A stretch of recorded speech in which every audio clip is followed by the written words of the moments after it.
to state or you go from time zone to time zone, this goes off of the DNS time that you have working in the background. Remember, DNS is domain name system. This typically goes off of that, but um, it can also go off of the satellites orbiting the Earth and be able to adjust your time that way. Also, it goes with the language. Now, I wouldn't say that that's a big thing, but me working for the company that I work for, we work with a lot of um, people around the globe. And so you may run into a Windows machine that's running German um, one day, and then the next day you'll run into a machine that has Spanish, um, and all German. And then you may see some settings that's maybe Australian the next day. And so this is a good way to help you out. Come here and be able to change the language um, to at least help you out on your profile that you logged into. The lock screen settings, you can always, really kind of set up the kind of notifications that you would want on your lock screen settings to make sure maybe I want it to lock the screen when if it's idle for maybe 5 minutes. The desktop's theme, I think we seen that when we pulled it up. What was that on? I'll just go one another way. You can go to display settings and go to the theme. Where's the theme at? Personalization, sorry, personalized. And this is going to change all of the theme here on the desktop. So we can go here and you see it changes the whole theme to a blue theme. Um, or we can have it kind of switch throughout the day. Um, just kind of, typical things that you can make your Windows machine your own personal profile. Now, for you guys that's in school or you're working at a spot and you say, hey, you know what, I want to change the background, the desktop to my favorite, like I had a truck up there. Um, some organizations may have it locked down to where you can't change those things, and that's based off of what we call group policies, making sure that we group everyone that's under our network. We have a certain policy to where what you can and cannot do, and a lot of times we want to lock this stuff down because it's not just we want to take away the fun from the client. It's more on if it's compromised by a hacker of some sort, then they could take this and actually try to see if there's some more permissions that they can get access to. So we typically want to just lock all those things down. Ease of access. So the one thing that if you know about Windows machines is that they can be more personable. I don't want to say that.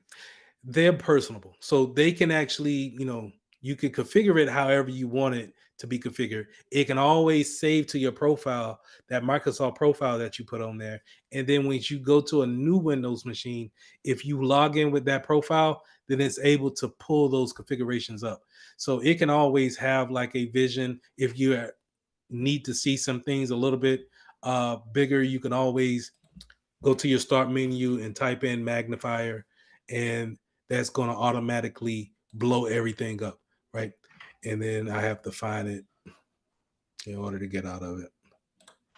Um, but it also has things for the hearing impaired as well. So it's not just um, something that you just have to deal with.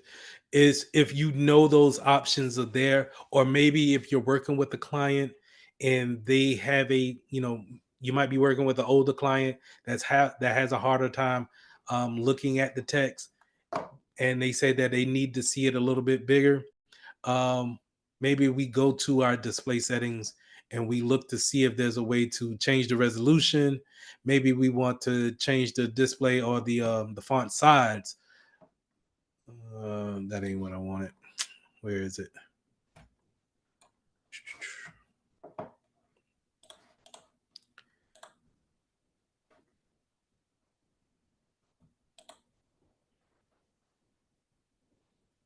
Maybe we could change the font size, the font style here in order to accommodate that client.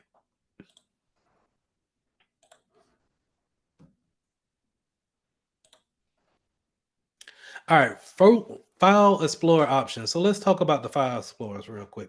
So I clicked on, if you look at my taskbar down here, you'll see that I have a folder, and I always keep this folder down here because this is how we actually go through the different files here on a Windows machine. Whenever you are downloading something from the internet or from you put in a thumb drive or what have you, whatever way that you are able to see files, this is where we can take those files and put them where we want to put them. And far as folders, create folders, we can throw them on the desktop from here.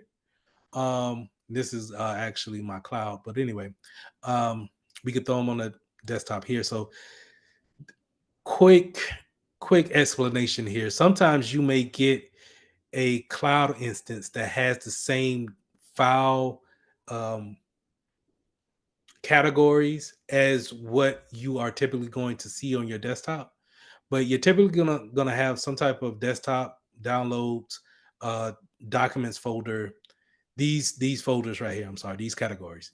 This is typically what you're going to see on every machine, right?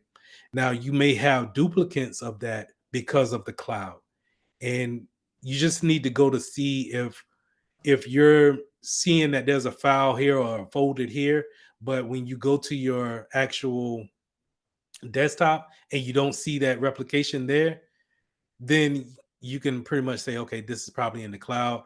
What I want to look at is probably going to be here, right?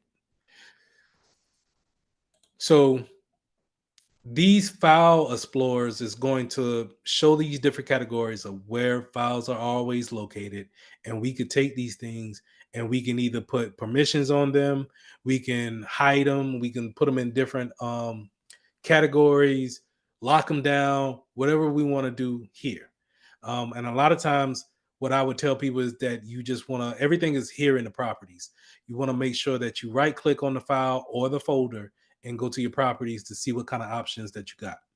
Um, this is where you can see if you want to share this folder with someone within your group or within the organization.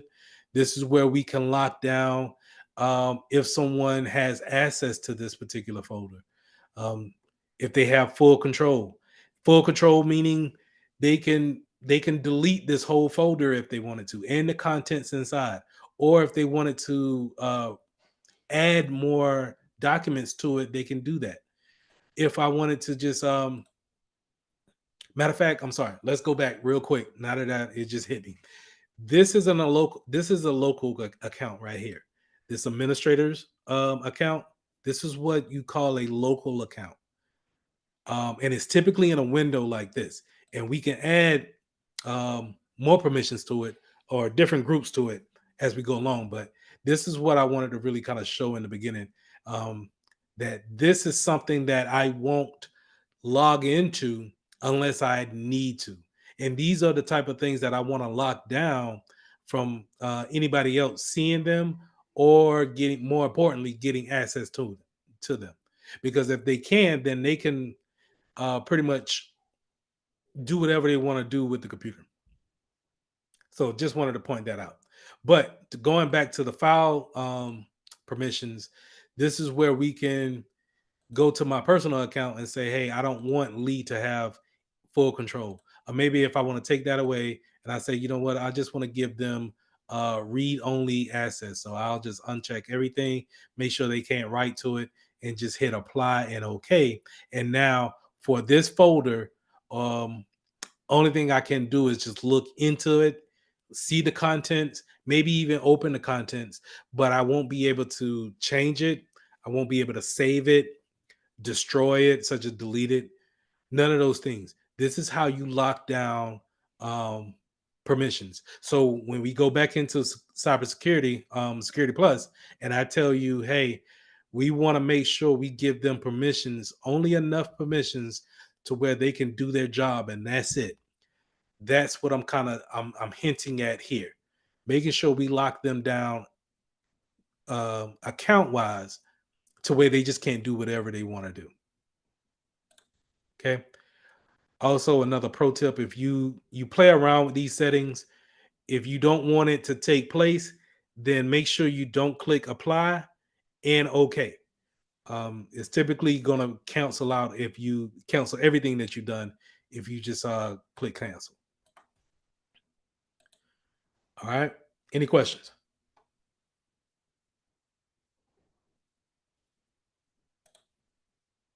Me, I have a question. Go ahead. Okay, I was paying attention, but could you go back to the last slide? Okay. Yeah. Okay, so somewhere along the way, I was trying to I was in the file explorer while he was explaining it. So the advanced options, did you get that simply by a right click? The advanced options over here. Yeah, so like I saw the last when you was like, this is the part where you want to lock down. Could okay.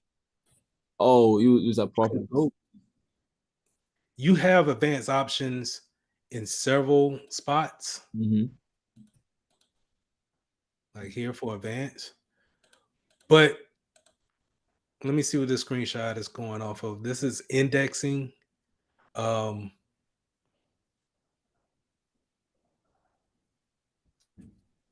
I want to say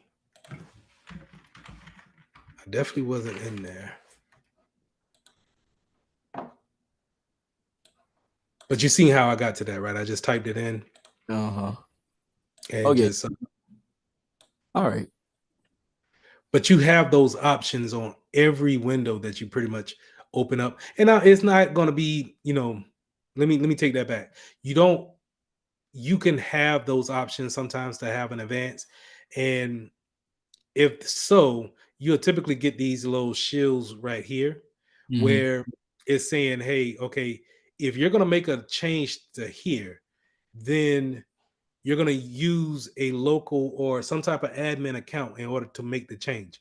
So that whenever you see this shield, they're going to basically say, okay, you can modify it or you can do whatever you want to do here. But in order to do that, we're going to ask for a username and password in order to make that change. So just know that. All right. Okay. Yes, sir.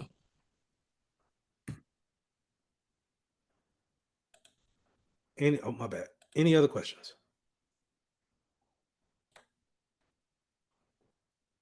All right. Topic 1B, configuring Windows system settings. Now, system settings, nothing really special in my opinion, but it because you can get this information from several different windows, even the command window that I talked about a lot in Core One. But the about and the system settings is pretty much just going to tell you more information about what type of PC that we're working on. It's going to give you the OS name. So, pro tip is that if anybody asks you what type of OS that you're working on, just simply go to your start menu, type in system information. It'll pop right on up. System information, OS name is going to be Windows 11. The edition that I have is going to be the home edition.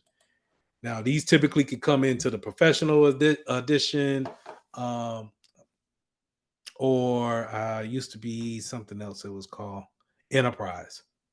But the home edition is typically going to be um, is not going to have some administrative tools that will come with more of a office build, right? But this is typically going to be the OS name, and then the version is going to be here. Um, if you ever see anything from Microsoft that comes out that says, hey, if you have a particular OS and the version, then you could probably go into your system information here and look to see if you fall within that category. If not, then you can keep it moving. The system name is something that we can always change. That's going to be the computer name that we learned from Core One. Just here, they call it the system name. You can see the processor, um, your RAM, and what else that will be important? The system type, which would be a 64-bit. But like I said, for you to run into a 86-bit or a 32-bit system, probably not going to really run into those. So it's going to typically be a 64-bit. And platform, this is a desktop that I'm working on. It could say laptop where you're at, but what I typically, when I go to a system information window, I'm typically going to be looking at the OS name, the version, and then really what type of processor and RAM it has.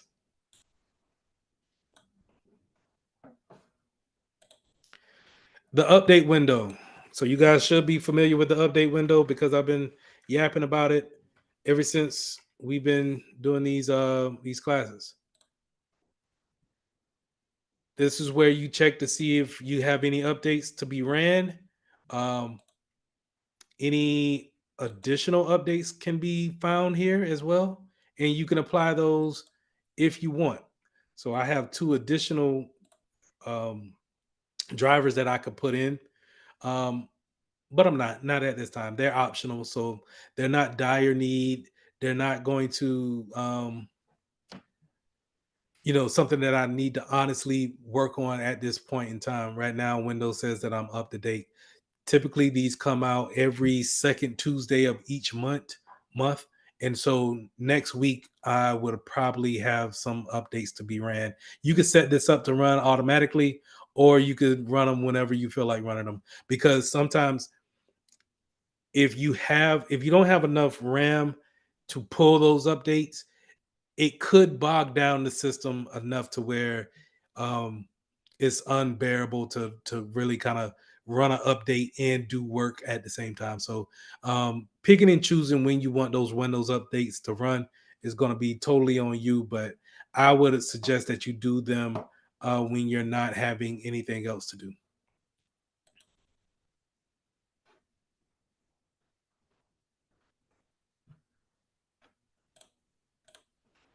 All right, device settings. So this goes to the little caret that you see here in the lower right hand corner.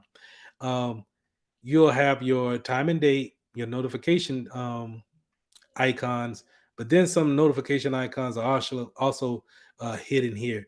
And the only reason why I'm pointing this out is because we're going to Bluetooth settings, and so you'll have that setting already in a kind of a notification there. But if it's not there, uh, we can go to, I think, Task Manager. No, that's not it.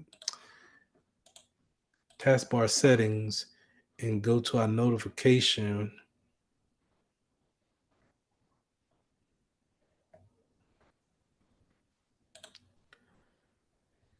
Well, it was called notification tray, but system icons, tray icons, and you could put in more icons there that you want, like kind of shortcuts to. And you can see how it just added that Bluetooth symbol there. We can easily take it away if we wanted to put the OBS there.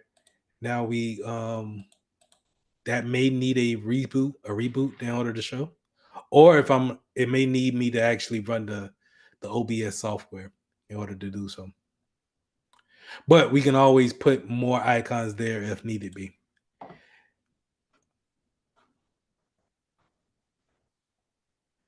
But this is important because we want to make sure that we understand that Bluetooth is automatically turned on your Windows machine.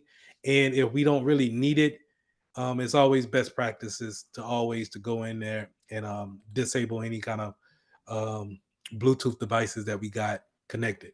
I got a ton of Bluetooth devices um, that's needed, so I keep it on. Um, but I want to make sure that if there's anything that's not supposed to be connected to it, I can go in here and go ahead and disconnect it. All right, display settings. So I already went here a couple of times, but let's go back now since we're on that slide. I can right click on a any spot on my desktop. Now, the thing about right clicking is that I can right click on an icon and get more options to the icon to that software. Or if I'm just going to want to go to my display settings, I need to go to the desktop here, anywhere in this area, right? So anywhere in this area, because it's not occupied by any application, I can right click and then go to display settings. Here, um, you see that I got two. These are representative of the monitors that I got. So I got one monitor that's horizontal and I got one that's vertical. No, I'm sorry, vertical and then horizontal. And I typically can like to know if you're working with two monitors, you want to know and identify which one is which. So you'll see a one pop there and the two is off. You can't see my second one, but a two is showing in that lower left hand corner. And if you're working with someone and if you set those monitors up, you can always shift it to where it needs to be at. Um, in order for their mouse to smoothly go from one monitor to the next. So since I put my monitor two over to the right side, in order to for me to get to it, I would have to take my mouse and actually roll all the way to the right in order to get there. All right. But I would have to, click apply in order for it to actually do so. So I don't want that. I'll bring it back to there. And when you highlight a particular monitor, you can always go to your display resolution and change the display settings here in order to change the layout as how you actually see the icons, the OS on your machine, on your monitor. Now, this really goes down to what type of monitor that you have and how many pixels that it can actually display to you. So, if you have something that's um, can show high definition or a lot of pixels, then we typically want to go with the recommended, right? But if we wanted to just, for testing purposes, you could see how it shrunk everything and gave me these two black bars by going by for the 1920 at 1080p. So we'll go ahead and revert back and get our settings back to where we needed it to be.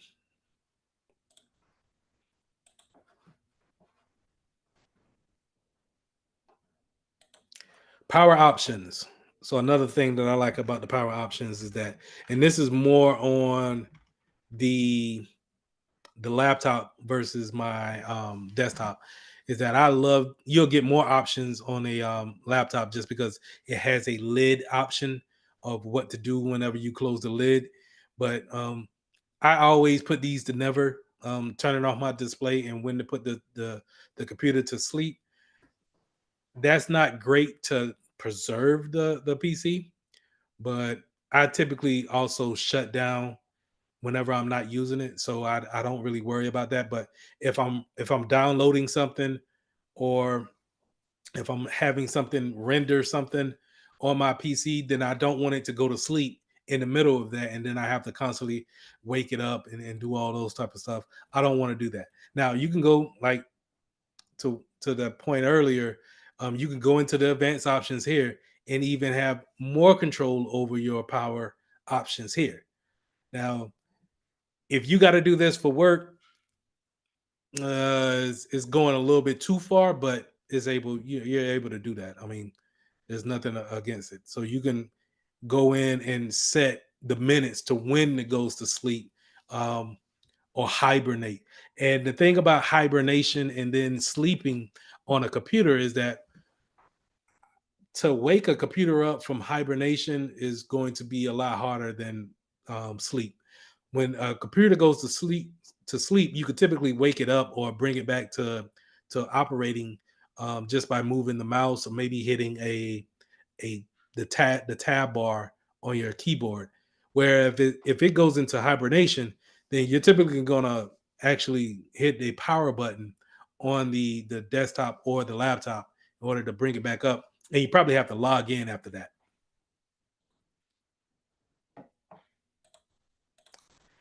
App setting.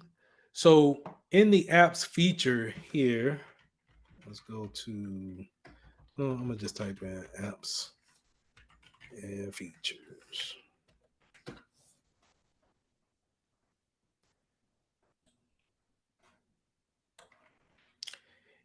In this type of settings, you could see different. Well, this is where we would go to actually uninstall, install those those software. This is where I don't tell people to go there. I tell people to go to the control panel, and I'll tell you why. I don't know. I'm not going to say that this is a better option to uninstall a particular program versus here. I think they both work well. I'm old school, so I typically this setting will be it dates back to Windows XP. And so this is what I'm just used to doing, and I feel like it actually follows the command a lot more. Um, Here I have had some issues uninstalling from this Windows settings, um, to where it doesn't. It felt like it had a bug, and it wouldn't actually take the command that I'm actually giving it. But every time that if I wanted to uninstall or reinstall an app here, or actually get to um, see if there's some type of options here, I can always go to this control panels, programs, and features, and be able to work my magic over here.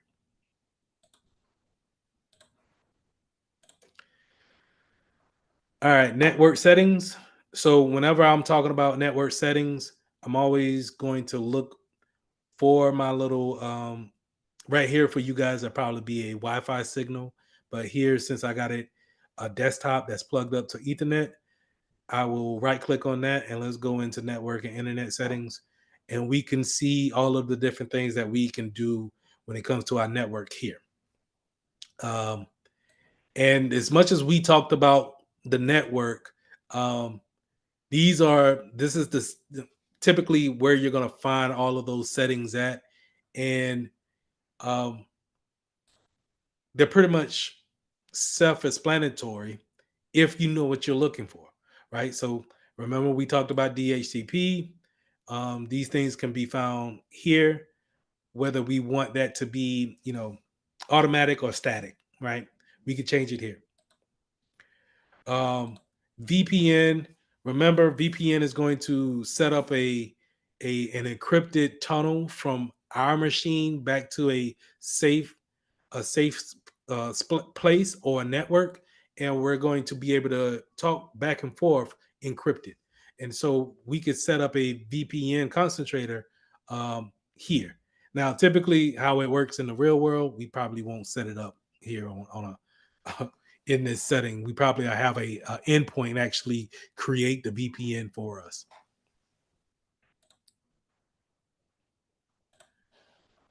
Is there? I want to go back.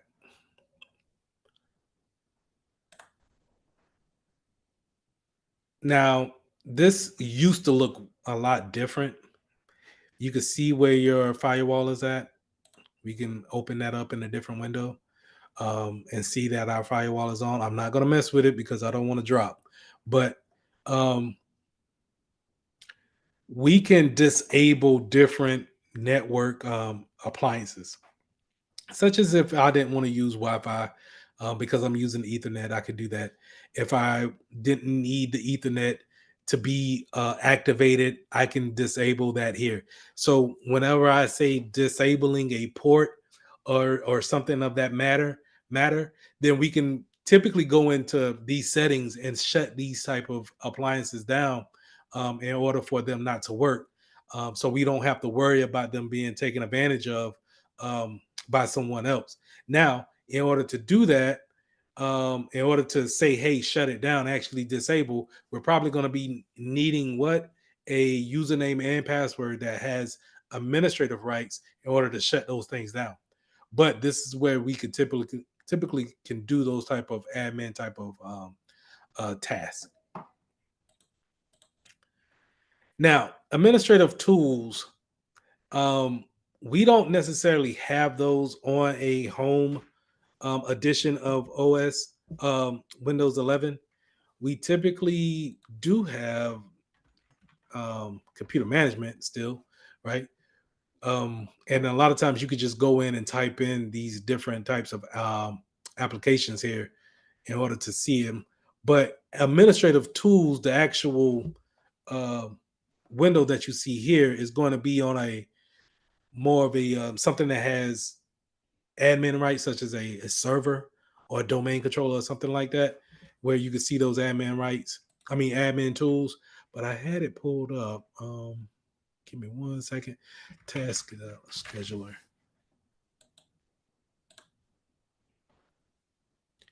What did I have it in?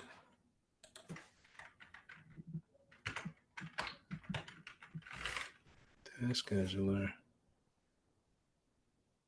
system. Yeah.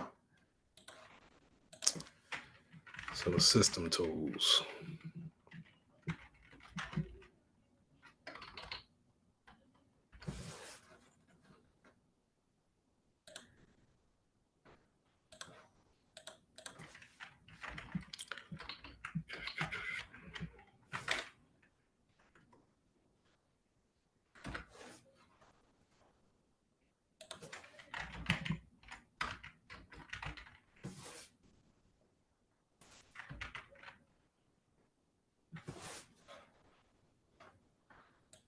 I had it pulled up downstairs.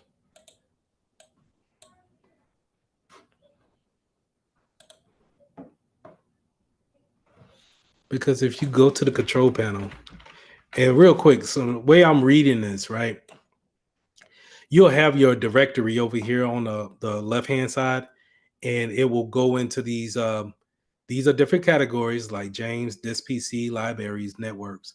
But then when it goes in and have a little indentation, this is kind of a subcategory of those categories. So right now we're in control panel, right?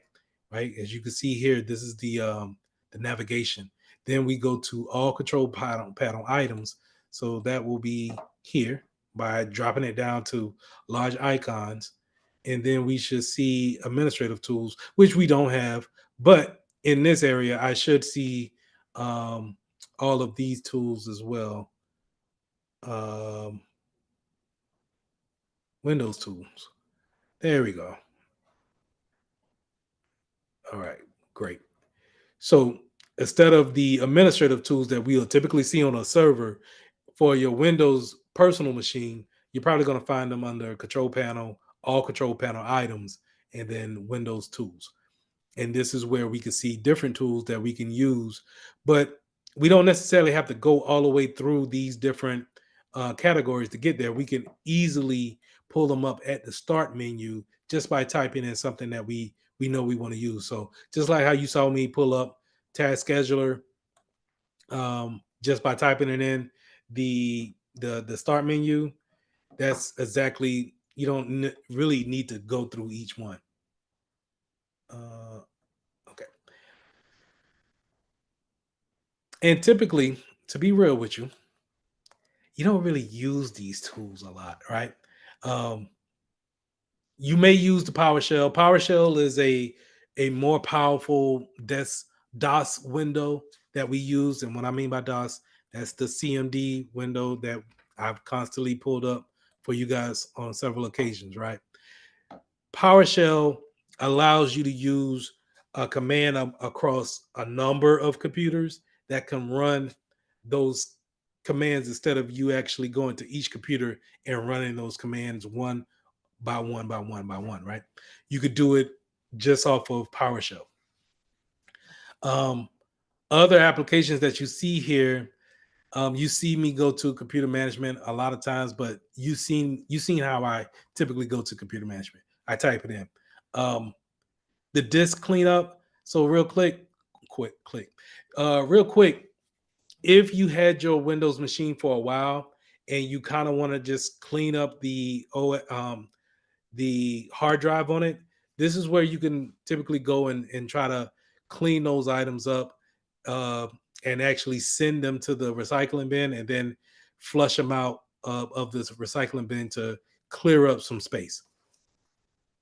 This is typically done, I think, right before you actually re-image the machine. And speaking of re-imaging, recovery,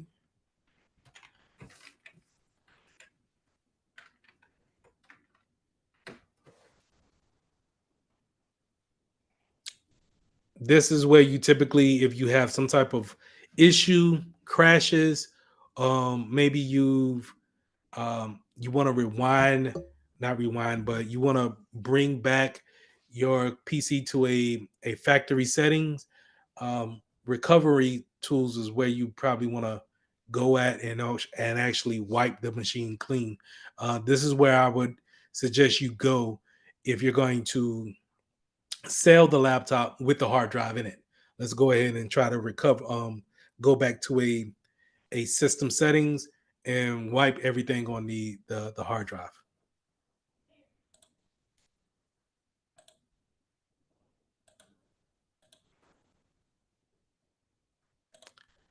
All right. Finally, let's talk about the shortcuts. Real quick, you have shortcuts that you can do um, in order to bring up certain menus. I typically go and right click on a lot of things. So I'm just right clicking here in the taskbar, and I like to bring up my task manager. So my task manager looks like this. Um, and you guys seen me pull this up several times to see how the computer is actually at working, and how hard is it working when it comes to the CPU usage as well as the memory. Um, but I can also have redundancy of going to the task manager here and pulling it up that way, right? So it's not just locked into one particular configuration. It has several different things that you could do. Now, start the start menu plus the X is going to bring up these options here, where you can also go to computer management, right? Something that we already pulled up. Um, but we can also go to different terminals, not different terminals, but the PowerShell terminal, um, and have other different options that you can see here. And really, what I would suggest to you is just find out what shortcut you like the most and what you can use in your arsenal, and keep that, because when you're working on someone's computer, these shortcuts come into handy really instead of you doing like how I just did, like, hey, let me try to find the task manager, the task scheduler.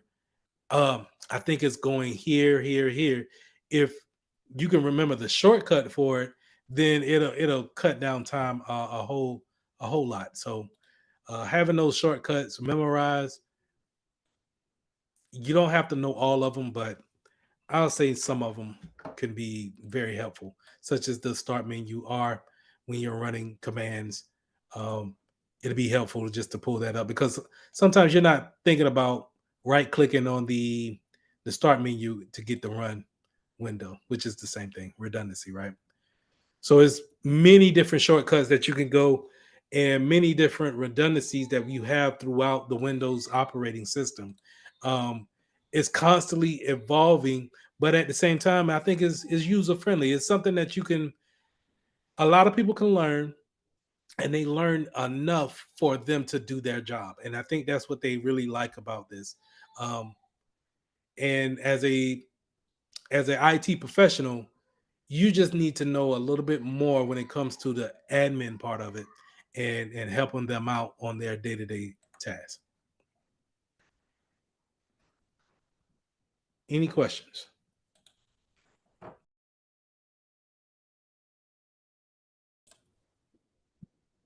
All right, lesson six, managing Linux and Mac OS. So going through these slides, I was just kind of, I'm out of my element when it comes to Mac OS and Linux. I don't work with it as much, but I do know my way around to be a dangerous enough to break it. So I do know enough of what I'm going to talk about today, but I wanted to also couple it with a lab today. So I wanted to show you guys the commands that Linux is notorious for. And so those commands is done in when I pull up my CMD on the Windows side, they have a terminal window as well, or a bash window, or whatever they want to call it. It's the same thing, but they are more prominent to use the command prompt more than Windows users will. But it still does the same thing. You still can use the OS to maneuver, change configurations and settings as you go through the operating system. It's just I've seen in a lot of cases in the real world where they don't even load the operating system on servers when it comes to Linux. There's just a DOS window, and then you have to go off of your commands. So that's why I really want to harp on those today and show the um the commands in the lab. So let's go ahead and jump into it. Some of the features of Linux, and this slides are segmented into two slides, whereas Linux and then Mac OS. But they're sister kind of operating systems where they have the same feel, some of the same icons. Um, if not the same commands that you can use on Linux, you could use on Mac OS. But this is the infamous shell that they use, terminals. And this is what I see a lot of Linux administrators they work in, and that's all they work in. They know they have their cheat sheets when it comes to the commands, because there's a ton of commands, and they just pretty much they run a ton of systems off of these command centers, terminals. And Are we supposed to be able to see it? Cause uh we can't see it just yet. my bad, I'm out of it. Good call. It's great. There you Sorry go. about Sorry about that. All right. But a couple of slides earlier, you didn't really miss anything. It was just the intros to it. But this is the terminals that they use. And that's what we're going to look at in today's lab. The reason why I want to couple this with a lab is that you have to see exactly how it looks, being what it's trying to do, because we could do the same thing in the operating system. Um, but you kind of you might look at it like, well, why know the commands and why mess with the commands, the terminal, when I could just go through the settings and move the documents myself. um, and getting into the commands, couple of popular ones that I have highlighted is the CD command and the LS command. CD, which is change directory, and then LS is the list, the contents in that directory. So in the Windows world, this is how it will look to change the directory. Sorry, to change the directory, we're talking about going from one uh folder to the next. These are different directories that we can go into. And you can navigate up here, or you can just go through and double click. These are the way that you will navigate on the OS side. So it's a better user experience, right? That UX experience is good this way, and it's more intuitive. People can be able to navigate this way through these different directories. The list of the contents in those different directories will be, once you cannot drill down anymore, you're pretty much at a endpoint. And so anything that's listed here will be your contents in those things. This is where the LS command comes into play. And in the DOS window, they won't show you this, right? They won't show you like a pretty little folder with the name written beside it. You'll probably get the name and the type of extension that it has on the end of it. And you will have to kind of know what it is before you actually give it a command to actually open. Um, or if you want to move those contents from different folders. So in moving those contents, if I wanted to move this whole directory into this directory or this folder, I could just drag and drop that, right? And if I wanted to move an actual content piece, I could just drag and drop it wherever I want it to be at. But in the terminal, I would have to type in the command to do that without even looking at it. And then I would have to go and verify that it has moved once I've already hit enter. Now, me just talking about it is kind of like, yeah, I get it, but you'll understand it more, I believe, once you see the lab in action. So other commands you can have is the search commands where the you can search and look for different tools or files. Um, and having these commands memorized, I would try to memorize the ones that I have highlighted and go into the exam with those. But to remember each and every command for different command prompts, you're gonna get confused when it comes to, well, you may not get confused, but for me, I got confused when it came to the commands that I would use for CMD in the Windows world versus the commands that I would use in the Mac OS world or the Linux world. Um, because let me show you one here that, do I have it? It might be later on. But anyway, the some of these move commands, such as MV or change directory, which is a CD command, those are the same commands that you could use in a Windows environment as well as a Linux environment. Um, but everything is not a one for one. And so you just have to separate the two on which ones you can use and which ones will, if you're in a Windows environment and you type in CPs, the command prompt might not know exactly what you're talking about and give you an error on that. But as you can see here, CP is for copying those files, MV will be for moving those files, but on the same hand, it's for renaming the file as well. So remember that. We'll come back to that. All right, in the Linux world, or in the Windows world, we have administrators.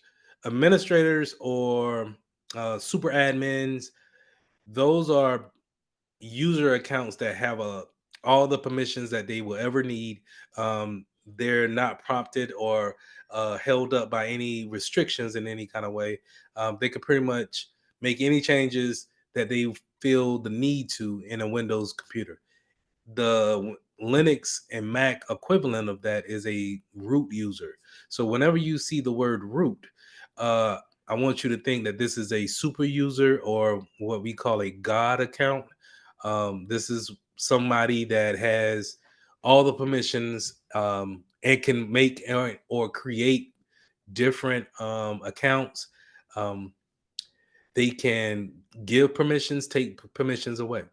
So with that being said, this account needs to be heavily guarded with a decent password, as well as everybody doesn't need to know that the root account actually exists. um, if they don't know about it, then we don't really need to tell them about it. And definitely, if we having third party members work on those computers, we definitely don't want to give them the root account password. Just for pro tip, if you ever need to give out a password, it's just, there's no way around it, you have to give the password out. I want you to immediately, after that person has been finished working on the PC or what have you, change the password. Change the password, and you don't have to worry about shutting down the account. Just change the password to make sure that they're not able to get to the account anymore. Now, sudo is also a command that can elevate your permissions on your, let's say, your lesser account. So it may be a user account, but you need to have elevated account at that elevated privileges at that time. You can use a command in the Linux world called sudo, um, to actually bring your permissions as a elevated level and be able to make the changes that you need to.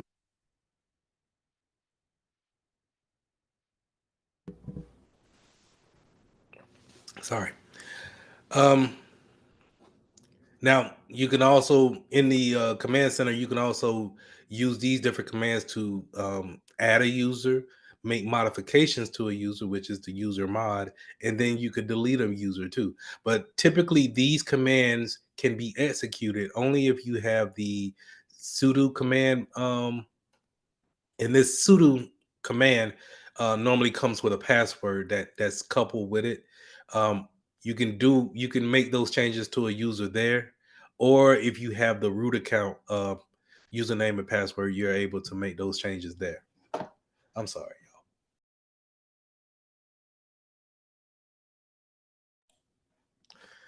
Okay, file permissions.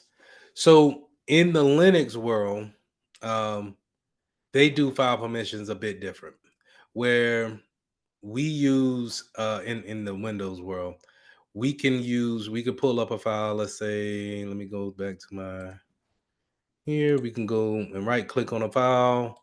Let's go to permission properties. Can I do it here? Or maybe I need a actual document. Properties, security. And then if you see the permissions here, to change the permissions, I would have to click edit, and then I can add and choose what member can be of this file and who has access to it, right? And then if really wanted to get granular with it, I can go down here and then check the boxes on if I want them to read or write or execute, right? Now, here's the thing about Linux is that you could do the same thing. And I mean, don't get me wrong. If you're in the command prompt, there are commands that can do this in the Windows world. It's just, and even in the Mac and the Linux world, we typically do this in a OS system. But for these particular slides, we're talking more about the terminal window. Um, in the Linux world, we're using this matrix here as far as what you can do when it comes to reading, which is represented by the R, writing W, and then execution will be the X. Now, these are on a nomenclature scale. So read is for 4, write is 2, and then 1 is a execute.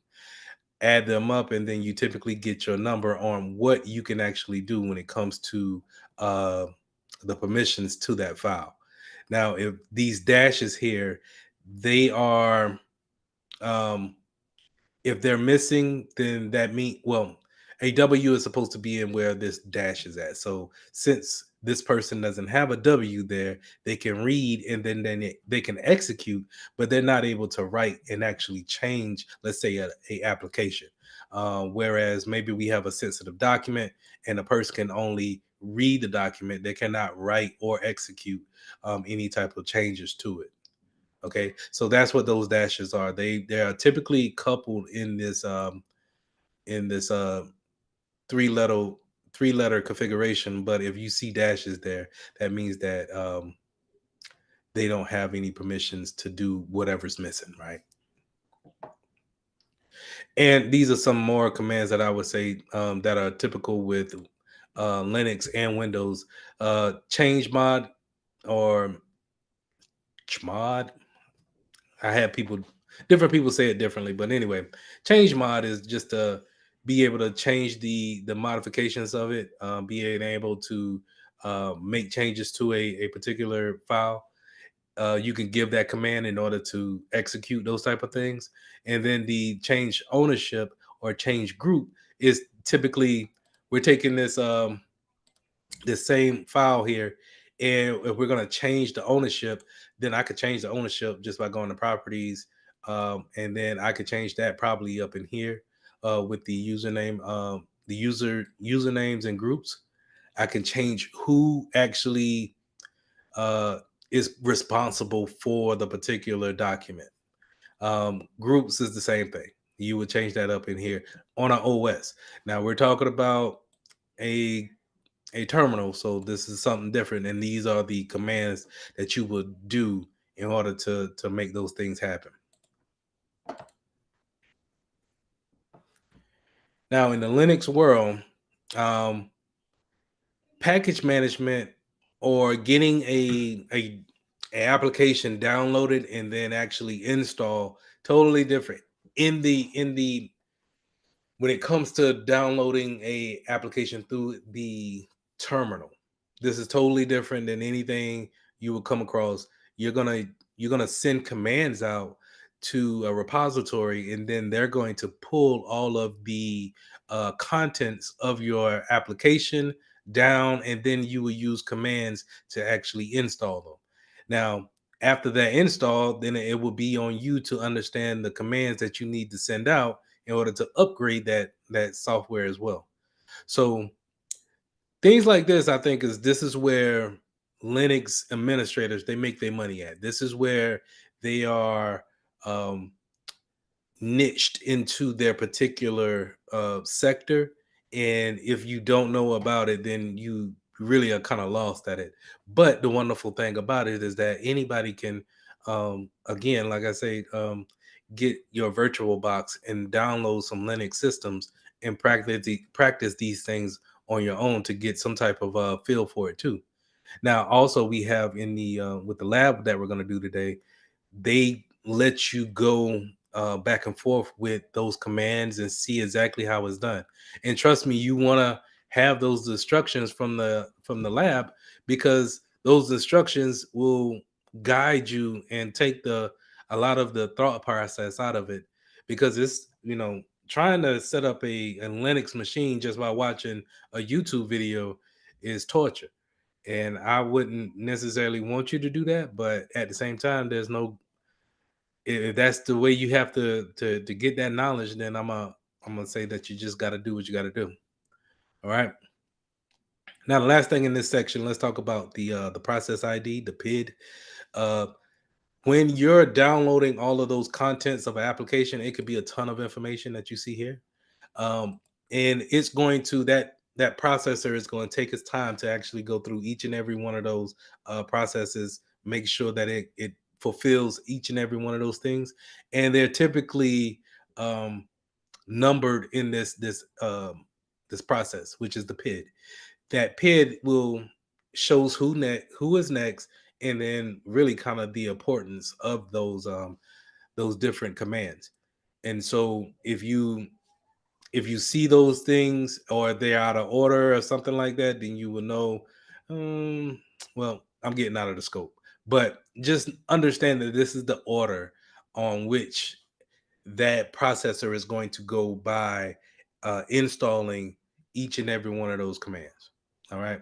You'll see a lot of this in the Windows world, PID, when it comes to a print server or some type of print queue, where we have tons of information trying to be printed off at one time, and that PID will let you know. I'm sorry, say it again.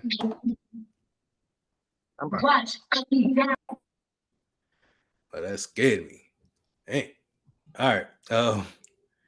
In a print queue, so that print queue will let you know exactly who's next in the print jobs. Any questions before we get into the features of the Mac OS? And again, if those commands sounded a little bit kind of fuzzy, like what is he talking about? Wait till we do the lab. That hopefully that will straighten out a lot of things for you.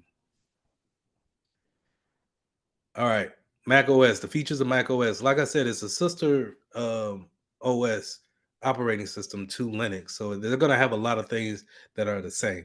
Um, but the user experience is a lot better in um, Mac OS versus Linux. Linux is, you can see here in this picture back here, it's not really it's just kind of like your typical, this is what a computer guy would have his background to be, and it's not just, it just doesn't have it, in my opinion. But it's free, so what are you gonna complain about? The the Mac user, I mean the Mac OS on the other hand is a lot more friendlier. User experience is through the roof. They make everything real smooth and easy to learn, even though it could be a little intimidating in the beginning. The Spotlight feature, which is their search feature, I think they are the ones who kind of reinvented. I think they are the ones who redesigned that type of feature. Whereas the start menu for Windows was good in Windows 7, going into Windows 8, but it didn't search across the whole operating system. It kind of searched within just the programs, um, and it will. Windows has came a long way when it came to the actual user experience, whereas Mac OS and anything that's coming from Apple, um, it is pretty much a home run every time when it comes to user experience. It's very easy to pick up their products and become a master at it if you're willing to give your time and effort to it. And so I I can't say that I wouldn't. Well, let me not get into that. But anyway, the terminal will be the same when it comes to Linux and Mac OS. They will be the same, and the commands will run in the same line as well. Now, the Apple keyboard. This is one of the things that kind of threw me for a loop when I first was introduced to a workstation from Apple, where they had their mouse. I don't know if I could show the mouse. This mouse, this threw me for a loop too. And you've been working with a mouse your whole career, and it has two little buttons on it, where this doesn't. I think you had to hit it with two fingers on one side or whatever. But it's it's weird to learn something new, but then it's like, oh yeah, I get it after you learn it for a period of time. The keyboard, on the other hand, I still have problems with that as far as running administrative things on it. So if you've never seen a Apple computer or a keyboard, real quick, um, has anybody in here has never worked on a Apple product or a Mac OS or any type of Mac? Has anybody never touched that? I haven't. Okay. Let me bring up the keyboard real quick just to show you what I'm talking about. The keyboard looks like this. Now, it's typical, right? Your keys are the same as far as the alphabet is concerned. There's nothing wrong with the numbers. And some of the commands up here are the same. This threw me for a loop when I first seen it. The function key, the control key, and then this command key over here. I was like, what in the world? And then you had another command key over here. And these mean something to them. Or I'm not, no, I'm sorry. These mean something to the users in that Apple community, because they they use these a lot more than what a Windows user will use a control key for, or alt key. I doubt if anybody have ever used really their function key for any type, unless you have function keys at the top around where your numbers are. But on a typical Windows keyboard, you don't really have these keys down here. And to set up a Apple Mac OS, you will need to understand where these function keys are, and then I think it was something else with the mouse that needed to be done too. But either way, big learning curve if you never um, if you never done anything with it, it would kind of make it things right out of the box kind of frustrating.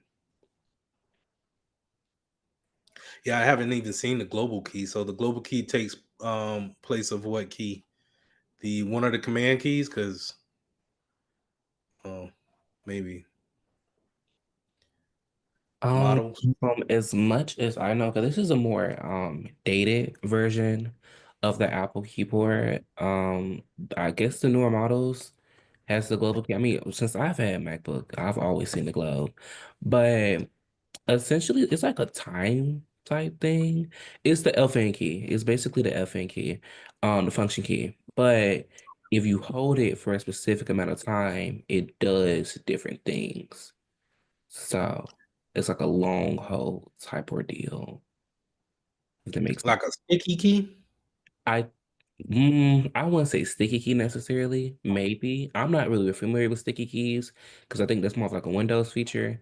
Mhm. But if you just like hold it, it gives you more options than the options that you already get. Because the function key, um is of course for the functions up there, but by long holding that button, the global key, you can get options depending on which application you're in. Oh, okay. So it brings up even more I don't options. know. It Okay. might help to like look up like a newer version of the Apple keyboard because it might have the glow on there.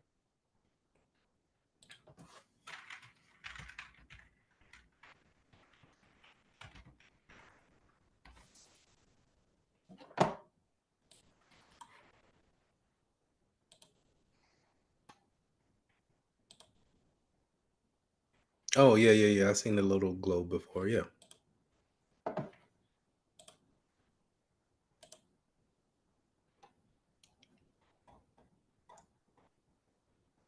yeah. I've seen that. And actually, I've seen the aftermarket keyboards that they sell for Apples. Um, they have that global key too. And that little I don't even know what to describe what it looks like, but the little cricket Y with scoliosis is the option key. The little symbol you was talking about earlier. Yeah. Yeah, yeah. And this is a curve that I think if you're gonna get into um to the Apple ecosystem, then this is a learning curve that you would have to get over because in the Windows world, we don't. Because my thought process is that the option key is the equivalent of a alt key. So if I'm going to do Control Alt Delete, I'm mashing. My hands are just going to go into that action of okay, the alt button will be here. I'm going to hit this option key, and if that doesn't work, I'm hitting the command key. And I assume the control key works as the same way that a control key works in a Windows PC, but I might be wrong on that. I'm more than likely I am.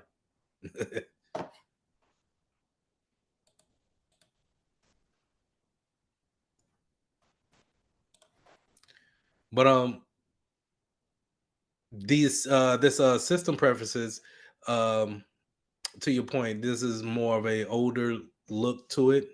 Um, but it is a lot sleeker than what you would get when it comes to going to the this is the equivalent of going to the control panel in Windows. And we could do, let's say, it's just it has a better, I think it just it's laid out a lot better than what Windows operating systems are, in my opinion. Now, moving on, we already are aware about Apple IDs. Um, they are migrating everything to be profile generated.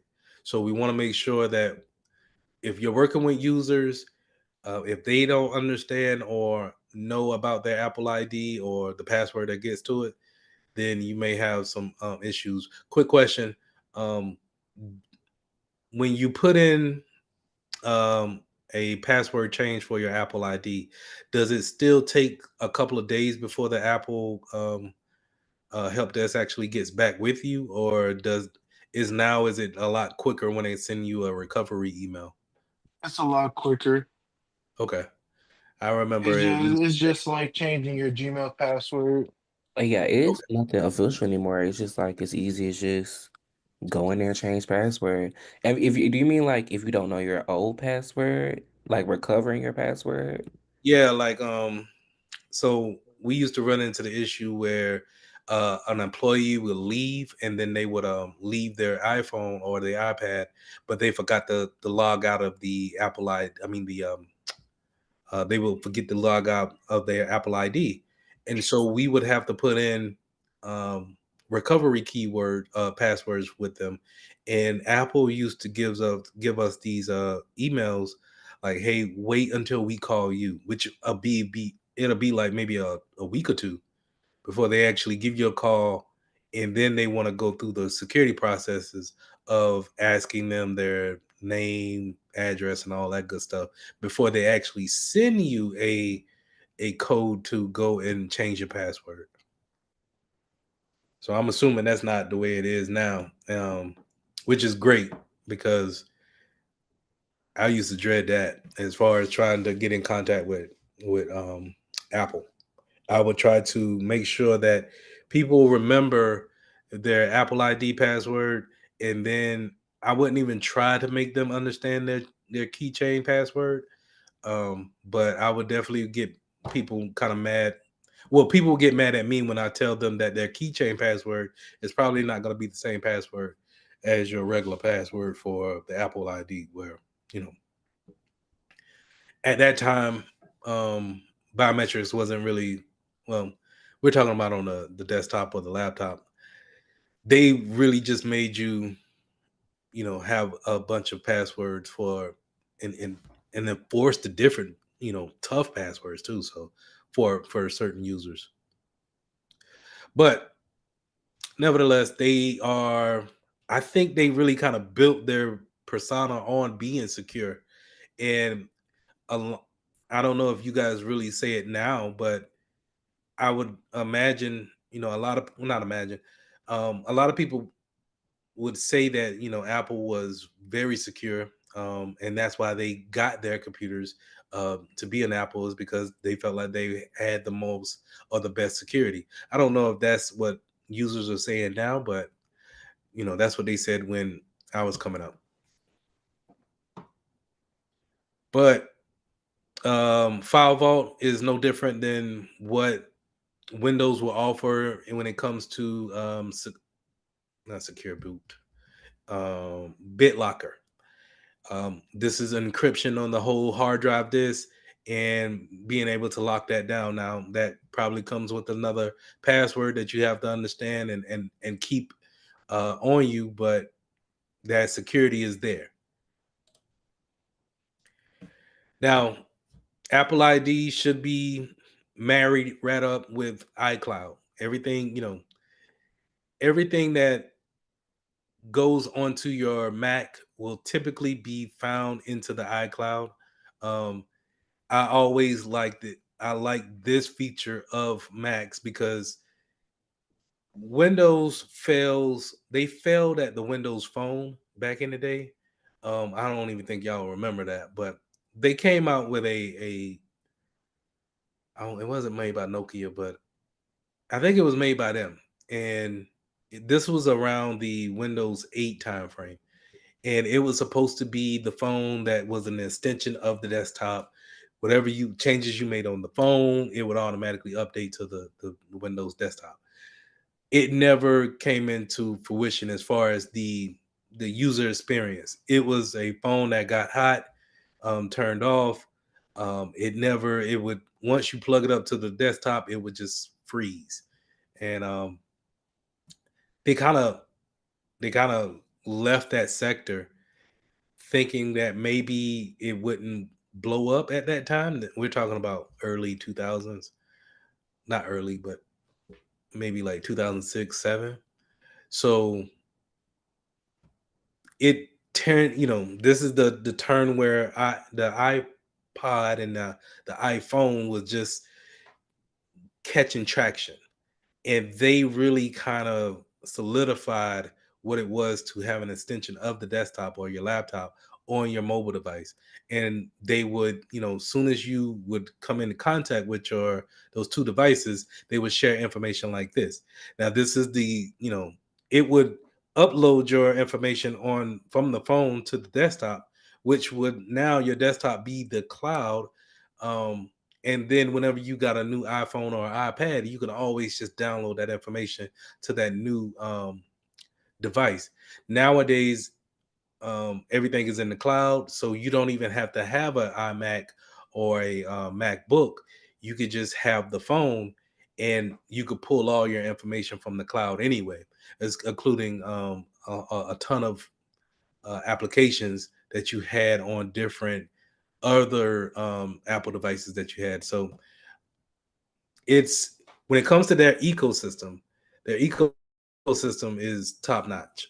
It works with, if it has an Apple on it, it can talk to the other Apple products, no problem. And they're getting better with adding more non-Apple products into their ecosystem, but they definitely are, made for just their own products.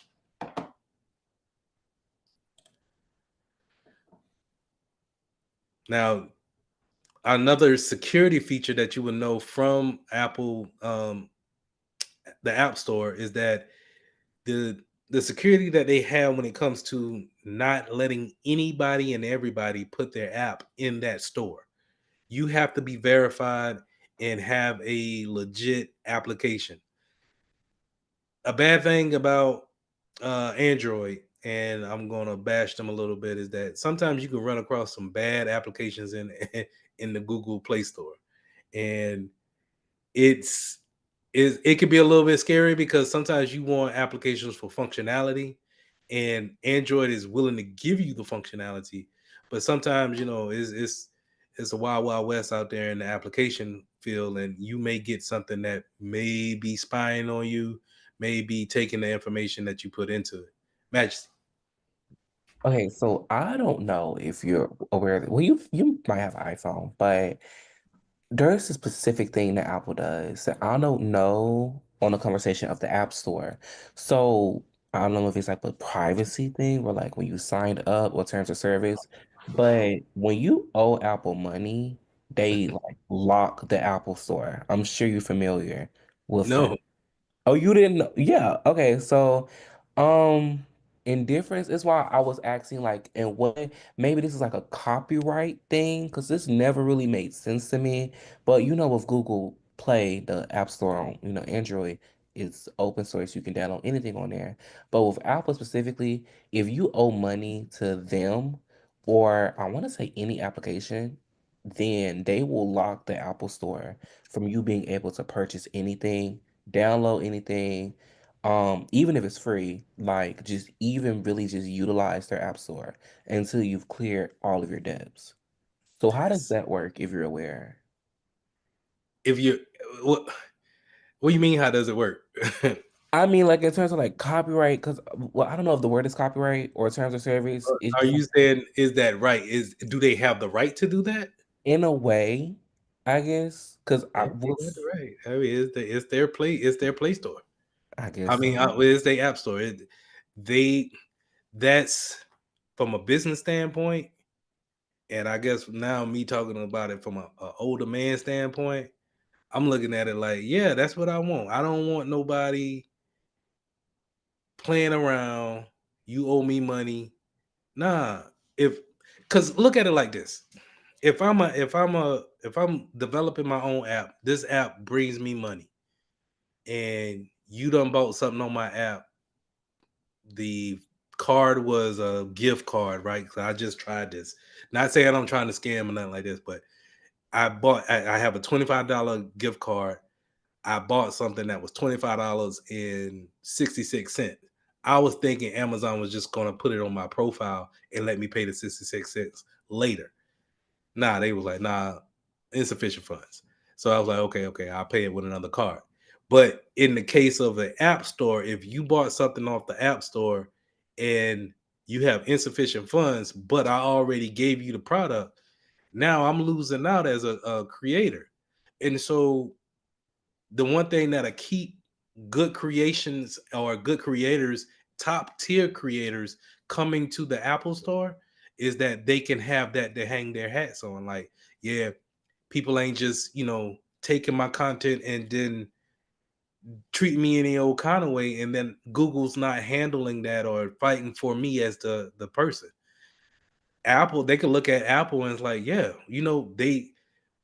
they'll shut the whole phone down. The only thing you could do, and like the only thing I think they can't really do is maybe make it to where you can't make a phone call. Because you got, or they might be able to could do that to where maybe they can only make you do an emergency call, 911. But you're going into the whole who runs the phone lines or who's you're playing with. And if they have a contract with them, then maybe they can do that. All in all, is it is it do they have the right to do so? Yeah, it's their business. They probably have it in some type of clause somewhere to where this is what's going to happen, and this is in the benefit of our creators. Um, is it morally right? You get people to go both ways on that. So that's honestly, I think that's dope though. You owe the money, I shut the whole phone down. Pay the money. Which could be bad because sometimes your kids could get the phone and run them jokes up, and you got to come up with that. So I don't know. Now that I think about it, maybe that's not so cool. So I don't know because appeal process where you can go through it, like appeal charges and stuff like that, and they'll I'm sorry, take it off your account. Kristen. You sound kind of low. Can you say it one more time? But they have like a appeal process to it where you can like go in and say like you didn't purchase A B C D E F G, or that you want to like cancel your subscription, and usually it'll you know unlock the app store. But yeah, Oh, so you got to put disputes in. if you go through appeal process, it's usually like now if you owe them like $20, $30, no. But like for 4 or 5, usually they'll go ahead and unlock it. Oh, so the threshold will probably be around $20. They're probably gonna make you pay that. Yeah, they'll make you pay that. Mm-hmm.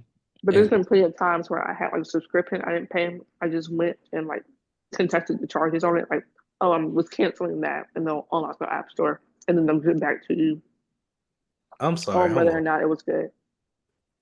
It's like a subscription to like Netflix or something like Well, that. let's say it's like the charge you owe them is like a subscription, like it's like you owe them for Netflix because you linked your Netflix, whatever, like you bought it through the app store.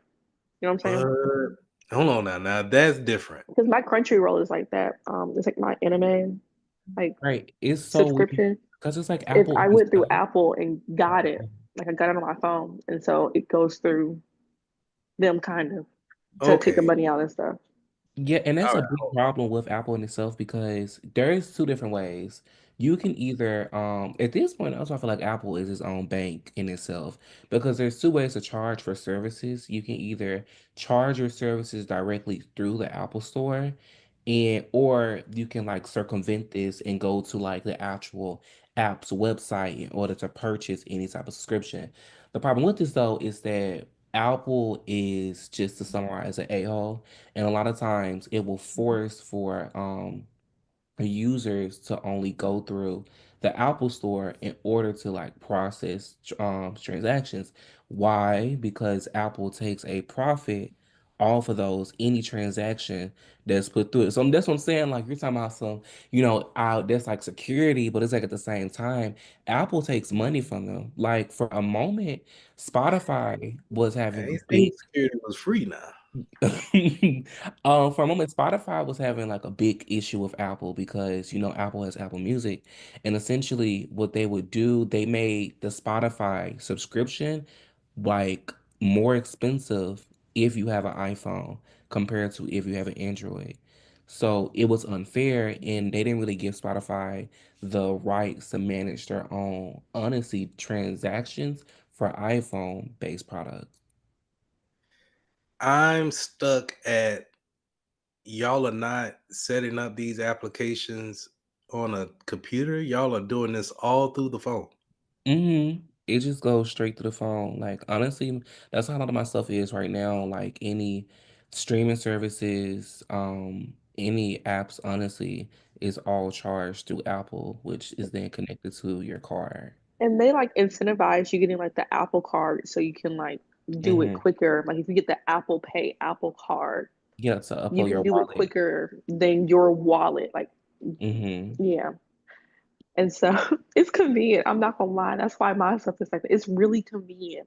Like you don't it like sends you a notification, it sends you a receipt. Like it kind of like automates your subscriptions and it makes it easy to manage them. But when you don't pay your subscription, they will lock all your stuff down on you. Hold on. Okay, so what personal things can they block and lock that down?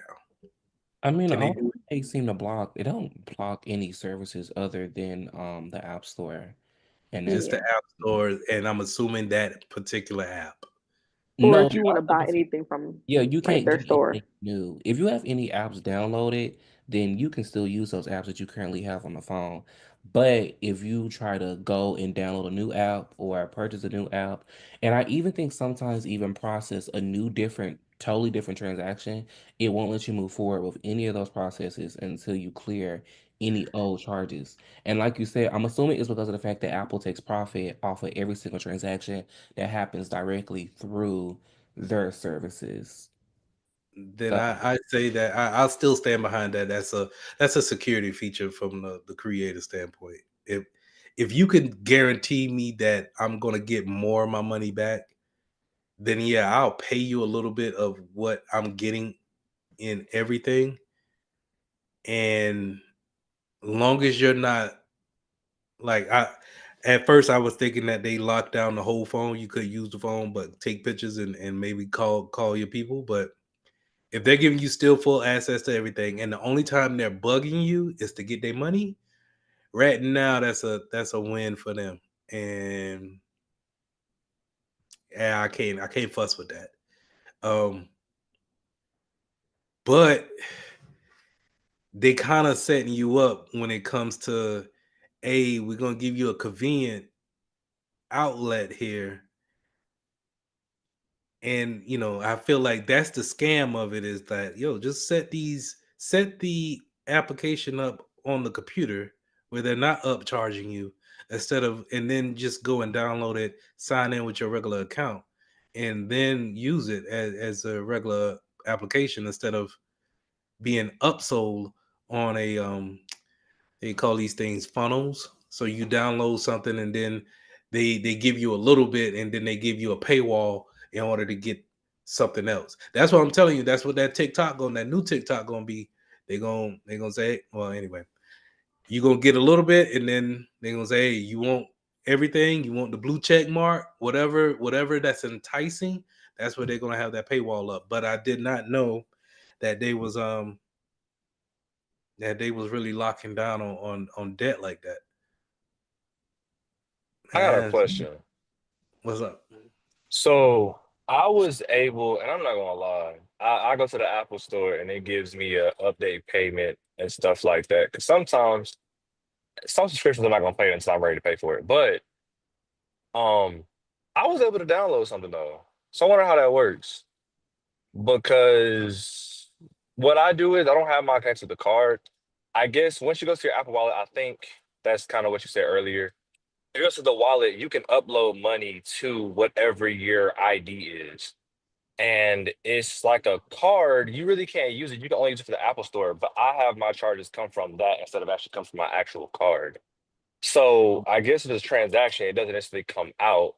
But I will say this much. If you upload money to that card and you got a payment that hasn't been paid yet, it'll quickly take it out. So if you're trying to pay for, you better pay for it real quick. Because Apple don't. Especially when it comes to the Apple Music. And then on top of that, due to this little cut that they have, any majority of products on Apple cost more. Like getting a subscription on Android will cost less than having on Apple because Apple, that little commission is 30% like off the top of any revenue at all, just from the App Store. Which So frankly, when y'all getting the Galaxy, when we coming over to oh, no, I'm Android, okay. I'm still Team Apple. they It's all okay. right. You're helping me get into cybersecurity. I can afford it. I almost cuss. All right. Hey, to each his own, but y'all basically telling me, all right, yeah, I mean, I ain't gonna say that. But y'all basically telling me y'all getting abused and y'all okay with it. Aren't most Americans getting abused? I mean, it's not. I It's just. avoid the toxic relationship. I think they just take advantage of our laziness because it's like even though they do That's what you it is. wrong, it's like Apple automates everything. Like as long as you connect your card to it and you got money on it, that's all you got to worry about. They do any and everything for you. And And I mean, that's exactly why I will never switch to Samsung. I can't do it. I can't do it. So you gonna say I have to remember my own subscriptions all the time?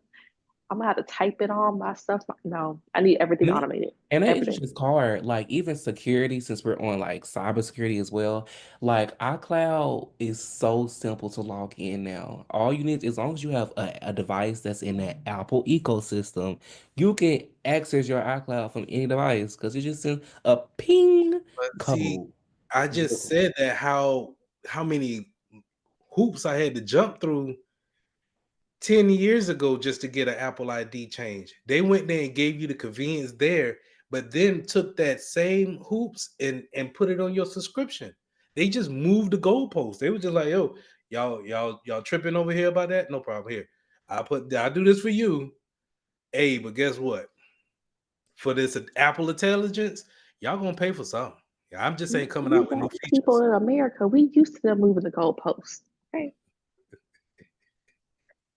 we black in America. Yes, they move the goalposts, and sometimes we chase after it, and sometimes we acknowledge it. This is one of those times we chase after it. And at the end of the day, that little galaxy don't have Gmoji, and I'll be having a lot of fun creating new emojis. That was a I ain't gonna get into that. But hey, to each his own. I didn't know that they was doing y'all like that though. I'm sorry. Set the subscription up on the computer if you want to. If not, The emoji. I avoid it. so do you feel like you missing out when you avoid it? Nah, because when I download the app and I ask for a subscription, oh, I just go for the free trial, then cancel it afterwards.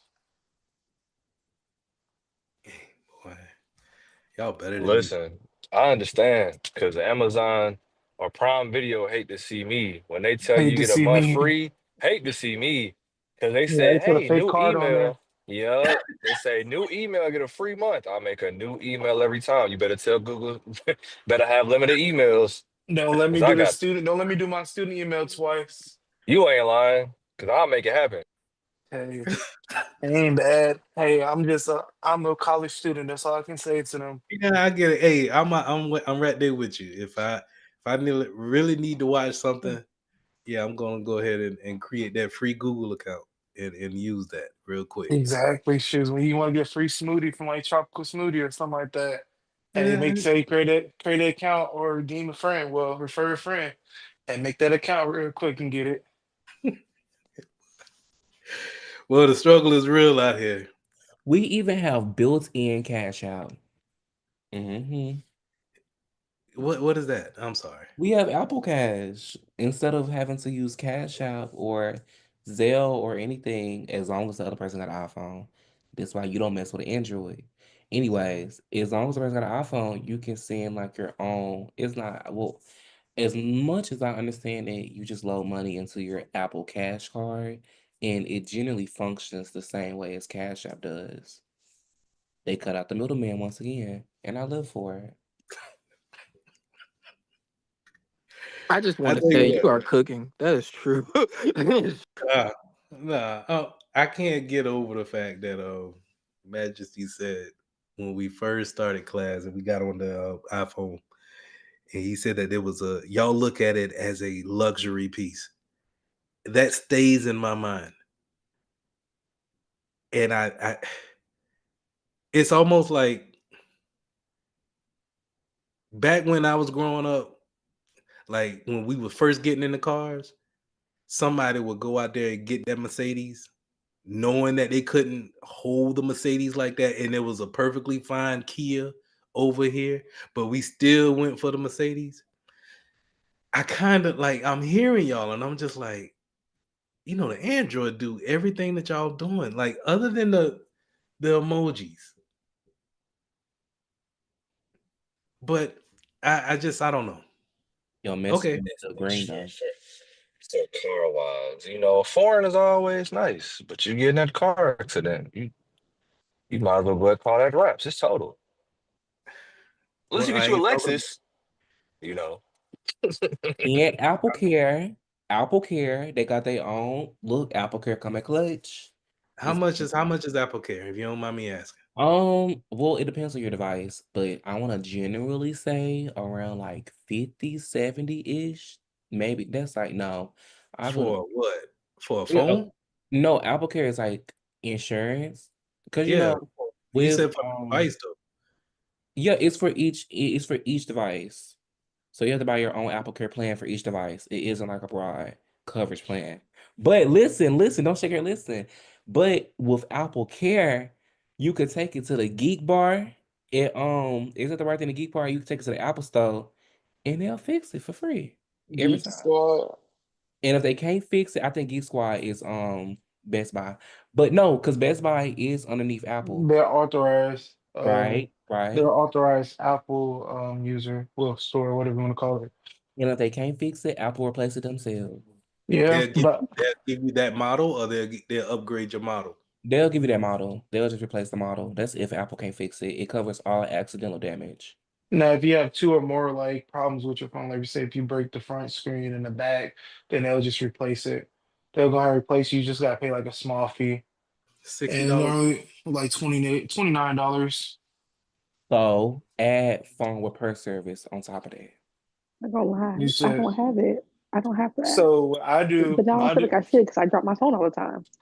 my way of getting past that is that I normally just buy the subscription like for Best Buy total, and that cost me like only like $100 and something a year, and then it covers any device that I put on it. Like if I buy any device from Best Buy, it's gonna be that one set price. Like for say you're paying like $500 for two phones to be on Apple Care or like a tablet or something, and compares to me just paying like that 150 a year. And it lasts longer too. It'll last, like you said, it lasts like 2 or 3 years extra. And y'all still paying phone bills too? Yeah. Phone bills are Hey expensive. man, technically, if you want to be legit, can y'all even like send a message through Wi-Fi, or can y'all do anything through Wi-Fi with Android? Yeah, Like yeah. You could take the whole phone off and still operate as a phone. even with like no phone service? Yeah, I could do Wi-Fi calling. When did y'all get that implemented? It had to be, I want to say 2 years ago. I just used it when I just Apple's got this Galaxy. always Apple. Apple always had the Wi-Fi. You can call, you can make the texty message and all that. Hey, feature for feature, nah, I ain't going there I mean, because it's true. honestly, You could trap off the iCloud now. You don't even need a phone number no more. As long as you got that iCloud, you could trap off your iCloud. You know what I Not mean? lying. You meet somebody, it does suspicious, but you meet somebody, you ask for their number, they drop that iCloud, boom. It ain't no different. You just gotta wait till they get around some Wi-Fi You to they know can they send ain't got no you phone plan when they do that. back. I'm just be real. They don't have a phone plan when they do that. Like, and be like, "Ooh, I didn't have no Wi-Fi when you texted them." You be like, "Broke. Sorry." Or Yes, you want to ma'am. take it up a notch and you can't make an actual phone call, you better download one of them text now apps. You still get by some Wi-Fi, you can make an actual phone call. I mean, What's up? That's to each his you can own. FaceTime What's audio. up? It's You basically could FaceTime audio. The Text Now FaceTime audio is like subscriber is not available. So Mm. okay, all right, all Hey. right, all right. App for Hold on, I app, gotta feature for ask a question feature. though. So people out here really if they don't have phone service, they still act like they got phone service because y'all can talk on the Wi-Fi.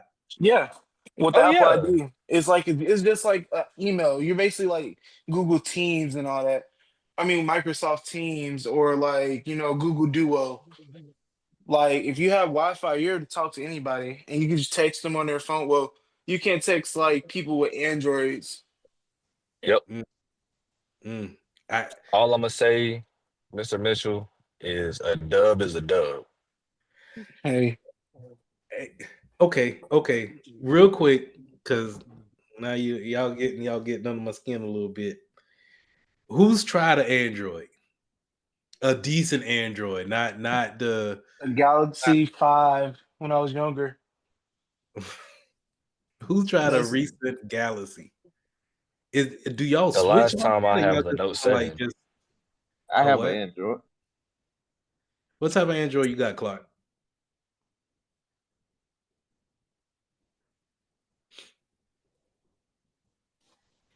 All right. If you ain't you see a iPhone Galaxy, a on the clip. Galaxy Samsung, a Samsung Galaxy 22, 23, 24, I think a go feature for feature with any Apple Pro Max, whatever you want to put up with it. Um, and plus, I think it has more features. I think the I think the convenience of everything. Once you get into the ecosystem, I think Apple is the cream of the top. There's nothing like it.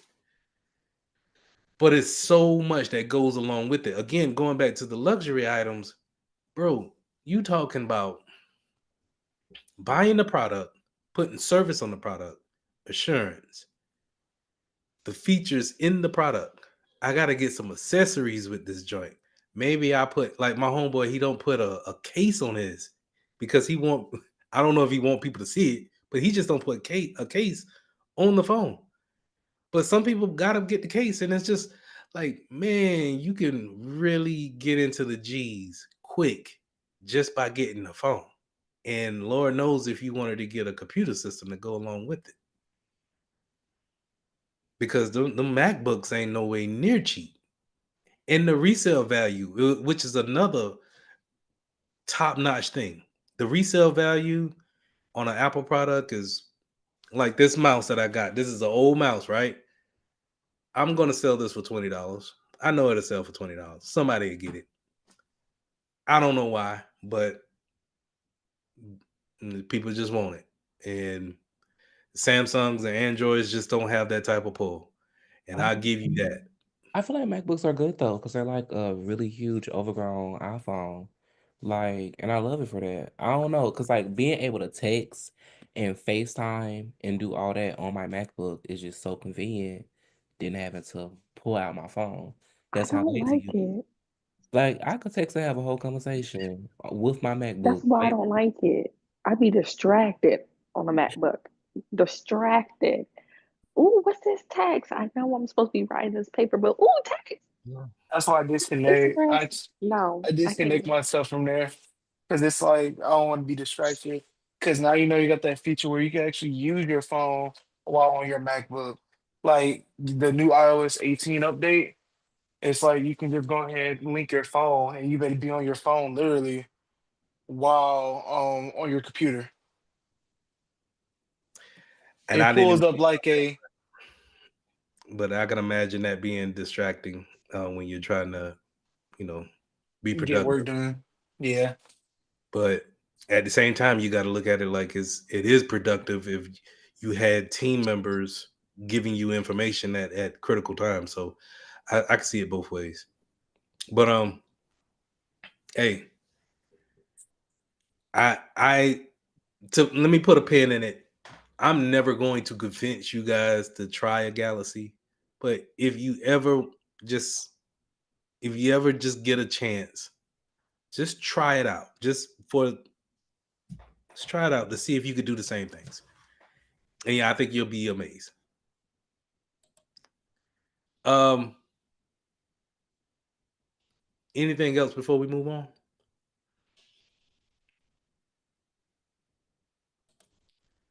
All right. So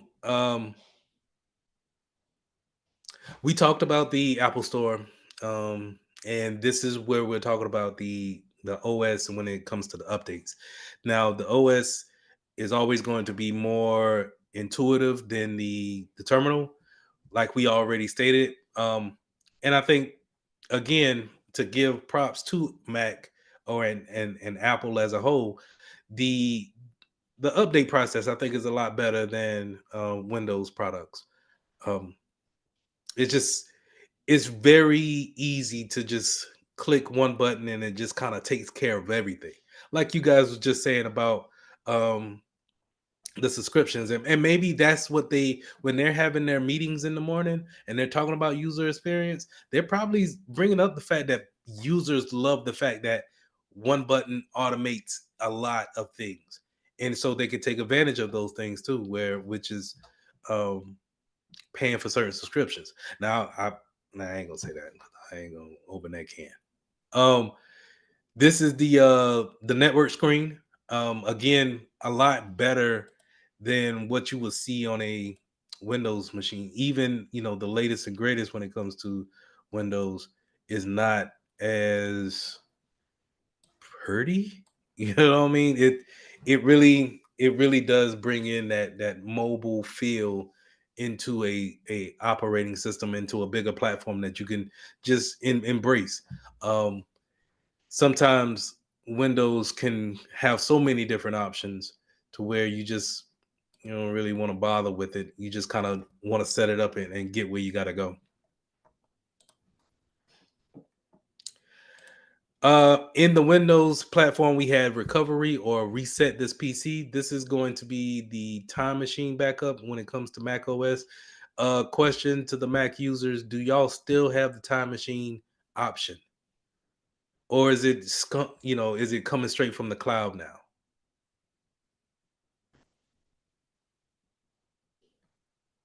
It's coming straight from the cloud. Okay. For Core 2, I would say We just still we be still aware have of. a time machine, but I think we just don't use it. It's Okay. still I could see this feature going away, and because it with so much being shared with the Apple ID and the profile, um, really the only thing you would want to have is just kind of erase everything from the OS and then pull everything down from your profile. Um, so I could see this feature going away shortly, honestly. All right, troubleshooting wise, when it comes to the Apple apps crashing on a desktop or a laptop when it comes to Mac, my favorite command was force quit. Um, Back when it was 2013, a lot of applications were trying to become more Apple friendly. Um, I remember this being a notorious thing with Adobe. Adobe would constantly spin that pinwheel will just spin and spin and spin. And even when you force quit the application, it will cause the kind of like every other window to kind of crash out too. And it would then take you back to the desktop. But a lot of times if that's the case, then um, uninstalling the program, the application altogether, and then putting it back typically would fix the issue. Um, but sometimes you would have to wait for updates to come out from the manufacturer to actually put on that desktop in order to fix that issue. Now, those are the slides that I had. I still want to go over and take 15, 20 minutes and let's do this lab. and then I'll let you guys go for the weekend and long weekend because we got MLK Day.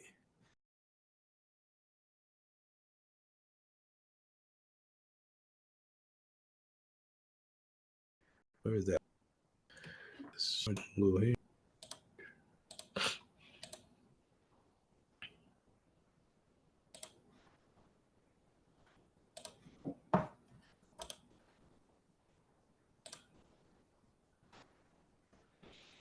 So bear with me and let's good. I want to do this lab because I want to show you guys those commands in that terminal so you could see and see how we're just using the terminal to really kind of do all the things that we would do normally in a OS.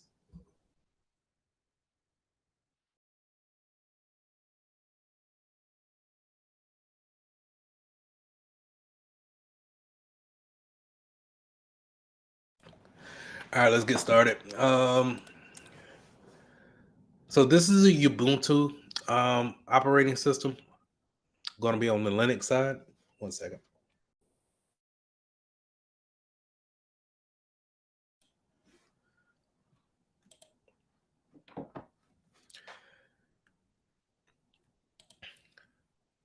We're going to select that username Tux, and then we're going to put in the password here and click enter.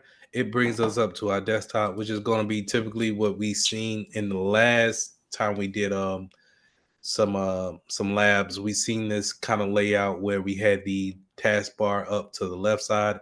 You can still get your apps on the desktop, but you can see how some things are similar to the Mac OS, and you can see how they can be sister operating systems. So we did that. Let's launch the terminal application by clicking the shortcut. That shortcut will be here.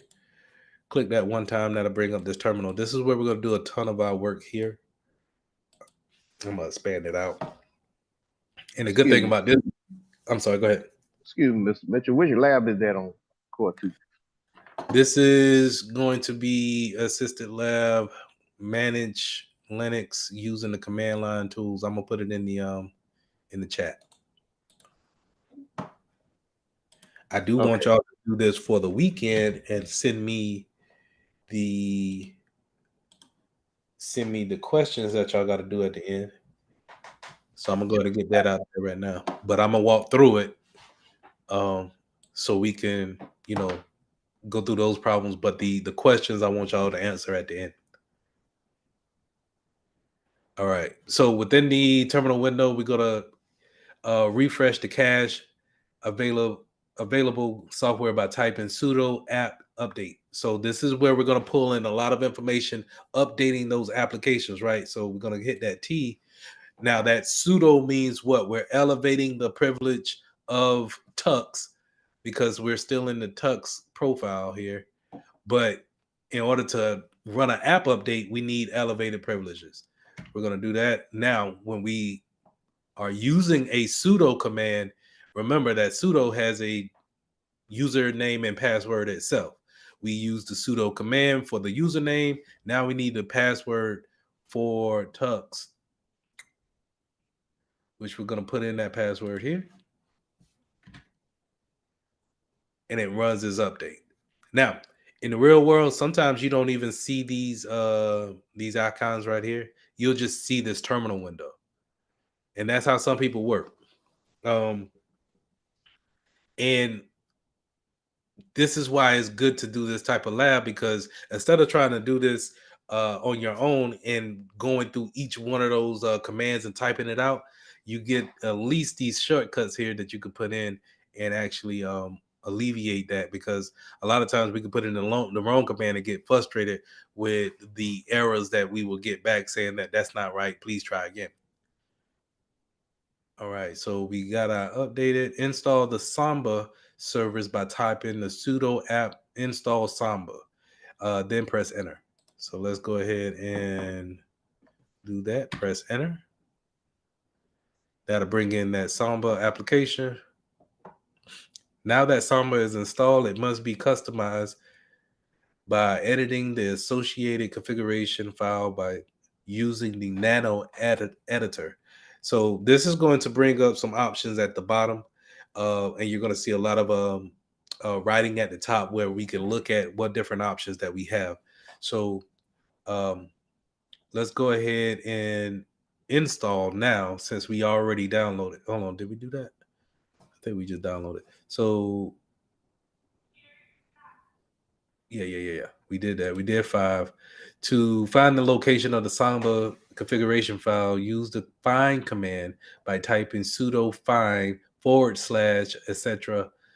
Type keep your files okay.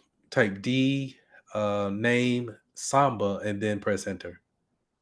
Now, when I put this in there, I want you guys to pay attention that these are you got to get things case sensitive when it comes to Linux.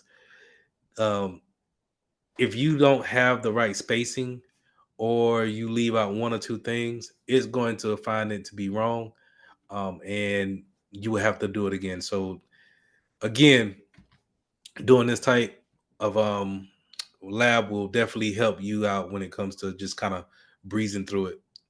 Now, these are the directories that I was talking about in the beginning of class, where you remember I was showing my documents here, and I would go up to the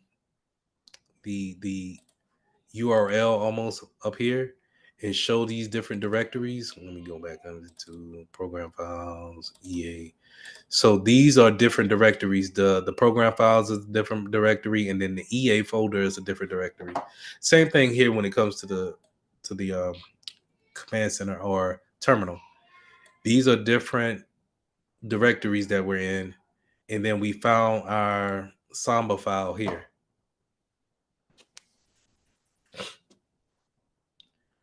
All right, so we just did that. 6. Observe the previous command searches for the directory named Samba within the directory.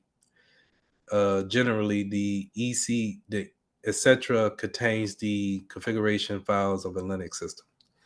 Right now, observe the list that observe in the list that one of the matches search etc. / Samba. Navigate to this location in the file system by typing the cd command along with etc. and then Samba, then pressing enter. So it found two Sambas in two different directories. Okay, that's why we got two of them. So we want to go to the first one. So we're gonna do um, a change directory command, which is the cd command, to go to that one. At the top, hit enter. Now, what that does is that it changes this piece right here to let us know this is where we're at in the directory. Now, if we wanted to see the contents of this directory, remember where this directory is typically a folder, right? So it's contents in that directory. That's just the equivalent of we going to the OS program files. Let's go to Microsoft Edge application down to there's a PWA helper. If we go up here, what we're basically saying, what we want to do is go to these different directories, which is a folder, and then within this application folder, I want to see this PWA helper. In this case, I want to see the contents of Samba. I'm going to put that ls command in there to see the contents of that folder. We're going to click enter, and then it shows. It only shows really these three contents, right? Then that edit the SMB config by typing sudo nano and then typing in SMB config and then pressing enter. So let's put that in.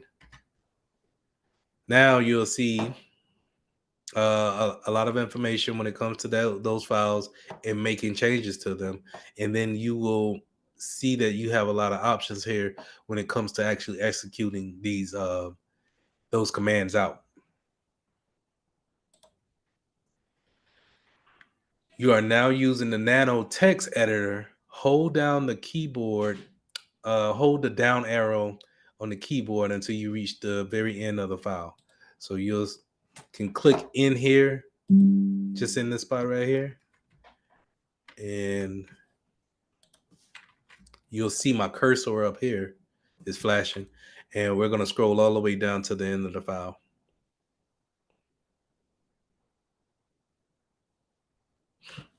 All right. Now on the blank line, on the last blank line, type in the brackets help desk wiki and then press enter. So let's go ahead and put that in there. Press enter. What we got? Then we're gonna go in and type in comment the equal signs wiki files. Put that in there. And we're gonna put in the pathway back to the Tux public file. Put that in there. And I'm gonna go ahead and put these last 4 in there as well, right?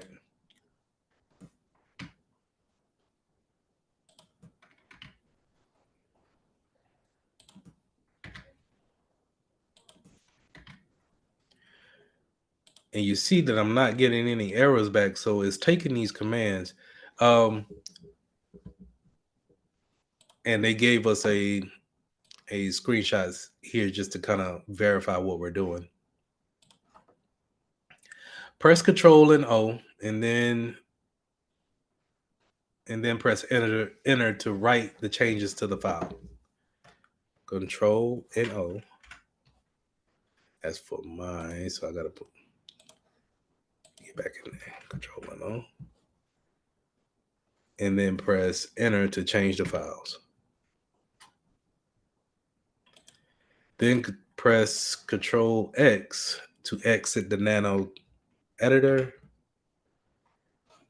That brings us back to our original spot. Select that score. Let's keep it moving. All right, create a password with the new Samba share by typing the password for Tux. Put that password in. Now, just so you could see this piece right here, what I just did was that when I had to put that password in, that it didn't show anything for the password. It didn't have the asterisks, or any type of dots. It's easy to do that here because I can auto fill it and then go back in and then go to the next one, right? But in the real world, we have to actually type those things out. And so if you're not great with typing, or you tend to need to see at least the dots, you might have a little bit of problem putting in passwords in a terminal window, because it's not going to let you know what part you got wrong, or if you put enough characters in. It's just gonna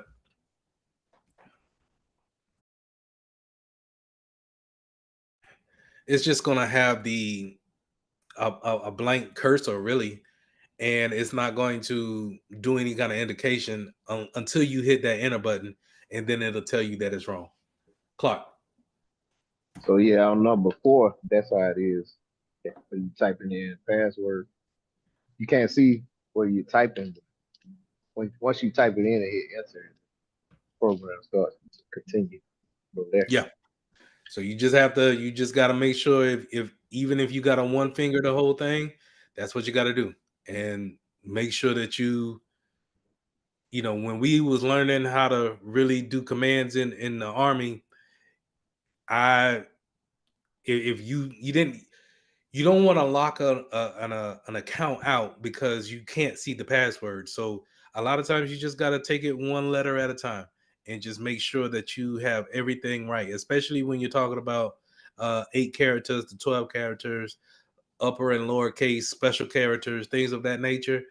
Just take your time and do each one, especially if you're not familiar with your special characters, and if you gotta do a shift, or if you got to do a forward slash or a backslash, it'll get kind of, like I said, frustrating. All right, so we did that. Now leave that terminal window open. Let's move it, keep it moving. Now, in the same terminal window, type in the IP address. The IP address show dev ENS32. Press enter. That brings us back with some information here, right? Record the IPv4 address value shown in the command output of the following box. So we all know what an IPv4, what we're looking for, right? So this is where we'll be at when it comes to that IPv4. 100.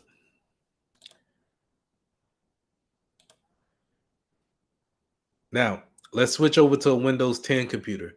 In order to do this, I want you to just click the Windows 10 hyperlink here, and that's going to pull and switch you over into a Windows 10 environment.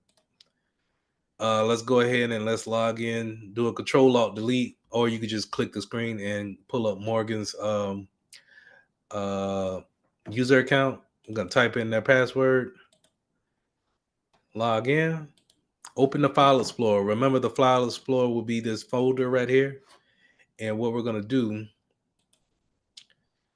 is select the network from the navigation plane on the left. This is the navigation plane that they're talking about. This is the network side that they're talking about. They were saying the next one, go ahead and click a warning dialog will display, click OK. Hit OK. And then they're saying check the yellow bar that appears under the File Explorer address bar and turn on the network discovery and sharing files. Click this bar and get those options. And then now we are faced with some more options.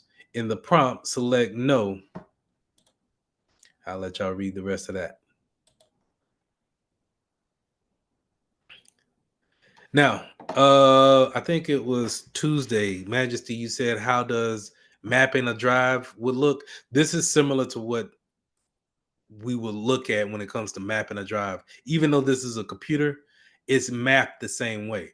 So this computer has nothing to do with this Windows 10 computer that we're on, right? I believe so. If I look up system name, should be a different name.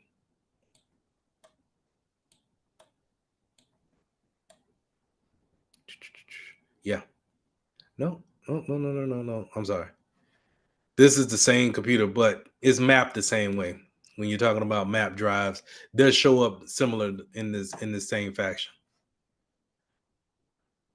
All right, click on the address bar and then type in the IP address of what the Linux system we were just in, right? Hit enter, and they'll actually show up like that. They'll have these little icons like that, showing that they're on the same network, and you're able to communicate directly to it. We put in that address, that IP address, and then we click enter. This opens a server object and shows the share available on the server. The help desk wiki Samba shared configured in the previous step should be present, which it is. Double click the help desk wiki. All right. The root of the shared account should now be shown is currently empty. Right click on the empty plane and select new text document. We're going to right click on the empty plane, which is, pretty much this whole white piece right here. Click new and then go down to a text document. This is the quickest way that you can open up a notepad, and we're going to name it, create it using Windows, and then select the score.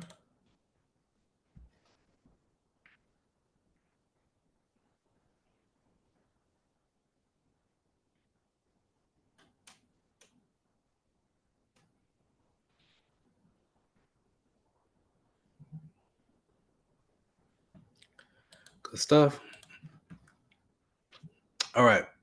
Verify the creation. Verify that the file in the network shared is accessible from the Linux computer. Select the. I'm sorry. Majesty, go ahead. Okay, so maybe I might have just clicked something wrong because I did the exact same steps you did, and it's telling me that the file isn't being found. I don't know if maybe I made the thing wrong. Like I went through the exact same steps you did. I'm at the part where it says it's the empty pane. Simply create the text document. Did And you right click in mm-hmm, the empty plane? You hit new mm-hmm, text document, right. and you could put created using Windows. You doing this at the same time, right? Mm-hmm, Hit enter, right. and you should have this left. Like it should click off. Oh, okay. It worked Okay. now. Thank All right. you. No problem. All right. Delete this because I don't. Well, I'll leave it there.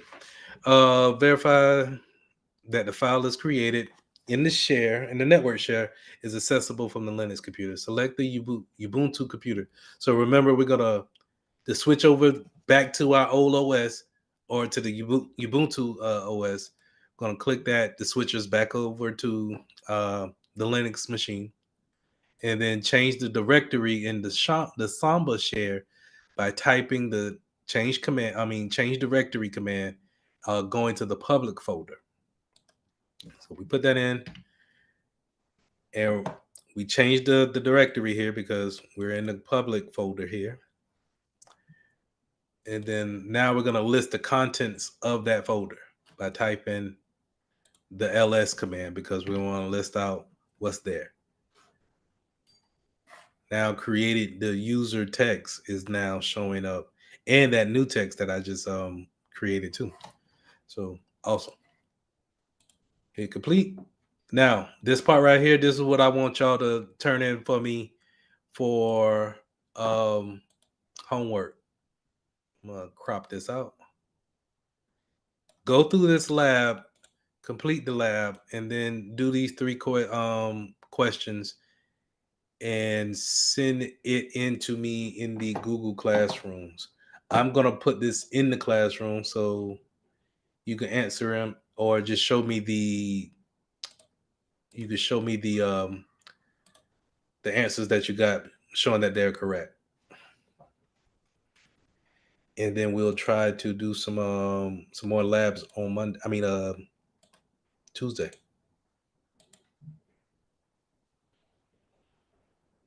Dang, I gotta put this in the drive. All right, I'll have that for y'all.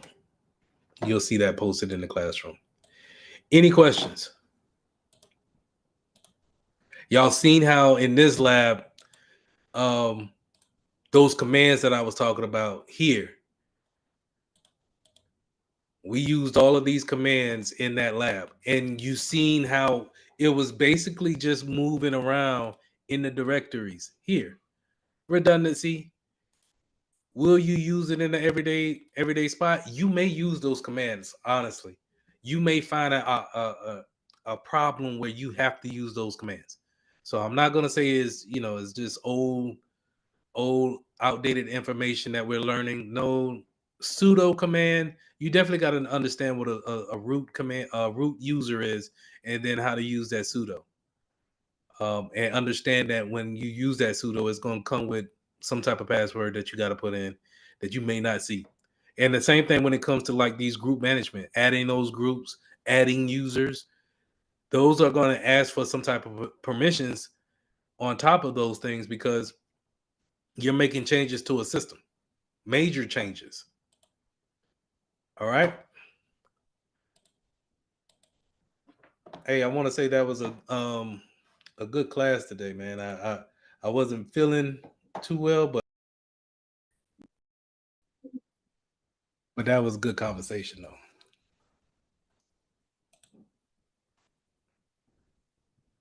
All right. So let's share screen one. All right. So like I said, we only got two more lectures, including the one tonight. No, including the one tonight. We have one more lecture after this one. That'll be tomorrow. All right, so let's get into lesson 15, explain risk management and the processes. So risk management is going to be how we determine the type of threats that are out there, the vulnerabilities that we have. How are we going to go about actually making those type of decisions, whether we stick with a risk or do we defer it to someone else? Do we put things in place for it, or we just do we kind of avoid the risk altogether? So let's take a look at it. Um, there's different types of risks, right? Of course, we got malware attacks, phishing attacks, insider threats. All of these type of things bring their own type of risk assessment to it. And the thing is that we are never going to eliminate risk totally. So even if we put all of the antivirus in for malware, and we train all of our users to be phishing aware, we can't really stop an insider threat if we just, we could tell everybody, hey, be nice to everybody and don't make enemies with nobody, but insider threats may still happen. It may be based off of, just how much money that someone sees on a daily basis. That brings me to a story of working in the bank, right? So when you're a teller, you could see how much money someone has in their account. Imagine if you just knew a little bit about a computer system and how your network works. If I worked at a real big bank, maybe I could take 2 cents from every account at the end of every month and put it into a non-disclosed account. And you know it's so much, it's so little in cents, it doesn't really show up on someone's radar as far as, hey, I'm missing 2 cents. But when you're talking about working at a Bank of America and you got millions of accounts that you could just probably take 2 cents from, then you can imagine how quick that could add up over time. And so those are insider threats. And you don't really know that they exist until it may be too late. If you start to really kind of, if you're doing an audit and you see like, whoa, you know what I'm saying, this person over here has gained uh a credit of 2 cents from so many different transactions every month. Every end of the month this transaction happens, then that probably, can expose that type of attack. But you can't really eliminate that risk altogether. Same thing with equipment failures. You don't know when your equipment is going to fail, but it is going to happen at some point in time. And just to kind of go back to what we were talking about with AI, this is how you defeat any type of machine type of learning, is that, if it gets to the point where they have their own thing going on, you better hope that the equipment fails, because at the end of the day, it is still man-made in some sense. And so it still has to be, it has to come to an end at some point in time. Software vulnerabilities, we can have a good handle over software vulnerabilities, but sometimes we could bring in old software that we're not totally aware about, and bring in the risk that comes in with that. Here's a big one. So non-technical risk like inadequate policies or training. So this goes back to the employees that we have. Now, it's not their fault that they may not be tech savvy, or they may not understand the policies. They may not even be into the policies like that, where their job is not really into the policies to where they have to review those things. So I remember working at a TV network, and they had the grounds crew. And the grounds crew, their only job was to clock in every morning and then go and beautify the campus. The thing about that is that they still had to log in on the network and still had to, have a login and a password, and then go to a particular app that, had their particular information in it. Well, they're not going to be totally all up and down in the not the student handbook, but the employee handbook, or how we actually what's the policies that we have when it comes to cybersecurity or training. They may not even care about the cybersecurity training, the phishing training that we have every month. They're just there to, take care of the yard. Well, if someone's doing any type of reconnaissance, then they could probably look into that to say, okay, what's the odds of someone working just on the yard and they have a very complex password? I probably stand a good chance of getting their credentials and being able to hack their particular account before I go and get someone of the CFOs.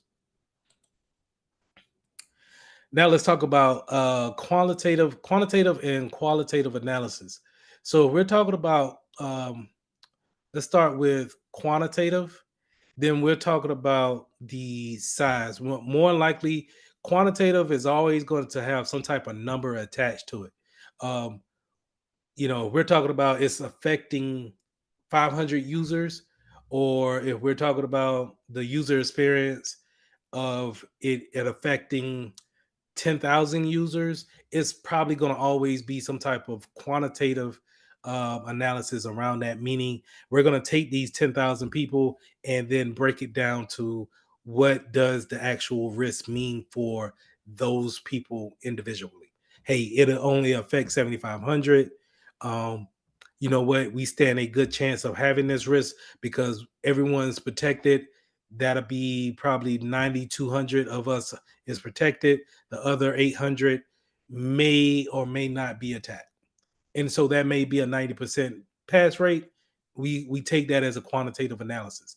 Qualitative is going to be more subject to thought process or how someone feels. So qualitative will be, the quality of the analysis, as far as if we if we become breached in some type of way, if we become hacked, how is it going to be perceived by our audience, by our customers? What's the impact of that?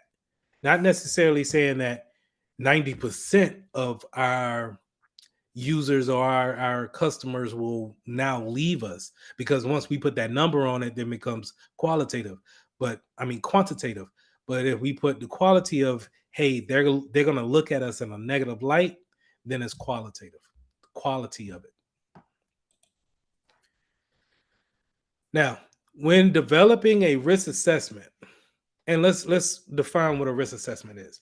Sometimes a risk assessment is a list of things that you got where you list of actions, and you will ask your IT director or IT manager, hey, let's go over some things that you got into the company, and let's see exactly how much of a risk do we actually just stand here today. And you can ask things like, what's the policy on passwords?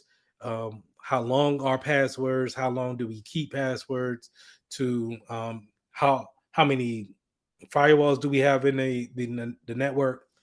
Um, you can ask things like, what's the latest OS version that we have in the network? Things like that. Sorry, those type of questions is going to allow the IT director as well as the cybersecurity team understand where do we stand at as far as the posture of the cybersecurity program, the IT program as well. So what's the posture? Are we standing up straight and proud to where we have things in place, we have processes in place, we have appliances in place, we are ready for an attack, and if we are attacked, we know exactly how to react. Do we know how to be proactive? That's probably going to be a good posture, and those assessments allows you to see if you're in that mode to where you're being able to be proactive. But if you're not, an assessment can now give you a guideline of what do we actually need to do to change those things. How do we get to becoming a better posture type of program? Now, I got here inherent risk, and sometimes when you fix one problem or you fix one risk or mitigate it, you in turn inherit some other risk. So to give you an example on that is that, hey, we want to protect against malware attacks. Well, we bring in CrowdStrike to do so, but with CrowdStrike having that 0 day the other month ago, or not a month ago, but like 5 months ago, then it inherit the risk that you brung with them into your network. That's just, it is what it is on that. And so in the world of security, the best way of security is to be able to lock down everything. Nobody can't do nothing, but that's not productive. And so you want to make sure that you lean on letting people get their job done, but doing it in the most secure way. That's how you're going to be more productive. You won't be always the most secure, but you will be productive, and be able to have some type of balance there. Now, whenever you have those assessments and you're creating what's detrimental, what's critical for us, what are critical processes for the company, you could create these heat maps. And these heat maps are for your regular employees or lower level employees, or maybe even senior all level employees. Let me just put it like that. For all level employees to have a quick look at what is a major impact for us. You can automatically see that red is bad and then yellow is not necessarily great, but we can live with it, right? And so these heat maps allow us to look at it from a security standpoint and say, you know what, we need to work on the RAOs. We need to work on the antiviruses, not on certain PCs. I want to work on legacy Windows. We need to get these out of the system, out of the network. You can look at it and have a better idea of how to tackle certain address certain risks that you have in the company, and then you can eventually turn those triangles into green check marks. But you don't want them to go the opposite way, right?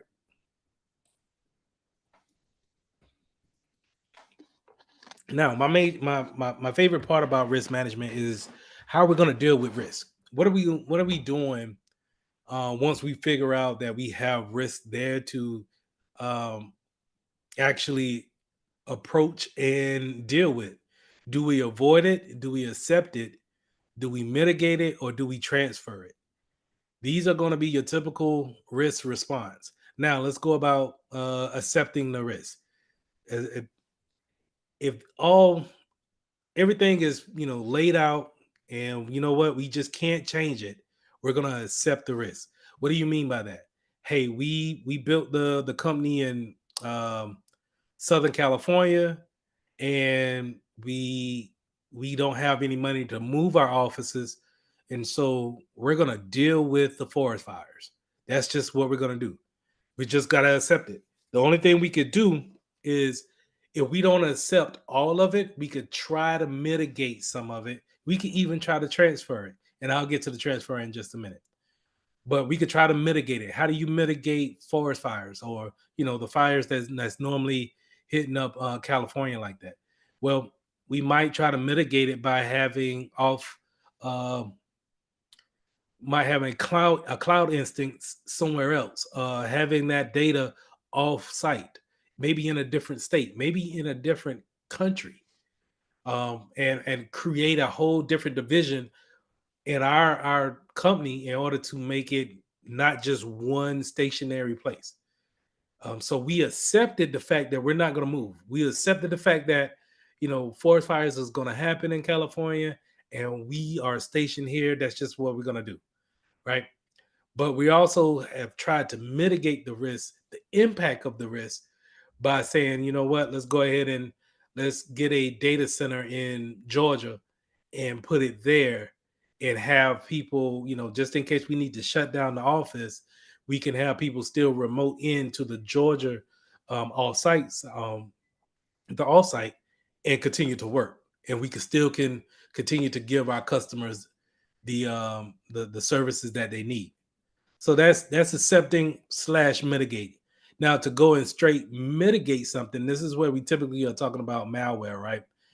Malware, we're going to put in antivirus to mitigate those type of attacks. It won't stop every attack, but it will significantly stop enough attacks to where we can at least accept the risk of it. So going back to our heat map now. So let's say if it's a X mark for antivirus here, and or right here with RAL, annual rate of occurrence. And so if it's there, then we say, okay, let's put in our antivirus.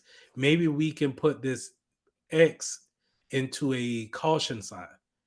So now that caution sign may be something that we accept, but it's not necessarily something that we're happy with, but we will accept it. And that's a big thing is when you're able to, and that goes to our next slide, but I need to go back. When you're able to accept the risk, that's your risk appetite. We can stomach this. We don't want to get hit with that type of risk or that type of results, but if we do, we can recover. We can handle that. So that's mitigating, being able to put something into place, significantly dropping the impact of a risk if it was to happen. Now, transfer. A lot of things, and I haven't really tapped into this measure, but a lot of times when you're talking about transferring risk, you're talking about having insurance. And cyber insurance has been a thing that's been blowing up on the low lately, just because everybody's being hit with um, these doggone breaches, right? And so when you're losing customers' information, you're losing data, and it ends up in a monetary type of number, then we could possibly transfer that to our insurance company, and then we get the money on the back end. Give me 1 second. And so having that money on the back end or that coverage, we are taking the risk and saying, you know what, if it does come into fruition, I can always transfer this doggone thing to State Farm, and State Farm's going to cover me, and we good to go. Now, don't look at it so much as being like, hey, if somebody stole the firewall, the actual appliances, the firewall, the router, that's not going to really happen like that. But if you get a breach and someone now, let's say if that ransomware that we was talking about last week, somebody hits you up for 2 Bitcoins and you actually pay it, maybe I can file a report, a policy for that. Go ahead and file a claim for that. I'm sorry, and get my 2 Bitcoins back, maybe. But I'm pretty sure in that policy they're gonna probably say if it's your fault on a ransomware, we're not gonna give you, not gonna honor that policy. So, but that's the thinking of it, that there's a problem, there's a risk, but now I could possibly transfer the problem to someone else, and I can still come away not scathed, because now you still got to look at it like I was still breached. And so how my customers going to really look at me like that after I got breached? But at least I didn't lose any money. Or if I'm getting sued, then I could possibly take my claim and pay the customers, any type of grievance fee that they have on that.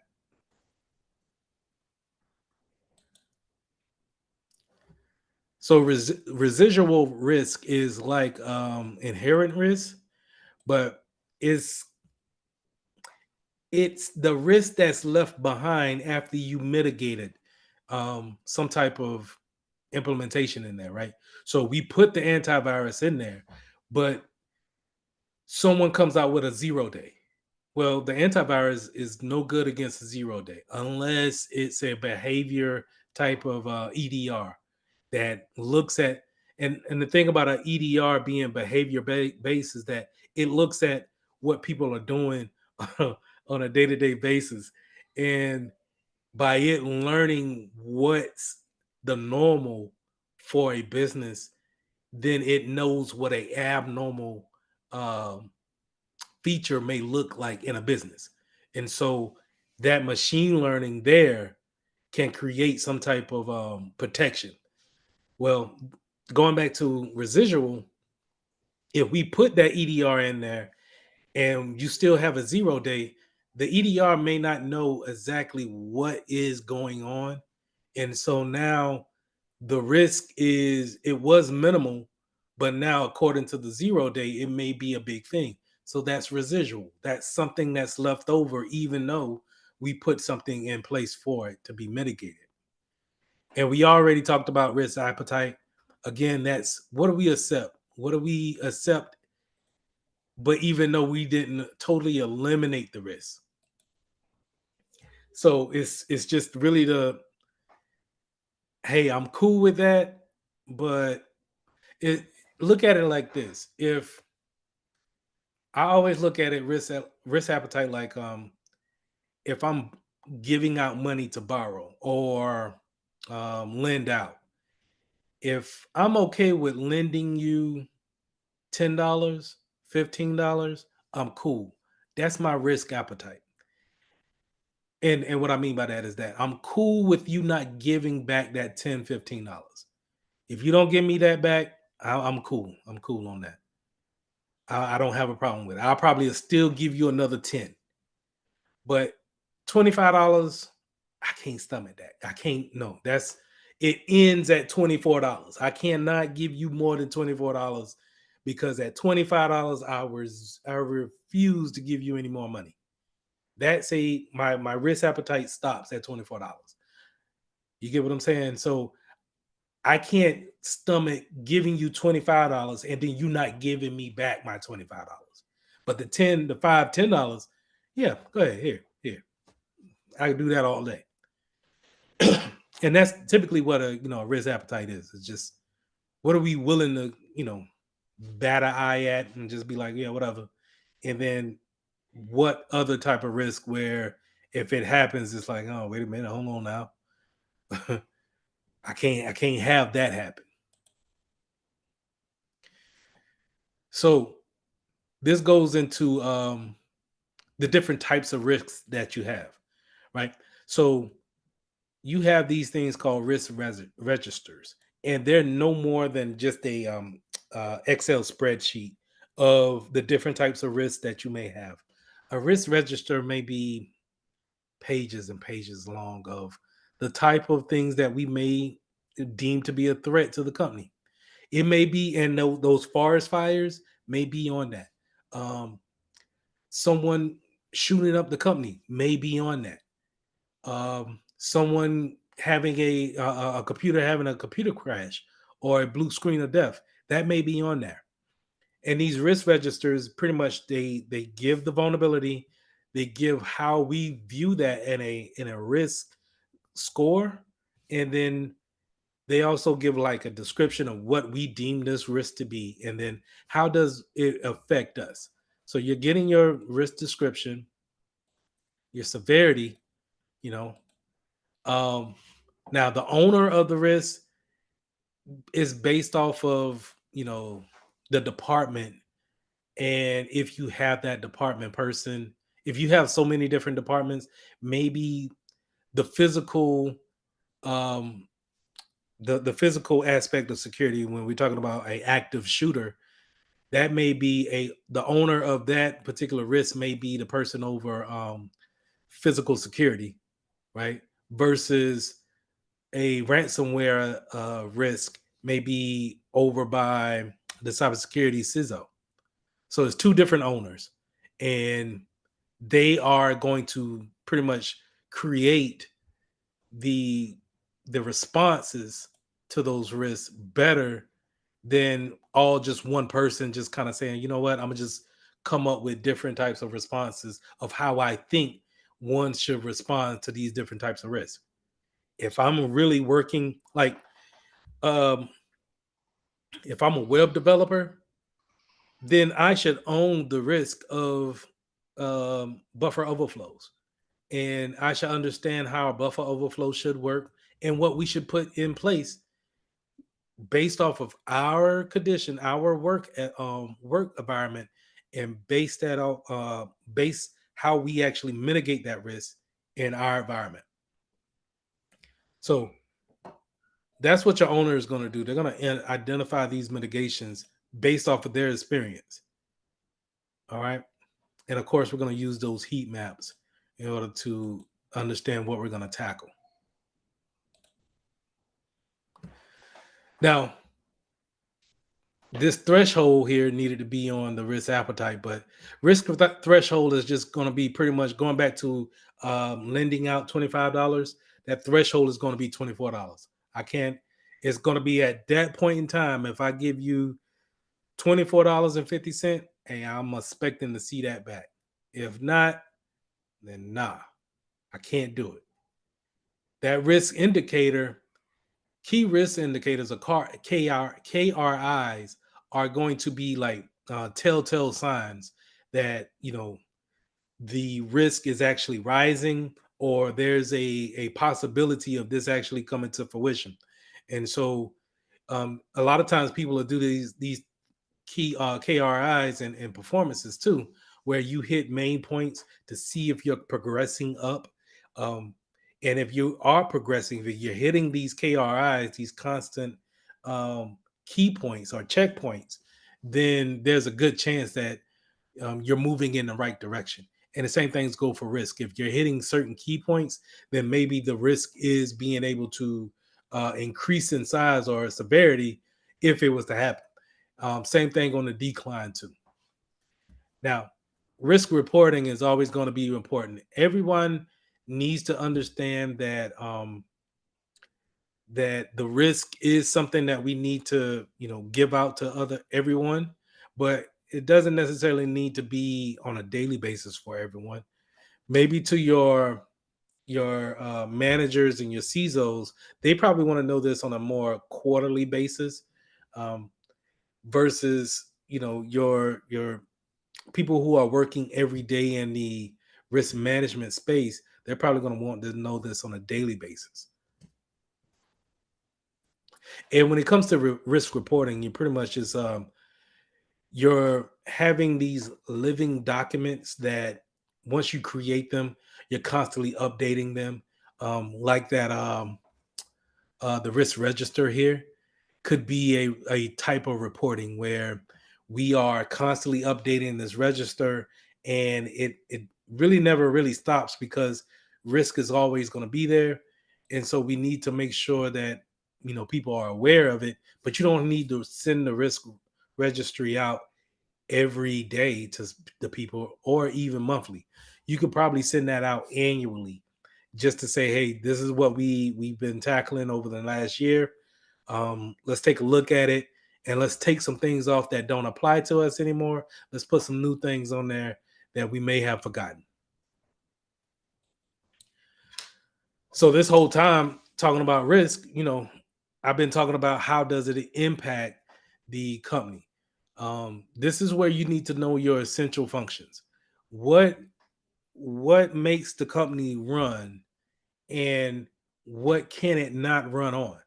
If it doesn't have certain functions, are you still going to be able to function as a business? Meaning, can you make money if this function goes down? If not, then that's a critical system, and it's an essential function. If it's an essential function, we need to put redundancy in place so it doesn't go down. So a question I ask you guys is that how important is the internet to a lot of online companies? The internet is the sole backbone of a lot of, if not all of the online companies. But yet a lot of them just have one access to the internet. That's all they have. If their access to the internet is down, then their website is down, or they can't answer any orders. They can't get back with any customers. They can't do meetings. And so you need to have a redundancy. How do you create a whole nother redundancy of a internet provider? Those are the type of things where, you come up in the risk assessment. We go over that and we say, okay, well, you only got one connection through Time Warner. Okay, Time Warner needs to have they have a fiber line cut in the middle of the city. you're out of the internet for 8 hours. Can your system or can your company survive that? Maybe, maybe not. What's the maximum tolerable downtime? And the key word here is tolerable. If someone was to go to your website and this is your sole business being online, and they see that it was unreachable at that time to go to your website, will your customer come back in the next couple of hours, next couple of minutes, the next day? Will they come back? That's the tolerable downtime. And to get to a maximum point, you need to, not saying that it's a science or a formula that comes up with that particular time. The formula that's there is normally just kind of giving you an approximate time. So to for the sake of argument, I would say a max time is 16 hours. 16 hours you get to be down and non-working before someone else actually says, you know what, I'm going to this other store, I'm going to this other website, I'm not going to mess with this person. So to give a real life situation on that is that, how long do you think it'll take for Netflix to actually be down before someone says, you know what, Paramount Plus, that's where I'm going, I'm just going there and I'm not messing with Netflix tonight? Or better yet, I would say Tubi. Tubi is probably going to be your best competitor to Netflix. Anyway, I think it is. But anyway, what's the maximum tolerable downtime for Netflix?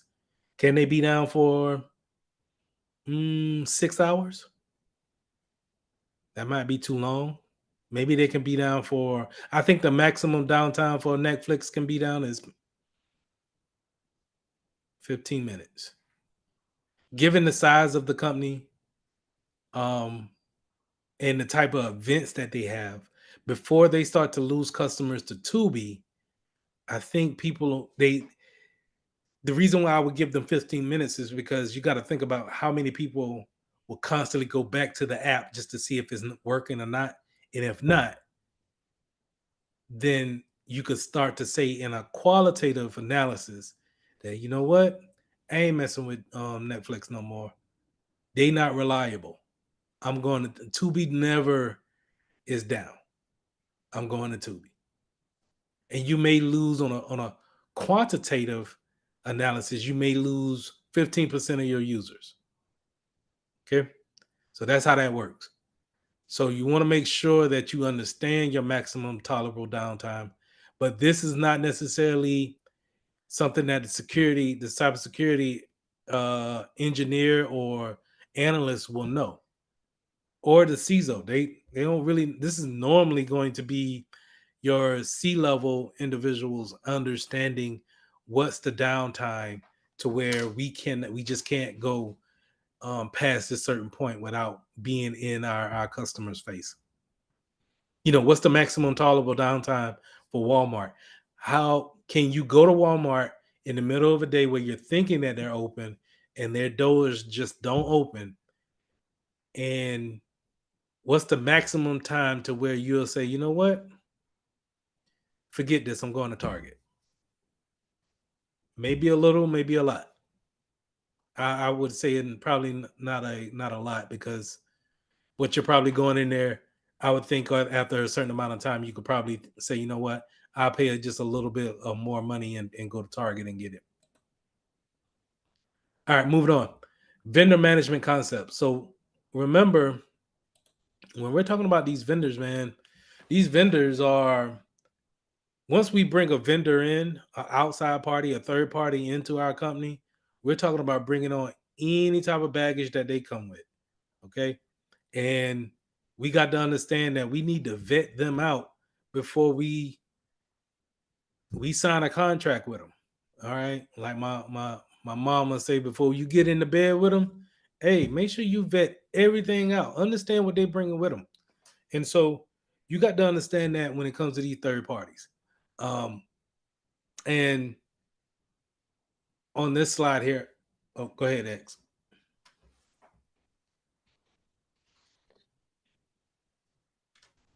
X, you got your. Yeah, my bad. I was trying to unmute myself. I'm actually on the way home. But so also have a grievance with that. Yes, please make sure you get all the details before you enter into anything with a third party. Right now, I'm dealing with a company. So the certificate for our website has expired, but the renewal certificate was sent to the person who's the technical person who set it up for our school now, and we're waiting on them to give us access to the certificate because they put the email in their name instead of a person with the school. So for one aspect of our school, so for a certain aspect, it's not a major thing, but it's still like a minor thing that I would rather like. Whenever they did this, why didn't they sign up with us? I work for Talladega, so they should have signed up with a Talladega email instead of the vendor email, in which we could at least have access to in case of emergency. So it's like we don't have full access of all our assets because we dealt with a vendor. And when the time came, the person who was supposed to be watching the vendor wasn't making sure that the vendor had a organizational email in which we can gain access to in case we either start dealing with them. And in our case, they see that we're kind of fed up with them, so we kind of trying to move away from them. And they're like, "Well, we're just gonna start answering your calls now." So some vendors can be, excuse my French, assholes. In this case, Yeah, and I've seen that time and time again where you're trying to do right by the business, and then there's a third party got their hands in something, and like just in case, and like in your case where you need total control of something, and Lord forbid you actually need that, and then you need to get in contact with them in order to fix that or to at least have it, and they're nowhere to be found. They're not answering the phones that day, none of that. And people are just breathing down your neck just because of the third party person. And I've seen places where we've gotten out of deals just so we can do it right the next time. And so we may have went with a lesser vendor. And what I mean by that is that maybe they didn't offer all the features that the prior vendor did. Or maybe we may have paid a little bit more to get out of our old contract into a new contract. But that's just, you got to vet them out. You got to vet them out, and you got to understand that this is who we want to be with for the next 3 years. These is normally 3 years is probably going to be your typical contract for a vendor. But just, ask good questions. Um, and what I mean by that is that ask questions that pertains to your job and how we do things here at our company. How is your product, your service, um, your customer service, the third party customer service, how is that all going to play a part in our sensibility of just having a smooth day? Can we call and open up a ticket with y'all real easy? If not, do we have to jump through hoops? Can we get somebody on the phone whenever we have problems? You know, all of those things need to come up in an assessment.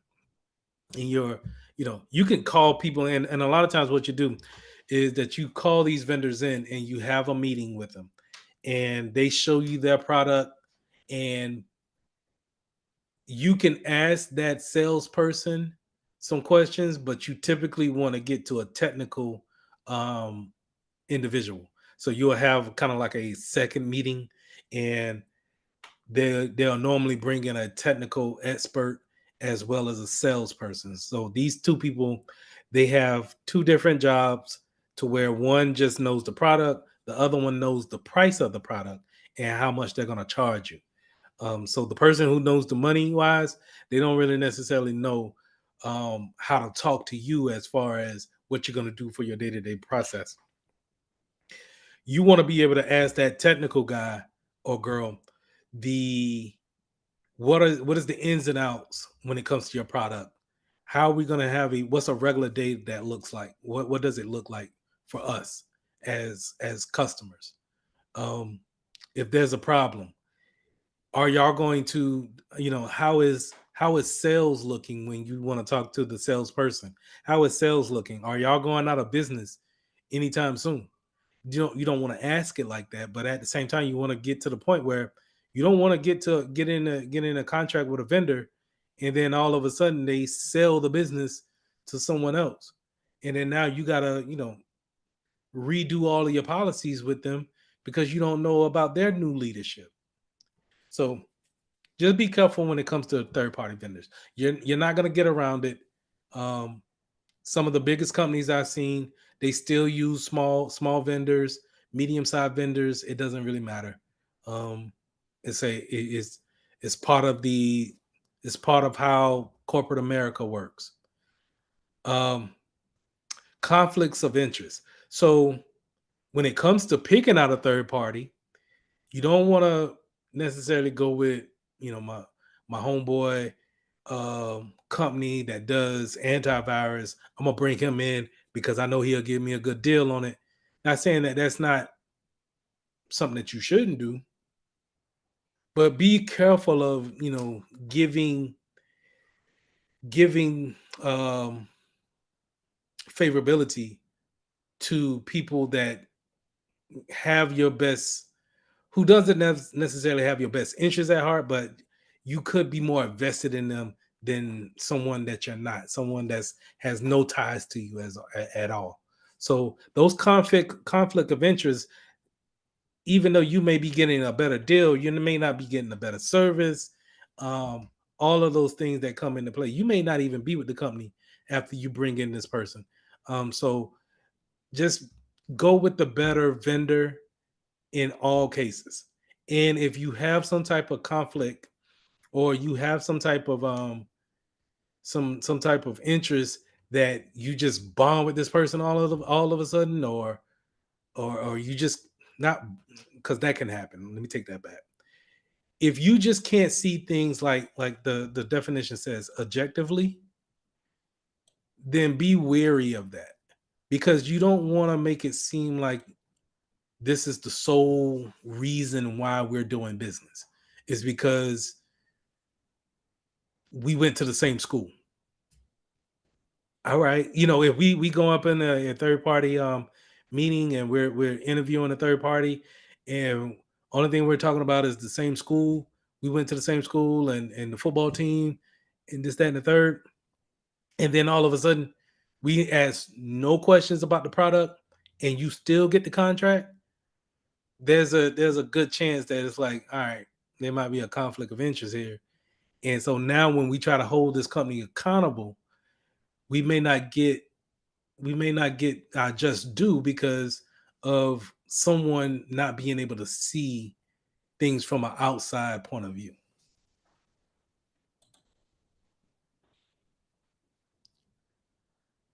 Some other things that you could take into consideration when it comes to picking your vendor is having to see their reports.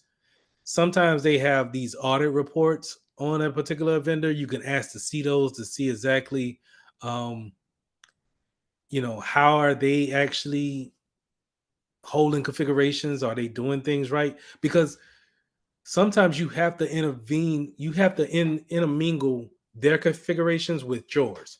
And so while you may be secure on your side, excuse me, if you're working with a cloud vendor and they're not doing certain scans on their side, whenever you push your data to their systems, then now your data becomes uh, insecure because of how they're keeping their house. So you want to make sure that you read those audits if they are available, and see what type of penetration testing results that they had. And here's another big one. What are their supply chains? So the vendor may be our in our supply chain, but the vendor themselves may have their own supply chain that they depend on. So the easiest way I could put this is that if I'm running a hot dog stand and I depend on um, I depend on Susie's bread truck or bread business to bring me the buns every day. I got the hot dogs. She need to bring me the buns. If her supplier, her bread supplier, Marita doesn't give her the buns, then I can't get mad at what I call her? Maria? Not Maria. Susan's. I can't get mad at Susan because she ain't got the bread. She has to wait on her own supply in order to give me my supply. That was kind of I had that same issue. I had my truck that needed to be fixed, and it needed to go to two different parties. But the party, I gave my truck back to Ford. Ford needed to go to Tuscany, and Tuscany needed to go to another company in Whipple in Santa Clara or something like that. But and Whipple did not have the part. They had to make the part. So now Tuscany is like, well, we can't give you a part if we don't, we're waiting on our supply to give us that. And so it's just a big mess. So bringing it all back to technology. While you may have your third party in there, you're thinking that your third party is good to go.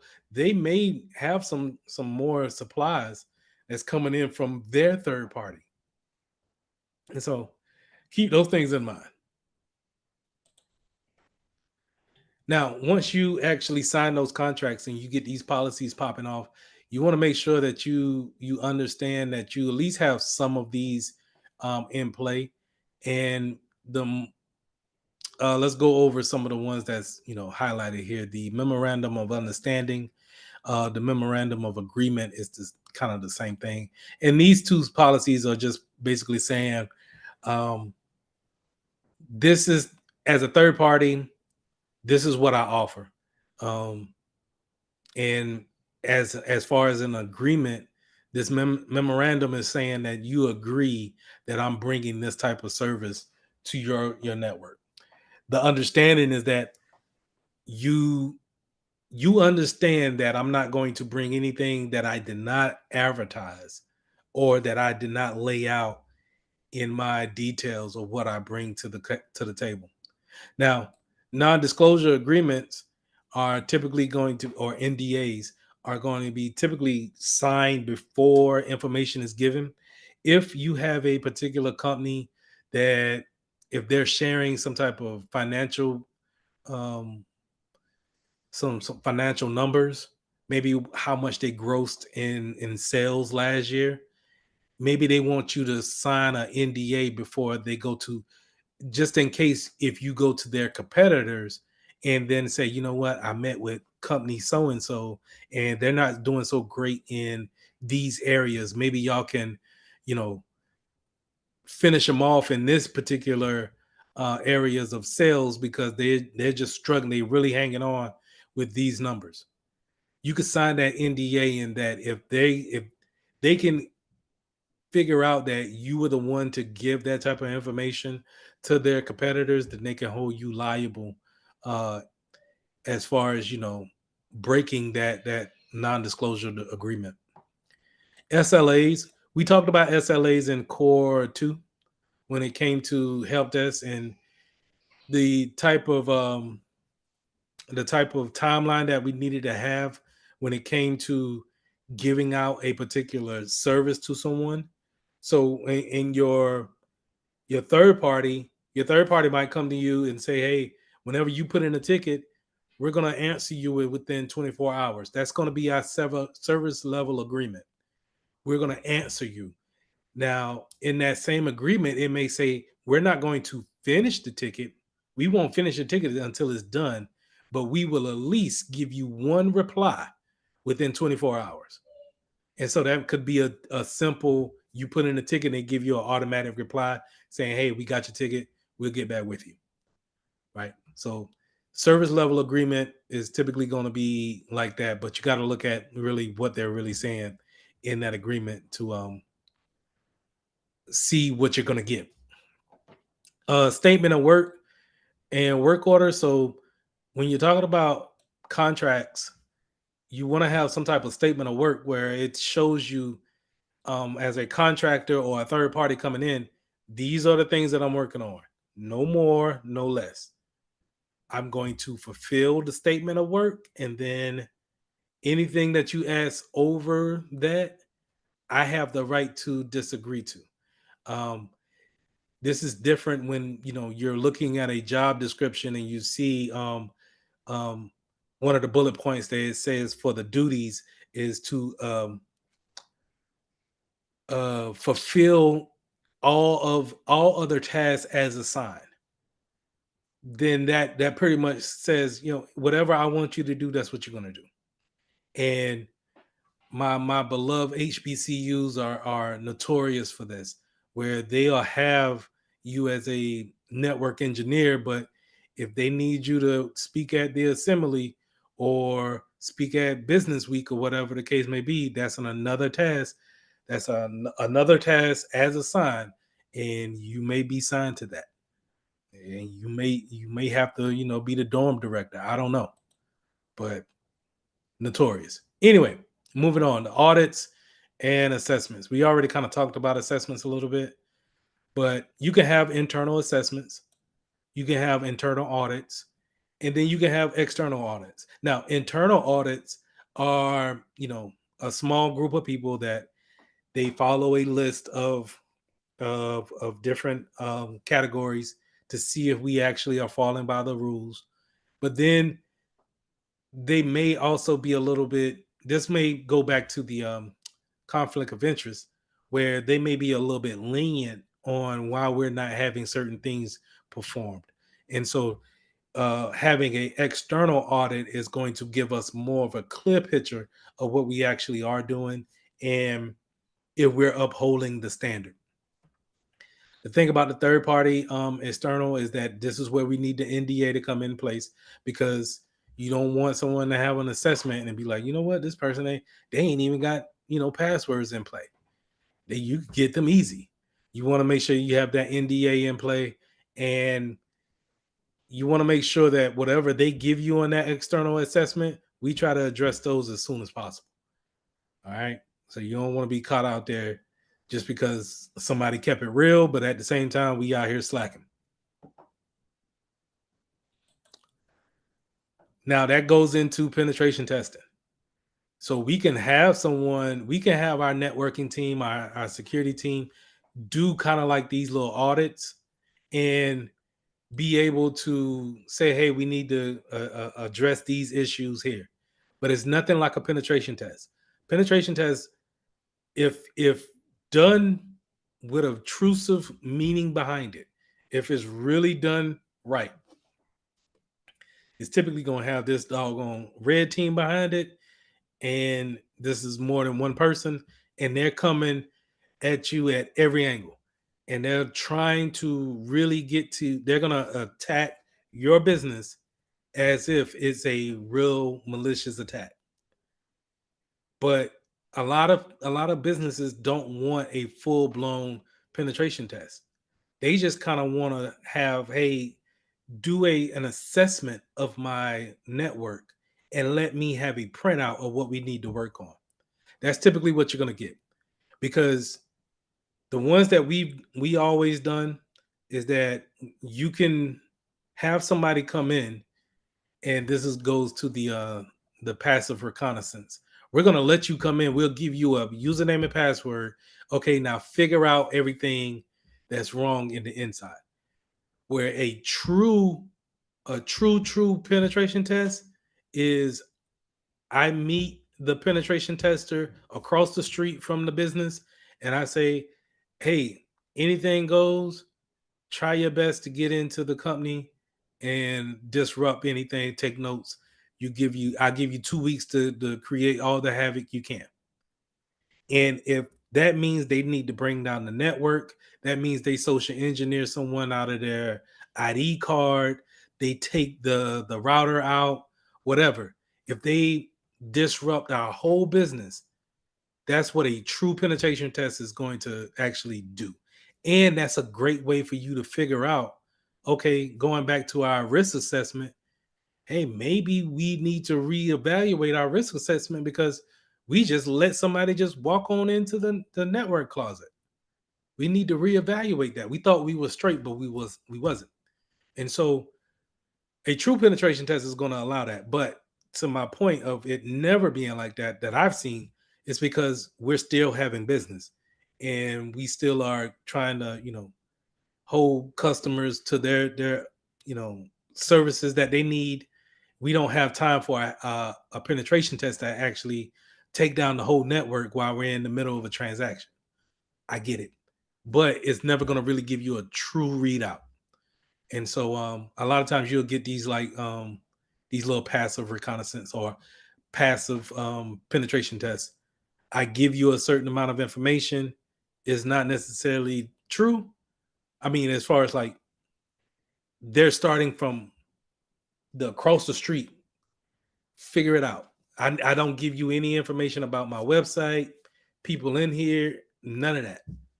But the places that I've seen, they'll give them a good bit of information and let them, be able to really plop them into the middle of the network and then poke around.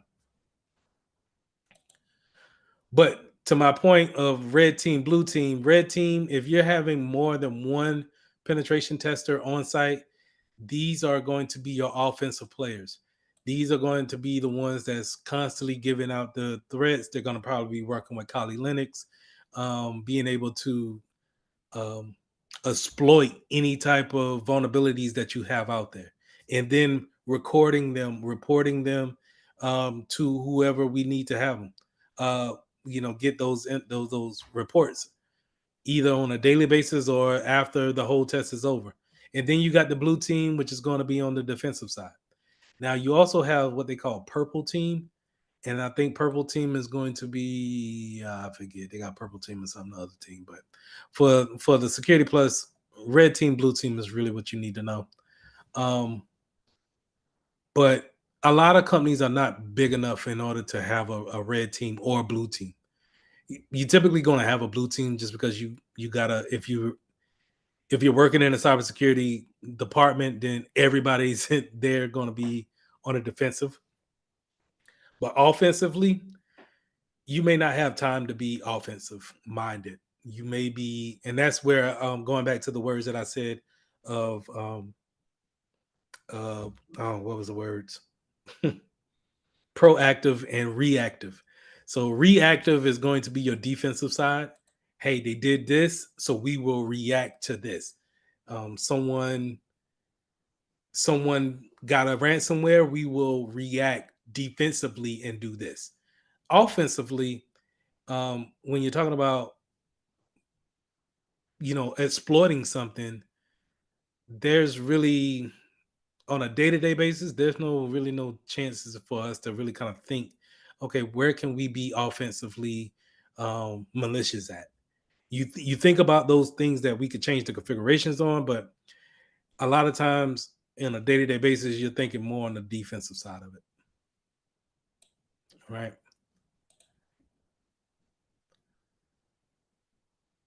That's all I had for risk assessment and the processes. Any questions?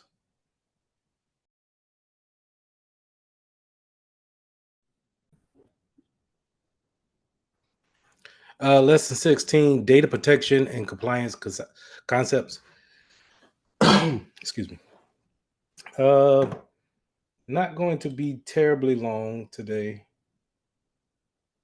And remember that after this one, we'll start back going to do some more studying on core 1 and core 2. But let's go ahead and let's jump into lesson 16. Data classification and compliance. So when talking about cybersecurity, we always refer to the information that we make for the company as data. It could be something like a Word document, PowerPoint, but it also could be some copies of PDF files that we have, maybe some important policies that we type up. Maybe it's an important ingredient that we use to make our special cookies, whatever the case may be. Um, this is important to the company, and this is the data that we actually have. Now, sometimes some data is important, more important than others, but for the most part, we want to protect it all. And the more sensitive ones, we want to put tags on it. We want to let other people know that, hey, be extra careful with this type of information. But we got to understand that we need to recognize what data that is before we can actually do that to that particular data. Now, the two that I got here highlighted is trade secrets and intellectual property, IP. Now, don't get IP. Sometimes they may try to fool you on the test, right? They may ask you a question and have it abbreviated IP, but if you read the questions and understand the context, they may be asking you what intellectual property or data is so and so and so, instead of it asking you what IP address that is asking you. So it should be two totally different things. But let's go ahead and let's jump into intellectual property. That could be anything that can be sensitive to the or critical data for that business. So let's just say KFC. KFC has what, the 11 herbs and spices, right? Well, the intellectual property would be the 11 herbs and spices that they use to create the original chicken. If that was to be compromised in any type of way, then we could say that the breach has happened and someone has gotten hold of our intellectual property. Instead of just saying, hey, somebody got hold of our recipe, they could say somebody got hold of our intellectual property, which could be a grave danger to our company and its existence. So we want to make sure that any type of intellectual property, especially those that's very sensitive to the company, things that what makes the company different than any other company out there. Now, yes, you have Pepsi and you got Coca-Cola, but the ingredients are not totally the same, and you would think that their business plans differ in some type of way. So, what we think is critical to us, we want to deem that as intellectual property and say, you know what, I don't want anybody else to know this about us internal, unless you're internal to us. Anybody external, they don't need to have this information. Now, going back to trade secrets is, when it comes to the stock market, and or it sometimes it can be looked at, well, let me jump to that later. When you're talking about the stock market and you're talking about having some type of insight of a business, and then if you're holding stocks and then you decide to sell the stocks because of where the company is going, then that's a quote unquote trade secret. And then that's of course illegal to do. You can't sell based off of, it's kind of going back to conflict of interest. You can't really understand or know trade secrets and then base your actions off of those trade secrets. Um, so it's kind of a conflict of interest if you do so. But anyway, trade secrets is not always just associated with the stock market. Is sometimes associated with the intellectual property of, we're actually taking critical information, critical data, and then selling that information out or trading that information out.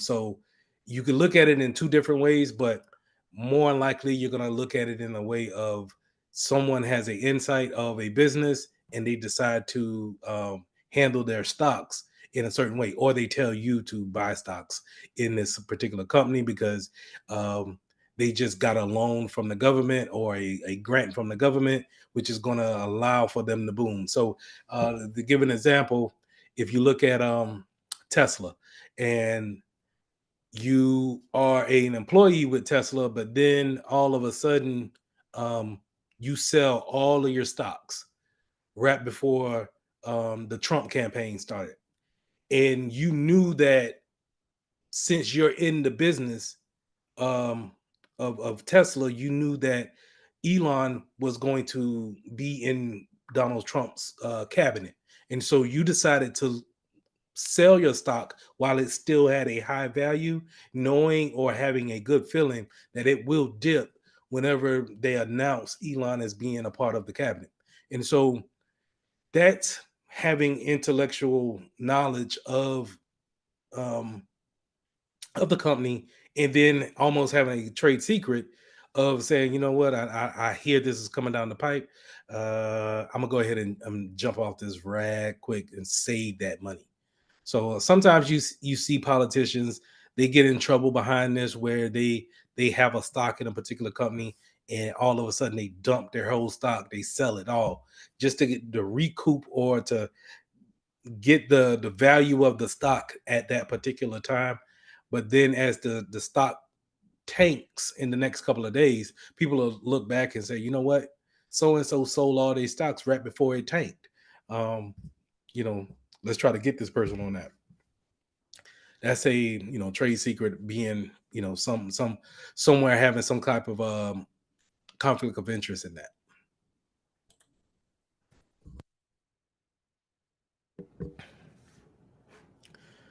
All right, so data classifications normally, um, like I said, we have data that's more important than others and more sensitive.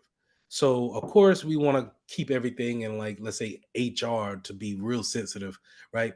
Because we're talking about people's information, um, personal information at that, medical records, whatever the case may be, maybe some payment card in this information that's probably there as well. So we want to make sure that all that's sensitive, but that doesn't necessarily make anything that's in the marketing department to be less sensitive or unclassified. So in the military, you normally have, three different types of levels when it comes to data classification. You have unclassified, classified, and then top secret, or you can have it unclassified, secret, and then top secret. Um, that's the only three typically, but I believe that there's many levels above that. I think that you typically you go to a certain point, and then that's all the government really wants you to hear about. But I'm not going to get on my soapbox about that. But um, there can be many levels to it, of what you could consider to be sensitive information. Um, but it's easy to keep it at a level that people can understand, that there's a level that most people can read and understand and don't really care about what's going on with that particular category. Uh, that's more your class of unclassified, non-secret, whatever you want to call it. But then you have secret, something that's, hey, this is information we don't want to get out. Um, and we need to make sure that it has a different level of security versus the unclassified stuff.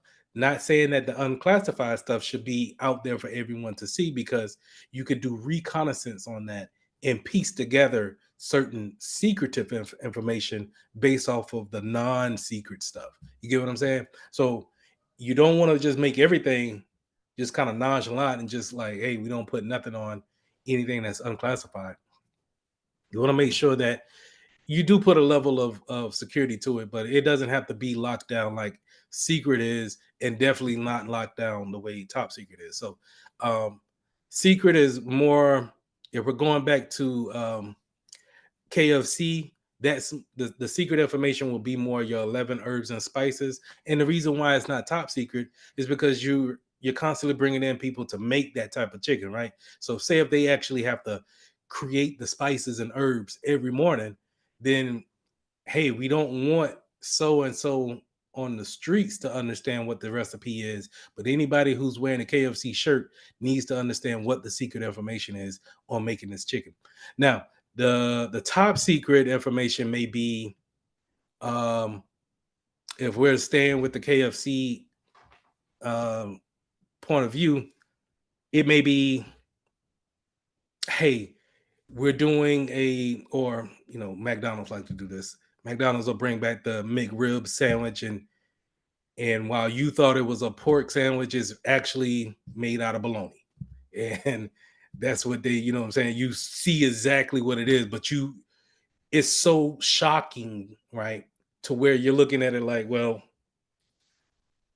this doesn't really need to get out because we don't want to make sure we show people that they're eating bologna. I knew you was gonna say something. Uh, I'm pretty sure that we don't want to show people that they're eating this for the McRib. So we may classify that as top secret. Not saying that it's morally right, but we know that if this information gets out, it could take a damaging blow to the company. So we want to, what we could tell people what's in the secret sauce on the doggone Big Mac, Thousand Island dressing, whatever. But the McRib, we ain't gonna really tell nobody what that is. So let's keep that as top secret. We'll label that as top secret. Make sure that only a handful of people can understand what is in this, and we make sure that those people accounts are to the brim locked down as much as possible.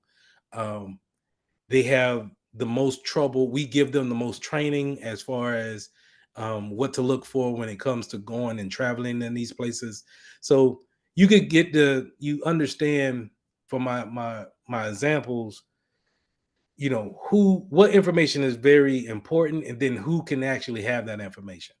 Just because you work there doesn't necessarily mean that you understand why the pay grade is what it is. So I had this problem at two places where I went, where someone at HR accidentally emailed the pay grade for everyone in the company to everybody in the company. So it was um it was an email that went out, and if you got it in time, then you can open up the attachment and then see exactly what everybody made, right?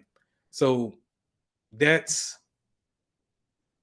while you may say hey, it's not that big of a deal, it is to a certain extent, especially when you start seeing um who's getting underpaid, why. Those questions will come out of why are they getting underpaid. um and you're looking at tenure, and then that person is not getting paid as this much and they just started. um you could have outrageous salaries for people who stayed 20, 30 years. You didn't even know this company could pay that type of money, and you just asked for a raise, and they're not trying to give you a raise. So it could get real messy. But that type of information should only be privy to maybe the HR manager as well as the CFO and the CEO. Maybe it should only be a handful of people that can see the whole entire list of pay grades for everyone, right? So those type of things need to be vetted out. We need to sit down and go have a meeting with everybody in the departments and say, hey, what is sensitive? What is really sensitive? What what will change the outlook of this company if this information was to get out? What is that? And we put tags on those things. And what I mean by tags is that we put things in the metadata. So and if you look here, I can go to my information, my info screen, and the metadata is the details. Where is my details? Not the protection. Look for issues. It's going to be here. So how you see how the author is automatically ingrained as James. This is where we could put more information about this particular document. And it's not necessarily what we see once we go and open up the file. We see this when we open up the file, but the metadata in the back, the details of uh, the actual document is something totally different. So we could do properties. We can go to the details here. And you see how all of this is detailed out as far as creation date, last modification, the content type. All this information is what we call the metadata. This is almost like the data makeup for this particular document, or kind of like the medical records for your particular document. And so whenever you send this, you package this up in a Ziploc bag, not a Ziploc bag, Jesus, in a zip file, and you actually attach it to an email. That metadata follows that, and so we can tag these documents and put in there, hey, sensitive information with two little stars or whatnot, and now tell our DLP system, our loss prevention system, to look for anything tagged sensitive with two stars. The more stars it has, or if we go up to a level of 3 stars, it's top secret. 2 stars is secret, and then 1 star is unclassified. So you can send a warning out for anything that's unclassified. Anybody can read it. We'll just send a warning out, like, hey, once you send that email out, you'll get a response saying, just to be aware that this is unclassified data, but just to be sure that you are willing to send this out, or just confirm that you want to send this out, and you do so, and there's nothing to it. But if it has 2 stars in that metadata and it stops, it kind of it doesn't deliver that mail until you give a confirmation that you know for sure that, hey, this is the information that's in this particular document. Are you sure that you want to send this to someone external outside of the company?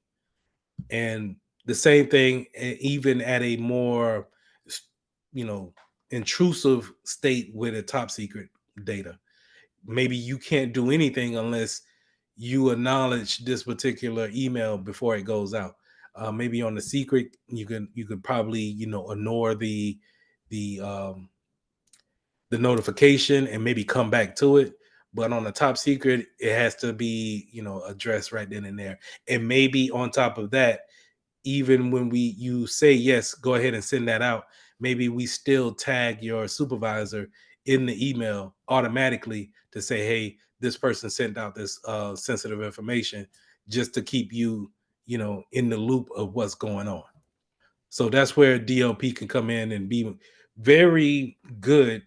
um, the problem with all DLP systems that I've seen is that companies have been working for years, if not decades, and it's so much information that's on the computer and servers. It's hard to really tag everything automatically, and so you have to go by one, bit by bit, or document by document, and manually tag these documents. So you can imagine that's probably not going to get done in a lot of cases.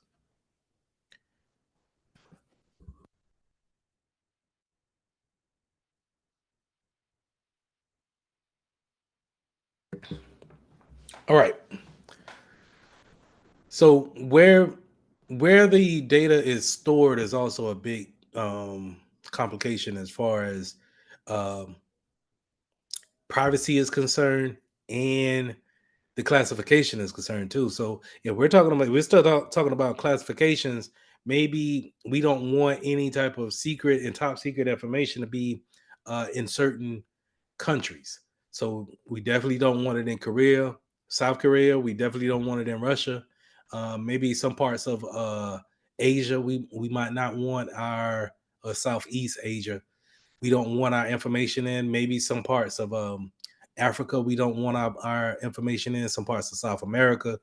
Um, we just, while there's data centers there, we don't want our information in a particular country where um, the country may be able to take over the responsibility of the data center that our information is there, right? So I hate to give the example of South Korea, but if your information is in South Korea on a server in there, and then all of a sudden uh, the the ruler over there is saying, hey, we're not allowing this particular encryption to be on our particular servers anymore. So if you have anything that's higher than a 128-bit encryption, then you need to downgrade that encryption, because we need to see exactly what are you hiding from us, which is,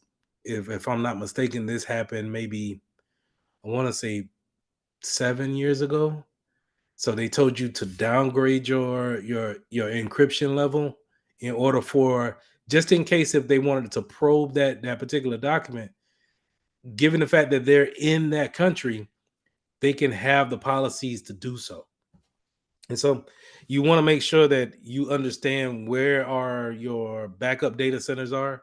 And more importantly, you remember how we talked about last night, your third party vendors. You want to make sure that your third party vendors ain't cheaping out somewhere trying to have a server in Russia, but they're selling you the service for cheaper, but they're keeping your information over there in Russia. It's not, you're looking directly at your third party, but your third party has somebody that they're in the bed with, and it's someone that means your data in no good. So you want to make sure that you understand where your data is, and it may take a little bit of digging to really figure out where it could be. All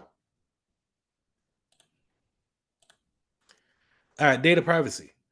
So you heard me talk a lot about PII, personal identifiable information. So again, we're talking about first and last name, date of birth, um, of course, the social security number, um, street address, and I think that's really it when it comes to like how to determine who you are. You don't really need the security social security number to really kind of figure out who you are. Again, like I said, how many Kristen McCords are there in Alabama? And then if I can, even if I get 30 results, how many can I really, if I have just another piece of personal identifiable information, how can I really drill down to who she is and then who the person I'm really looking for? Remember, I said that if you had 30 people in a classroom, there's a good chance, a very high chance, that there's two people in that whole room that has the same birthday. And it just goes to show that there's a possibility that it's not so much information that we really need that's going to not defer, but differentiate differentiate us from each other. We we have our first and last name, but a lot of times, if I could just get an address behind that, an email address, or more particular on a physical address, then I probably can find whoever I need to find. I don't know if you guys ever tried this, but I like doing it. Um, just Google yourself and see if what pops up. And just give it one finding point. Let's see. Hey, that's me. And given the fact, and that's a place where I used to work at. Given the fact that you know the internet, your social media is growing all the time, it'll be easier for search engines to find you. Um, and it used to be like they used to have these ads up here to where you could find people and their personal information, as far as like phone numbers and things of that nature. So you could look at it like, okay, well, let's see if I can get you on a call number. Or if I'm doing some type of marketing promotion and I know that you hold a certain position, then maybe I could just do a quick little Google search. I know that, and I was on the first page, was I? I was on the first page. And it comes up with something that I always push is my LinkedIn account. So, double-edged sword here. I want people to find me on LinkedIn, but at the same time, if somebody was really kind of looking for something secretive or to get more information on me, they could say, you know what, I know at least he's in Rock Hill, South Carolina. Um, and I don't know exactly if he works at Mitchell Technologies, but that's what he has listed. And you could just look at all the other things that I've done to really go back to the other Lee Mitchells. I'm probably not the other Lee Mitchells here that's here. Maybe that's not the people you're looking for. Maybe not. Might be looking for this guy.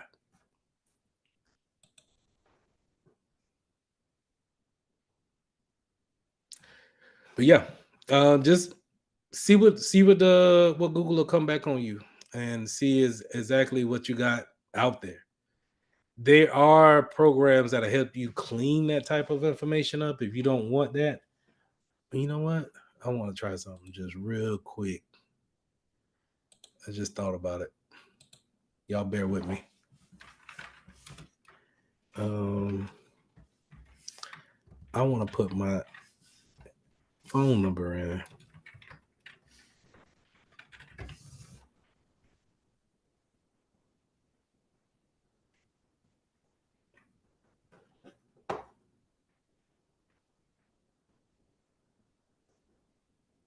Interesting. Yeah, Spokio is. I remember Spokio. That used to be something that you could find relatives close to you. And I think we got this on a slide or something like that. But a lot of times when you are with these phone companies, well, back in the day, I don't know how it is now, but you would have to do like a relative, I think, to get a phone line. Like they treated a phone line like it was doggone gold. And you just couldn't up and just be like it is now. Like I feel like anybody at y'all correct me if I'm wrong. What age do you have to be to get a phone line? Do you have to be a certain age? I don't think there is an age. Is it 8? Like it's not 18. Like it's got to be like 16 or something like that, right? 18? Really? I think it's 18. In order to get like your own phone line, I'm pretty sure it's 18. Unless like I mean I guess because at 16, depending on what job you can get at 16. I mean, because you know, some people who are 16 can find something like if you work at Chick-fil-A or you do something like that while you're in high school, you probably can still get a phone line. I remember I got my first own phone line when I was 18. That's how they let me get it. Because at that point, it's kind of like I wouldn't say, well, yeah, they do. They can I do a credit was check in order to run your I was also gonna say, honestly. like, isn't a phone line a contract? And if you have to sign a contract in order to get your phone line, don't you gotta be 18 to sign a contract? Yeah. Touche. Unless you just Right. bought a phone outright. Touche. You So got me yeah, on it's that. probably 18. Is as I bought my iPhone out, so I was able to own my own iPhone at like 15 with my own phone number. That's what I was going to type. That's and see, I want to say y'all are right. Y'all are right. It's got to be 18 to open a whole line. But I guess I was looking at it like I remember. No, I don't remember. But I thought that it could be younger because I thought that kids are getting phones at way younger ages. Like y'all didn't get y'all first phone at 18, right? Y'all got it at, I'm assuming, way younger, maybe 14, 12. When the first time y'all got a phone? I'm gonna be real honest with you. I didn't start getting my phone until I was like 12, and that was because I was in sports. My parents didn't play that. That's the only reason why they called them after practice. I would say Yeah, like 10 is when I got my phone. I don't remember vaguely. I started with a Android, and then I upgraded at like 13 to an iPhone. I didn't have that privilege. I started out with the most basic, babyest phone you could think of. I had a Firefly. You want to know Yeah, what's my oh, crazy first, too? the Like very first. Oh, go ahead. Oh, you good? That was it. A I was thinking firefly. crazy too. What'll be funny, Mr. Mitchell, is that like just like a little tidbit. When I used to get in trouble, my punishment was to get an Android. Like I, I would have to get an Android phone whenever I got in trouble. Let me tell you something, man. If you got to be the only person, I'm a pray for you. I hope to God that you get a job at Apple. I really do. I hope that you really somehow, some way, someone pulls you into Apple so you could be in that cult and be over there with is that Elon? That ain't Elon. That's I'm not Glenn. gonna lie. I'm not gonna lie. Like being a computer science major, Apple does not play when it comes to their recruitment. I'm saying anytime they come to, do their little tidbits, their speeches, they're catered down. Boba, Chick-fil-A, brownie salad, they do not play when it comes to their recruitment.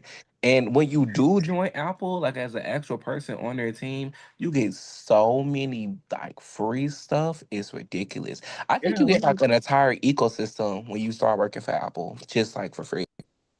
yeah. When they tell Yep. y'all to go, yo, we need some people to go to Mars and scout that out for us, yo. Let's go ahead and pick everybody from Apple. You be right over there. But nah, You know, Mr. Mitchell, you ain't never heard of Firefly before? I never heard of a firefly. The bug? Yeah, this is it's got the 4 buttons. You can only call some emergency contacts. That's it. You can't talk to nobody else. Oh, you mean like the Ladybug phone? Oh, this look like some life alert stuff. It Yeah, reminds me of I don't know. I'm showing my age again. Y'all yeah, ever heard nah. of Digimon? Yes, I have heard of Digimon before. Yeah. Yeah, this was kind of remind me of the Digimon eggs. Jesus, this made a phone call. Yes, you have mom right there, and you got dad right there, and then in the middle button, bro. Listen, don't judge me, man. Listen, no, my life was a struggle. My dad was a drill sergeant. Okay, you have to understand. So, mom and dad, and then you got the book in the middle. You might get one extra emergency contact. That's it. After that, I had got mad. So, whatever money I had on the side, I bought me a track phone and told Wow, folks don't call me or text me unless it's the weekends or past a certain time of night. So you don't waste my minutes up. I remember them. wow. I've learned something new today. Anybody else ever had this? Well, Jeez. I would never be an Android heaven. Oh, that seemed like jail, Alcatraz and prison. At So least you could like Jesus. I ain't never had that. How you? Oh, okay. You hang up over there. Okay, and you just charge it up. I'm assuming with the traditional Android plug. Yep. I'm assuming the battery life was crazy long though, right? Because Oh it's yeah, that it's battery nothing. lasts. It was 2 days. It was 2 days. It was good. There And was, there was no games on there, but they had some really fire ringtones, so you I can was get gonna intrigued by the ringtones. I was gonna say it has to be at least lasting for a couple of days for it to have those basic functions. yeah, tell you the date. It's And indestructible too. I'll tell you that much also. I could see kids having, but I can also see kids probably getting picked at if you bring that to school. Like Oh, you I can't. was. I Oh, was. I was. I'm sorry. Hold up, That's when I guys. bought my Yeah, track I'm not phone. gonna lie. I'm not gonna lie. If you would have pulled that out, boy, you would have got your last around me. Thanksgiving. Hold up, guys. Let me call my parents. And hit one button. And we hit this one over Yeah, here. but I'll tell you this though, that thing never lost a signal. No matter where I was at, it had strong signal. It was top tier with the phone call. Yeah, No calls dropped. Well, we you got my. didn't have much to do on it, so I bet they had the best signal on that. How much? Nah, I ain't gonna ask that. But this couldn't have been $100. Yeah, okay. Nah, I don't think so. It was super cheap. Yeah, nah. It must have been $100 then. I don't know. That was But to like tell you the early truth, 2000s. I would give this to seniors, old people like 80 and up, or 70s and up, that don't really care about the phones like that. Give them this. What? in my opinion. Yeah, You know, that's what I'm. that is right. I would give that to my granny. Like, if she was just old and didn't have nothing to do, and that's what she want to call me, I would just give her that. Because honestly, dealing with like older people, they hate having those buttons. But I mean, even modern phones now, you can put them in old people mode. But not to be rude, but like it's kind of like I don't know what it's called, like assistive mode. I just call it, the elderly mode. But yeah, and it turns your iPhone into just a easy, like just 3 button phone. It worked. Yeah. Look, you get a phone case and everything. That's what's up with the little the ring. Hey man, listen, the selling pitch was great. I don't know why in the world. I don't know how my parents found that phone. I don't know what was the purpose of it. I was just like, okay, I guess we here. And then, at a certain point in time, my dad got me the sidekick. And then we Okay, was we so was that was a big cool. upgrade. We were cool. Yeah, it was a big upgrade, man. It was through Verizon too. I thought I had money, you Yeah, know? Thought I had money with a sidekick. Verizon hit you with them hidden fees like it ain't nothing. Yeah, because you got the front, you can call through the front, you can text through the front too. That screen small. But then imagine you just talking to a girl, and you sidekick, wow. And now she like, he got money because you got a sidekick. In actuality, I'm not paying the bill on the phone, so I don't have money. But it was cool. Y'all taught me something tonight. This is. I got to bring this up to my wife. I don't think we ever seen this. Just That was the what exact year? packaging right there. That was the exact packaging right there. I remember that kid in the front, that white kid in the front smiling like that. I remembered it because I hated the What year packaging was so this much. I hated it so much. for you? What year? That was, I want to say 2000 and 2006, 2006, 2007. Yeah. I'm old, man. I'm old. All right, all right. Anyway, um, okay. So let me get back to the phone lines. Excuse me. I remember how they got the relative information because I wanted to say that you had to come in there and open a phone line, but they wanted to know almost like if you couldn't pay your bill, it was almost like having a cosign or in that realm. And so they would get when you have a cosigner, they're pretty much giving up the same information that you're giving up. Just to be able to open that phone line up. And now that you guys say that, yeah, it is a contract, which would, I didn't think about that. That makes total sense to have all of that information, even on a cosigner. But long story short, you could go to these sites that, you know, they will look up your information, but they will also see who's associated with you and your information. And you may see really kind of like first cousins here, if not brothers and sisters. Um, it's according to how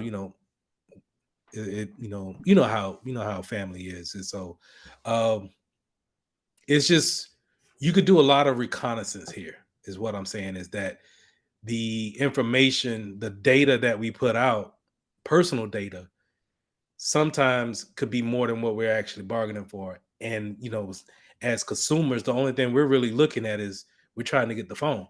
And we're not even thinking about someone's whole address just being here for someone to look at. And I think in some cases where, there's a whole phone number. And if I wanted to try to call this number and run a scam, maybe I can, maybe I can get a hit, maybe not. Jesus Christ, they even coming out here with demographic numbers.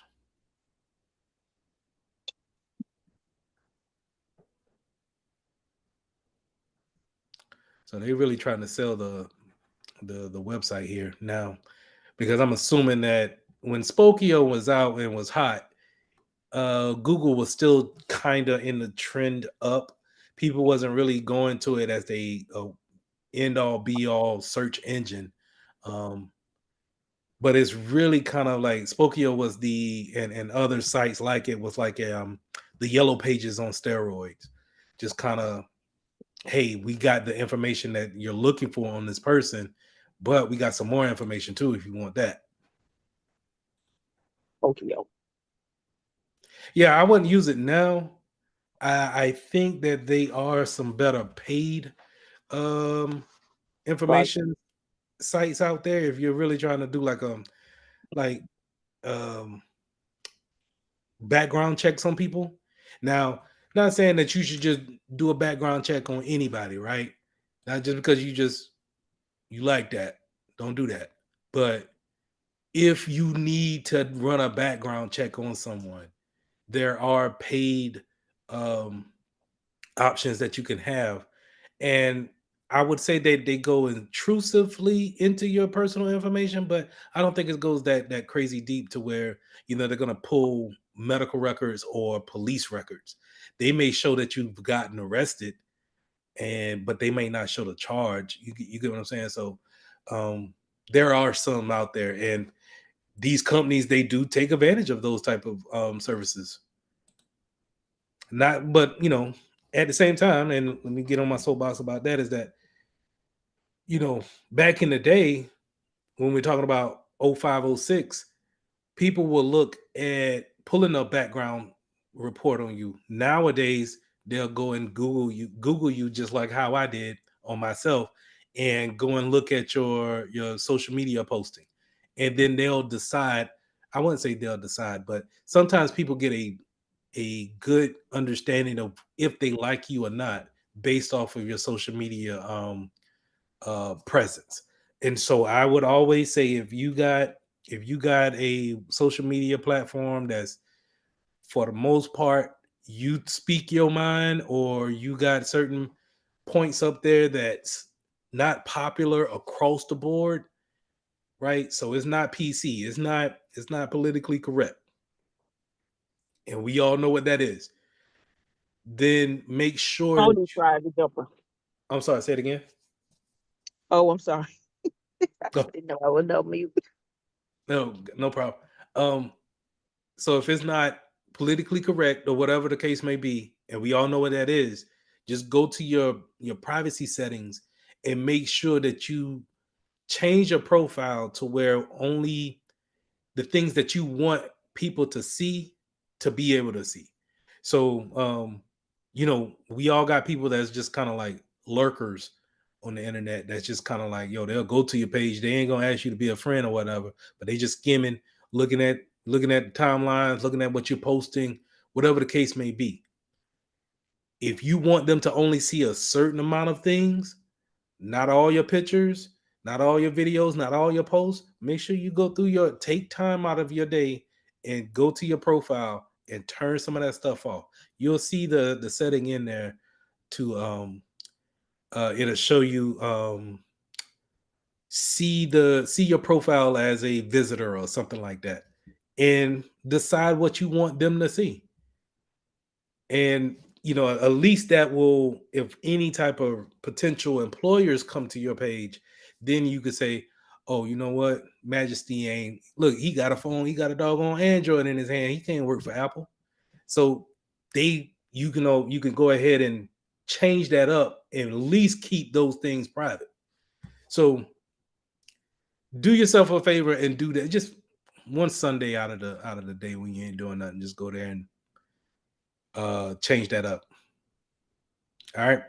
Moving on to privacy data when we're talking about GDPR. So we talked about GDPR, I think last week, where this is according to the UK, Great Britain, England, Ireland, those people over there across the pond, right? As they say, the the GDPR is what they're gonna really be basing their privacy data on.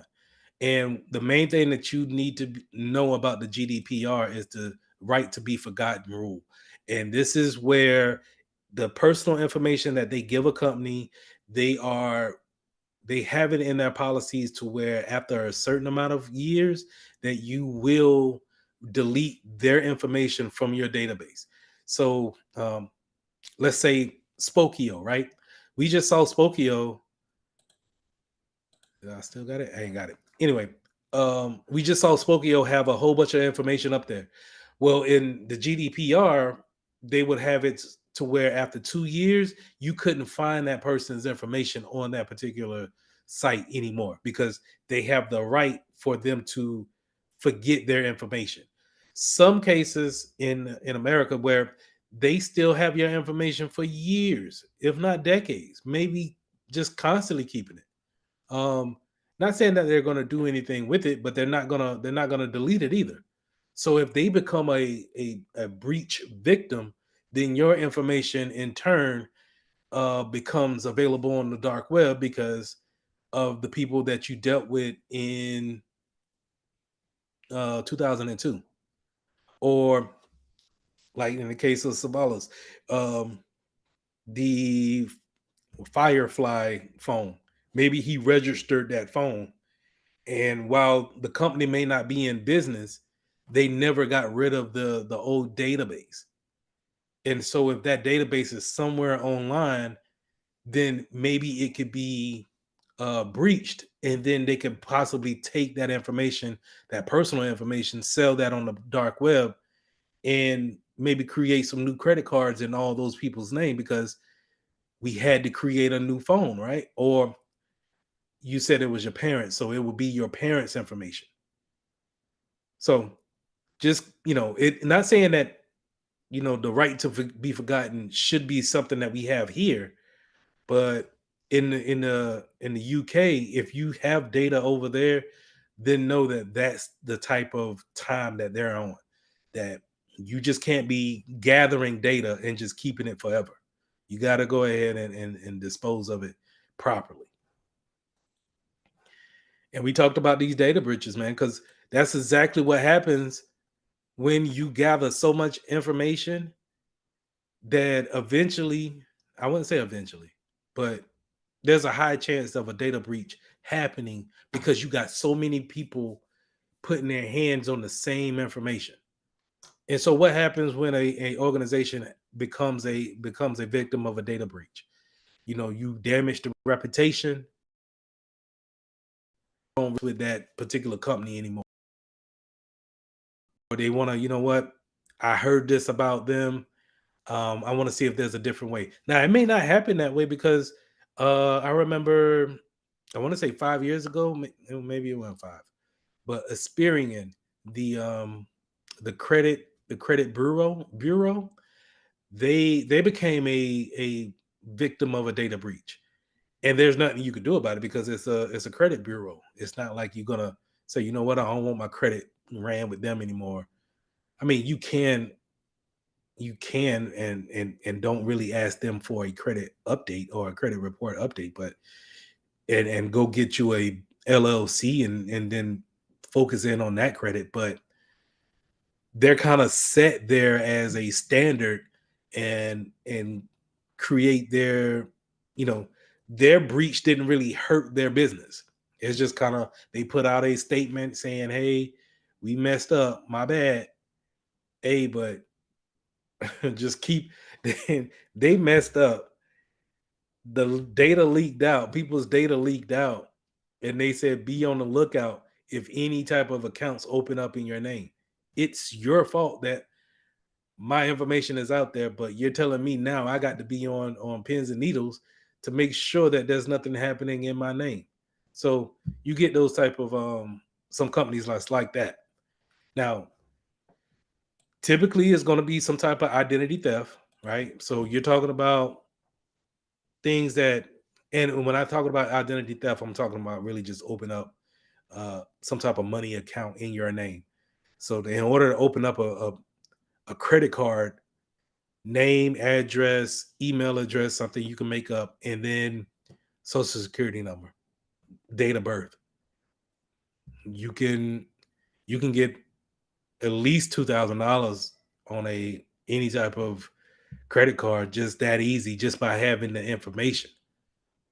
And so it's easy for a hacker or a scammer, because sometimes we don't associate hackers with doing those type of scams, but they're living in the same world.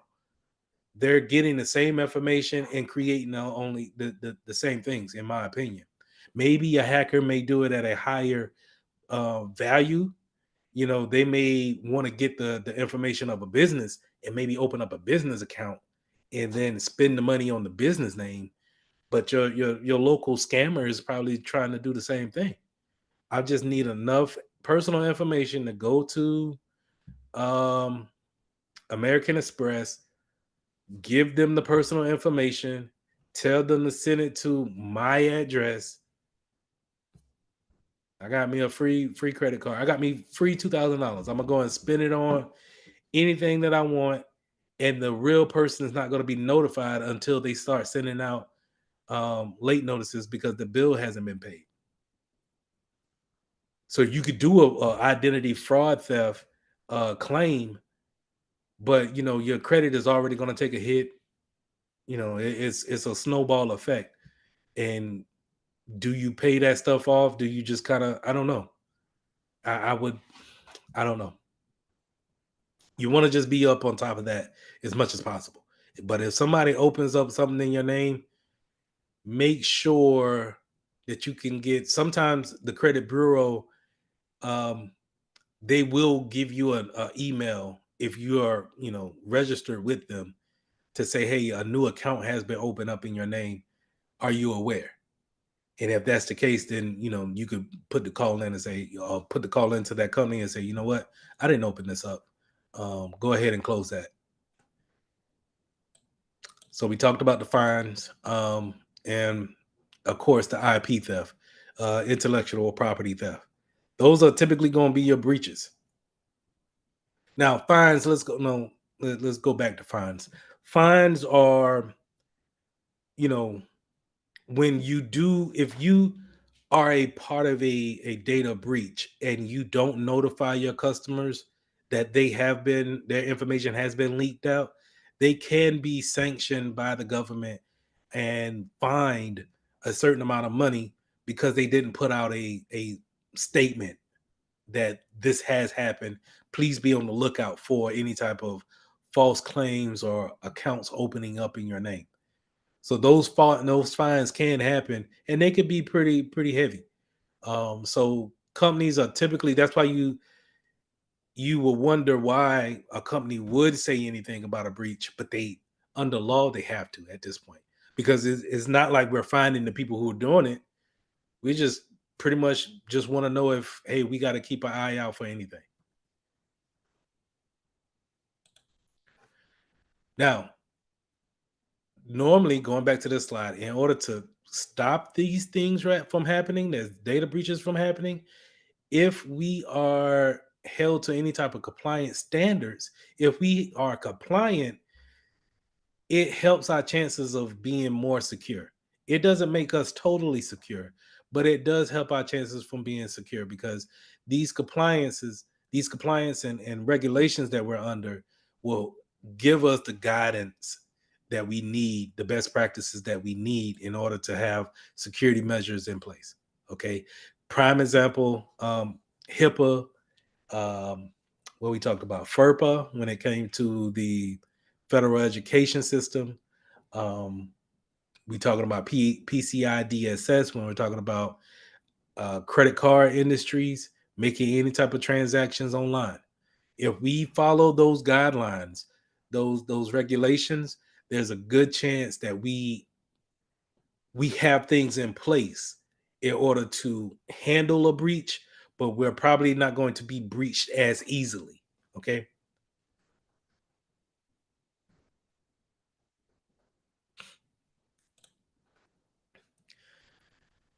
Data loss prevention. So earlier when I was talking about the metadata, I brought up data loss prevention, and data loss prevention is a system that we put in place similar to like IP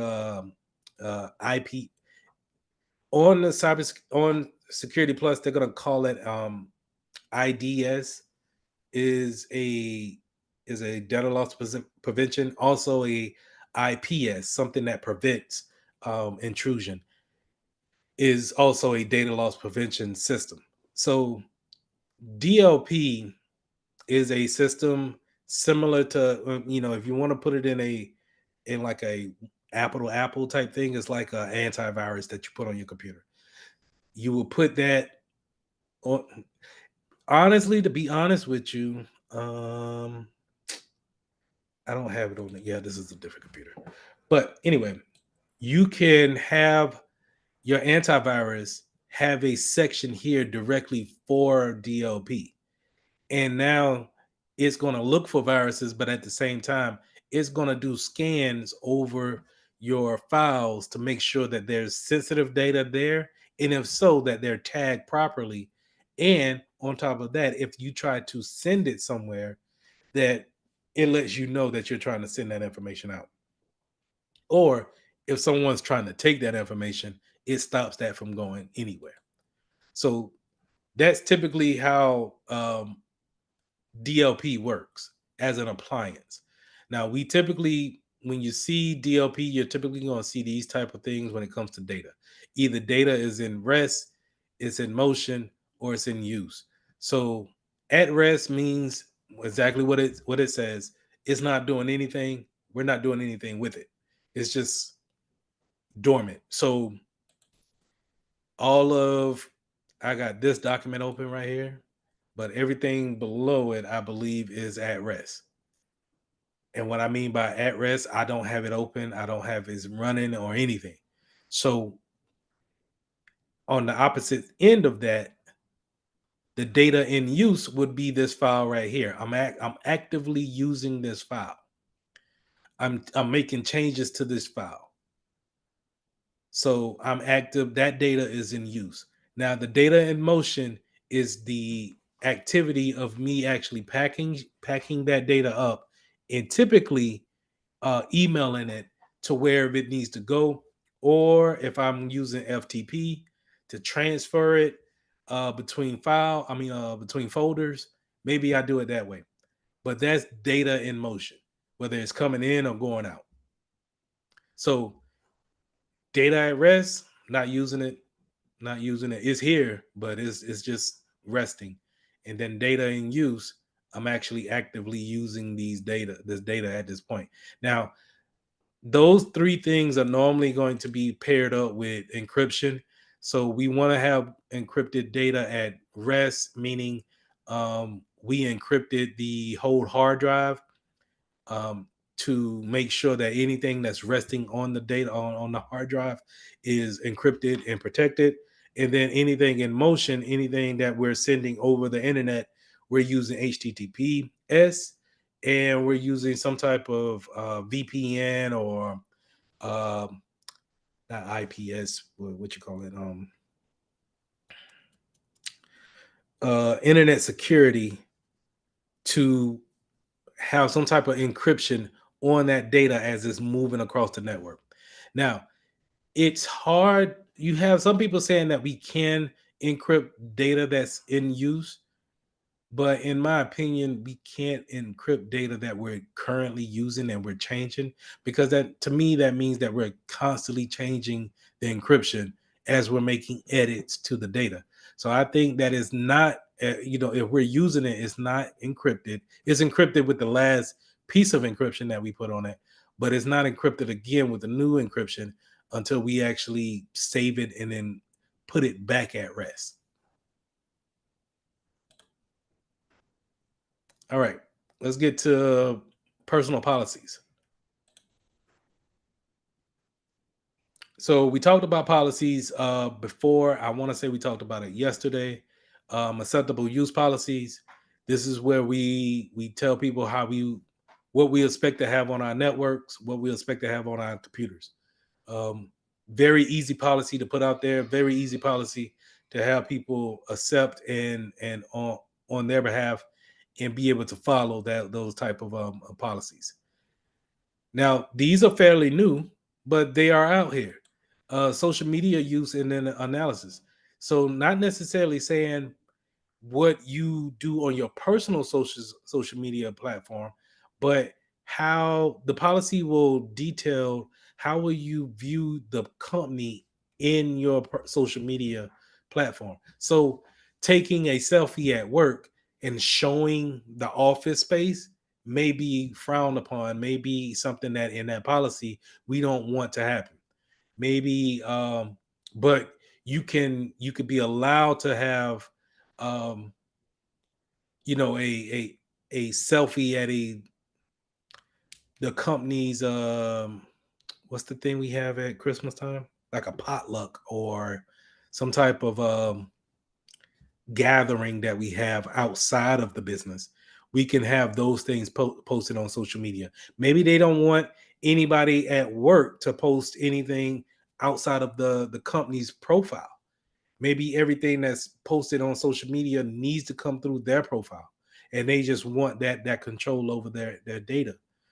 So just keep those things in mind when it comes to social media use. Not saying that they really want to control your particular profile, but if they see that you're posting things like, hey, take a look at this computer at work, I'm working on this, that, and the third, and you put it on your social media, they may be scanning your social media or looking at it, not scanning, but looking at it to see exactly, you know what, you're not supposed to be posting that. Go ahead and take that down, or you'll have some type of punishment. You also have policies on personal owned devices. That goes back to having a personal device, have a company email on the app. You know, then who really owns the phone? And if that's the case, if you own the phone, then you can you do whatever you want to do with the company's data that's on your personal phone? And so you get that whole dynamic there, and it gets kind of murky when you're talking about those type of stuff. Then finally, you got clean desk policies. This is exactly what it says, man. You know, before you actually leave the desk or your work spot, you want to make sure that you clean your desk as far as sensitive information as goes. So you have workers that come in and clean up after everyone leaves for the night. You don't want them to be able to see sensitive information, such as the pay grade for everybody that works there. If we had that printed out on our desk, then we're violating the clean desk policy. So we want to make sure that we have some form of a clean desk policy in our business. Now, user and role based training. This is typically going to revolve around security awareness training. Security awareness training happens every year. It should be an annual training, and this is typically where we're telling people to pay attention to phishing emails and don't fall for scams. It typically happens in October. Yes, happens in October, and we use that whole month to just kind of like promote security awareness training. Just be aware that things people are trying to get information from you. Don't be so quick to just give out information. Not saying to be rude, but keep in mind that it takes everybody has to be secure in order to make the whole business secure. All right. So just keep those things in mind when it comes to security awareness training. Security awareness training typically happens on the computer, where we give someone maybe 5 or 10 minutes to watch a complete video on someone like me, just talking about what to look for when a phishing email comes in, how to create your password, um, what to expect when someone tries to tailgate you into the building. Those are typical training sessions that we have for Security Awareness Month. These phishing campaigns, you could typically find jobs that just hire on that. That's it's another silo of individuals that they hire for when it comes to job titles is security awareness training and like just running phishing campaigns. It's a wonderful place to be in. I was in there for just a little bit, then they switched me over to the side that I'm at now. But um, it's a fun. The only thing you have to do is just worry about people doing the training, and you don't necessarily have to worry about catching nobody or anything like that. But anyway, moving on. Last slide here, we talking about the security awareness training life cycle. This is something that we put in place in order to build our users up, as well as take in new users and let them know exactly how do we train around here, what is our standards around in this business, and what are we trying to achieve when it comes to cybersecurity. And so always having a life cycle is always going to be some ongoing experience to um, build the the the value of the customer or the clients up.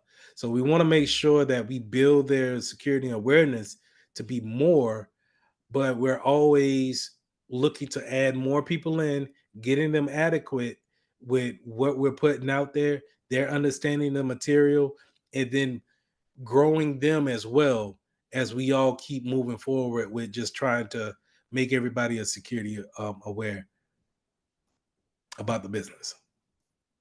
All right. That's all I had for tonight. Any questions?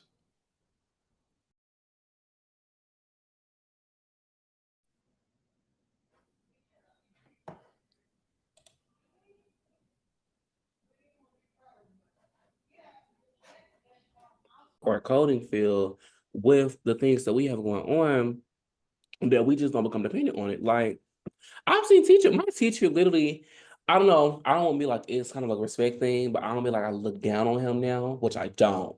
But my teacher was going like presenting his stuff and he was using ChatGPT himself with his own code. So in my head, I'm like, should I just feel ashamed of having to use ChatGPT, knowing that as they tell us in the field, quote unquote, it's all about what you know, and you're not gonna have ChatGPT in the field and in these jobs and stuff. I push back on that. Not having chat. Every time I send out an email now, I tell chat to read over my or correct my paragraph that I just wrote. Just because, if it's 8 o'clock in the morning, I don't feel like reading proofreading my paragraph. I'm gonna throw it in chat, let it go ahead and change it up. I proofread chat and see if that's the kind of way I want to sound in the email, and then I send it out. Or especially if I'm doing like a mass email to like 5,000 people. I don't want to be that guy, you know. Yeah, he don't read over his emails just because I missed an I or a D or a A. So no, I wouldn't feel bad about using chat or any other AI. If it's there, use it. Use it to your abilities. Like it's just like when you give Chat GPT your resume and say, "Hey, rewrite my resume for this particular job," and you tell Chat to do that, and it gives you all the bullet points that you want. The only thing that I would say is that there's nothing wrong with that, only if you can speak to those bullet points. So if you can speak to those bullet points, put it on your resume. It's not telling any lie. You just went about it a different way to get the answers or get the wording in order for you to stand out in that job posting. So I wouldn't look down on anybody that use AI. It's not, unless you're just to the point where you have no idea what you're doing and you're just manipulating AI to get further than what you want to get or what you should get. No. Because if you work on my team, first thing I'm gonna tell you is that, hey, if you ain't got the answers, man, go check we used to say go check Google, but I'm gonna tell you now, hey, use everything as your resource. Yeah, because one thing I'd tell you for my discussion questions that I have, like I know the answer for it, but one thing about me that I kind of got to work on is I'm not a person that I can write a whole paragraph explaining something. I'm gonna give it to you the best I can in 3 sentences. But professors be like, well, that's not enough. I want you to write a whole paragraph, or I want you to explain to me more of what's going on. And I'm like, I don't see why you want me to do all that if I'm literally telling you the entire thing in 3 sentences. That's so crazy. So I just use Chat GPT to say, hey, just lengthen this out and explain it longer, I guess, and then just post it that way. That's what I do. And you get a lot of fluff, but that's what they're looking for. They're looking for the body of work, and sometimes that body is just kind of just a lot of fluff. Of do you have to say this? No, but in order to satisfy the word count, yeah. And I I appreciate it now. I'm in a doctor's program, and I appreciate it now because of how you could take a topic and really dive into the history, make sure that you really explain this particular part. If you're really trying to drive home a point, you can, separate a different part of the story or the topic and really drive that topic home before you put everything together. And so I understand a little bit more of the fluff, but I understand. I totally understand too. Where um, if you can condense it down to, hey, these are my main points, then that's really all I need. And those are time and places for those things too. Like an email would be perfect. IM messages would be perfect at work. Hey, just give me what I need to solve this issue.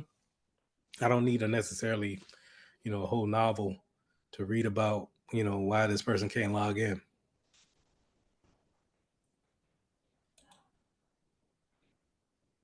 But anybody else got some thoughts on AI and that's some good conversation.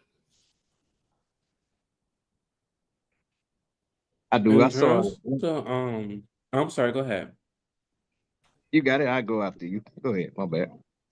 Okay.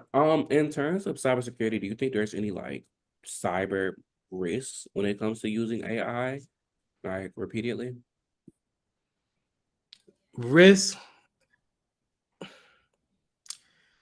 yes. I mean, when you think about it, so going back to black hat, gray hat, and then white hat. Black hats are malicious hackers. White hats are people who are going to protect the network, protect the goods. We are supposed to be the white hats, and then grays are kind of sitting in the middle. Well, black hats and gray hats could probably look at things that AI gives out, kind of like that standard, like, hey, just like how Savala said, if you ask chat a particular, hey, how do we secure a server configuration wise, and it gives you 15 different things that we should all do.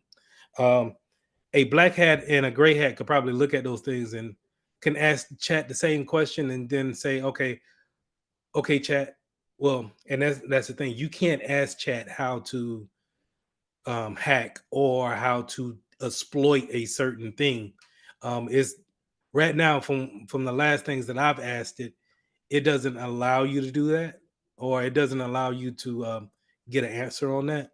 But if you're savvy enough, you could probably say, okay, I could look at these 15 things and figure out how can I exploit those things because someone has probably are probably using chat as a way to defend their network.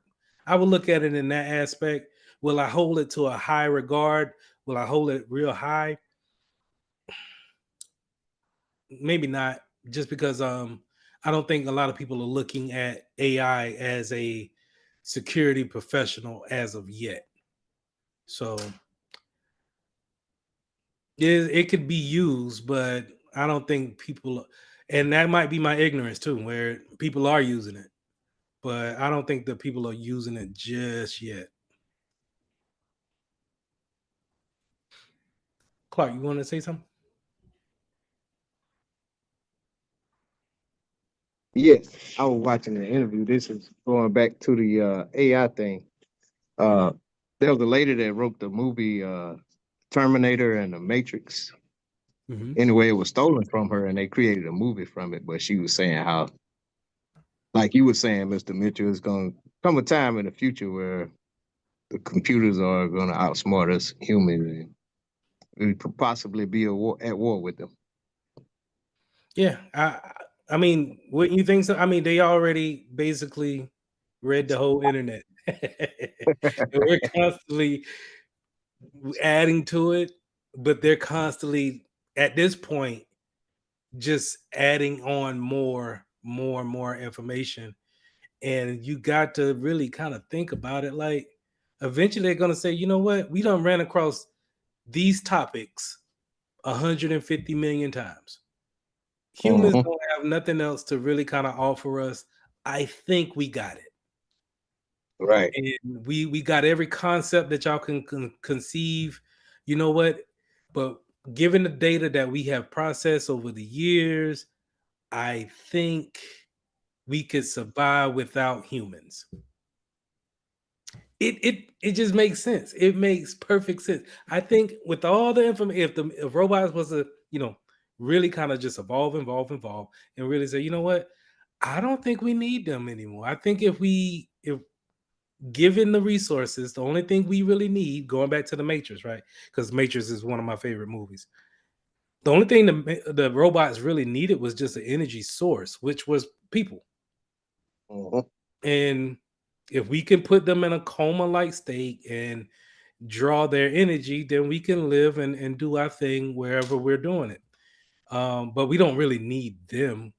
And to keep them happy, we'll just, put them in a deep sleep and let them live out their world while in a coma. Um, Not saying that that's going to happen, but I do believe that at some point in time, like they got the new technology now is like these nano robots that can um you could put them in like a nasal spray and they go into your body and it's basically like having a computer in your body to tell what type of symptoms you may have, or it's instead of doing the CAT scan it could kind of do that within. And so I kind of looked at that and I was kind of apprehensive of like looking more into it. But if they're making computers that small to where now, they can, even understand the whole body as far as inside it goes and how does it interact with the climate. Um, Technology is just gonna, advance to the point where we're not gonna be able to keep up with it. Like y'all about to get me on some soapbox stuff, but literally, like, I huh? like it. I like that conversation. Yeah, that's cool. That's an old military technology too, the nanotechnology. So, I didn't know that. hmm See, well, let me shut up. We go. I, I look at it like it really was far fetched to think that someone would be on a phone when I was growing up to where I could look at them and see what they're doing in the real time. And then I was thinking about it the other day, just kind of like we really don't see radio waves. Like we really cannot see the frequencies, but they are like the way radio waves work when it comes to the internet. Like we're literally I'm talking to people in Alabama from South Carolina, and we're doing things that we're thinking that is normal. But when I was growing up, I couldn't even like you'll be talking crazy stuff. And that's just in a matter of 20 to 25 years, maybe 30 years of involvement. Now, when I turn 60, 70, I can't like I really do imagine it's probably going to be something that I'm not even going to, I'm gonna just say, you know what, I'm gonna just stay home. I don't even want to bother with this. I also heard how they're looking to um, turn the internet into just something in your mind, going back to the Matrix, right? Where you instead of going onto your computer and going into your favorite website, you it's all concept in your mind and you hook up to the internet through some type of cabling system or like the not like the VR stuff where it's projected to your eyes. It's kind of like these little head stickies that stick on your skull or whatnot for your brain. And it reminds me of what they put on when you had to go into the Matrix or whatever. And then I heard how a technology is going to get so advanced to where instead of ordering things online and then expecting it to come in mail, you should be able to reach into the device and pull um, that actual object out. And now, just so I could bring everything back, I was thinking about how we cannot see um, radio waves, but we know it's there, and we know that we're using it for some type of use because we've been using it for radio for hundreds of years.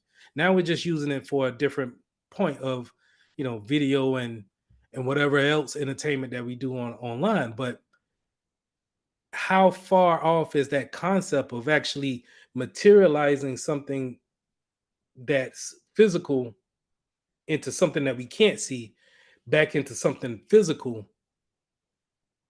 if we can manipulate the radio waves in some type of way? X. I know we talking crazy. Okay. And I'm about to get out even more crazy, right? Okay, so follow me now. Follow me. Hold on.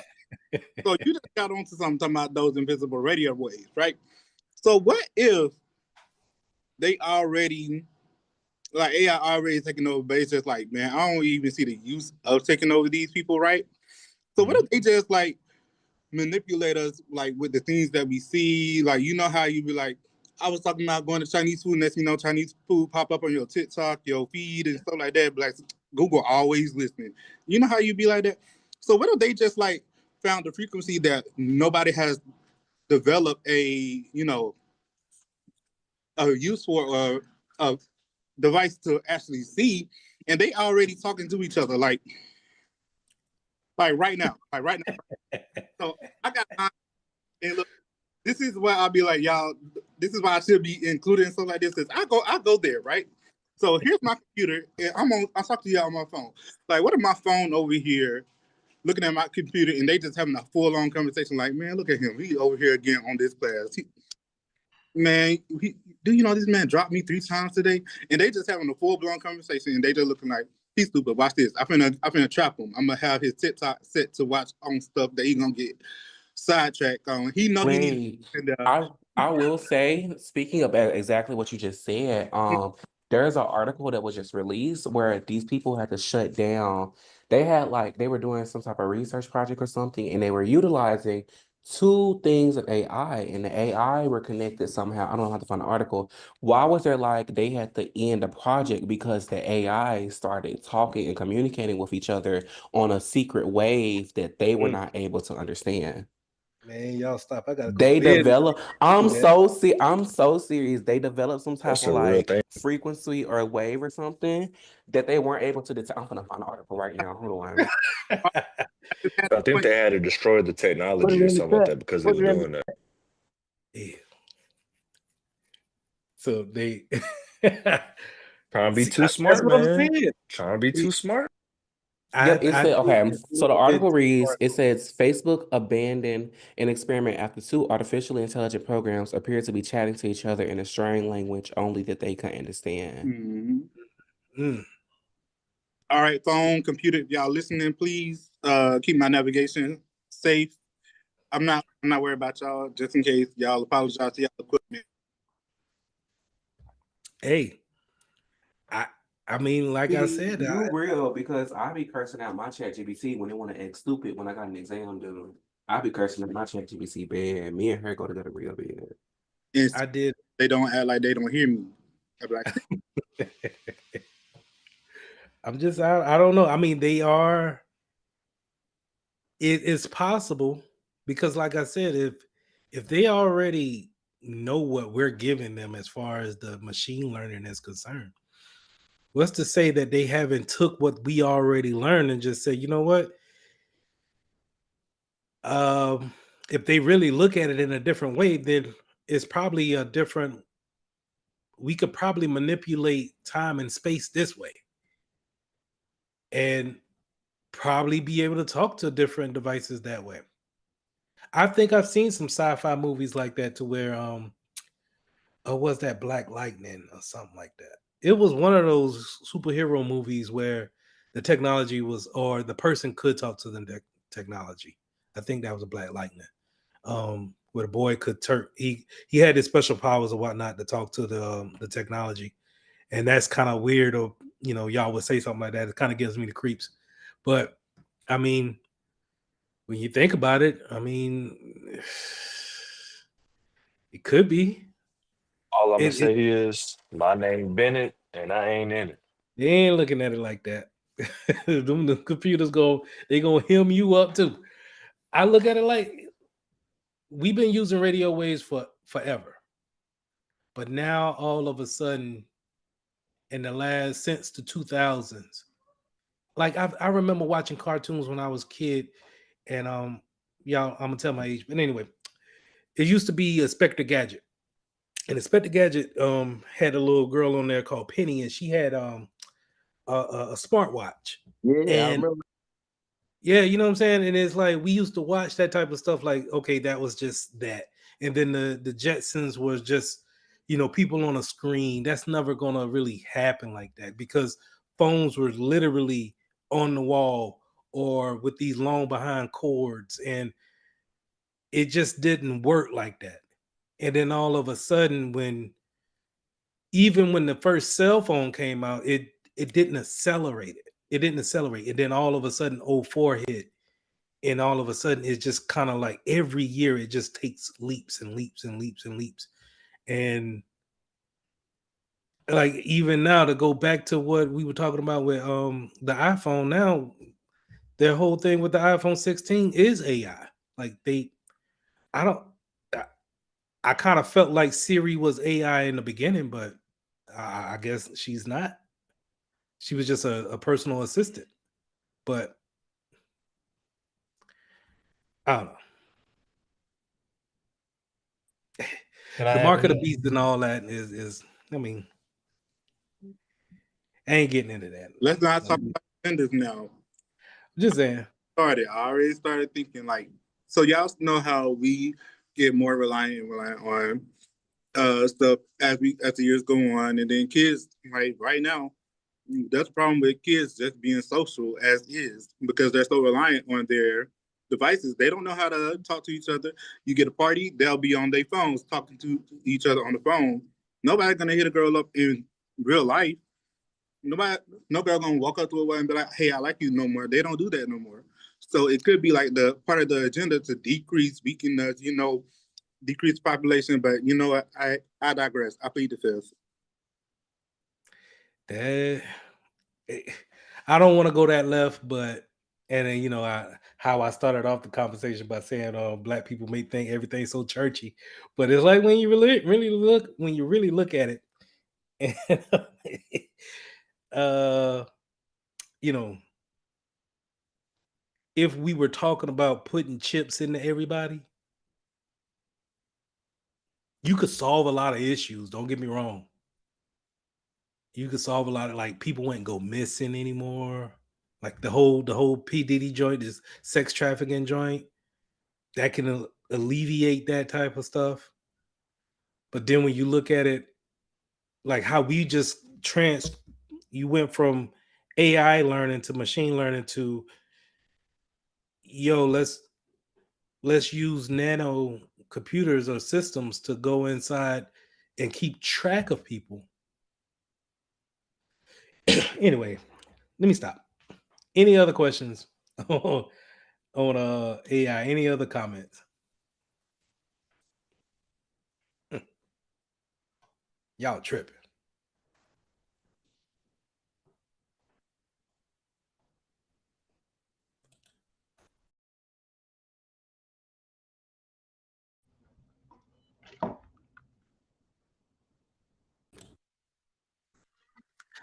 All right, lesson 14, summarizing security governance and concepts.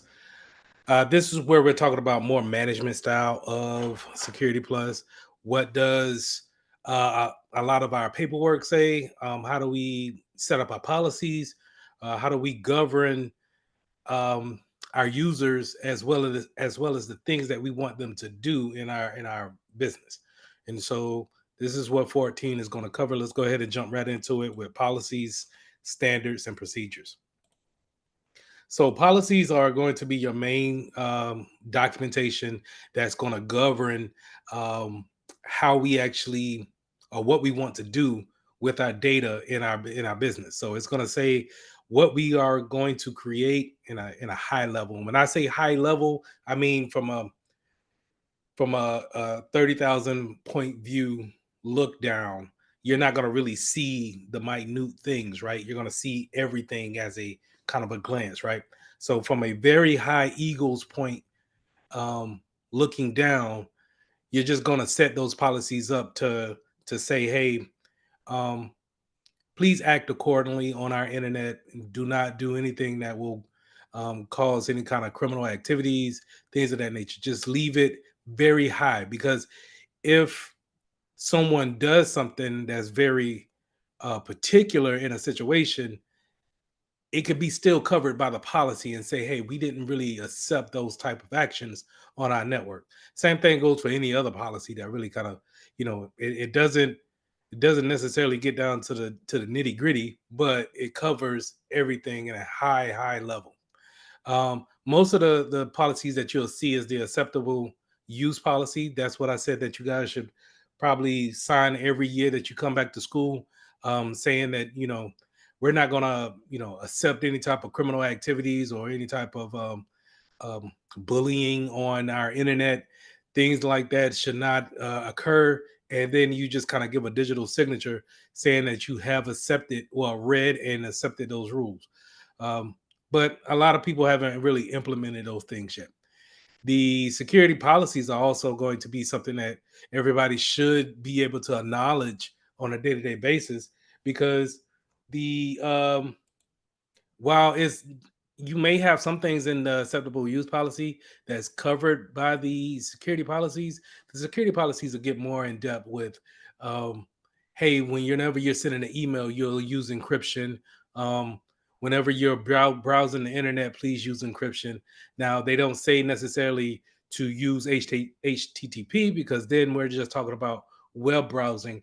But if we're doing about going about connecting to a computer via the web, then we're talking about SSH, or secure file transport protocol. So all of those things can be summed up by saying, hey, whenever you're on the internet, please use secure encryption. And so now you don't have to necessarily say for every situation, be secure. You can really get it at a high level. All right. Also, you can have business continuity and continuity of operation plans. This is just kind of on the business side of it, not necessarily the security side of it. But how do you keep the business running?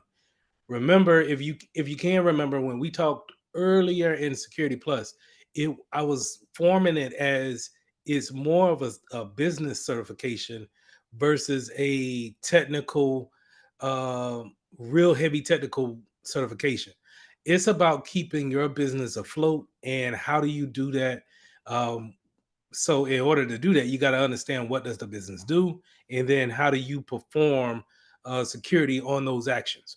So those actions may be online, those actions may just be in devices, but it's up to us as security professionals to figure out what those things are. More importantly, when it comes to this business continuity, um, if we were to take away one of those elements, how do we actually keep it going? If you take away the internet service from your particular company, does your company cease to exist? Is it that's the only thing that you need to do in order for them to stop working? And if that's the case, then now you have a denial of service attack that can be self-inflicted, or it could be city afflicted, right? So let's just say if you only got one internet provider in that city, and that city, that company cuts a fiber line, and then now nobody in the city has the internet, but your whole business thrives off the internet, and now it's a 2 week setback before you actually get back online. You could potentially go out of business in that time frame. So business continuity will allow you to set some type of plan up to say, hey, Let's just put things in order for us to, if we're faced with dire times, that we can shift the business as we need to and continue to serve our customers. Same thing goes into disaster recovery, right? So whenever you have that disaster, forest fires or hurricanes, earthquakes, things that's, you know, the one thing that you want to do is make sure that human life is preserved first. But then if you're talking about a business, you want to make sure that the business is the data in the business is also preserved as well. But first, before anything, and I don't know if they're going to ask you at this level, but before anything, save the human life first. So in a case of, a fire in the office, make sure everybody gets out before you start throwing out the computers, and making sure you save the computers from from the fire. Make sure you get the people out first.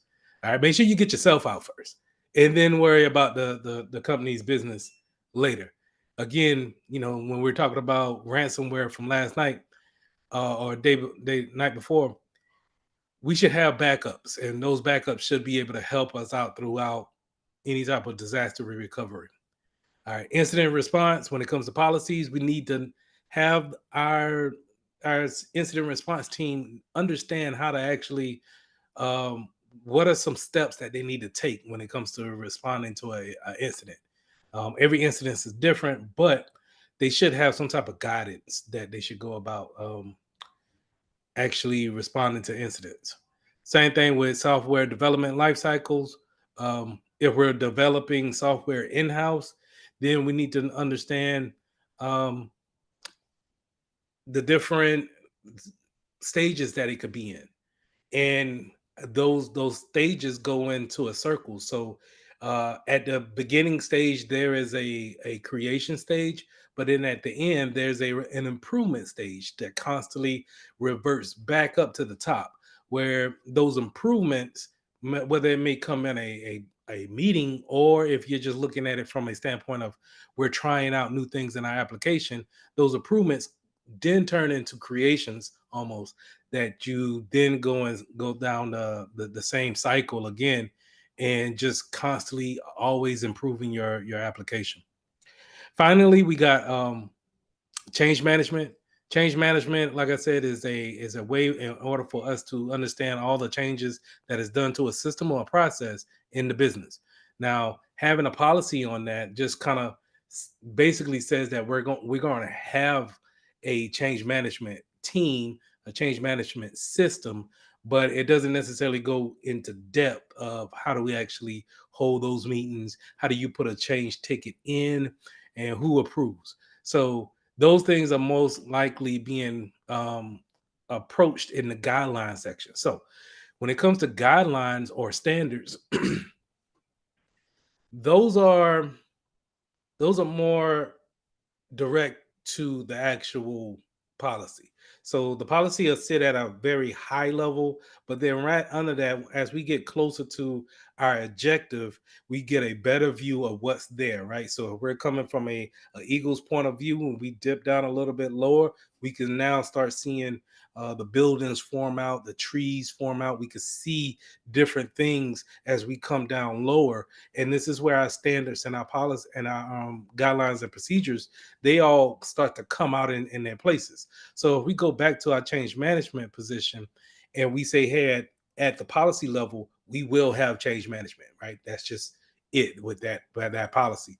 But then as we start to come down and we start to write more things about, the change management system, then we will say, hey, change management will only take place on Tuesdays, uh, and every Tuesday of the week.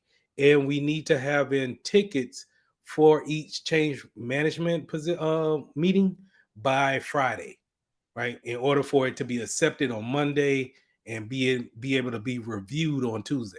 Those things go into your standards and your guidelines.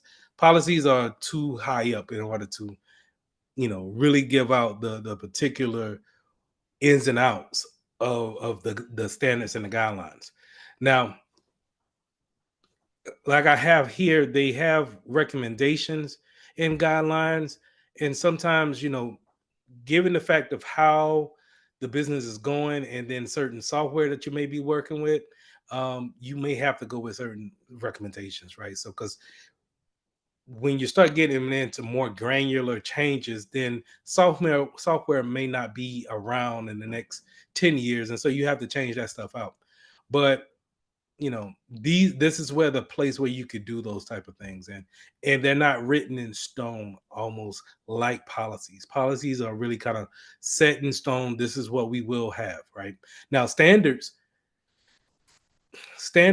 sometimes in certain places, I know for the military, they carry that same type of weight of being a cross the board no deviation standard, but a lot of times it still falls under a policy. Now, procedures are even more granular than standards and guidelines. They are step by step playbooks, so to say, or step by step cookbooks in order to actually show you how we actually do something. And so, some examples, or like how they have playbooks here. Um, some examples of that is onboarding and offboarding. How do we bring somebody in? So, what's the process? In a procedure, we'll know the process of accepting an application, calling someone for a first time initial interview, calling someone in for a first time sitting interview. Maybe we do a second interview. Maybe we go through offering them an offer letter. Once they accept the offer letter, how do we go and put them through orientation? How long will you be in orientation? In that process, that could be subcategory out to once an employee is in orientation. How do we give them equipment, PCs? When do we create their user account? When do we give them permissions? All of these things come into play. So it's not just the HR team developing these things. The IT team needs to be in play too, where once a person is accepted a position at the business, um, a ticket should automatically go to the IT team in order to create their account and give them a PC of some kind, right? We'll assign those. And so procurement needs to go involved. Maybe we need to buy them a computer. Maybe we need to get them not just a computer, but monitors and a mouse and keyboard. Um, Maybe they need a phone, a mobile phone as well. So all of these things we can list out in our procedures, and it those things can always change too. They don't have to necessarily stay in stone, because as we evolved as a company over time, we will change how we bring in people. Like for instance, imagine how much you had to change when we had the big COVID implementation and everybody had to stay home. Well, instead of you coming in and getting your equipment and sitting at a desk, I had to come up with a different procedure of how do we hire someone that's remote? How do we get them set up? What equipment do we mail out to them? How do we understand that they receive that package? And more importantly, if you really think about it, how do you set that person up on an internal network remotely if they never came into a business to actually log in? Do you set them up on the internal network and then send it out, having them just type in their username and password that you give them, or do you join the computer to the domain after they have set it up? Do you Is a thousand questions you can ask with that. But anyway, it's all about how um, a company is actually set up in order to do all onboarding. That's just onboarding. Offboarding is just kind of the same thing, right? Where it's so many different steps that you could go in. How do you handle someone who gives you a 2 week notice versus someone who just up and quits? Someone who is disgruntled and then quits. Someone who's been escorted off the premises for fighting. How do you handle all of those things from an IT standpoint, but then from an HR standpoint too? How do you handle someone who unfortunately passes away? So all of these things go into our procedures when it comes to offboarding, background checks when it comes to onboarding. Um, what are we actually checking? How far do we go back with our background checks? Does our background checks really influence if we're going to hire them or not? Do we do background checks before we do a final offer letter? You know, do you if you do an offer letter and then do a background check and realize that this is someone that you might not want to go with, can you retract that offer letter? Service and software provisioning, that's just more of a, just how do you actually buy software? How do you go about telling how much money you can spend on software?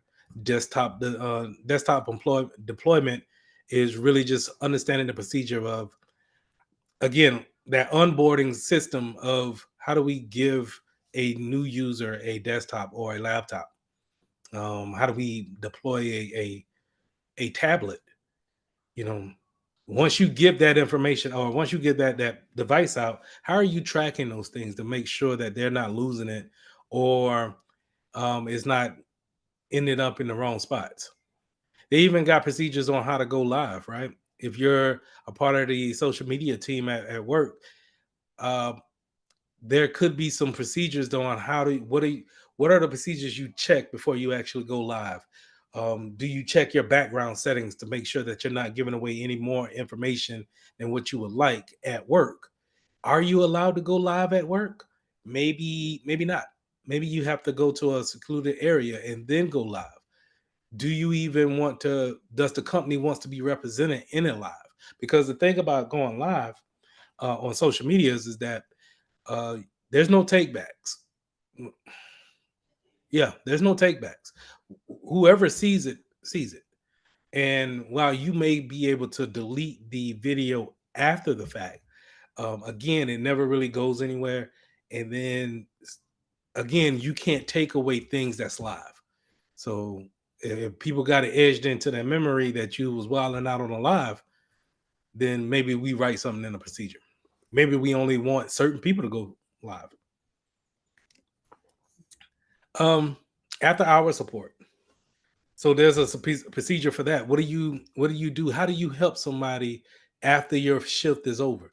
After we're closed for the business of day? Should they receive any help, or should we, kind of cut the conversation short and say, you know what? I understand that you're working on this, but let's tackle this in the morning. There are ways of doing that, and employees have to understand that. Industry standards. So some standards, again, they are just as strict as policies.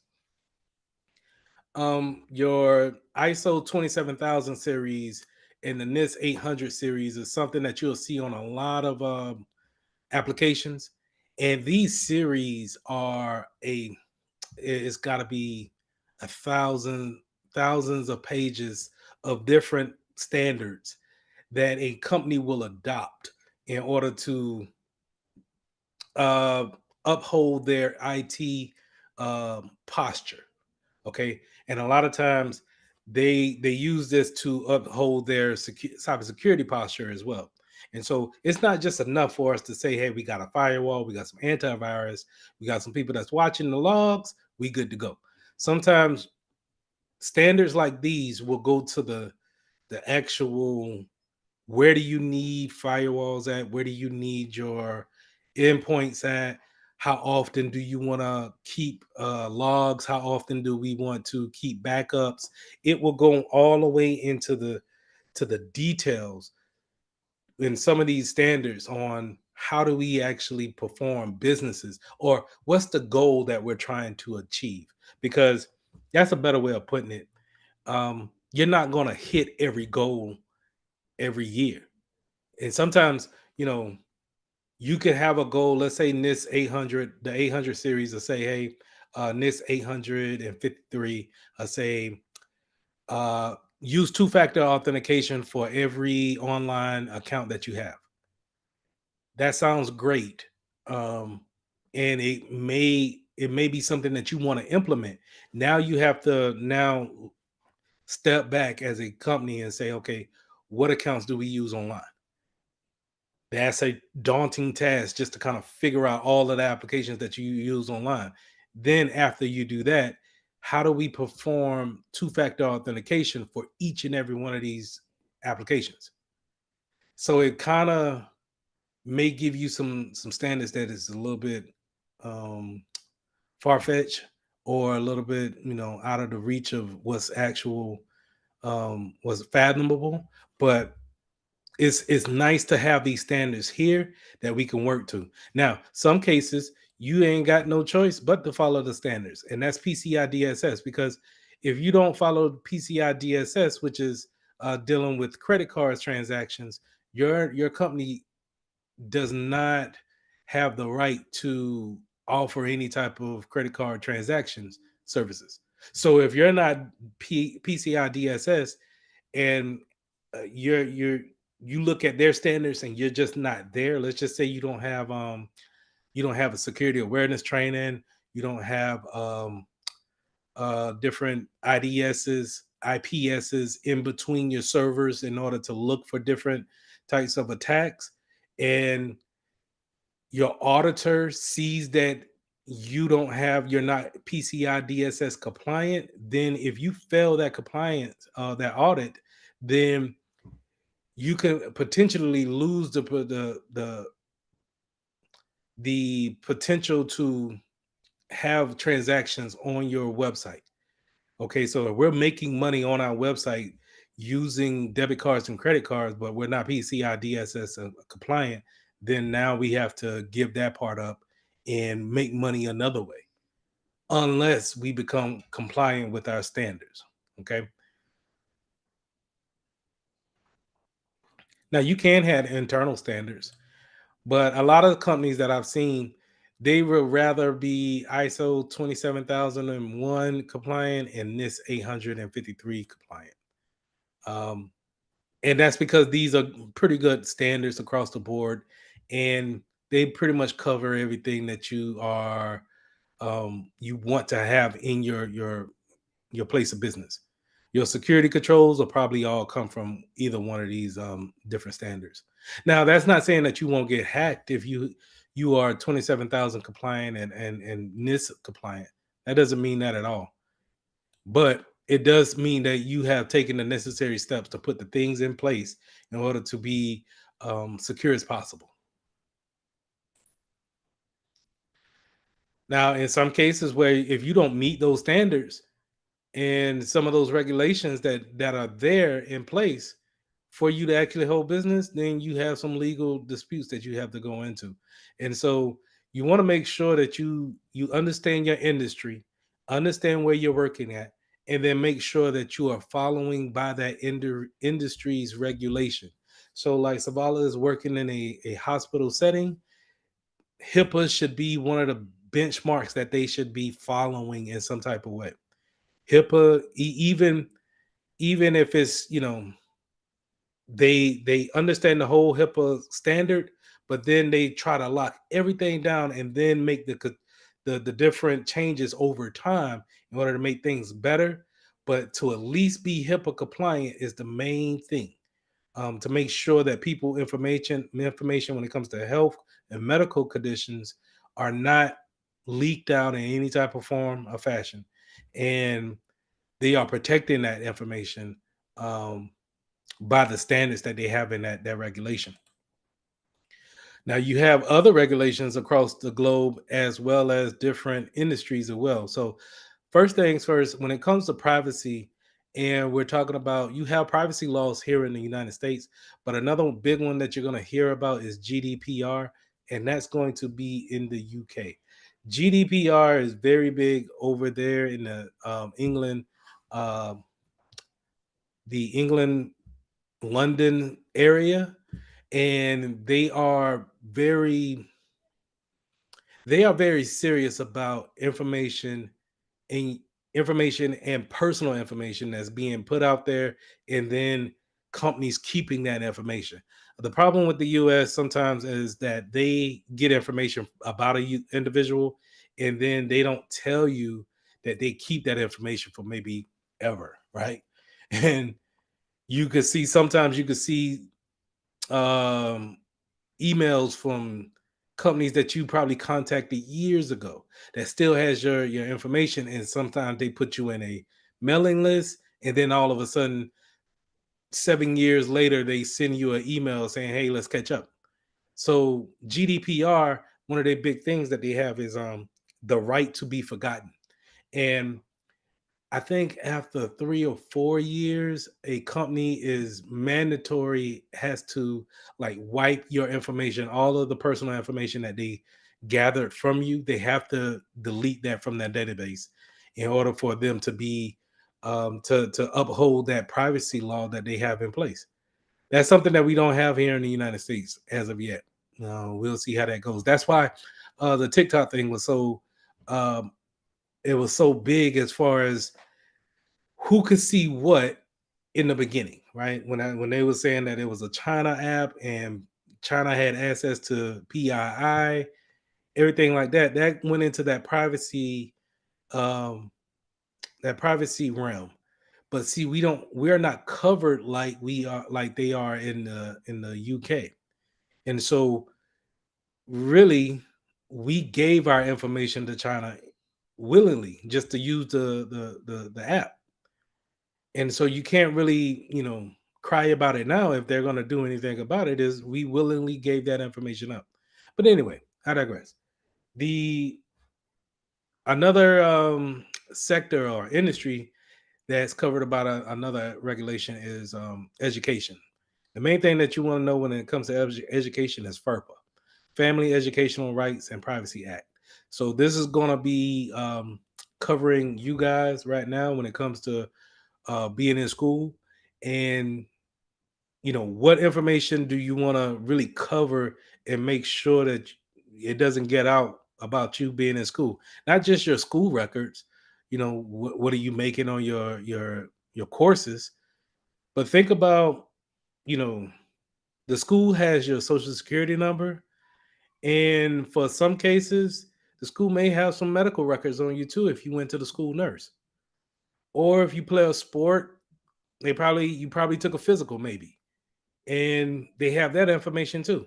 All of those things are on a record somewhere, maybe on a server somewhere, that could be, you know, useful to a hacker, so to say. But it's not just your name and address and then first of kin.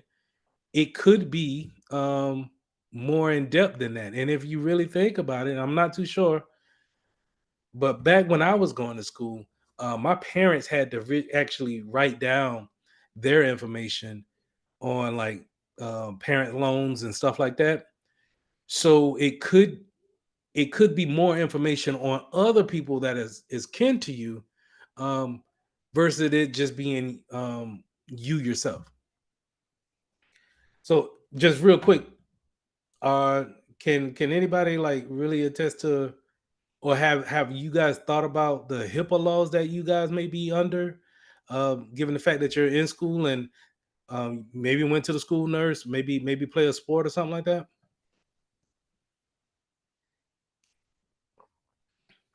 I hear HIPAA every day, so I'm already used to it. Yeah. Another one. Now I'm not too sure, but I would guess, and only because I'm talking from another experience, but I would assume the fraternities and the sororities that you're in, you gave a good bit of information to be a part of the membership there too. Now I'm not saying that you gave Social Security because I don't know, but I know in order to have that, trying to think, I know maybe. I don't want to speak too much on something that I don't know, but I know that when you start really thinking about all of the extracurricular activities that you guys may have, is that you're not only just giving out information to the school, but in the surrounding things that come into the school as well. Um, so we already talked about HIPAA, FERPA, GLIBA. So GLIBA is going to be the Graham Leach Bliley Act, and this is going to be covered by the banking systems. Um, so the banking, when you really think about um, any one of these sectors, this is typically where you're going to see a lot of the PII, the personal identifier information, come out in more cases than most, in more industries than most. Because think about any type of loan that you got to get, they're automatically asking for a social security number. Any credit card that you get, it's going to be a social security number. Um, just about everything at a banking system is going to be very sensitive if someone else gets their hands on something that has to do with their bank account number and then their personal identifiers that allow them access to that banking account. That's why it's so important to understand that being under these standards will allow people to have some type of peace when it comes to putting their money into a particular bank and being able to understand that the money that they put there is going to have the integrity and not be changed over time without their, you got to have some type of backing if something, something was to happen to a bank where the money, let's say if you put 4,500 in there and then all of a sudden they say you didn't have 4,500, you have $450. um there's a type of integrity that needs to be there to where if that was to happen and they know that it's on them, that they will be able to reimburse you up to the last full amount that you had. This is covered under the Grand Bliley Act. Now, when we're talking about, now we already talked about PCI DSS, which is payment card. But when we're talking about government security, we talking about FISMA. FISMA is going to show that everybody who's doing any type of business with the government, whether it be contracting or working directly in the government, whether it's the armed forces or at the Pentagon, FBI, what have you. If you have some type of eagle on your ID card, you're probably going to be under the FISMA Act. Now, this is the most strict um, um, industry that I know when it comes to cybersecurity. They're going to make you do your training. You're going to have mandatory training, and I want to say that mandatory training is monthly, and then everything down to the passwords is going to be um, full blast. So you're talking maybe 16 characters long with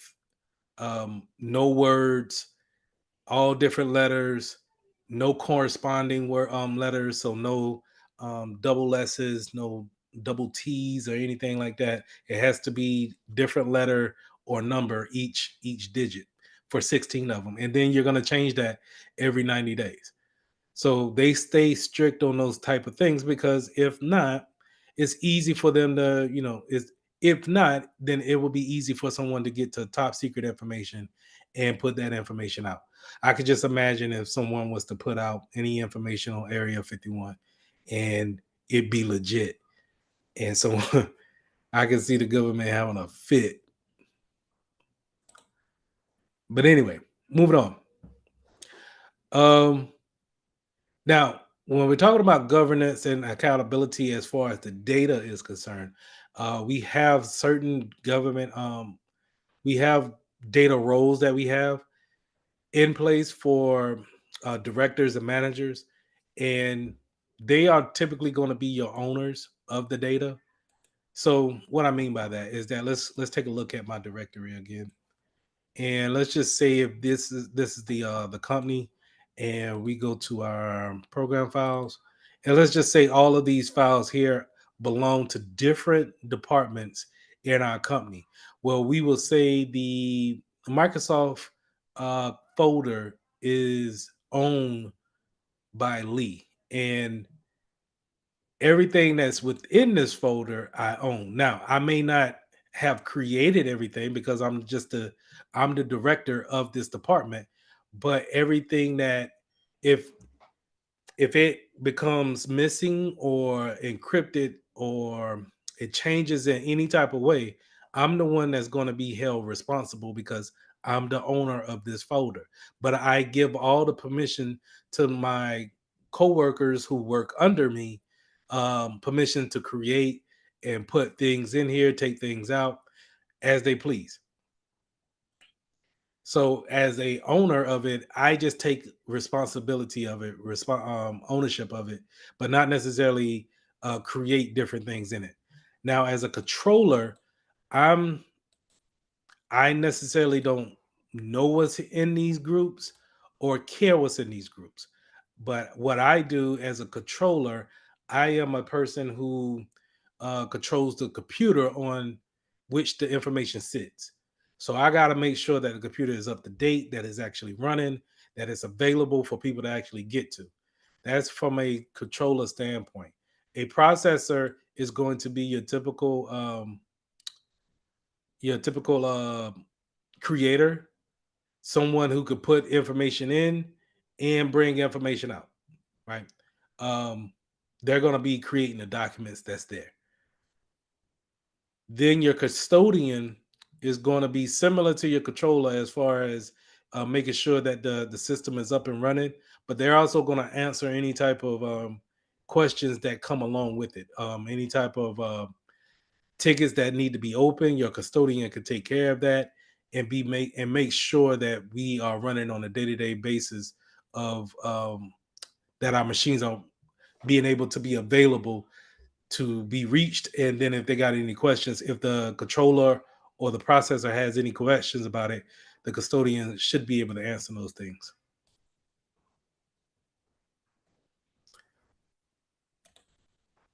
All right, let's jump into change management. So remember, change management is typically a committee of users all over the company that come together and they talk about different processes that is about to go down for that week or in upcoming weeks, and they really are just trying to understand what changes are going to be made and if it affects them as a particular department.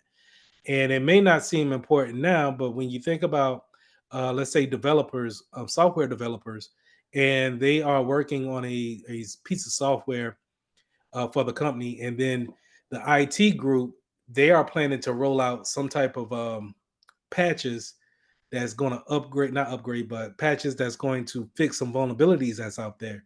This could be, if they're working, they're both of these groups are working on a Thursday night, they could interfere with each other that Thursday night and then cause a big issue for Friday morning going into next week. And so, to alleviate this, we want to make sure that we have some type of process or program in place showing that, hey, whenever we want to make a patch to 200 PCs, we put in a ticket saying, hey, we want to patch on Friday the 14th. Um, and this is going to solve these issues. And then once we go to change management, we can put that ticket on a kind of like a whiteboard, or in my case, I look at it on a screen share, and someone reads it out in a Teams meeting, and we all just kind of look there. And if the development team sees that the patches are going out on the 14th, and they have something that they want to do on the 14th, they can say, you know what, can it wait because we have something more mission critical that we cannot have any hiccups for, we can't run into any problems.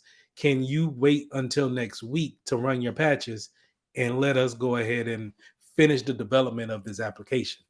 That change management process seems to be simple, but it's just a real well thought out way of communicating with different departments on what's about to happen in the company. And it's not just patches, right? That same software development team may roll out a different font that night and just say, hey, we're rolling out a new font to the application. It's going to cause a downtime on our server for maybe 2 minutes. So please be aware of that. if you got anything that you're working on at that time, um, just be aware that the services will be down at a particular time. And we're all familiar with that type of service downtime. You may go to your favorite website and it says, this service is not available for right now, um, due to maintenance. And they just kind of put up a blank sign, right? But on the back end, that server is probably being cycled through, or the changes are being made. That process needed to go through change management so people could be okay with it. All right. And that's just, really just telling your teammates how we're working and what are we working on, and making sure that we're all on the same page. Also, other things that we could go over in the change management process is rollout plans. How are we rolling these things out? When you start working for these big companies, it could be you're working for 10,000 users, 500 users, which is still a lot. 200 users is still a lot, because even if you're working with 10,000 users versus, well, let's say you're working with 200 users, right? That's still a possibility of 200 users not being able to work the next day because you rolled something out improperly. And so you want to have some type of mind process of how you're rolling out information. Um, what we use nowadays is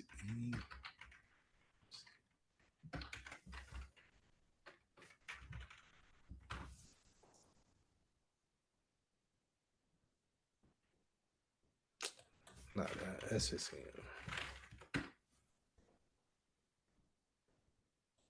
they changed the word to configuration manager, but um,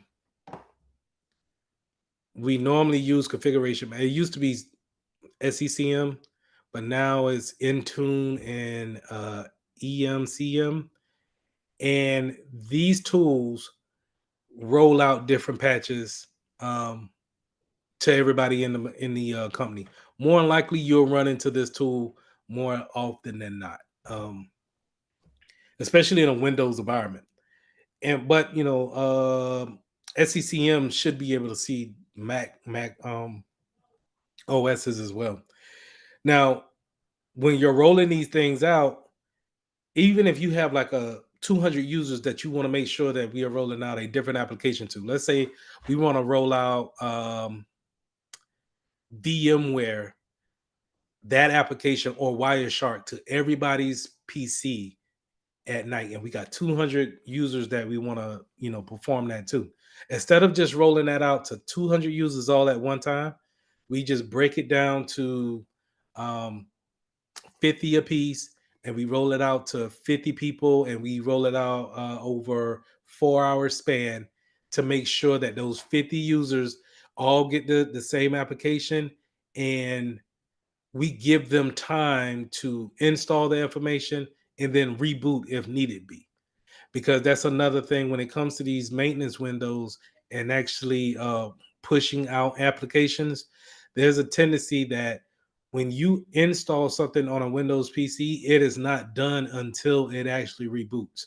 That's why a lot of times it may sound cliche for people to restart a machine, but sometimes when you get new software, even in a patch, it's not completely done and ready for ready for work until it's actually rebooted.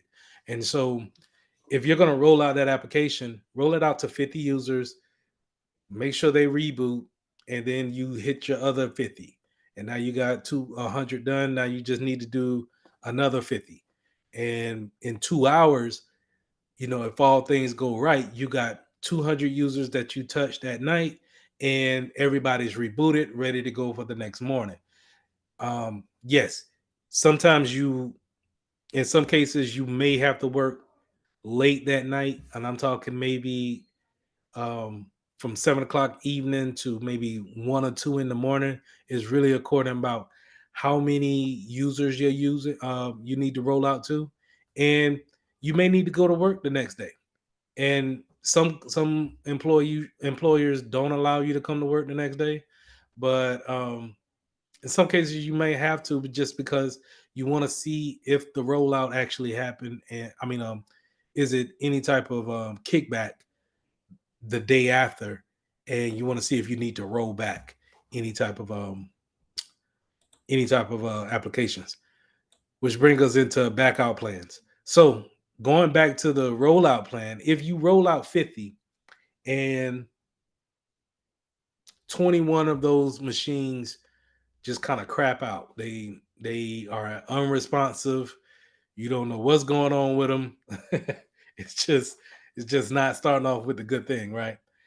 Then you need to stop your deployment and then go to your other plan that you have there, which is a backout plan. How do we roll back what we just did? How do we make sure we fix what we did because we didn't test this out properly? And we need to roll it back in order for someone to come into work the next day and work. So you need to have your backup plans written out to a T and understand what's the, when to go to those things and when to, not just kind of hold off on it. So even if it's like 13 PCs that's kind of, didn't take the software, maybe you look into why. Maybe it's they needed a reboot, maybe they weren't online, whatever the case may be. But if you got even like 13 out of the 20 that you, I'm sorry, the 50 that you deployed to, 13 is kind of still over a 10% margin for me. So I'm still kind of weary on that. And if the second batch I still get another 13, then I'm probably going to stop there and see what's actually going on and hold that change for another day. Also, you may have heard me call these maintenance windows. So these maintenance windows are not just for rolling out applications or doing any type of patching for the company. The maintenance windows could be for, uh, hey, we need to change something in our software. Nothing too big, maybe about 2 minute change. But that 2 minute change or in the configuration is going to cause a downtime and needs to reboot, right? So that maintenance window is there. And you'll put it for the whole night, but you may just need 20 minutes at the most, right? So all of them are not bad and they're not you know, nightmares to do. You'll be actually glad that you actually have a change management system in place. Because if you didn't, and people were just making changes whenever they felt like it, then the things you have in place one morning could drastically change the next day, and you have no idea about it, or um, something changes for someone else and they ask you, hey, what is the problem here? And you're actually blindsided by the change and you didn't see any of this coming. But a change management kind of brings everything to light. All right, let's talk about allowed and block list or changes. So they used to call this a white list and a black list, but over time they have changed the name to allowed and blocked. And they changed that name just, for the times that we live in, which I'm not mad at.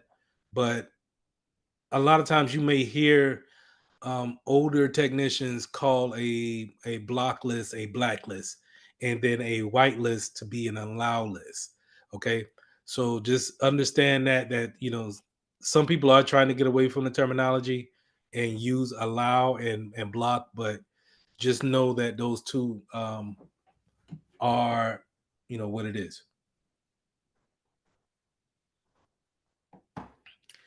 Um, Now, when it comes to different allow lists, you're typically going to be talking about applications. And then if you're not talking about applications, you're talking about websites that you can go to. So applications are a lot easier to do where we could just, go to our apps and we can create a default.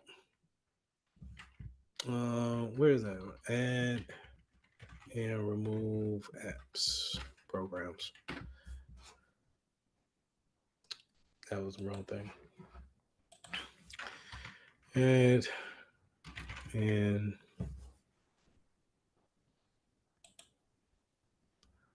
So if we're working in a spot, we can, as an IT department, we can easily go through a default workstation that we want to use, and we could say, "Hey, all right, let's just go ahead and make out an allow list and put down what we want to keep here, and we'll make that to be the standard across the board.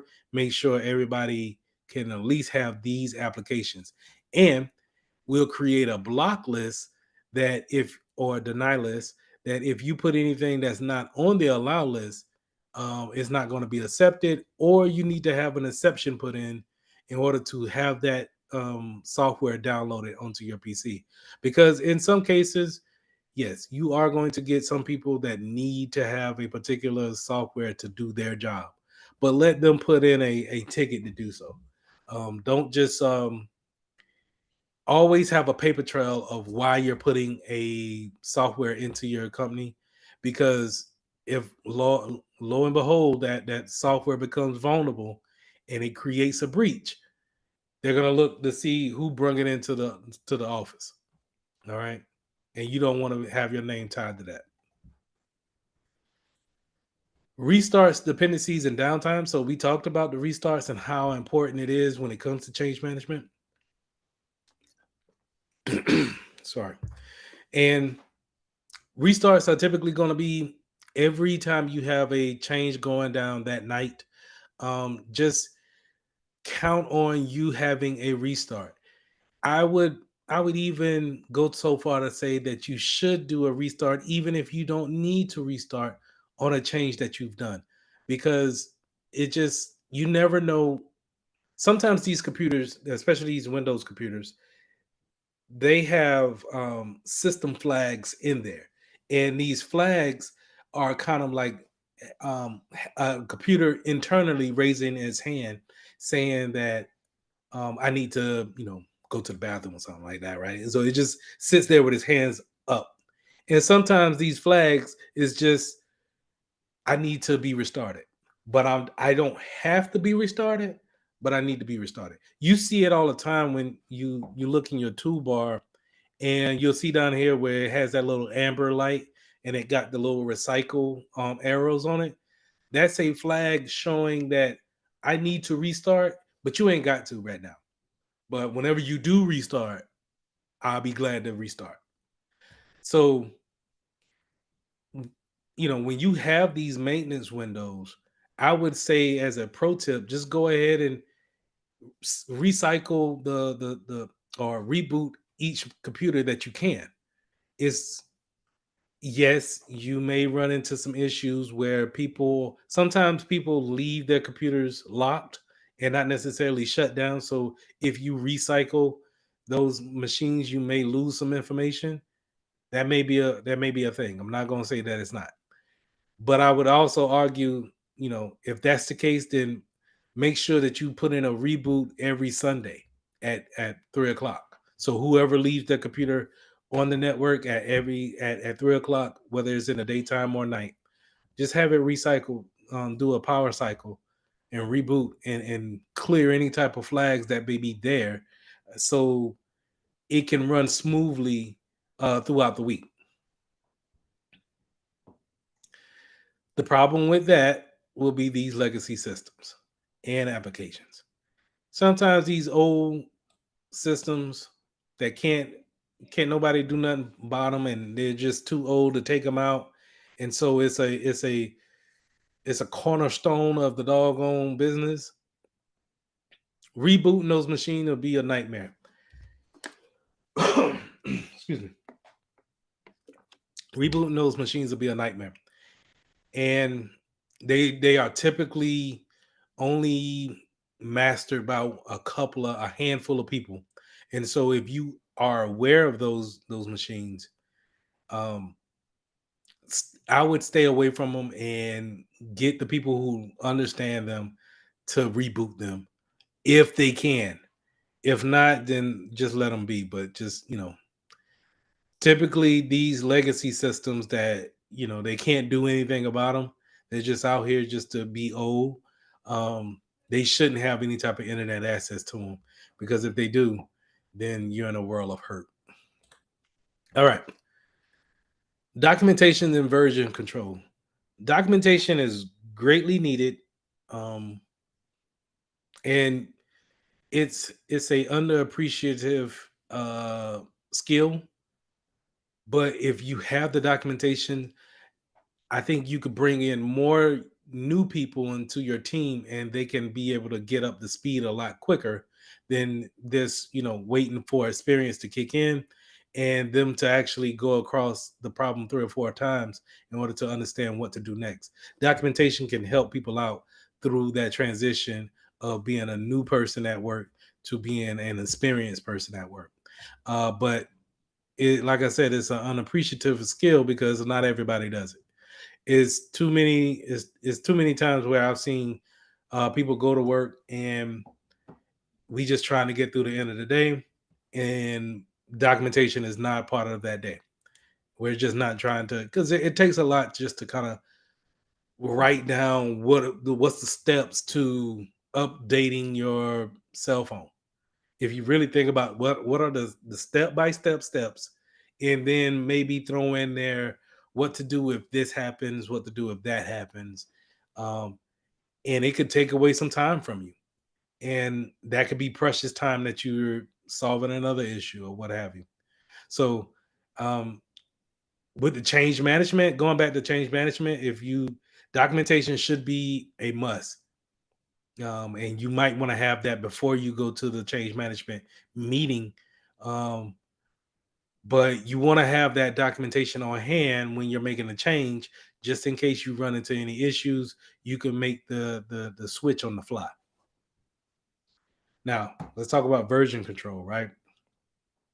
So when we're talking about version control, we're talking about typically we're talking about an application having some type of dang, I just had it. Talking about applications having some type of version attached to them. And so you'll see here how I got 3.2.0, 5.9.13, 4.204. These are version numbers. These typically go up over time, right? And let's just say let's take the EA app for example. The EA app would say, hey, the version number is 13. Matter of fact, let's do this. No.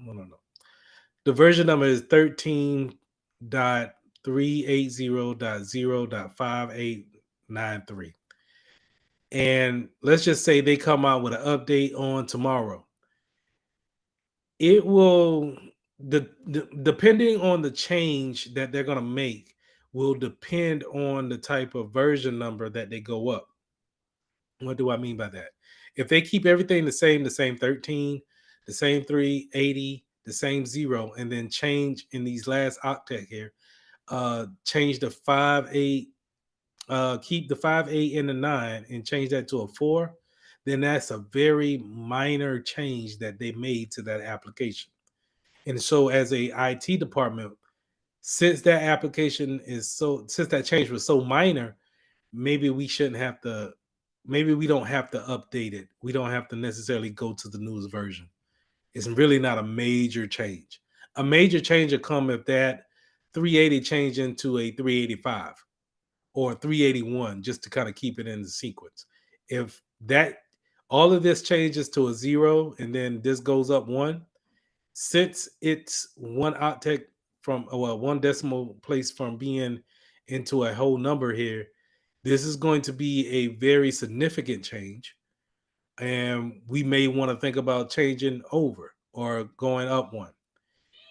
Now, if that was the 13 was to change to a 14, that is a major change. You're typically going to see on a major change a whole different application. So to make it, let's go to the Aurora here, the Aurora service. This 3, if this 54 changes into a 55, we may not want to update it, right? Minor change. If that 07 changes to a 08, maybe we might look into it. But definitely, if that 3 changes to a 4, then we definitely want to make sure that we look into the changes and then we go ahead and make the changes if necessary. Now, let me show you something. I think I'm gonna go with Brock. See if I can find it fairly quick.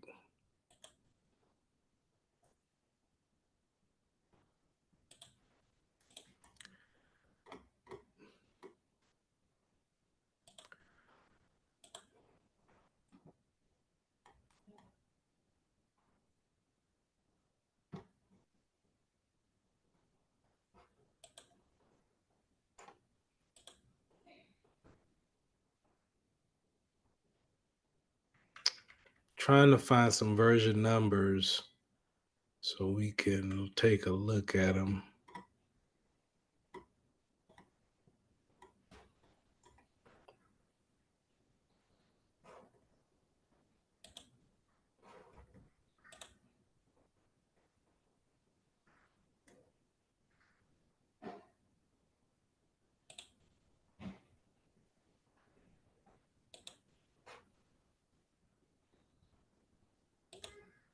Bear with me. So let's just say we go with the version 14 semantic endpoint protection. And they made a version change, and it's a minor one, um, minor change than what we already have, right? So uh, they haven't gone to version 15. They just still in the version 14. And the last time I worked with them, it was still in version 14. What we could do is that we can read the release notes and we could see what changes that they have made um, in order to see if we want to implement the this new version into our systems. Let's go back one.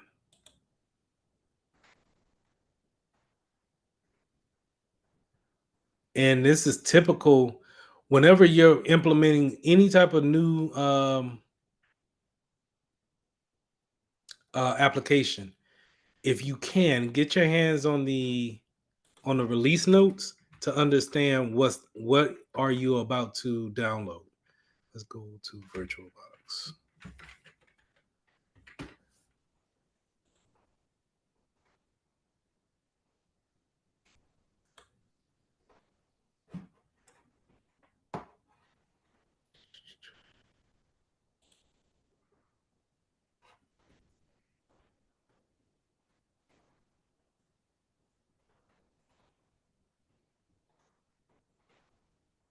Trying to see if there's a.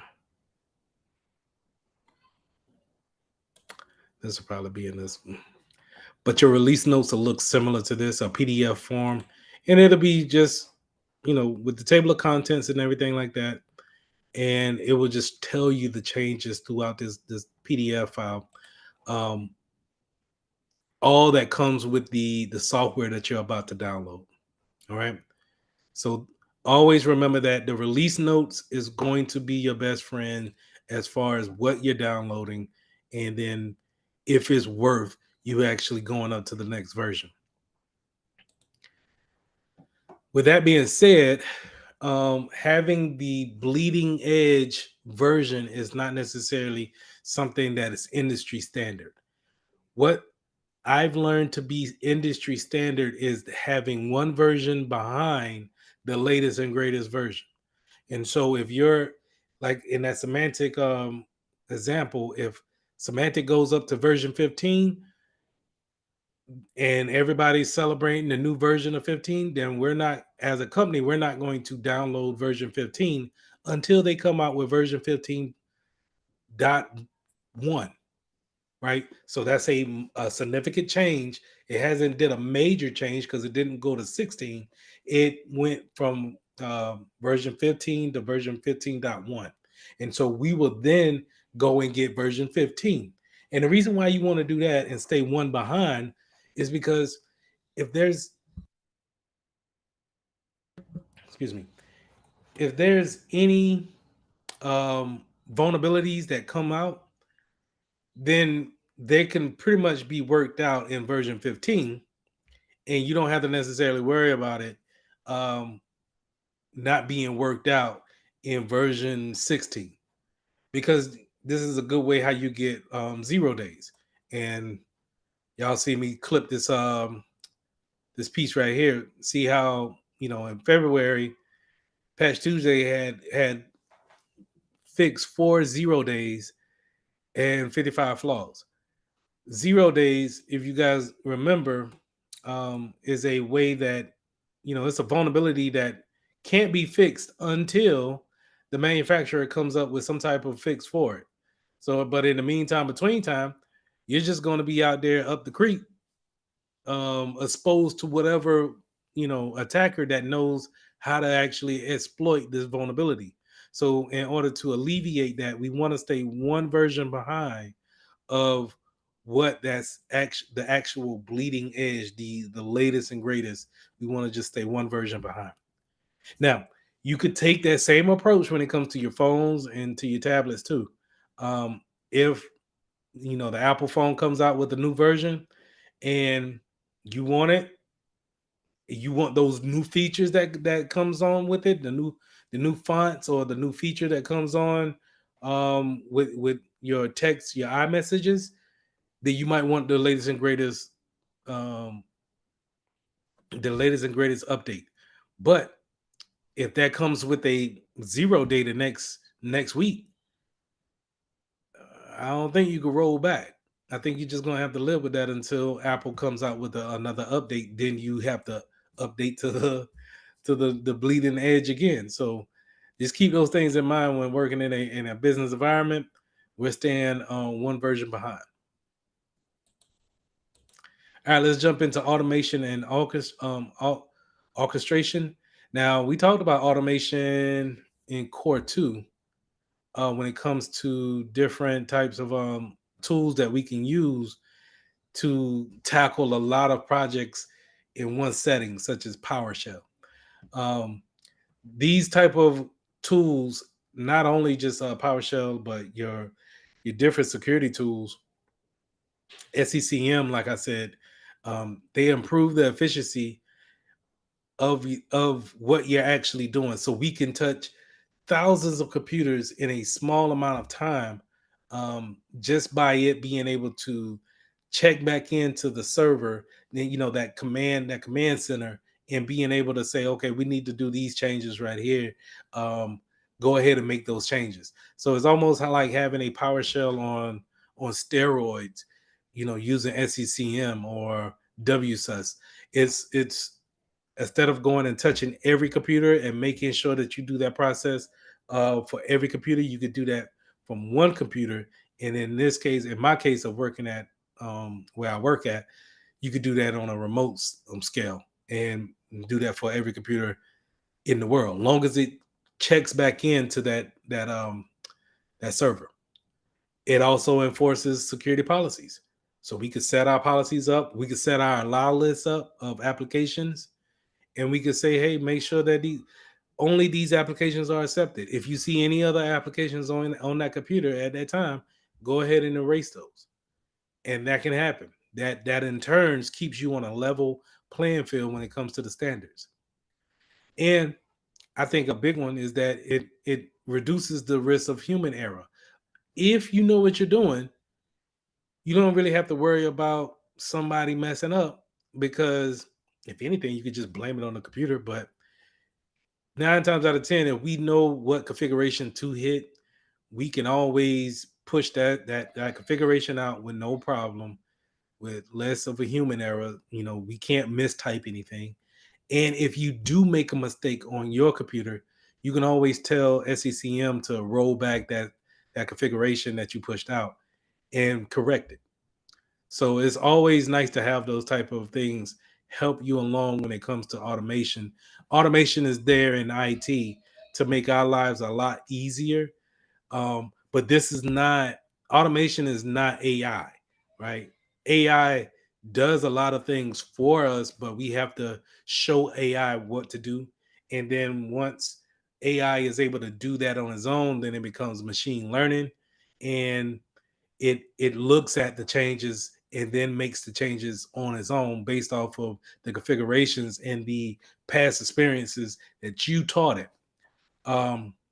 But these type of configuration software that we're talking about when it comes to automations, we're just really kind of giving a list of tasks, and we're saying, hey, SECM, make sure you do these tasks to these list of users, and it does it without any hesitation. All right. Another thing that you can always consider is the complexity. When you really think about how many computers you could touch at a particular time during the change management process, it could be overwhelming. But then once you get the hang of it and actually pushing things out, it could be one of the most. It could. I almost kind of look forward to it just because I know I'm getting my change out, and I don't have to necessarily worry about it in my meetings the next couple of days. Um, Cost. You don't have to worry about staying over. You don't have to worry about hiring more people to do that job. You just need to hire the right skillful people in order to do those things. All right. The single point of failure. So we're not just, if we're going back to our policies and we're seeing that we always want to keep some type of availability there, then we making sure that we don't have single points of failures as we go about our automation points. And if we see them, then we can maybe get away with it this week, but we want to make sure that we implement different redundancies over our network in order to get around those type of things. All right. Now, some teams that work with it is DevOps. This is going to be your developers and operations. Um, the IT team, of course, your system administrators, your cybersecurity teams. If you have that in your company, those are we're all going to have some type of automation going on as far as how do we, it's only going to be so many people on your team. And it's not going to be a one for one when it comes to the users versus your IT department. Your IT department will always have maybe be like a 10-to-1 type of ratio. And so in order to do that, we need some type of automation in order for us to really get things done. And so we use things like SCCM, WSUS, um, even our SIM or our firewalls in order to use these tools to push out different configurations and get them to work almost instantly. And if we can get those things to work instantly, then we can report back to our boss and say that um, we set up a process that's secure, but it's also automated, so we know that it'll stay secure as long as those configurations don't change. All right. Kind of a long one, but we got through it. That's all I had for lesson 14. Any questions?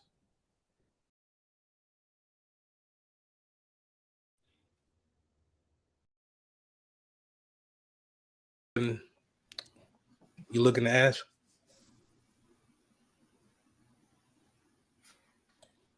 No, sir. Not on my end. All right. No, sir.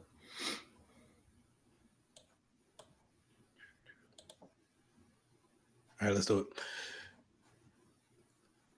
Installing and troubleshooting operating systems. So we've been talking about Windows operating systems for the past 3 lessons now.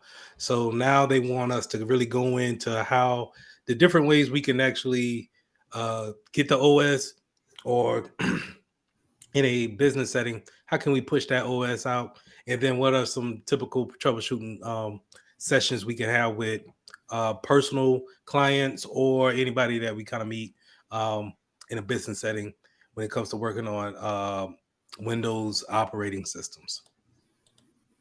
So let's get into 4A, perform OS installations and upgrades. So earlier or last week, we talked about in-person upgrades. This is where we go to our start menu. We type in update, And Windows can give us, if we have the right um, devices or software on our machine, we can have an in-person or an in-person upgrade. So that's pretty much just hitting the upgrade button in that window, and then it starts the upgrade from 10 to 11, or if you're on 7 up to 10. Um, this is pretty much if you have the requirements to do that. The Sometimes we may need more RAM, may need more storage, and storage will probably be your best bet, because as we use a computer over time, we're going to end up uh, covering up a lot of storage that we have there. Excuse me. Sorry about that. And so, having the requirements in order to have an upgrade solely is on the type of machine that you have, and then how much space do you actually have to put in another upgrade or another operating system. The whole operating system is fairly large. It could take up at least over 60 gigs of storage, and so you want to make sure that you have um, enough room for that. So let's go to systems real quick. I want to see something. No, I actually want to go to the hard drive. So let's just here.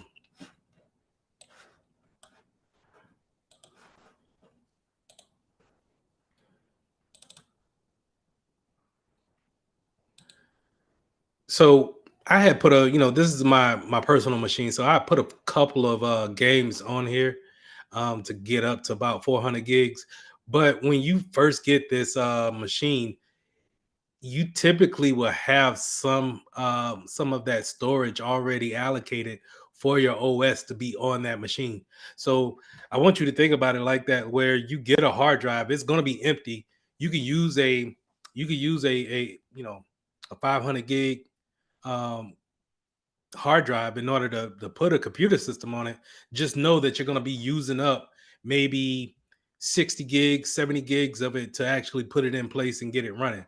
And so where you got something for 500, maybe you'll use maybe 350 of it for actual personal use, but you're going to allocate a certain amount of it just for the operating system to be a part.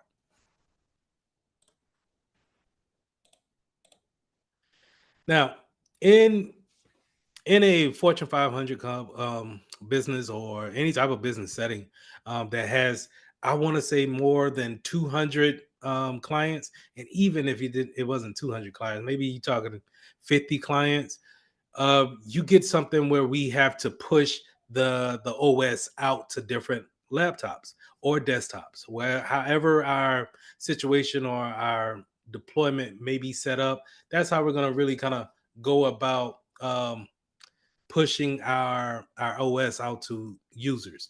Now, when let's say if we starting from a ground up and we're doing a startup, we may buy the computers and then give those computers out to everyone, and it has Windows 10 on it, right? So we don't have to necessarily push anything out. We just got to make sure that they have software that they can actually work on. Where if you're coming into a spot where you already have those laptops and desktops out and people are working on them every day, and we want to make an upgrade to Windows 11, then now we need to develop something called an image. An image is going to be a baseline standard of what we want that OS to be. So um, you know how last week I was talking about group policies and how we can tell everybody within our network, hey, this is the parameters of what you can do and what you can't do. You could put a screensaver on your machine, but you can't have Bluetooth on, right? We want to set those parameters up in order to really not give everybody a lot of permissions or different permissions, and we want to keep them kind of lined up. Well, we want our images, our operating systems to fall in that same category. Instead of sending out the image or the operating group policies, we can create one image on our personal PC or a personal server, right? In the IT department. This is, I want to put that setting out there. We could set it up in our server, our personal server, and create a default image. And that image could have the screensaver that we want.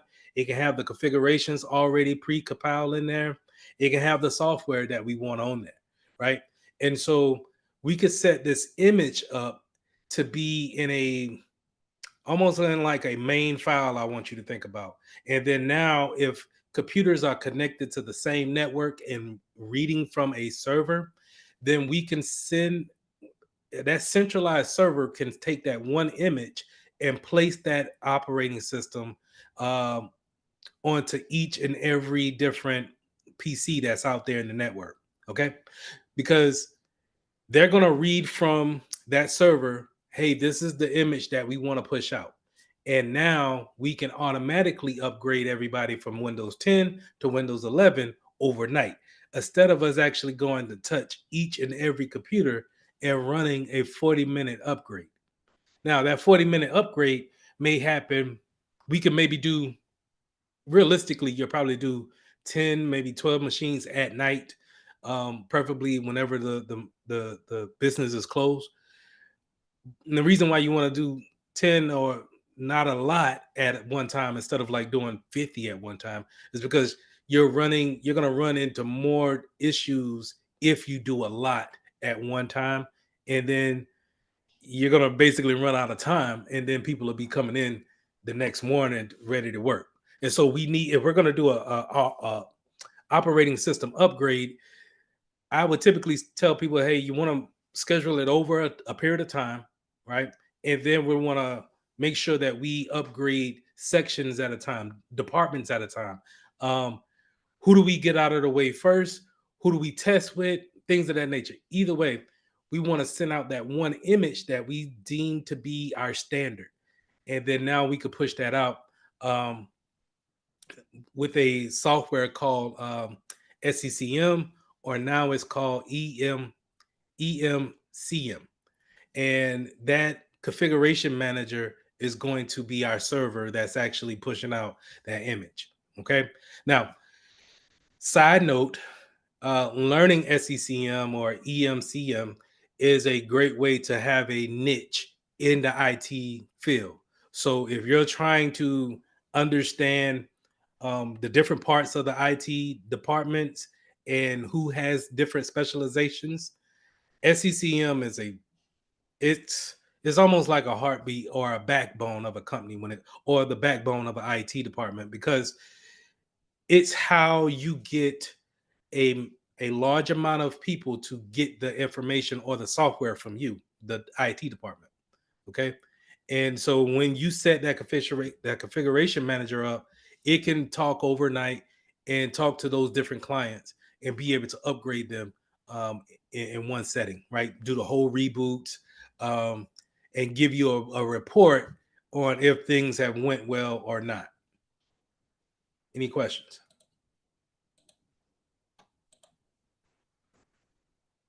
Give me 1 second. I'm trying to do something here. All right. Now, when you're running those upgrades or you're using that image to push out to different machines, you can have it. You can have different ways that the computer can boot up.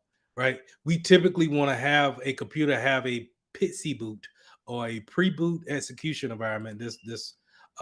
We call it short PITC, and that what that means is that whenever a computer turns on and it goes through its actual checks in the boot manual, it's going to check to see if it has a network connection, Ethernet connection. If it has a network and an Ethernet connection, it listens very closely to crap. It listens very closely to see if you are trying to push out anything from an SCCM or EMCM, right? Um, it's going to listen for that. And then if you are pushing something out, instead of it going through the normal boot order that you see here, um, it will listen at the PITC boot and then get the directions from that configuration manager and then start the process of actually upgrading that computer. All right. Now, if we're just putting hands on a particular PC, then we might use an optical media, which is a CD or a DVD, and use that to upgrade the OS. Or we could put it on a flash drive. I got a flash drive here. Flash drive. I think I got like 3 or 4 different OSs on this that I need to put onto my virtual machine. So you can have that, and if you need to actually put hands on a computer, you can use those to actually um, install the OS for you. But that takes time out of your day to actually go and get to that PC, and then it takes time to actually sit there and restart each and every time that it needs to restart, which could be up to about 5 to 7 times that it needs to actually go through a restart, and then that's not counting updating it.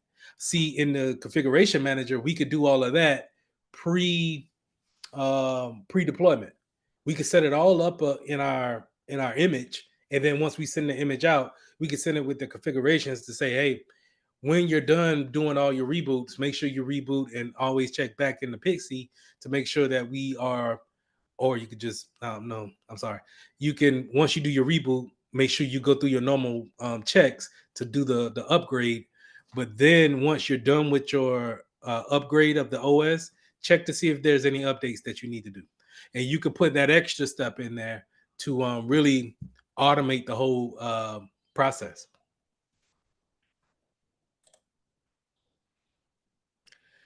Now, you do have some repair installations that you could do. And typically, this is going to be not over a configuration manager, but you're going to be putting hands on a computer and doing any type of recovery if there need to be.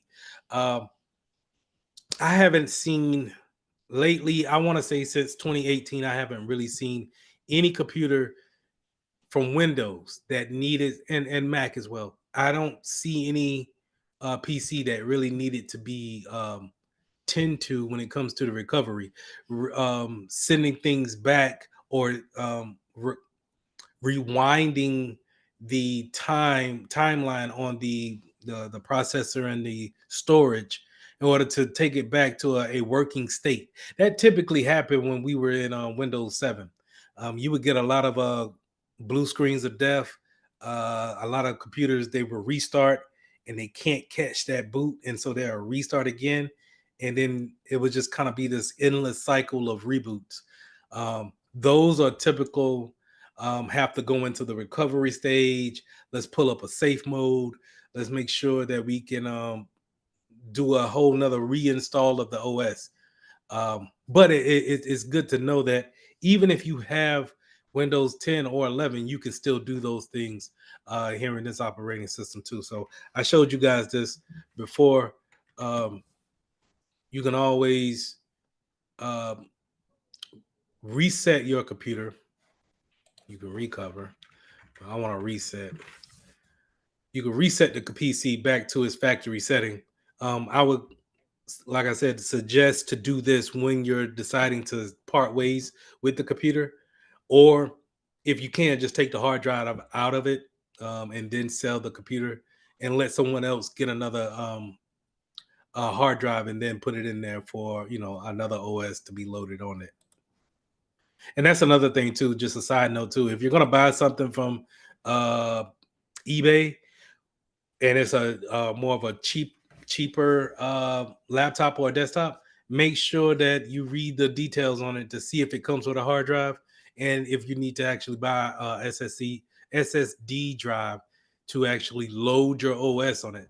So they may just sell you the shell, the casing, the processor, and the memory, but in the wires, of course, it'll cut on, but it's looking for a hard drive to actually say, hey, what do we boot into? All right, 4B, install and configure applications. So the one thing I wanted to really make sure that we understand is that the system requirements for applications is big when you are having dedicated systems for particular applications. They all take certain standards that they need, right? If they don't get those standards, then they don't necessarily run well or they don't run at all. And so even going to the minimum states of the specs is not necessarily what you want to do. You kind of want to overachieve a little bit to really see everything function smoothly. Um, so this is where the CPU comes into play, right? So we understand that the the naming convention of a PC CPU always doesn't necessarily match the speed. Now, but that's more in the game. But anyway, it typically does, right? So if you get something that's an i3 versus i5 versus i7, if you get a 5, just know that you're going to be processing a lot more than a 3, but not as much as a 7, right? So um, and when we say processing, that just means that we can run several programs or we can run heavy intense programs all at one time, if not back to back to back, without overheating or getting severe sluggishness in the system. All right. Now I also up here I got 32-bit and 64-bit highlighted. So 32-bit is going to be processing smaller chunks of data versus the 64-bit obviously is going to be more heavy intensive on the data um, processing that it can actually handle. Now, in today's world, I kind of been seeing a lot of 64-bit systems out here, as well as applications that goes along with them. I haven't seen 32-bit in a long time as far as a system requirement, or definitely a 64-bit that's in the business era. Like I just think that everybody is really kind of moving to a 64-bit um, processor um, type of platform. So it's something to look for, but I don't think that you guys ever really kind of encounter it. And if you do, let's say if you try to install a 32-bit application on a 64-bit machine, then it will give you an error. And pro tip, whenever you do get an error on your machine, that error is going to tell you, more than likely is going to tell you what the problem is and how to fix it. And so just read the error that it gives. It'll probably tell you that, hey, you need to go and download the 64-bit of this application in order for it to run on this system. Okay. Dedicated graphics card. I got that highlighted just because in gaming, I see that for certain games to run, they need a dedicated graphics card for gaming and showing those pixels on a particular screen. So there is a standard for that as well.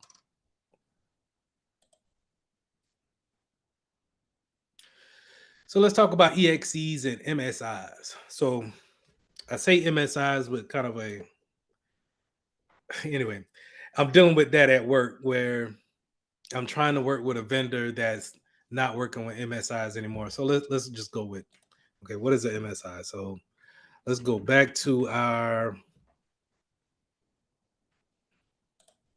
folder here and let's go to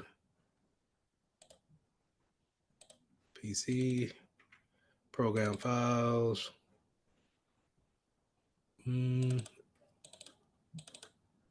Dig down into that. Sometimes you have, I don't think I have so okay, sometimes you have these extensions on files, right? So I'm gonna span this out. This application extension right here, right? You see all of these?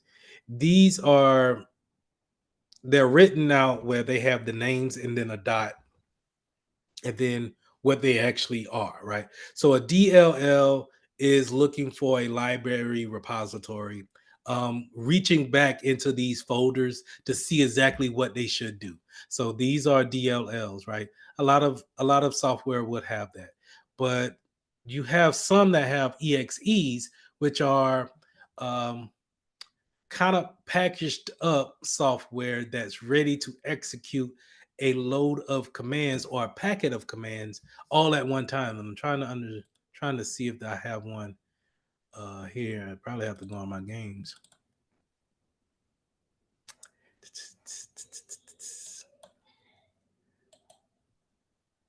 The Madden would be a EXE property.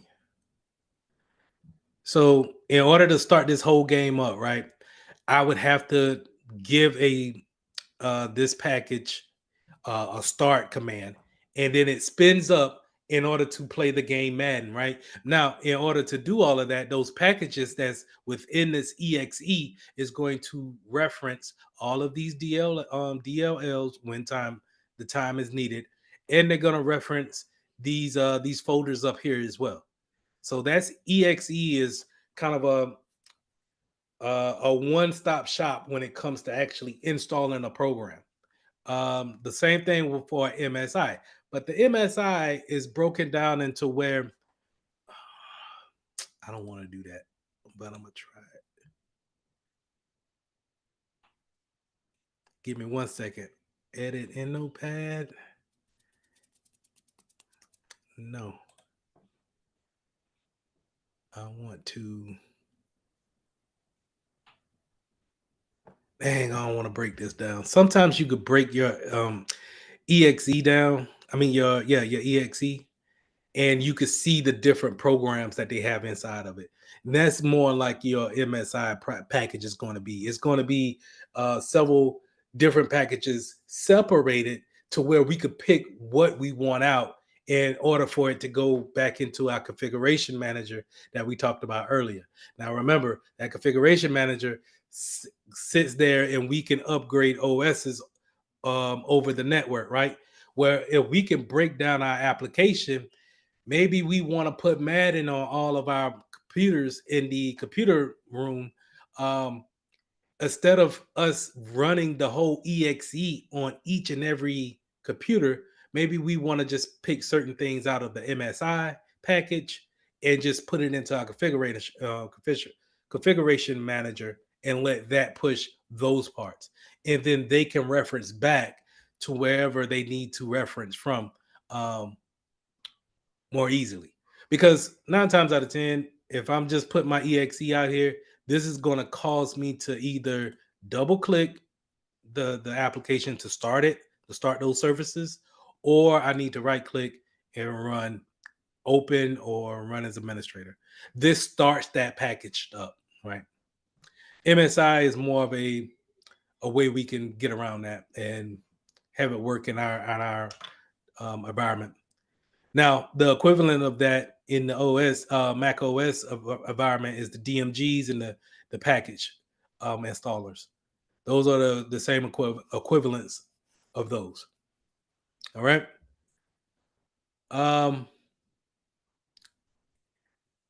ISO. So in you guys see me pull up my virtual box a lot of times, but in my virtual box, see if I have some.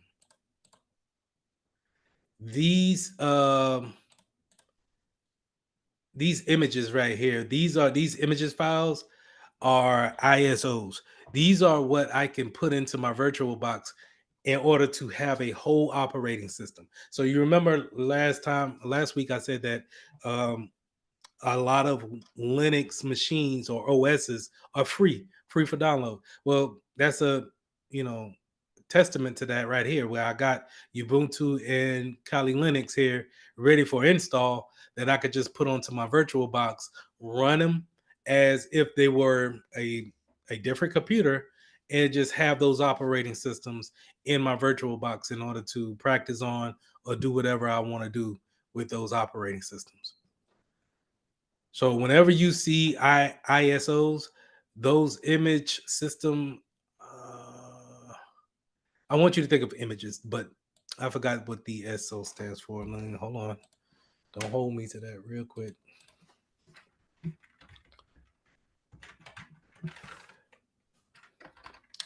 I'm actually give me something else.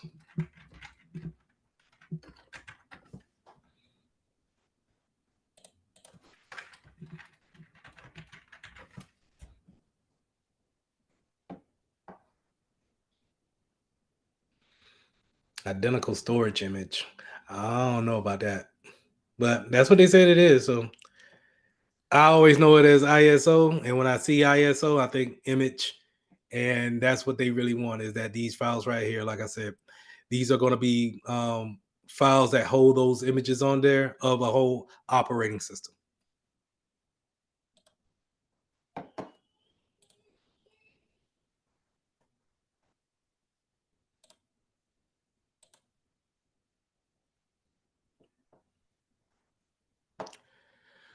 All right, impact the business. I didn't highlight that, but let's talk about shadow IT real quick. Shadow IT is something that you may come across working in a IT department.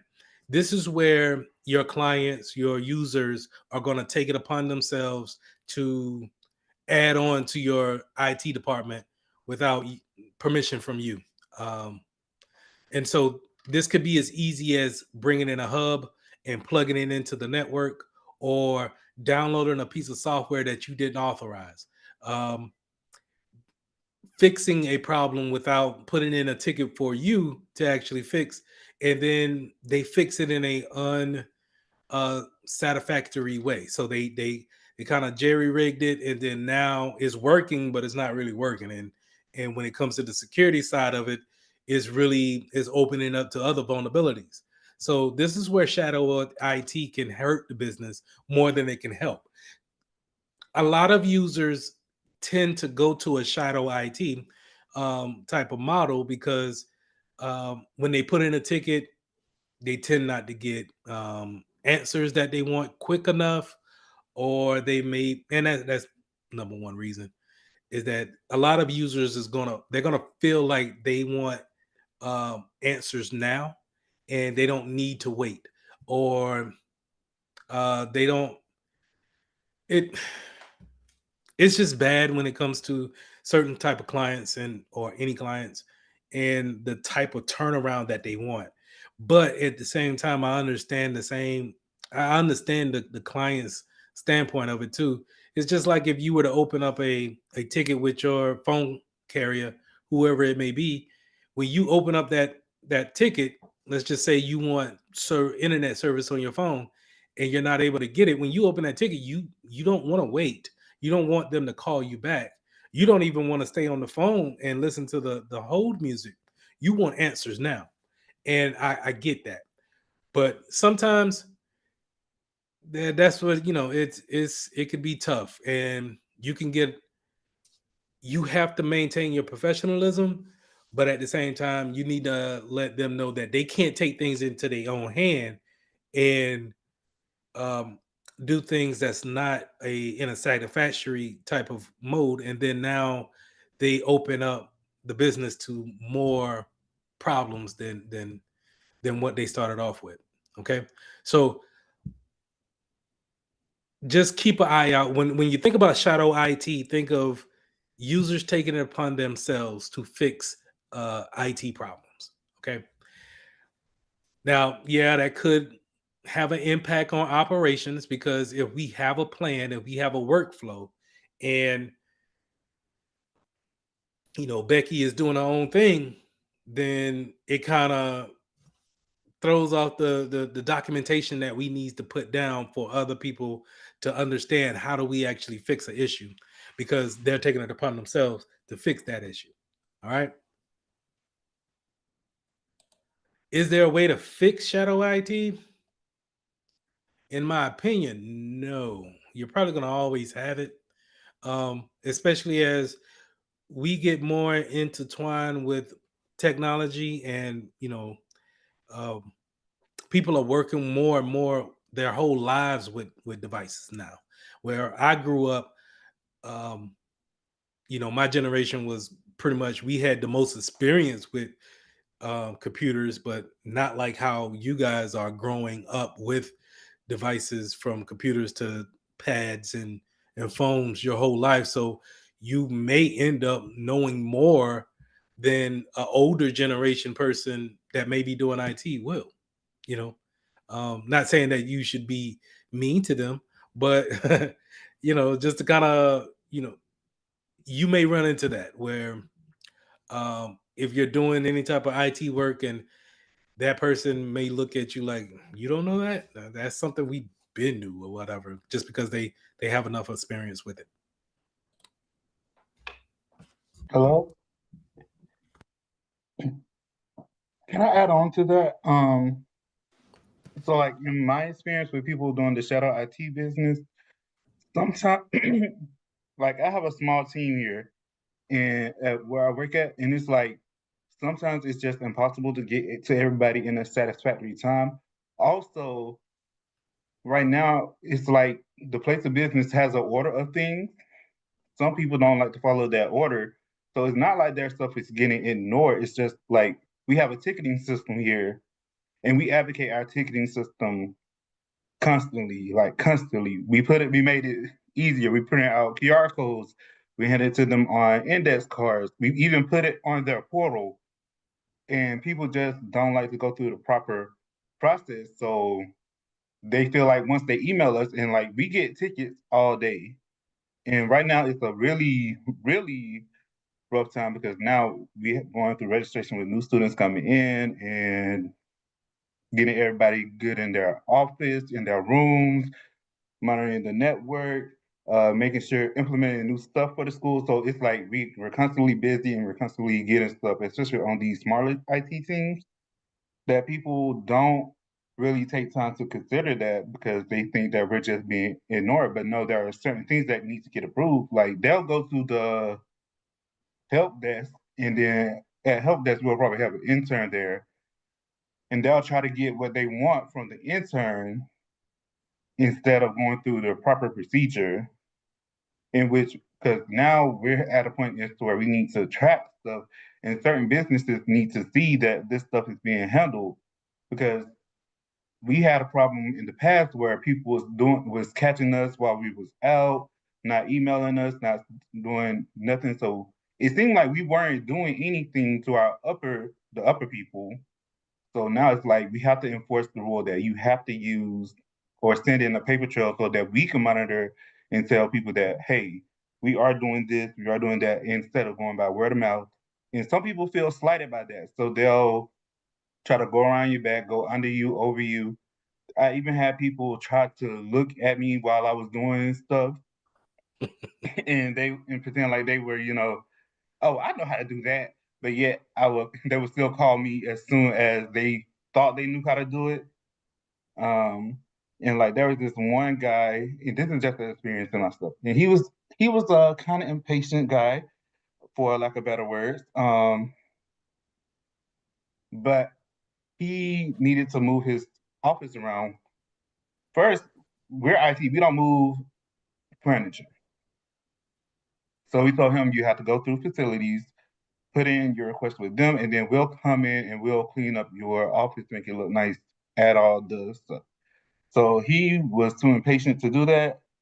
So he wound up putting all his stuff together and having two old ladies help him move his stuff.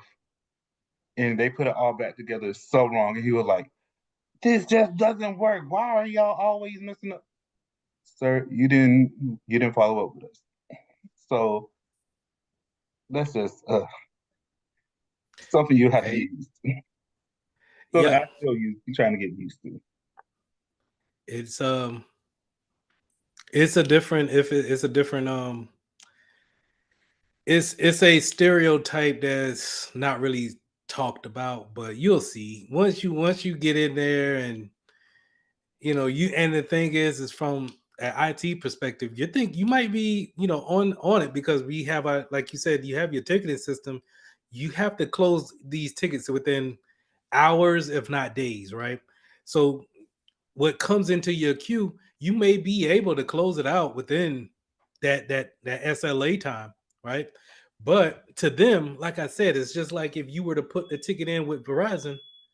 Sorry if y'all hear some fire alarm, but I'm okay, I think. But anyway, um, just if you put that ticket in with Verizon, you want answers now, and I get that, but um, you can't go over them and just try to fix the issue, especially if the IT department or the IT systems are not locked down to where you can't make changes. And if you can't make or you can make changes and people are able to do so, they will have your network jacked up. So, you got to be firm with them, but at the same time, you got to be mindful because to your point X, you said that it seems like to them you're not doing anything, and they can take that as if y'all all go out as a group, team building and have a lunch. If they see that, they think that okay, well, ain't nobody computer getting fixed. Y'all out eating lunch, and it's not that, but they don't really see it that way. So you always got to be mindful of it, and it's just something that it could come back to just be a headache because not only are they putting in tickets every day, but that's not counting how many people who can come up to you or visit the office and just create a ticket just by saying, hey, the president needs this, that, and the third. Drop everything you're doing and handle that. Or like in your case, like you said, you were doing events to making sure the sound check is working. I'm pretty sure if you were working on something different and that live event was going on and they needed you to drop everything and come and handle the sound equipment, automatic ticket. Just, hey, come here. I don't care what you're doing. Come here and fix it. And so it's just, yeah, something to be aware of.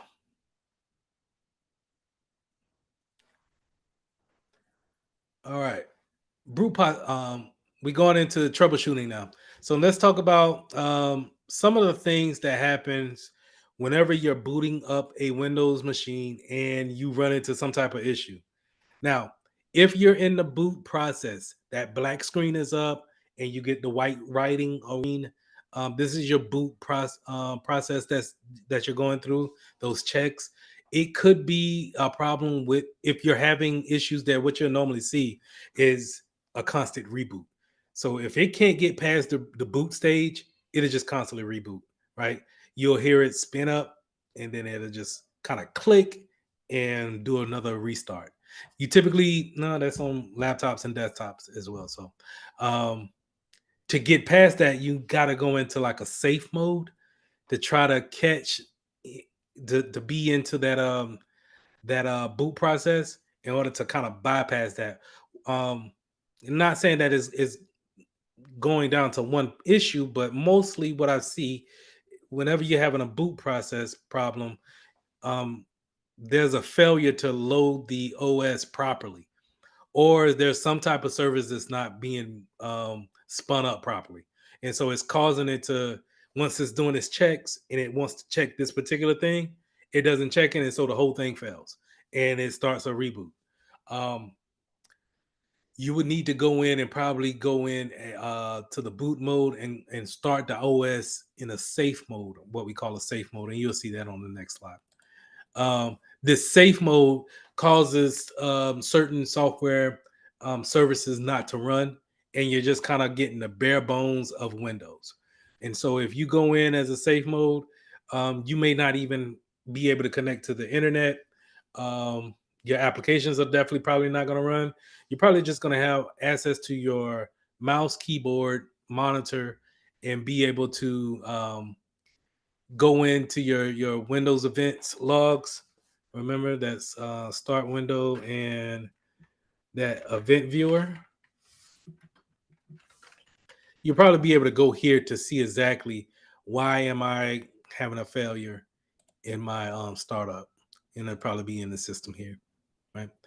The Whenever you go to the Windows logs, the applications will be for your application, security will be for your logins, right? So it'll know if anybody has logged in with the wrong password, because every time you log in, it logs it down, right? The setup, that's more on the servicing side when it comes to your applications, but your system is going to let you know, hey, what's going on the boot startup? Is there any type of errors that you would need to look at to see if there's something going on there? And you could just simply highlight that and read the details. That's what I know it sounds kind of remedial, but when you see things like this and it gives you things to read, it's going to tell you what the problem is, right? Now, and it doesn't use, once you get used to the jargon, you kind of understand what the problem is and if you need to change it or fix it.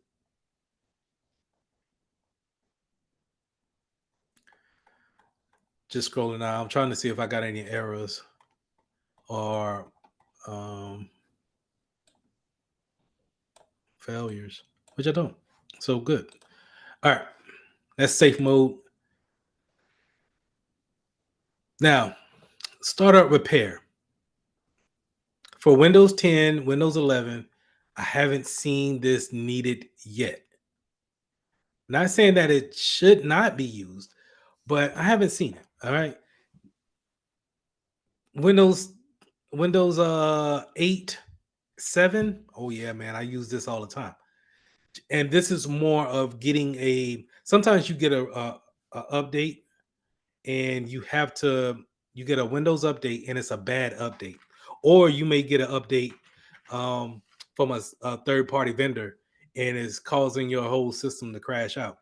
So sometimes you have to roll back some of those updates, and you can always go to your window update forward slash the advanced options and go to, where is it?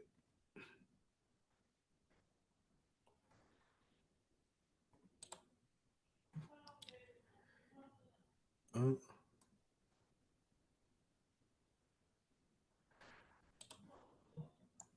update history. I'm sorry. So that's just in the Windows update history, and we should be able to roll back some here. Uninstall updates, and you can uninstall any type of bad update or what you would think to be a bad update. Um, Now, if it's a bad update and it's causing you to get this blue screen of death here, which would be right here, this blue screen of death. You won't know it's an actual update until maybe you do some research online, um, see it in a forum somewhere that you actually need to go and uninstall this particular KB.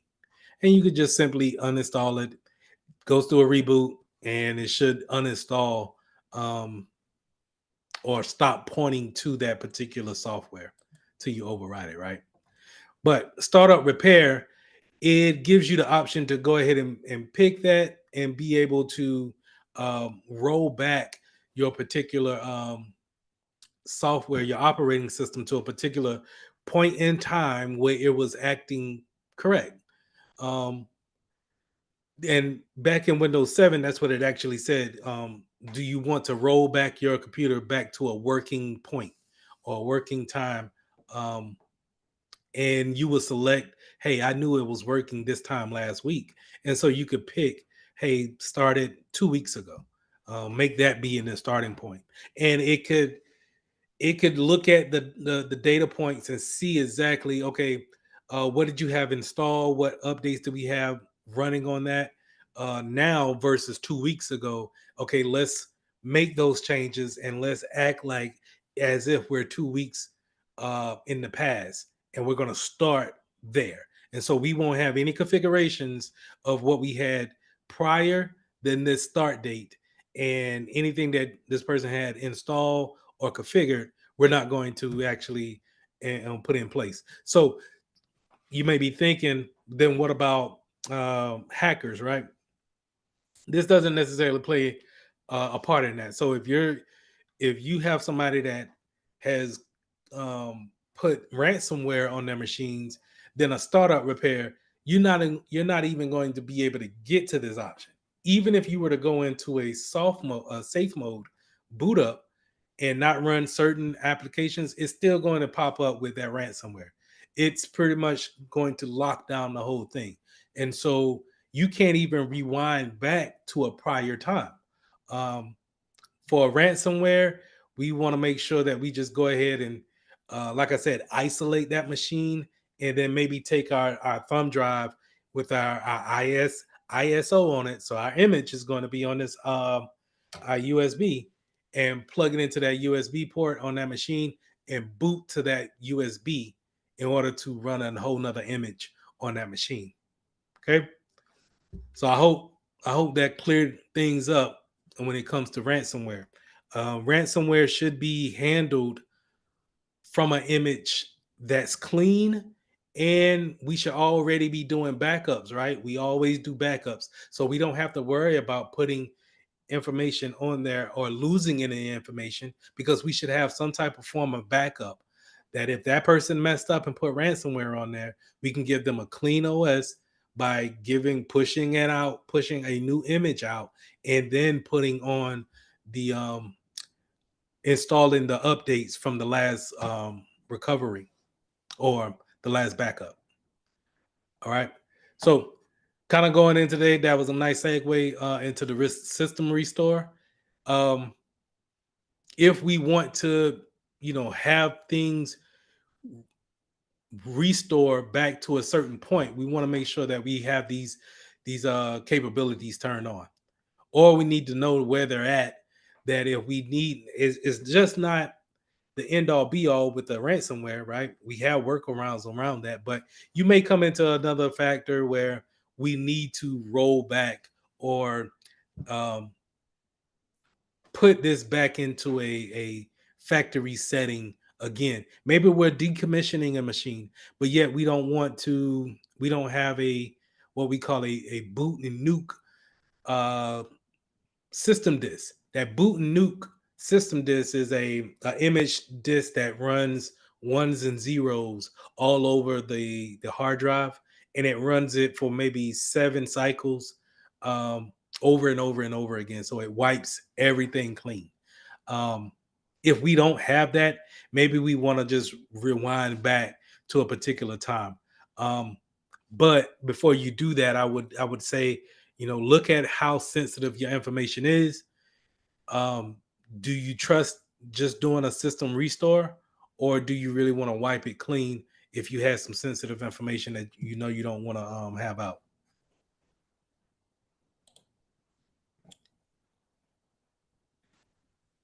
All right, we talked about the Windows update and rolling back on that. You can also roll back on the drivers as well. Let's go to computer management. But rolling back on device managers, or rolling back on drivers really doesn't. I haven't really seen it. Like I said, to make sure that you're having the right drivers, you just need to make sure that you're downloading the right ones, and then you want to make sure that when you think about it in the real world, we will always be, you want to have one driver back or one software back than the latest version that they have. Now, if they have the latest version and they're not going to be really updating their drivers like that, then yeah, you probably want to have the most up-to-date version. But if they are constantly putting out new versions after new versions after new versions, then staying one version back will probably be your best bet, because you don't know if that newest one is corrupt. And if it is corrupt, then we can use this option here to go back to our latest, or the one driver that we knew work, right? So this is grayed out for me just because I don't have another driver to actually compare that to. And nowadays, these are automatically downloaded in the firmware update, or it may be downloaded in the application that you put onto your PC. A lot of these printers sometimes they come with a standalone software application, and they might have the updated driver there.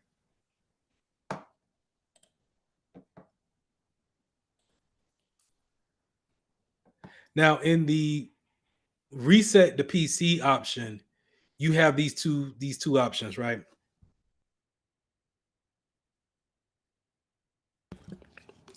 You can keep the files or you can remove everything.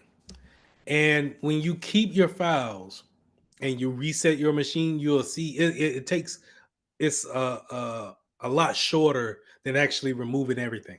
When you remove everything, it's going to start off as if it's a brand new PC again, right? It's going to come up with the introductory Hi, welcome to Windows. Let's get started. It's going to ask for another Microsoft account to be linked to, all of the good stuff. But in that return, then you're going to be wiping any type of pictures, documents, downloads, any type of settings that you had in your browsers. It may remove the whole browser. So whenever I do a remove everything, I love to put Chrome up here because this is my favorite OS. It takes Chrome all the way off because it doesn't come equipped with that. You have to go out there and download Chrome. Um, Whereas the other option is to keep the files. If you keep your files, it's going to be a lot shorter than removing everything. It may be 5-10 minutes and then it's done. And in my opinion, that's just kind of really flushing out the old temporary files and flushing out the recycling bin, but it's not really doing any type of wiping, in my opinion. So I always say, if you're gonna reset the machine, reset it back to factory so you can see the difference. Keeping the files. Remember, when you're doing updates to your machine, your Windows updates, these they take up memory. I'm sorry, space. So they sit here, and these are actually installed onto the hard drive. So they take up space. Or imagine if you had a computer for maybe 7 years and you had 7 years worth of updates. Even though you may not be using a lot of storage for personal use, you may be racking up a lot of updates that just come from the manufacturer. So just keep those things in mind when you want to remove everything. Remove everything. Keep my files will keep a lot of configurations the same, and so you probably won't see any type of performance difference if you keep my files as the option. We talked about the failure to boot. What is found. If you ever see a no OS found, then again we're gonna go in with our either do a Pixie boot, or we go in with our USB with the ISO on it, and go ahead and load that OS on there. In order for it to have a once it goes through the boot process, it looks for the OS in order to actually start the OS up. Now, troubleshooting the profile. When you troubleshoot the profile, sometimes you may log into someone's computer, or if you're going to help them out, they say, "Hey, my computer's running slow, it's sluggish. What can happen?" Well, one thing I would definitely say is that if somebody comes to you and say my computer is slow, um, and they say, "Hey, every time I start it up in the morning, it just takes forever for me to open my email and just to see my email." The one thing that I would always do is go to my startup apps, and I think I showed you guys this, is that see exactly what's starting up every time they boot up their machine. If they have a lot of impact applications starting up and taking up and eating up memory and time, then it's actually going to reflect on the profile. Um, and a lot of times, um, going to the task manager here. This the service tab is actually something that can. Where's the service tab? These services here. If you got a ton of services running, or just kind of running in the background, and they don't really serve any issues, serve any points, they may be taking up a ton of memory. Um, and a ton of processing speed, just because they're just running in the background getting information that you're not even really aware of. Um, One thing that I said before, Microsoft Team is a big component of that. Excel is a big component. A lot of the Microsoft suites, the suite suite programs, Word, Outlook, Excel, PowerPoint, they all just kind of communicate in the background, um, back to Microsoft services, pulling updates. They pull updates not necessarily when you pull updates. They pull updates when they feel like pulling updates.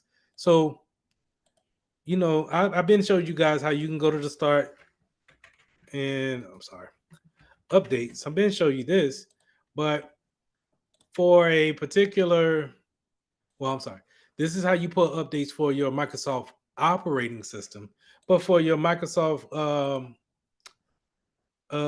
suite applications, I think you go to info, check for issues. No, where is that thing at? Is it that? No.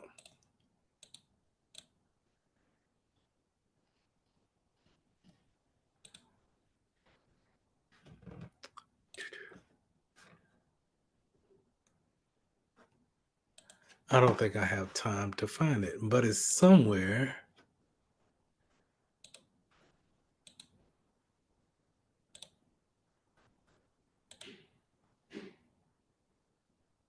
It's somewhere up in here.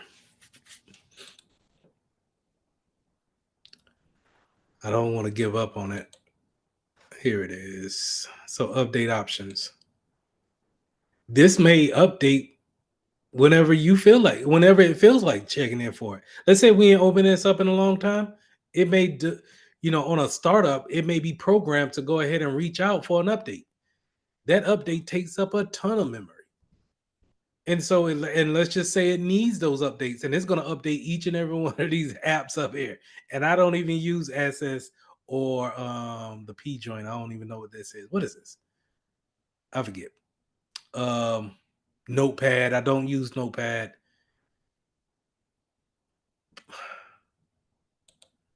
I forget what the P is. It ain't PowerPoint. Anyway. So, all in all, those services may be running in the background too. Just keep those things in mind. Get back to the slides. All those things may be contributing to your profile being slow, sluggish, or what have you.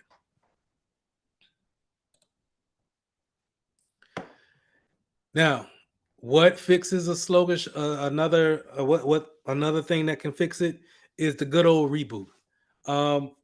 It sounds cliche, but if you ever work with an IT department or you ever call someone else about another device, this is probably going to be in their instructions to do at some point in time. And only because a reboot really does works, they work wonders. They sometimes can fix any issue. Sometimes. And you don't even have to know what or why the problem was. It's just maybe a reboot may be pending. Now, typically in a Windows environment, you'll see here either this power button here. I have a little amber dot on it, or maybe your profile name. I have a dot, and that will indicate that you actually need to run an update. No, I'm sorry, pending a reboot. And if you do a reboot, that typically clears out anything that's waiting to be completed. Sometimes when you run those updates, like how we showed the update for Microsoft Outlook here, PowerPoint, when you do info, where was I at? I was at home account. Which I didn't have to go. But when you run these updates, sometimes they won't take effect until they have a reboot. Some updates they work like that, where they're not allowed to really have full access or do the full functions until the reboot actually happens. And so you have to do that reboot. If you're working with someone and they ask if they have to reboot, if especially if you know you're going to need to reboot them, go ahead and tell them to start saving their stuff, and save anything and close out of any applications that you have open, only just to kind of save yourself from being blamed for any lost work, right? So make sure you do that, and make sure, if you can, go ahead and reboot and see if that fixes it. Hey, like I said before, let's go ahead and take a little break. Dr. Blair just joined us. So like I said, if you can, if you're in a proper environment, go ahead and turn on your cameras, and let's see if we could do this check-in. Hey, Dr. Blair. Hey. So yeah, a reboot sometimes fix any issues that you may have. Um, yes, X. And I just want to say, because I ran into this a lot with people, you could tell them to shut down their computer, but if they're older or not, I can't even say that because I talked to them. I told them to press the power button and three options should come up, and to press shut down. There was this I just ran into a lot of cases like this where I tell people to restart their computer. Hmm. Some people turn off their screen and then turn it back on. Some people don't just close the laptop, especially if it's a laptop, they'll just close it down and then open it back up.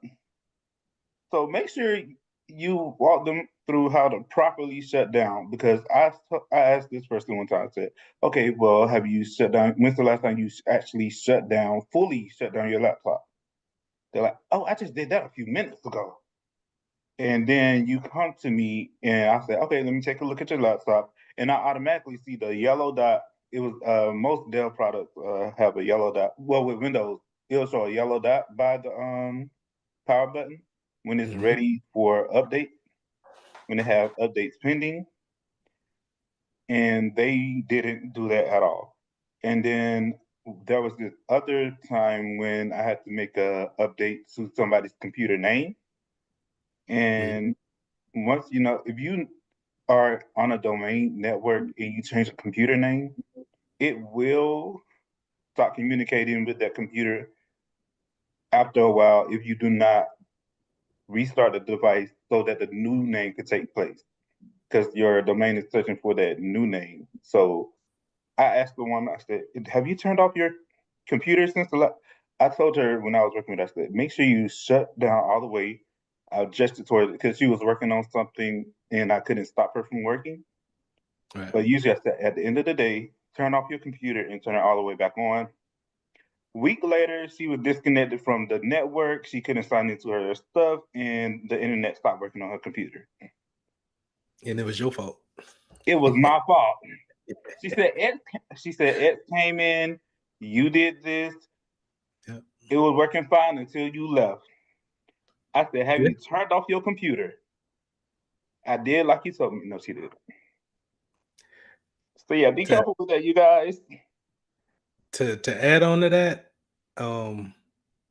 at my job now, I have to work with I just worked with somebody in I want to say New Zealand. He speaks English, but I had to walk him through how to use the Microsoft Authenticator app and authenticate himself on the website via the phone. So it just really wanted a two-factor, right? It just wanted to verify his fingerprint. And not only am I working with somebody it's 7 o'clock evening time, his time, it's like maybe 2 o'clock in the evening for me. And so I'm working with somebody trying to not keep them at work longer than what they should. But then on top of that, I can't see what they're looking at. And so I'm waiting for him to give me directions and describe what he's looking at. And it's tough. It is tough sometimes. And what makes me think about that when you were talking about cycling off the laptop, I thought about telling him, okay, well, just start your whole phone back over. And then I kind of thought, and you know what? He's probably not going to even shut this phone down. He's just probably going to just blank it out and just turn it back on, put his pen back in. He thinks that's a reset. So it's just hurdles that you don't, the certification is not going to tell you how to handle those things. But those are the type of things that you just gotta, that may be your whole ticket for that day, man, trying to walk such and such through their problems. And every place that I've been, they have a particular client that's going to be tough to deal with. And God forbid that they have some power behind them. because sometimes you'll get those leaders that just they don't have no clue on what they're doing technology wise, but they are the CFO, the CEO, vice president. They are major, and so you can't really mess it up, and you have to take all that blame on yourself. But I agree with you, man. Some people, not just older, a lot of people, they get intimidated by technology, and so even if you try to walk them through it with the nice voice and everything, and you make everything your fault, they still are intimidated with what they're actually doing, maintenance wise, because to them, they hit one button and then they think in their mind it could all just go away and they lose their job. But you know, in some cases, I've told people, hey man, just hold the power button for 10 seconds. I don't care if it ain't doing nothing for 8 or 9 seconds, just for 10 seconds, 10 full seconds, hold the power button. And that's how I get them to just unplug it. And just because I know, even if it has an interrupted power loss, Windows should boot back up correctly, even if it takes a little bit time. But to that end, if they see something like this, then that's another problem, right? So if you see the little frowny face, you got a problem. Go ahead and take this computer back to the IT department, and let's run either we're gonna run a diagnosis on it to see why we got the blue screen of death. But if we're just going to if not, just run a image up, a re-image of the PC and get it back out there. Maybe get it back out there. You kind of want to see why your computer crashes before you just you get this screen right here and then you re-image it, or you fix that screen. Maybe because sometimes a reboot will fix this screen. Um, and you don't get the screen anymore, but you don't want to just put it back out there and then now all of a sudden it crashes out on someone else, and you have to, go through the whole process again. You don't want that. So if you can just replace it with a PC that does work, that'd be cool. Um, but if you need to put it back out there, do some diagnostics on it to see exactly why did it actually crash. Now, you may have some USB issues. Um, that may come to those USBs not working. Maybe maybe the boot process is actually set to check the USB and we didn't uncheck that configuration. So whenever it's restarting, instead of it going into the OS, it's going and looking for the Pixie boot, or it's looking for the USB to actually boot itself up. And those are things that we need to take a look at. You may have applications crashing. Uh, a crash application could look like they're gonna, once you double click on an application in Windows, it may give you an error. It may give you some type of message to look at and say, okay, um, follow these steps in order to fix the issue. Or it is just not responding. Maybe you get that pinwheel, pinwheel, pinmill, the pinwheel, yeah, the pinwheel in Mac. It's more of a spinning circle here in Windows, where it's just kind of really thinking about doing something, but it never does it, and it may like fade out your whole desktop screen because it's pretty much crashing. And the only way you fix that is with a hard shutdown. Now, a hard shutdown is holding the start button, the physical button, to the 5 second. I mean, 3 to 5 seconds, and letting, if not longer, and letting everything shut down automatically. Okay, it doesn't go through a process of shutting certain things down and then shutting down. Um, what it does is that when you press and hold that power button, it kills everything automatically, and that's for sure saying that we are shut down. There's nothing running in the background. Sometimes you can run a reboot, and sometimes these updates are so large to where they're not really kind of rebooting and turning all the way off. It's kind of doing like a soft reboot where Soon as it restarts back up and you sign in, you would need to reboot again. And in order to avoid that, and from a client standpoint, they might be confused by something like that. In order to avoid that, a hard reboot will always do the trick. Now, you can always go with what I said. Tell them to hold it for 10 seconds or unplug it from the wall and then plug it back in. But if you tell them to unplug it from the wall, tell them to unplug it for 5-10 seconds and then plug it back in, right? You want no chance of them saying that, or you don't want no chance of it actually being on and they didn't really restart that computer, right? So with that hard shutdown is going to go ahead and restart any services if need be. Sometimes if those Windows updates are so large to where they can't really get through it, or they may have a hang up or error that's running, that hard shutdown fixes those things. It kind of pushes everything through, and then it can go one by one after the hard reboot in order to get things in order. Finally, here I got time drift.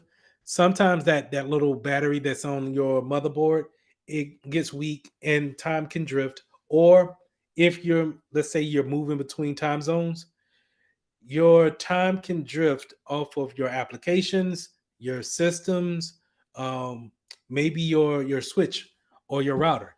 It may drift just a little bit. This causes for any type of synchronization issues that happen.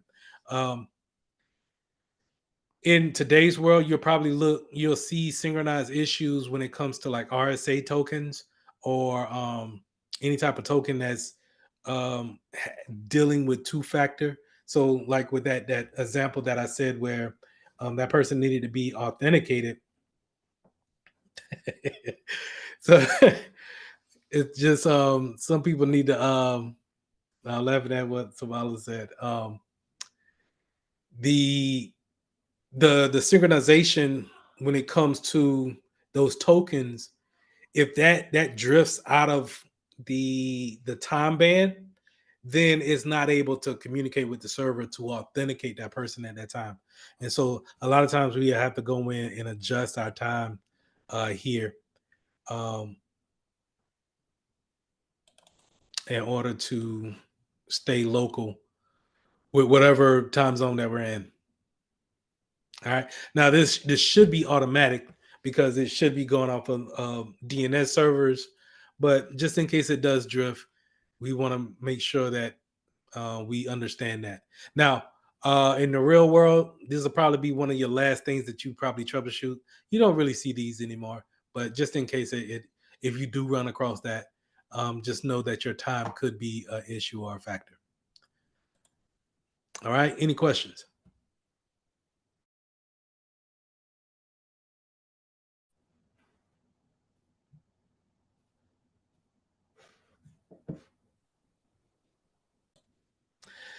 Lesson 5, managing Windows networking. So we're going to be talking about how do we take our desktop, our laptop, and plug it back up into the network. Now, we already went over a couple of things in Core 1 when it comes to IP addresses, DNS, ports, things of that nature. So I'm assuming everybody feels at least comfortable with how we actually hook up to the network. And then what do we, an IP address shouldn't seem foreign to you as much, right? You kind of know that that's a an identifier of your computer when it comes to the network. And so we'll go a little bit deeper, but we won't really we won't go terribly deep in this lesson. So let's go ahead and get into it. Configuring Windows networking. You can either be connected via a wire connection or a Wi-Fi connection. So I got here the Ethernet connection. We all know how we talked about that in Core 1, how we actually make an Ethernet cord. We put those wires in certain orders in order for that RJ45 to plug into our back of our desktop or laptop. And we can have a direct connection that way. Now, having an Ethernet connection is a better connection, a solid connection versus a Wi-Fi connection. A Wi-Fi connection, remember, it's a radio wave, so it's always being interfered by things that's physical or electronic, as far as coffee makers or blenders or microwaves, even lightning outside, that can interfere with the radio waves that are going back and forth from your router to your device that you're trying to connect to. Now, I got here highlighted network name service set ID, the SSID. And I don't know if we talked about it, but I think we did, where I talked about how you can set those things up to show different Wi-Fi names at any given time, and you would have to go into your router to actually set this up. But the SSID, whenever they're talking about that, they're pretty much saying that this is what they're referring to, those names that you needed to connect to, and then have the actual password to get onto the network. Now, real quick, does everybody remember what a DNS is, or why do we use DNS? Thumbs up if we do. Thumbs down if you want me to go back over it.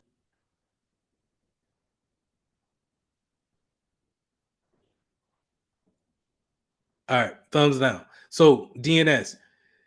The DNS is going to be a way that we can identify different web addresses instead of them being just IP addresses. So here on the slide, we got IPv4, IP version 4, and then version 6, right?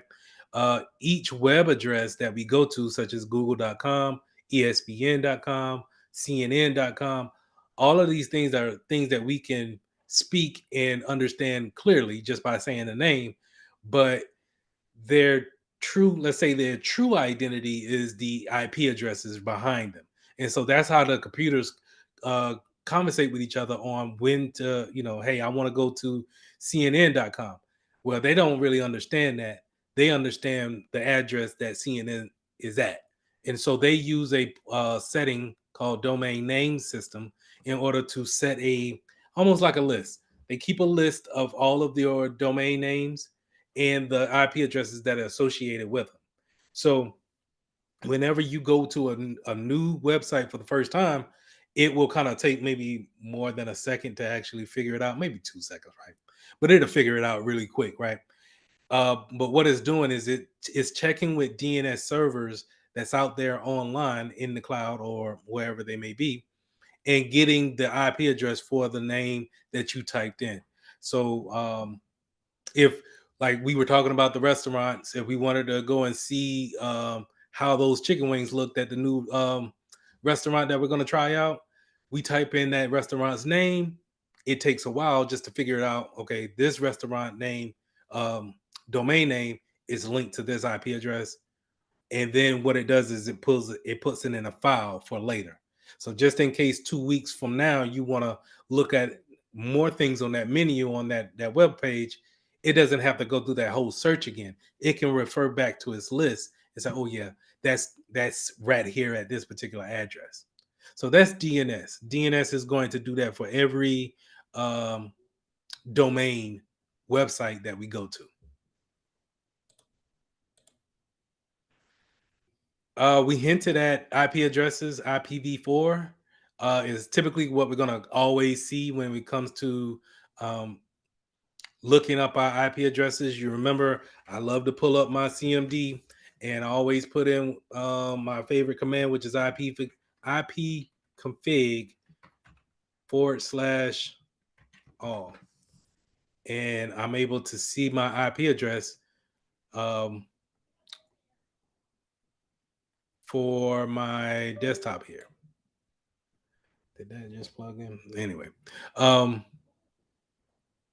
you'll see, I'm sorry, you'll see that it actually shows up in version 4. Now we have, for certain MAC addresses, we have IPVs, well, a version 6 version, but for most of the networks that you're working in, we're probably going to be using a version 4, where those are 4 numbers separated by 3 octets, decimals, separating those. Now remember, um, each one of those each one of those octets, so that 192, that 168 is going to be 8 bits within, right? So we had that in core one.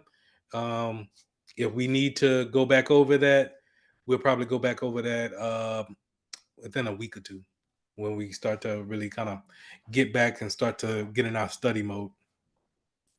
But anyway, version 4, uh, it's typically what we're going to be working with. And when it comes to your network that you're getting on, you're probably going to get some type of DHCP action. And this is where we automatically obtain our IP address.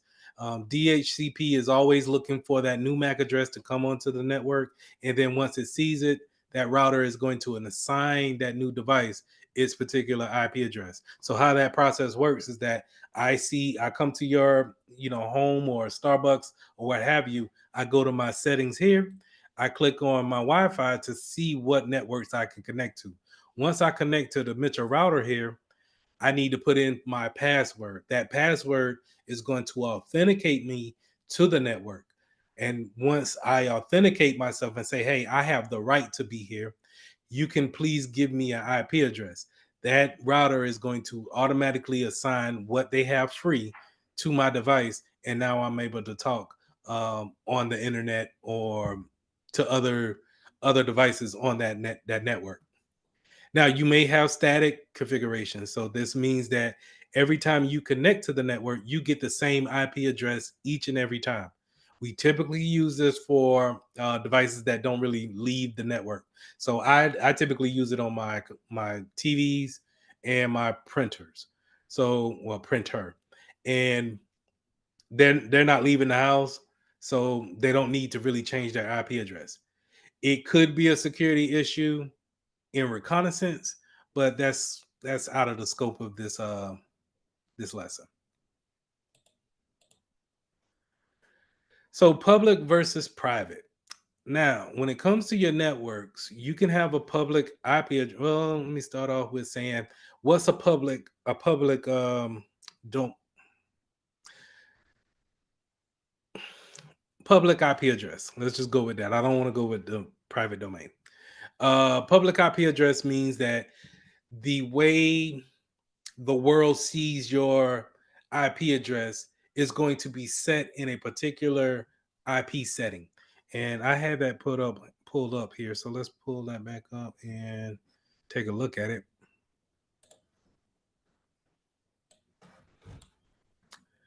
When you are using a public IP address, your IP address will typically be in these ranges here. Okay. Mine typically shows up in the 200 range, starting with that IP, that octet. Your private, on the other hand, has more of a 192, 168. That's what we constantly see in our own home or whatever uh, small private network that you're connected to. So I want you to think of a private network as being somewhere we connect within our house or in the office.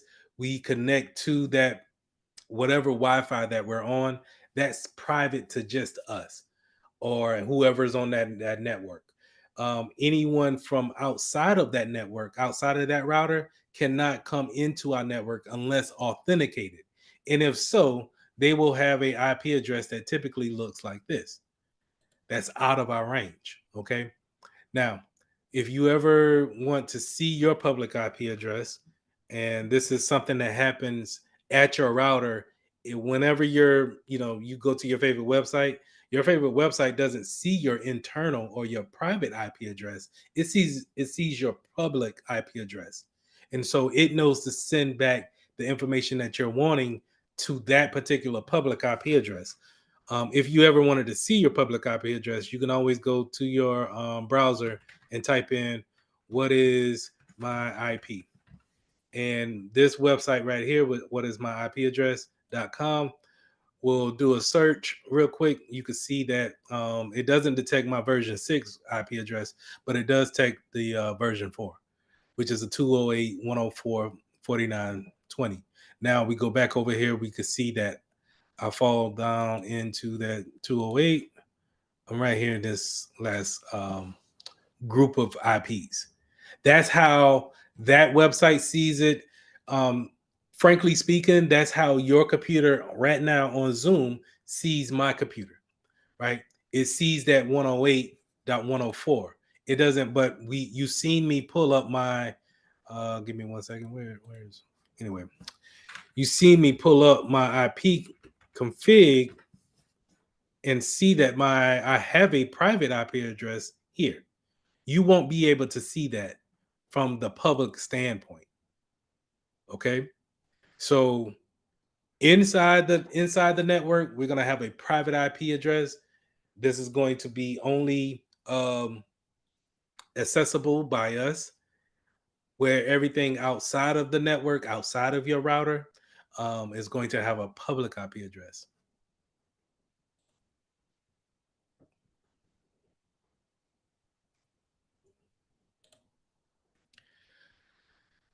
Now let's talk about the Windows Defender firewall configuration. So we remember what a firewall does, right? So the firewall sits at the edge of our network, right?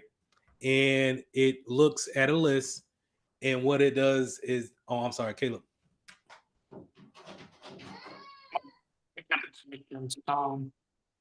I looked at I looked at the website and it showed that my stuff is showing in New York. My IP address is in New York. Now you may be, and we will get to that once we get to like tracert. So right up in here, you may get to that because of where your provider is shooting your information to or from. Um, so when you just don't go directly to a web server. You bounce all over. Your network packet bounces all over, and this is what a trace route does. So I did a trace route and trace cert, Oh, and these hops go all over different spots in the US before they actually get to google.com, one of their many google.com servers. So okay. I say that to say this, is that when it leaves your computer, there's no telling where it may go. It may jump all the way to New York, DC, to California. Now, it typically wants to stay within, I want to say logically, 1 or 2 states over, but don't be surprised if it bounces all over like that, in order to find a least resistant path to the destination you want to get to. Okay.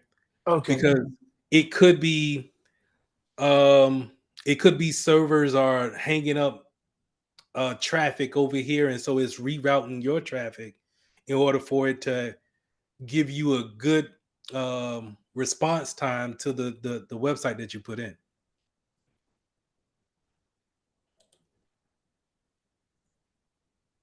Okay, yeah. I refreshed it and it showed Montgomery. Okay.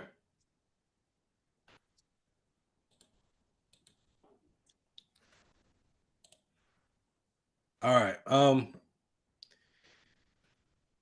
Going back to, and we'll get back to the trace cert. Going back to the firewall configuration. You can Microsoft comes with a Defender Security Center on all of its OSs.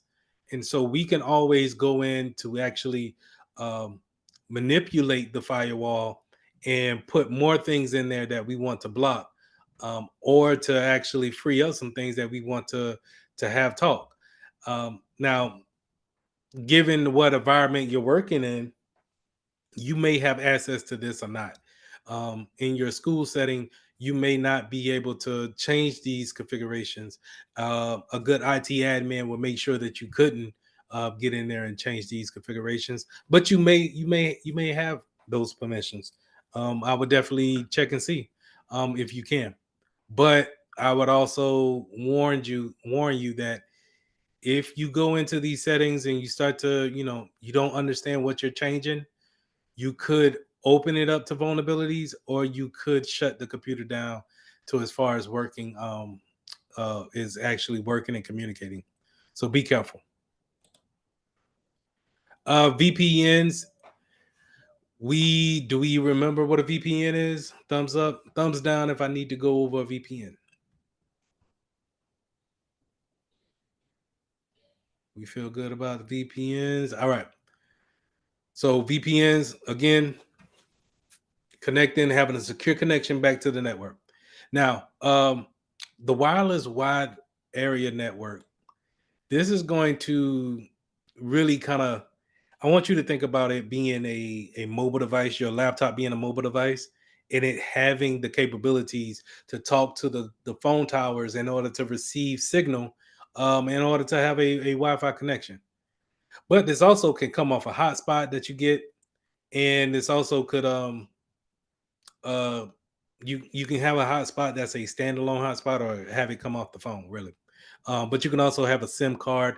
Like in some tablets, you have SIM cards automatically into those let's say your iPads, and they automatically receive a phone bill because it's going to communicate regardless if you have your phone with you or if it's connected to the internet, I mean the Wi-Fi or not. Caleb. I raised my hand by accident. Oh, gotcha.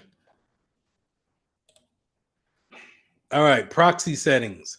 So remember, a proxy means to pivot. When we set a proxy server up on a private network, we are looking for the traffic to come to that proxy server, and then we will decide on what we're going to do with that information. It's similar to a firewall, right? That firewall decides what it's going to do with the packets when it comes in. The proxy is going to do the same thing, but it's not as intrusive as the firewall. The proxy could see that you want to go to a gambling site, DraftKings.com, and they may say, "Hey, no, you know what? We have a content filter up. No gambling sites on campus." So that took your information. You typed in DraftKings.com. It took your information and says, "Oh, you want to go to DraftKings? I'm gonna pivot you back to the school website because we don't allow that. We proxied or we pivot your traffic back to a known or safe spot to what we deem to be safe." Caleb, you raise your hand or no? Yes, I raised my hand. I Gotcha. had a question. So a proxy server or yeah, proxy server address. So how does that affect the if you put a proxy server address onto like per se, like can you put it onto the computer like the Wi-Fi I mean? Whereas when you automatically connect, it will block certain sites. Can we put it where? I'm sorry, say that one more time. Can we put it like for say through the internet server?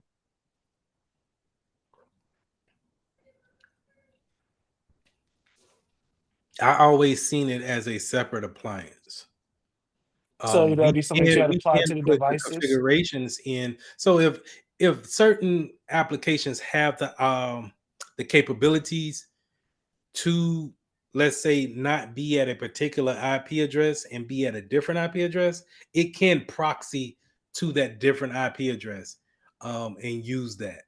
Um, but when I'm thinking about a proxy server, it's more in this aspect of being a content filter and having it in a security standpoint where Uh, I'm looking at the information, and then if I deem the information to be harmful, I'm going to make a change to it.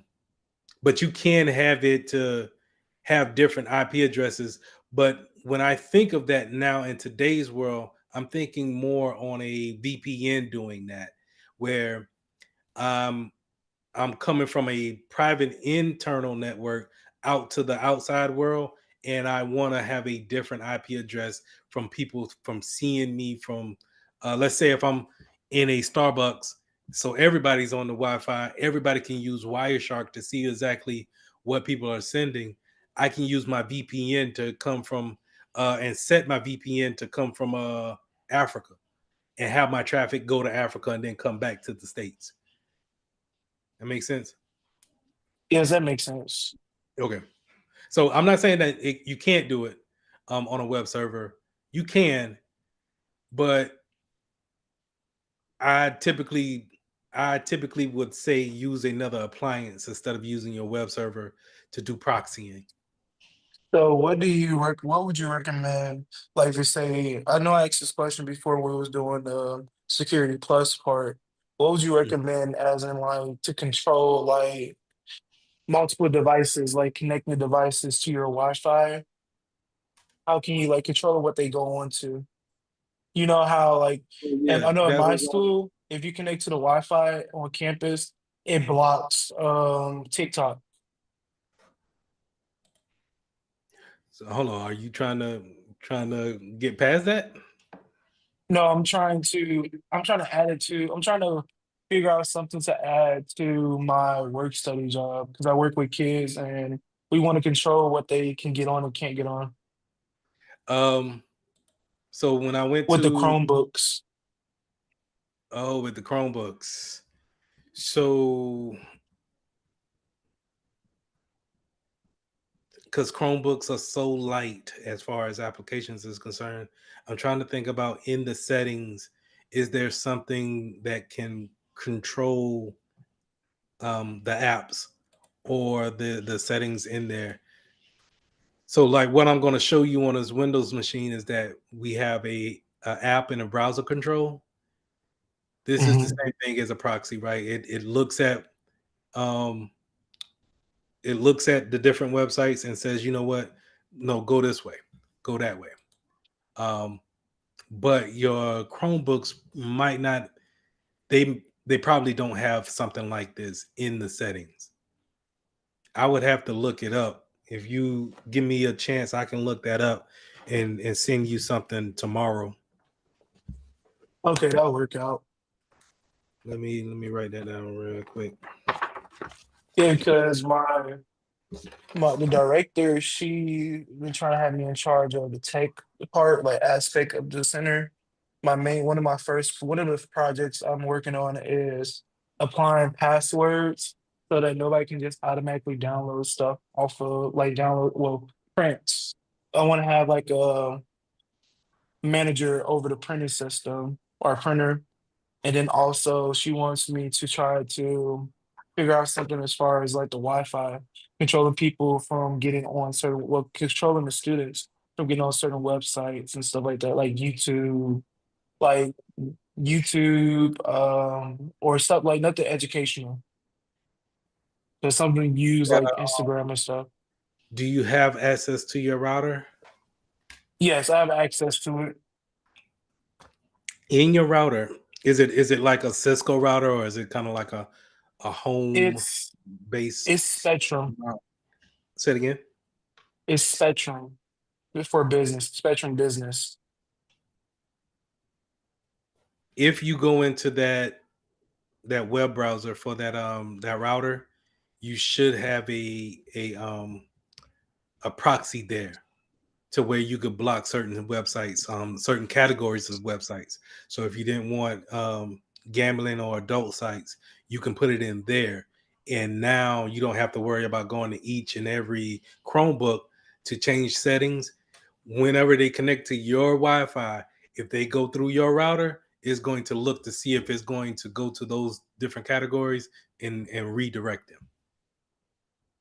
So Okay. it'll probably be in your router, but I'm still gonna look up to see if I can find something in the Chromebook. Okay, thank you. Because that's been the main thing I'm trying to see. I've been trying to look at. Okay.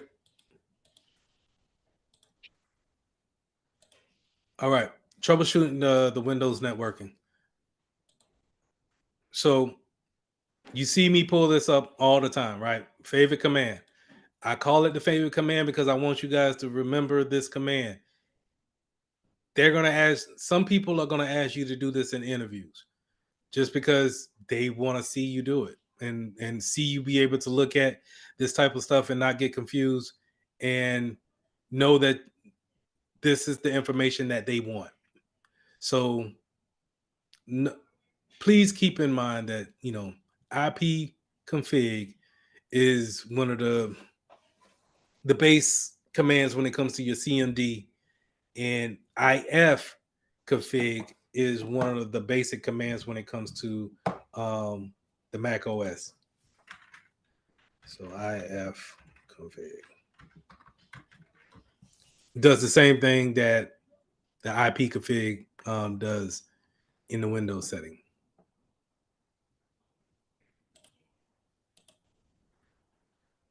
Ping test. Real quick, do y'all remember ping? What ping is? What do we use a ping? And To receive a signal from a computer in awesome, that is correct. The ping is always going to let us know if that server, that desktop, that whatever, if it has an IP address, especially if it's in a private network and we're all being able to connect or talk to each other, I should be able to go to my CMD and type in ping and the computer name. Typically, now let me throw this out there. Check this out. If I was to say ping ESPN.com, what is it going to use in order to turn ESPN.com into an IP address? What system?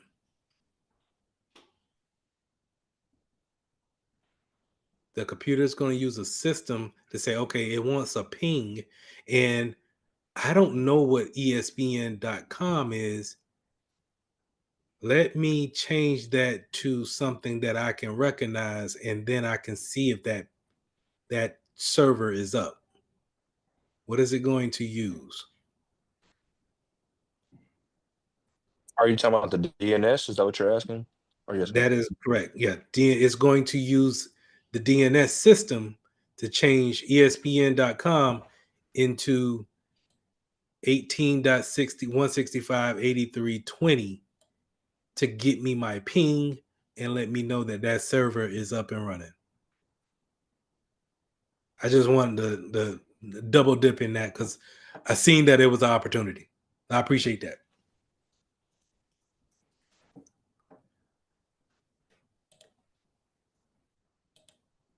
All right, trace cert.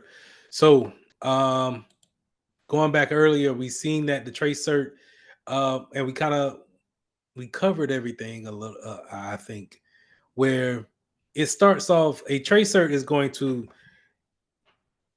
be almost like bread crumbs from your computer out to the destination's computer. So not only are you getting a ping to know that a particular server is up and running, but you're seeing where you're going at when it comes to a check-in, almost like checkpoints.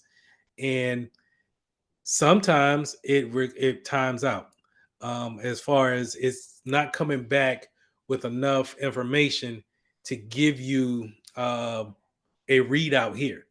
And if that's the case, you kind of get these timeouts here, but then it'll finish up with its destination being fulfilled. But these are what we call hops. These are, check-in points with other routers sending your packet from one spot to the next. And this happens in milliseconds. We don't even, for it actually takes longer to run a trace route than actually get to our destination. So I'm going to run another trace route. Trace cert. I'm sorry. Trace cert.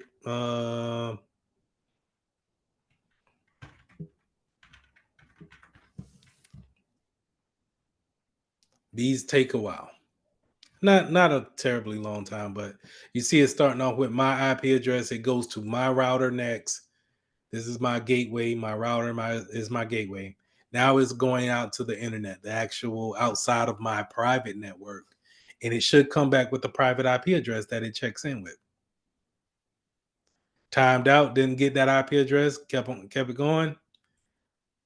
Now I have a private IP address going out there for the next destination. Checks in with Caporium. Caporium is my internet provider. Gets that 204, that 208, 104. So it went from one public IP address, switched over to another IP address, public IP address from my provider, and now it goes out to. I have no idea where these things are at, but I want to say. No, I'm not gonna say that. I really don't know. But they're checking in. I'm wondering if I can check in on Google.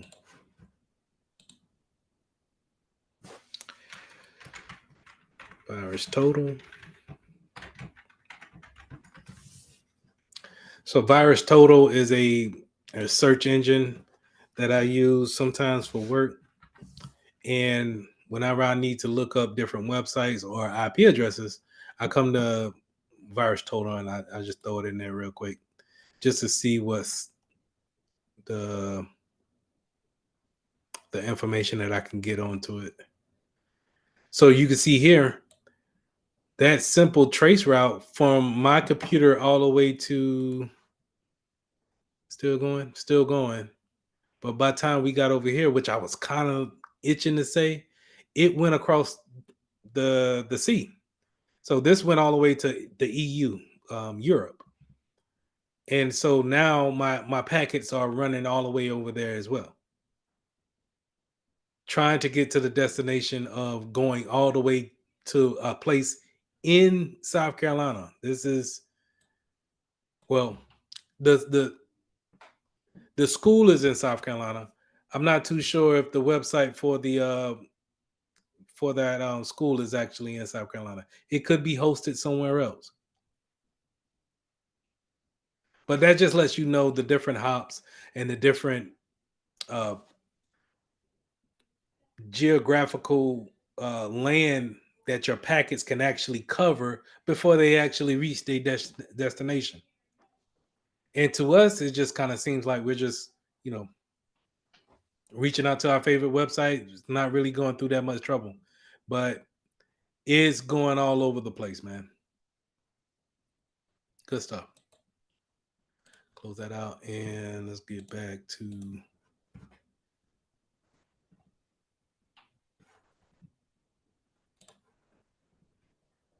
over there. DNS. So one more thing that we use in the DNS era is the NS lookup. I always use the NS lookup if I need a particular IP address and I don't feel like going to Virus Total to look it up. So I could do NS lookup and I can hit enter and then put in my web address, which would be, I'm gonna do Morris again. And I should be able to get a public IP address for their web server. I can also have it, it doesn't go back to my original command here to do like an IP config. It's still wanting to do some more NS lookups. So I can put in my website and see the IP address of my website and vice versa. I could put in 8.8.8.8 and hit enter, and I should get the DNS name for this particular site.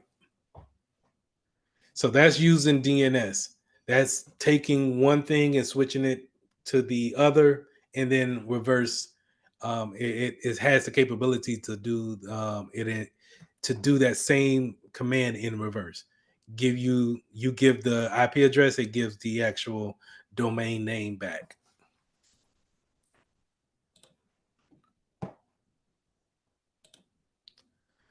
All right, Windows security settings.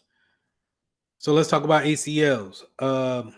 ACLs is something that we touched on in Security Plus, but we really didn't.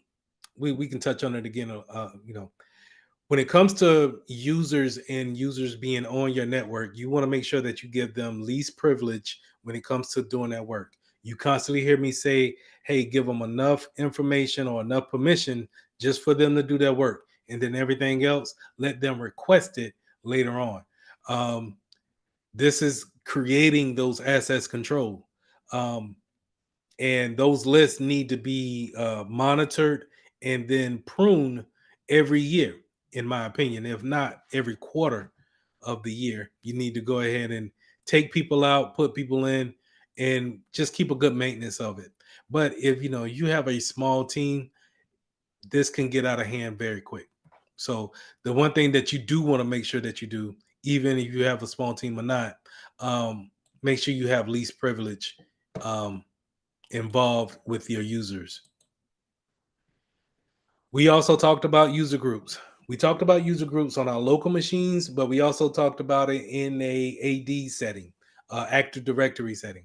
Those are where we can create those user accounts, and we can have different administrator accounts, guest accounts, and these type of groups can have different permissions assigned to them based off of the roles that we want to have them for. So if we have any vendors that's coming in, maybe we can have those vendors get a particular account that only has a certain amount of settings and permissions to where they can't really make any changes, but they need to see the stuff that they need to see in order to get their work done. We already talked about least permission, least privileges. So let's talk about USCs. This window here is a USC. So typically, when you see this window pop up, it'll have a chime, and then it kind of blacks out the whole screen, and it will give you a yes or no. More likely, if you want to change the configurations or the settings or whatever you're trying to change. The reason why this happens is that UAC comes into play, and they're saying Windows is saying to you, hey, in order for you to make this change, this change can be um, it can either break the configurations or it can leave your computer vulnerable. Um, we don't necessarily recommend this change all the time. Are you sure you want to make this change to this computer? If so, you will hit a yes. And if you have more likely, if you're on a connected network, they're going to ask for some type of username and password that's associated with your administrators group in order to make those changes. If you have that, sometimes it's just our, for our home computers, it's just you can just hit yes and you'll be able to go past this screen. But if you're in like a work environment, it may be your username and password that allows you to actually make those changes. But if you're just a regular user on the network, then you probably won't have the permissions and you will need some type of elevated account in order to make those changes. Two-factor. Do we need to go over two-factor? Thumbs up, thumbs down? Let's go over. Okay. So two-factor is a way that we can, when we give people user accounts, we can have an extra layer of security to go along with it. So it's so easy to give you a username, password, and say, hey, every 90 days, change it. Well, some people may make weak passwords, right? And if that's the case, then what's the odds of it actually being hacked? Pretty good, right? So we put in extra layer to help us out, and that's the two-factor. And two-factor is always going to be something extra, and it's going to be opposite of what you put in the first time. So typically always matched up with a username and password is always going to be something a username and password should be something you just have in your mind. It shouldn't be written down, should be in your mind. So a two-factor can't be another something. So in this case, what you'll see is that you'll see some people, they'll give you your username and password, and then they'll say, okay, what was your pet's first name or your first pet's name, your mother's maiden name, and your first job. And they'll ask you those three questions and think that that's a multi-factor authentication. That's not it. That's just asking you two things that you should know. And the thing about those questions is that anybody that's kind of close to you or has done any type of proper reconnaissance could probably figure out those things just by looking you up on your social media sites or your just having a short conversation with you, really.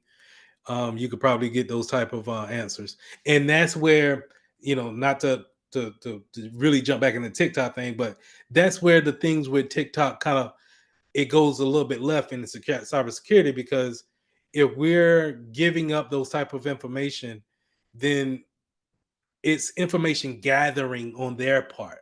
And now they can have all of this information on you, as a person. They know your first name, last name, your birth date, and then your address, which is four things.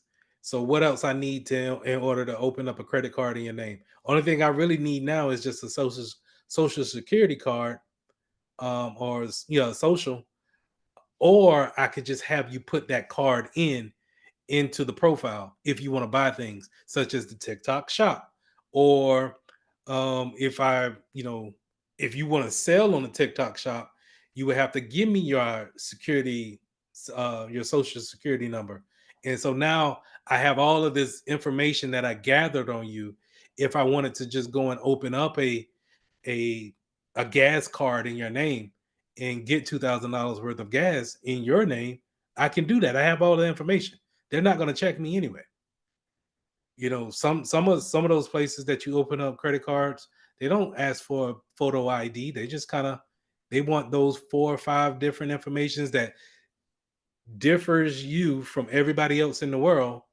As long as we have a identifier, a social to go along with that, we could pin it to this social. And it's almost scamming 101. Not saying that I scam or anything. It's what it is. All right. Hold on. So we have the authentication. Oh, going back to MFA. So those are two things that you know. What you want is something that is opposite of what you do, or what you have, what you know. So it may be something that you have, which is an authentication app or a hard token, something that you have to have on your person. Could be an application to your phone, right? You open up the application, it says, "Hey, are you trying to log into an email? Put use your fingerprint to authenticate on this." So now it's using actually three things. It's using something, your username and password. Is asking you to verify in the app. That's two. And then it's asking you to verify again with your fingerprint. That's multi-factor authentication at its finest. And so the odds of you being hacked on the username and password side is great, but if we have um your account set up with MFA, then now that hacker needs to have your phone. And matter of fact, they need to have your fingerprint or your face configured in order to get into your phone, in order to authenticate and then authenticate again on the app. So that's MFA. Wonderful piece. We need to get it more implemented in our day-to-day lives. Windows login. So on Windows 11, this is where I pretty much seeing Windows Hello. They're really pushing this type of mobile environment on its customers. And so they're, instead of us having passwords, 8-digit passwords to log into a Windows 11 machine, they typically want to set you up with Windows Hello and have you set up a PIN or a fingerprint or scan your face for facial recognition. The thing about that is that, when it comes to biometrics, some people are a little weary about biometrics. They don't want to be on the grid, so to say.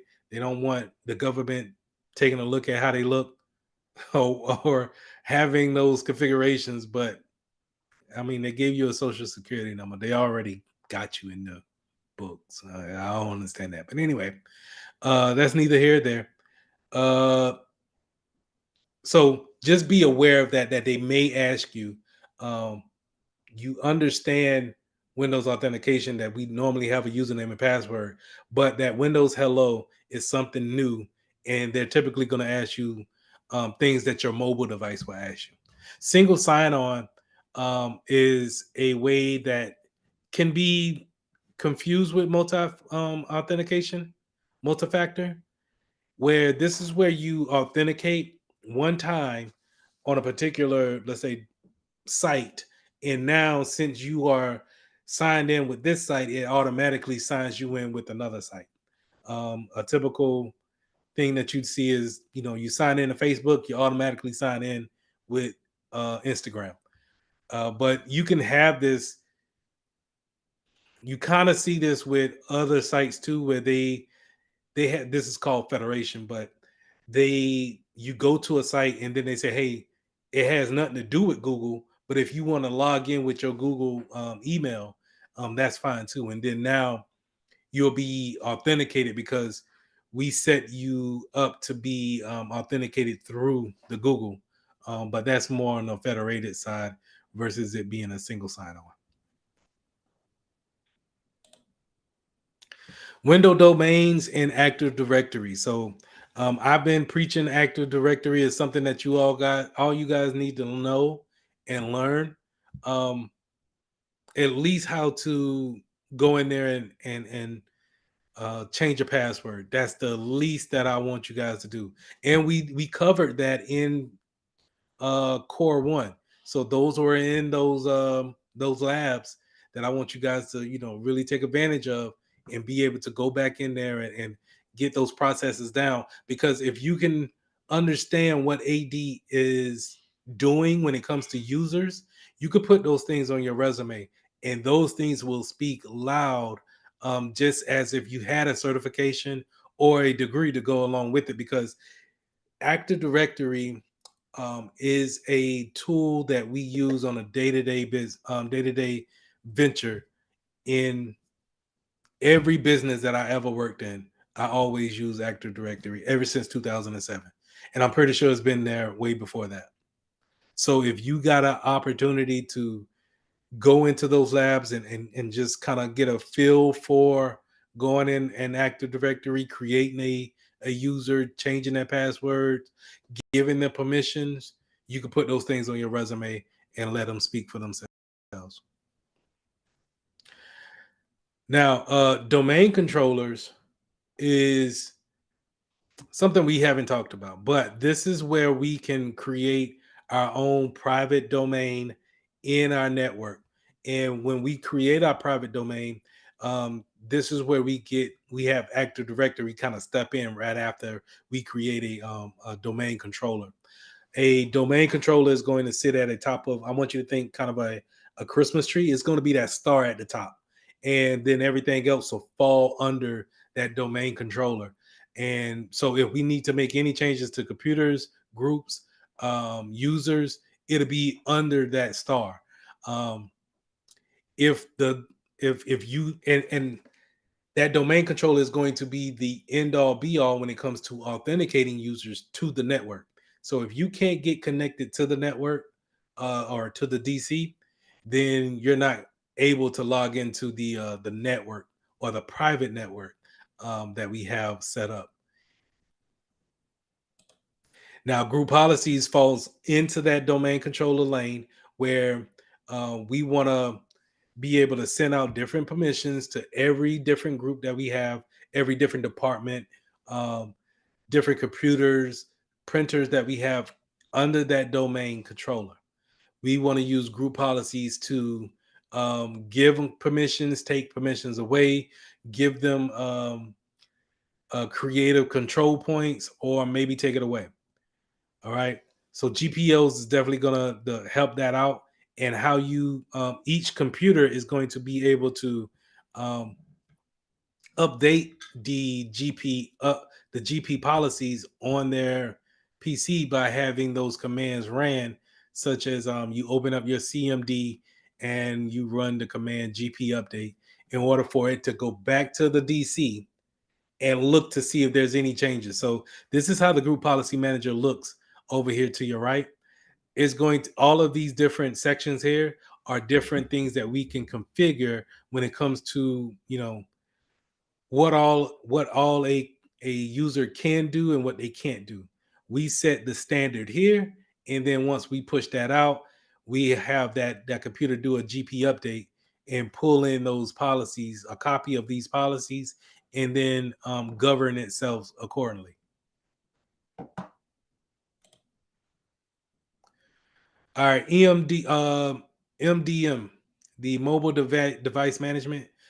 This is where we can bring in our tablets, our phones, and be able to have a management um, over them and decide if we want different applications on them, what type of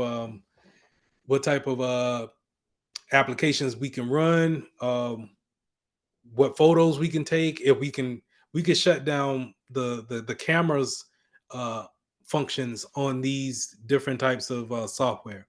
We could only make it to where you could just make phone calls and not text. We can do anything that we really wanted to do when it comes to mobile device management, um, and being able to control what we have come into our network, because those devices, believe it or not, is they're different gateways into our network. And so they connect to the internet, and more likely they're going to connect to our internal email, or they may connect to our internal device.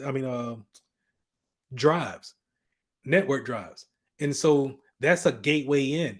If that's the case, and we don't allow TikTok to be on our desktop, or we don't allow Xbox game to be ran on our desktops, we should have that same type of setting on our laptops, mobile devices as well, because we don't want someone to, like how we just talked about how Reddit can get out of hand.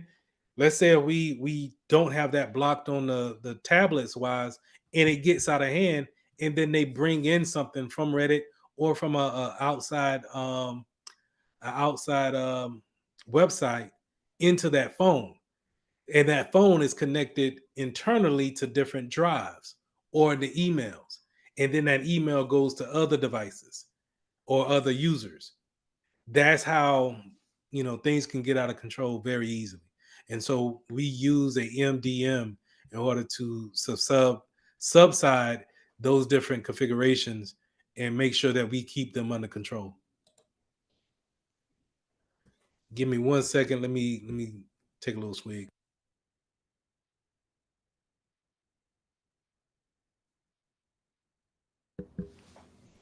All right, last stretch. Um, window shares. So this is where we're going to get into the different ways we can actually connect to each other, and um, kind of building off what I just said when it came to those mobile devices. You don't want things to be all connected, and then somebody just they make one bad move, and then now everybody's affected. So we can have set up work groups. If you're not, we talked about domain controllers. If you have a private network that's on a domain controller, everybody's network into that controller, that domain, right? But if you have a standalone computer, or you're not a part of that domain, then you're typically just kind of part of a work group. You may be able to get on a network, but you're not able to see anything internal. So no internal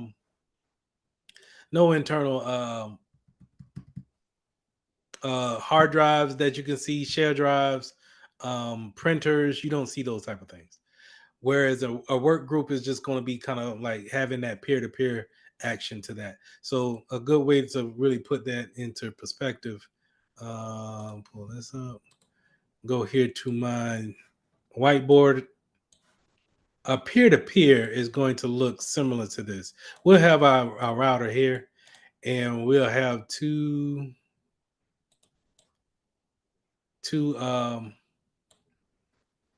laptops. So let's put in a line. And that peer-to-peer is typically symbolized like this.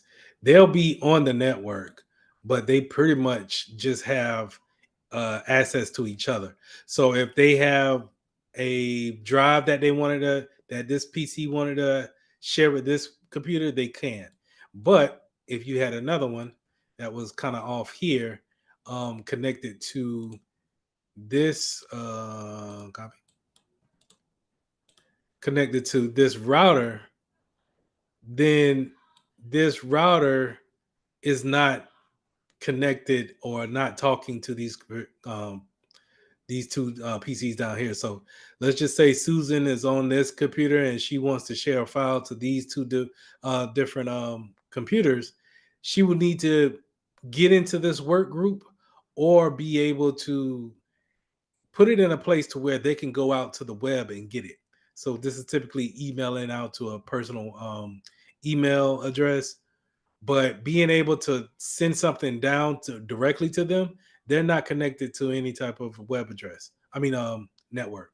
So they're not going to be able to communicate with Susan. All right. That's more peer to peer. Is there a place for it? Yes. Do you see it often? No. You typically you'll see one standalone machine, but two of them really kind of connected or two or more. No, you don't really see that. Now, share file is a way to, if you guys are familiar with network drives, sometimes we can have our network drive be on the network and accessible by departments or just particular users or groups. And those network drives we don't have to worry about going to a particular spot to get to it. We could just typically go to our file explorer and see those network drives here. They'll kind of be like this, just a part of our window here, and we can go in there and then now take anything out of that hard drive or put anything in there. But we don't have to physically connect to it. We don't have to put in a USB to it. It'll already be on our network. And this is typically because of the profiles that we have, which we'll get to later down here somewhere. But network drives are typically things that we really want to have in every environment. A lot of people use them, especially when working in different groups, different departments, and they're always on the go. And we just need somewhere to put our files so somebody else can see them, edit them, and then leave it there. We typically kind of, if you are familiar with SharePoint is kind of like that, where it's like this big repository for files. So this is a screenshot of how those drives will look. You can map computers as well.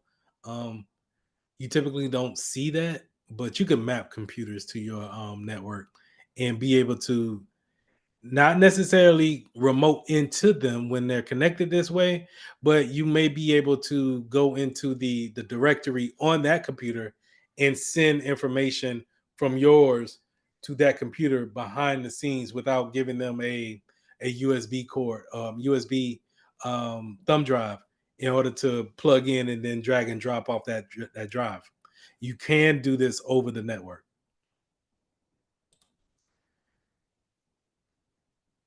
So those map drives that I was talking about, they typically look like that, where they have that folder open with a green network connector. And the same thing goes for those printers, and we'll get into printers right now. Printer sharing is typically, when you're talking about having one printer for everyone in a building or a department, we're gonna just share that thing out. We're not putting it on one person's desktop and having a dedicated printer for them. Um, if that happens, it's probably a smaller LaserJet printer that person just has just for them. But if we're talking about a dedicated printer, um, inkjet, then or a thermal printer, then we're talking about it sitting off by itself, not connected to anything but the network. It has an Ethernet connection, and we are using the settings in there to network it out to everyone. So everyone who joins the domain, this is also still falling under that domain analogy, right? Still falls under that star under that tree, and whoever falls under that, now we can have other people who falls under that tree be able to talk to it. So long as it's joined to the domain and the domain sees it as an object, then it can be shared with other objects in that field. This goes back to the permissions inheritance, that if we create one object at a particular setting in AD, any type of child component of that first objective is probably going to inherit the permissions that you get from the start of the first build, right? So whenever it drops down into the child, let's say we create an administrator user, and then we create a copy of an administrator off of that, and we just use a regular user account, then the permission still may be that of an administrator. Okay. And it may not be as eye-opening as just going to the permission side of it and seeing what all they can do and then checking those boxes. It may be until you actually see what a person can do. Maybe they don't get prompted for a UAC because it still has the permissions of an administrator for a regular user account. So just be aware that sometimes when we are copying things in AD, that it will pull different inheritance down. Now, joining a domain, we talked about a domain setup, a domain controller, and remember that domain controller is going to oversee everything that goes into it or under it. Any object, printers, devices, printers, mobile devices, laptops, desktops, servers, routers, doesn't matter. If they join a domain, that domain controller sees everything as far as who is on the domain and who could be authenticated to that domain. So we typically want to go and join a domain. If you don't join the domain, remember that's going to put you in a work group, and you're not part of that domain, so you won't receive any type of group policies under that. That could be a good thing, could be a bad thing. It's all about your situation and why would you need to join the domain or not. X said it yesterday that if we join a domain, you typically have to have a reboot right after that. So just be ready if you ever have to join someone to the network and join the domain, just have them go ahead and save their stuff because they're going to have to reboot regardless. There's no suppressing the reboot. It will happen. Now, a lot of these actions are, as far as mapping and having shared drives, this is possible because roaming profiles. When we give someone a domain account, and we have them log into any computer on the campus, then they should have some type of profile that follows them from computer to computer. And if they save something on computer one, and then they decide to log into computer three with the same profile, um, certain folders will transfer over to that new. It will follow that user wherever they authenticate at.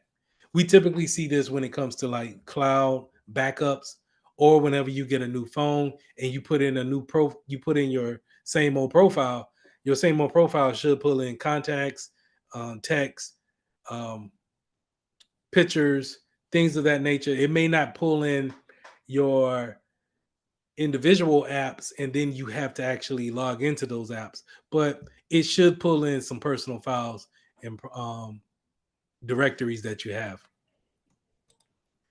And that's where those home folders come in.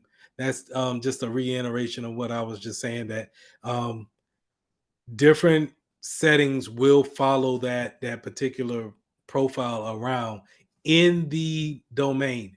If it's outside of the domain, then you won't see those changes. So if you ever work for a company and you have a Windows 11 machine at work, but then you log into your Windows 11 machine at home, it's two different profiles. One is not going to be the other. And even if you were to able to log into a home computer with your work email username and password, which is impossible, it won't pull that information over because it needs the network in order to pull all that information that's on that Roman profile over. All right. I know that was a lot of information, but is there any questions? So let's say me and you worked at Walmart and we are in stock, we're stocking inventory. And we want to keep a track of all our inventory that comes in for the whole year. And I say, hey, Majesty, I'm gonna put this drive in, and it's gonna be labeled the D drive, right? And you got a laptop, I got a laptop. I'm going to map this to the network. So I'm going to, and then in turn map that drive to your laptop. And so now, instead of you trying to find my laptop just to get to that D drive to see the updated spreadsheets, you can see those same spreadsheets on your particular machine by yourself. So if I'm out that day and I can't make it into work, you could just go to your file explorer here, pull this up, and go to the D drive here and go in there and update the spreadsheet. And then when I come back into work and I log in, I don't have to bother you. You can go out there and do and stop and whatnot. I don't have to sit down with you and say, hey, what was the updates to the spreadsheet? Let me see your machine. I can just go automatically in on my own particular PC and go to that same D drive. That by it being network, that puts it in a centralization spot, and we can both connect to it without going on each other's machine.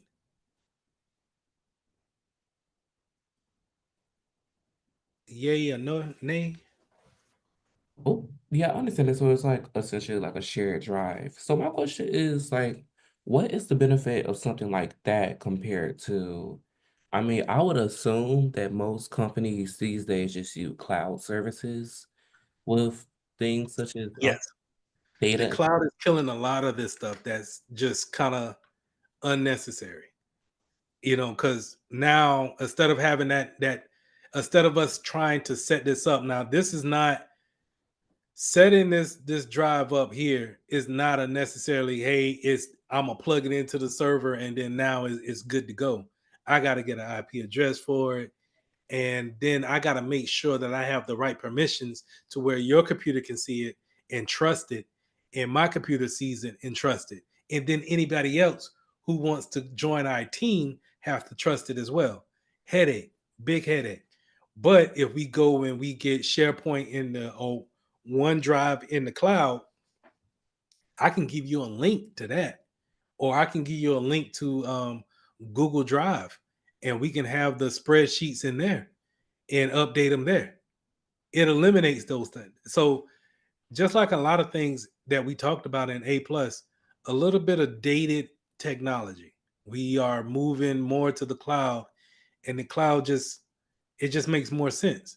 You don't have to now another thing that goes with that network drive. If the network goes down, we can't get to the drive.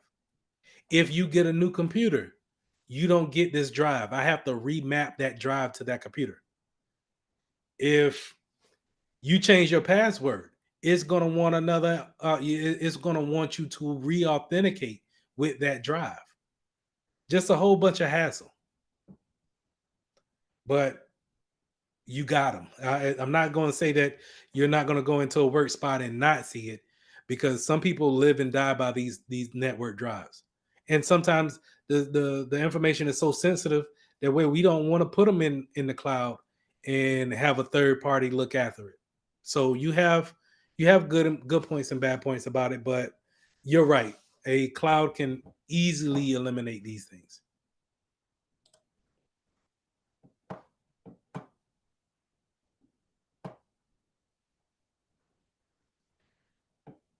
Any more questions?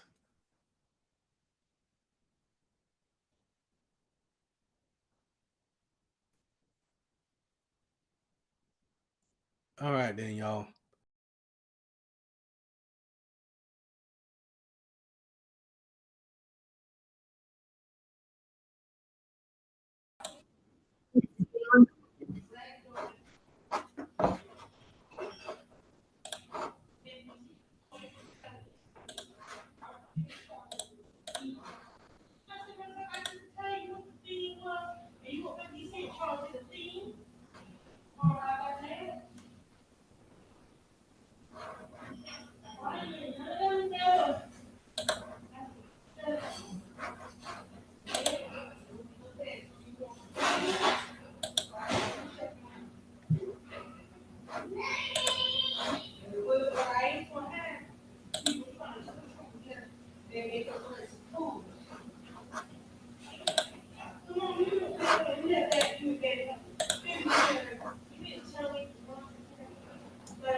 Happy New Year.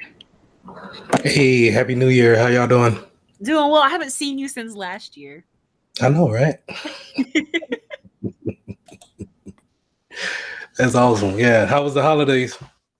It was good. I am currently in Oklahoma. Today is my last day. So I'll be driving back tomorrow. I'm ready for school to start. I actually got accepted into a program that Spelman is having where it's like front end application design and web design. Awesome. Are you Yeah. Oh, excited about that? I still so thanks. Is that falling in line with what you want to do? So I'm just trying to cast a wide net and get as much experience as I can currently. And then I still want to do cybersecurity, systems admin, working my way up from there.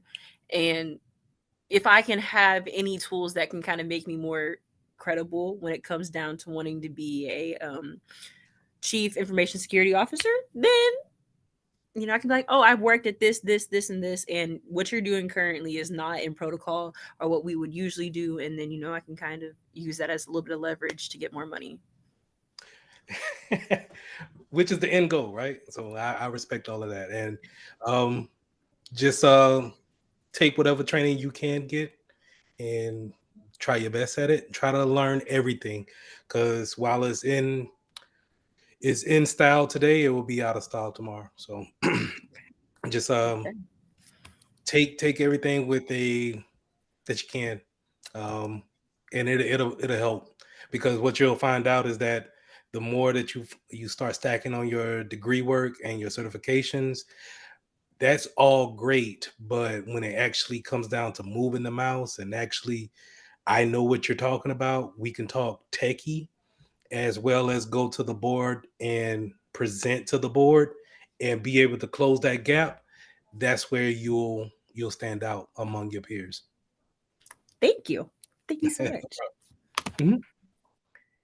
Everybody else, hey, how y'all doing? Happy New Year. Hola, happy New Year. Glad y'all didn't forget about me. I know the break was nice and needed. Um, we're gonna jump back into it today, though. Don't know if Mary Cruz will be joining us today, but if she is, or if Dr. Blair joins in, if you can, just go ahead and throw on your cameras and let's just see what they have to say. Which I'm thinking if Dr. Blair jumps in, she'll probably say that the Core 2 has been assigned to you guys' CompTIA accounts. So that's what we'll be jumping into today, Core 2. If you saw me in the beginning of class, I was kind of working on a lab just to kind of see if it was something I wanted to go over. But I think I'll have you guys do that on your own time. I have a question. So if she can automatically assign the different I guess study lessons, I still don't have access to Security Plus. Like at all. Okay. See, what I'm thinking is that when we had the confusion and I was teaching Security Plus, she gave y'all access to Core 1 A plus. And so I don't think she bought the license for Security Plus as of yet. Okay, thank you. But she just told me today that she bought the license for Core 2. And so you should be able to, if not today, tomorrow, be able to go into your CompTIA account and see Core 2, like I got shown here. So 11 lessons in here. This is going to go, I want to say, just as fast about a lot of physical aspects, about a lot of physical aspects of the computer systems, motherboards, the RAM, the physical RAM, power supplies. All of those things are great, but when it comes to cybersecurity, we're just really going to make sure that those things are behind closed doors and making sure that everybody doesn't have access to the physical. Where we're going to be doing a lot of work is in Windows, Mac OS, Linux. The configuration is what we're going to be securing. And so learning the basis of it, what we're going to start today, is going to be a big component of that. All right. Any questions, any comments on the holidays? Did y'all see anything that y'all wanted to bring up in the class?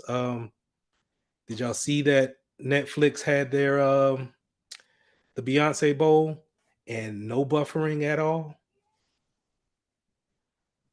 No. But however, I wanted to ask your opinion on the TikTok ban. Okay. I get it. I get it, but I don't get it as far as what is it going to gain from it?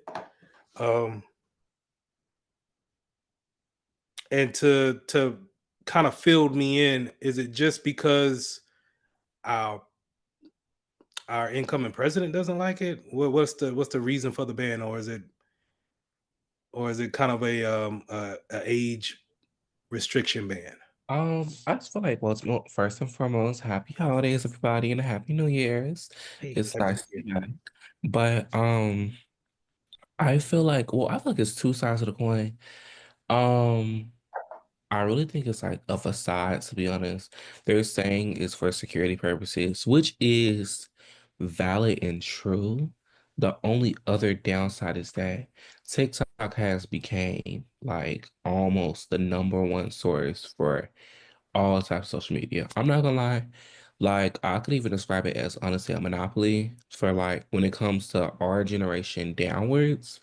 Like at this point, we use it for news source, protesting, activism, content creation, money. I'm saying like people, TikTok is a good way to make money, all that. So it's like I don't know. It's two sides of the coin. Why I feel like they're trying to seem valid by saying it's because essentially TikTok is sourced by out of the U.S. company, and because of that, the U.S. can't really track everything properly as they would like to. So they're trying to use that as an excuse to pressure TikTok to either you get bought by a US company, which means we can finally look at what y'all got going on, or it just get banned, period. So So you think it's just propaganda? You don't think it's any truth to the tracking device, like a what is it, like Japanese or Chinese type tracking device or something? no, because I mean the CEO of TikTok is from Singapore, first of all. I just think honestly, I think it's a little bit of honestly, I would say racism because then for one, just you could just really tell it in what do you call it? It's called like fruity and slip or whatever, where your true intentions is revealed in the way you like talk to somebody. They done called that man everything except for his actual ethnicity. Like, then they call the man Chinese, Japanese, and it's with the whole based on the track of Chinese communism.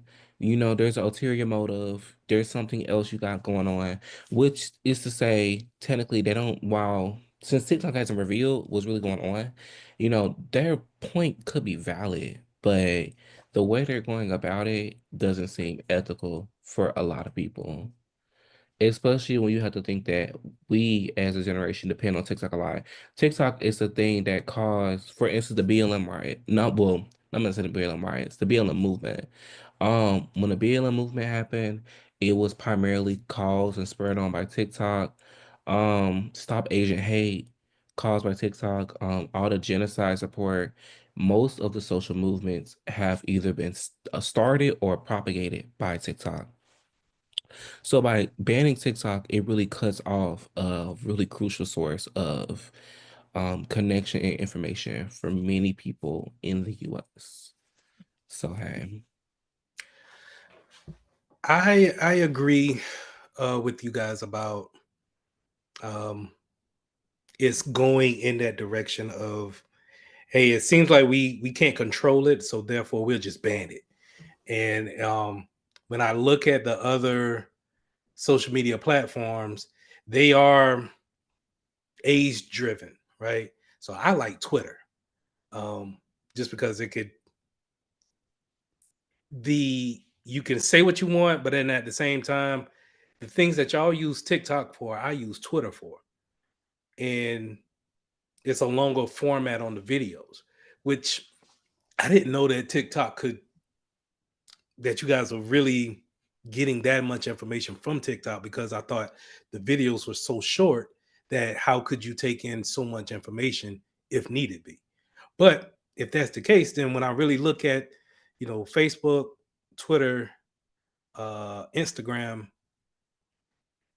and then that fourth one, the big fourth one would be in TikTok.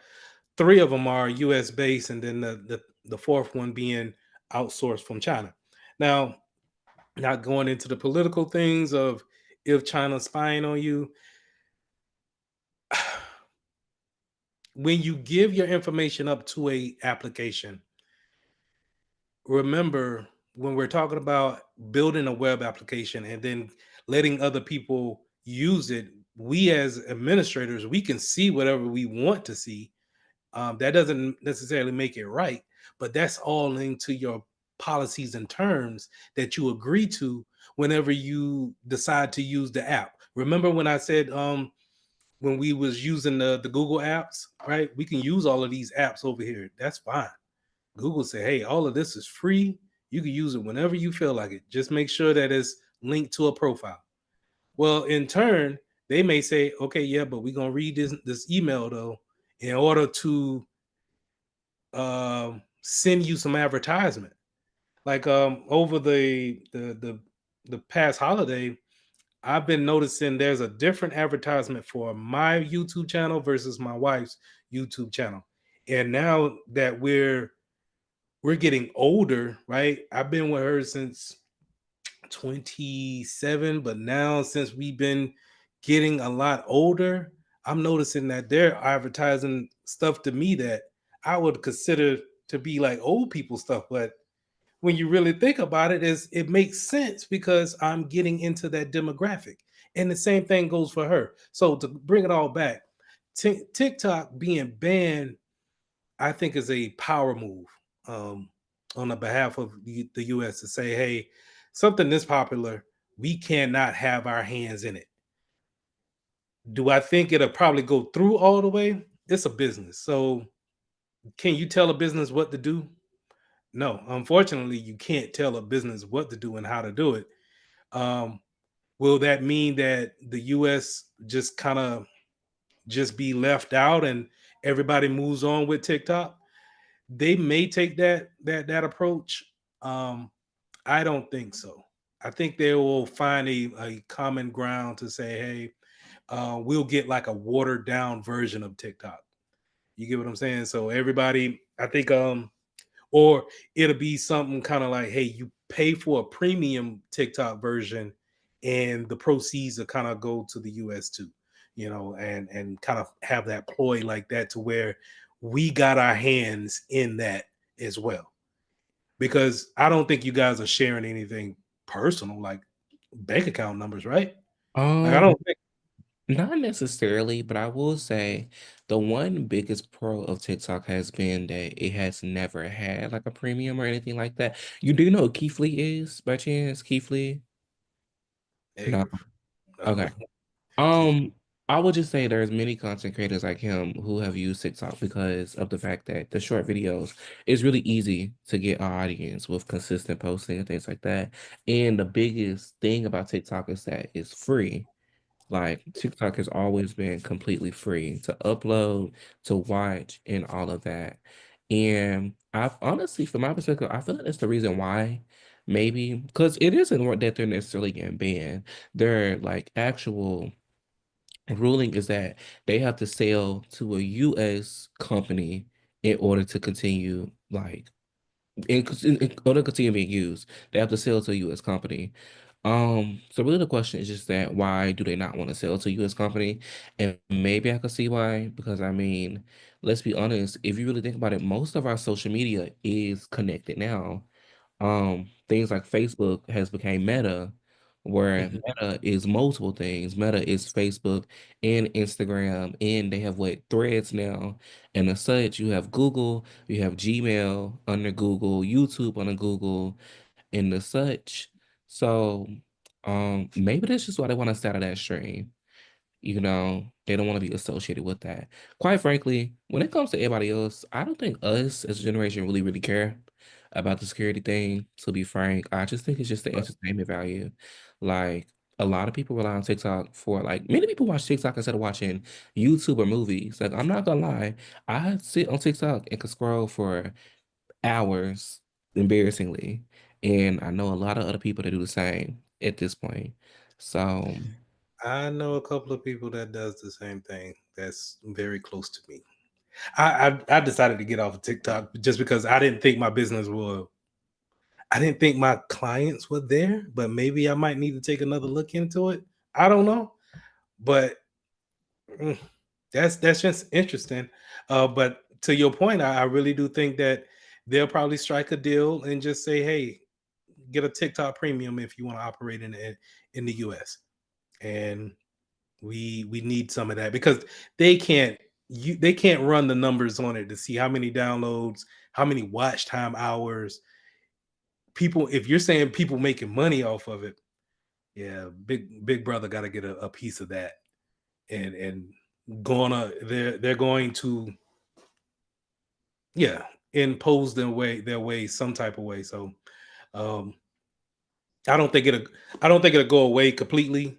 I think the premium would probably hurt it, and then by that time, um, this generation will just be kind of stuck with TikTok, and then the newer up and coming generation will probably have their own thing that they want to, grasp and hold on to. So we'll see where it goes.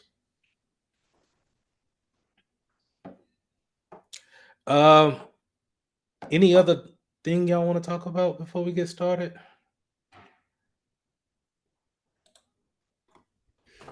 I'll say my little 2 cents on TikTok, but Yeah.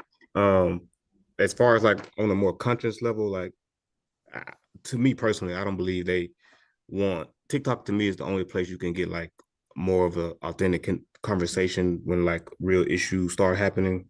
Like Majesty mentioned like BLM and like anything in the world, like you're not going to find the same conversations on Instagram or Twitter more so, or even Facebook, because like they all have their different kind of themes.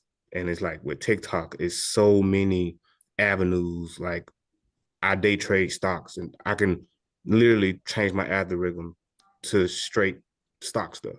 Or when I'm having car trouble, I can look up that. It's almost better than YouTube because the video is so short. They have to make it to where it's meaningful in that little bit of time. So and down to like just some random stuff. Like I learned the history of Monopoly, the other week. So it's stuff like that where you just don't get that value from any other social medias.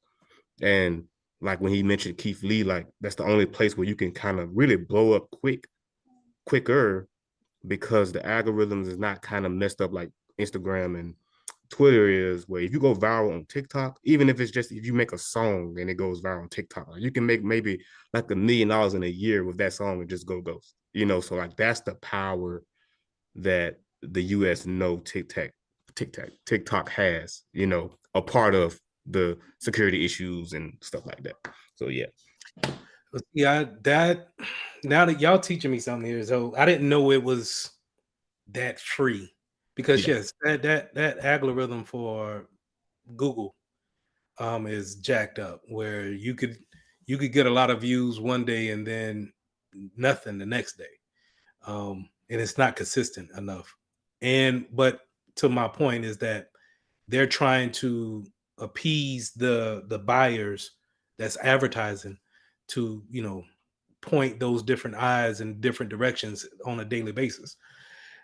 This sounds more of a wild wild west type of social platform where everybody has an equal opportunity.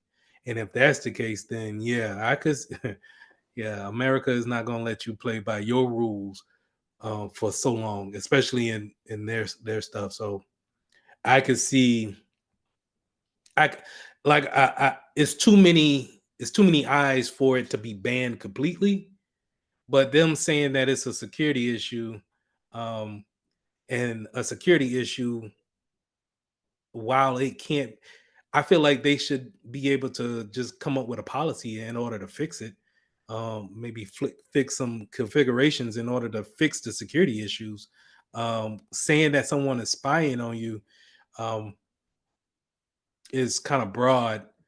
And yes, every administrator can technically spy on you just because they're an administrator. They can see the back end, whether if the user can or not. So that's interesting. That's very interesting. That brings a lot to my attention. So maybe I might re-download TikTok and see exactly if there's some more stuff I can look into.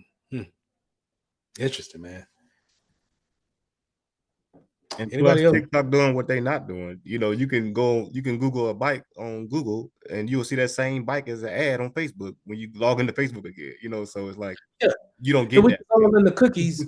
We'll when we get back into Security Plus, it's all in the cookies of when you Google something, everybody sees that cookies on your web browser, and then they share it all. And again, like I said, if to take your example of the bike, Huffy, the bike maker, has paid Google so much money for advertising. So they may pay them 50 grand to make sure that they see on the advertisement that they made up, they want 50,000 people to see it a day. I'm gonna pay you $50,000 for the next 3 months.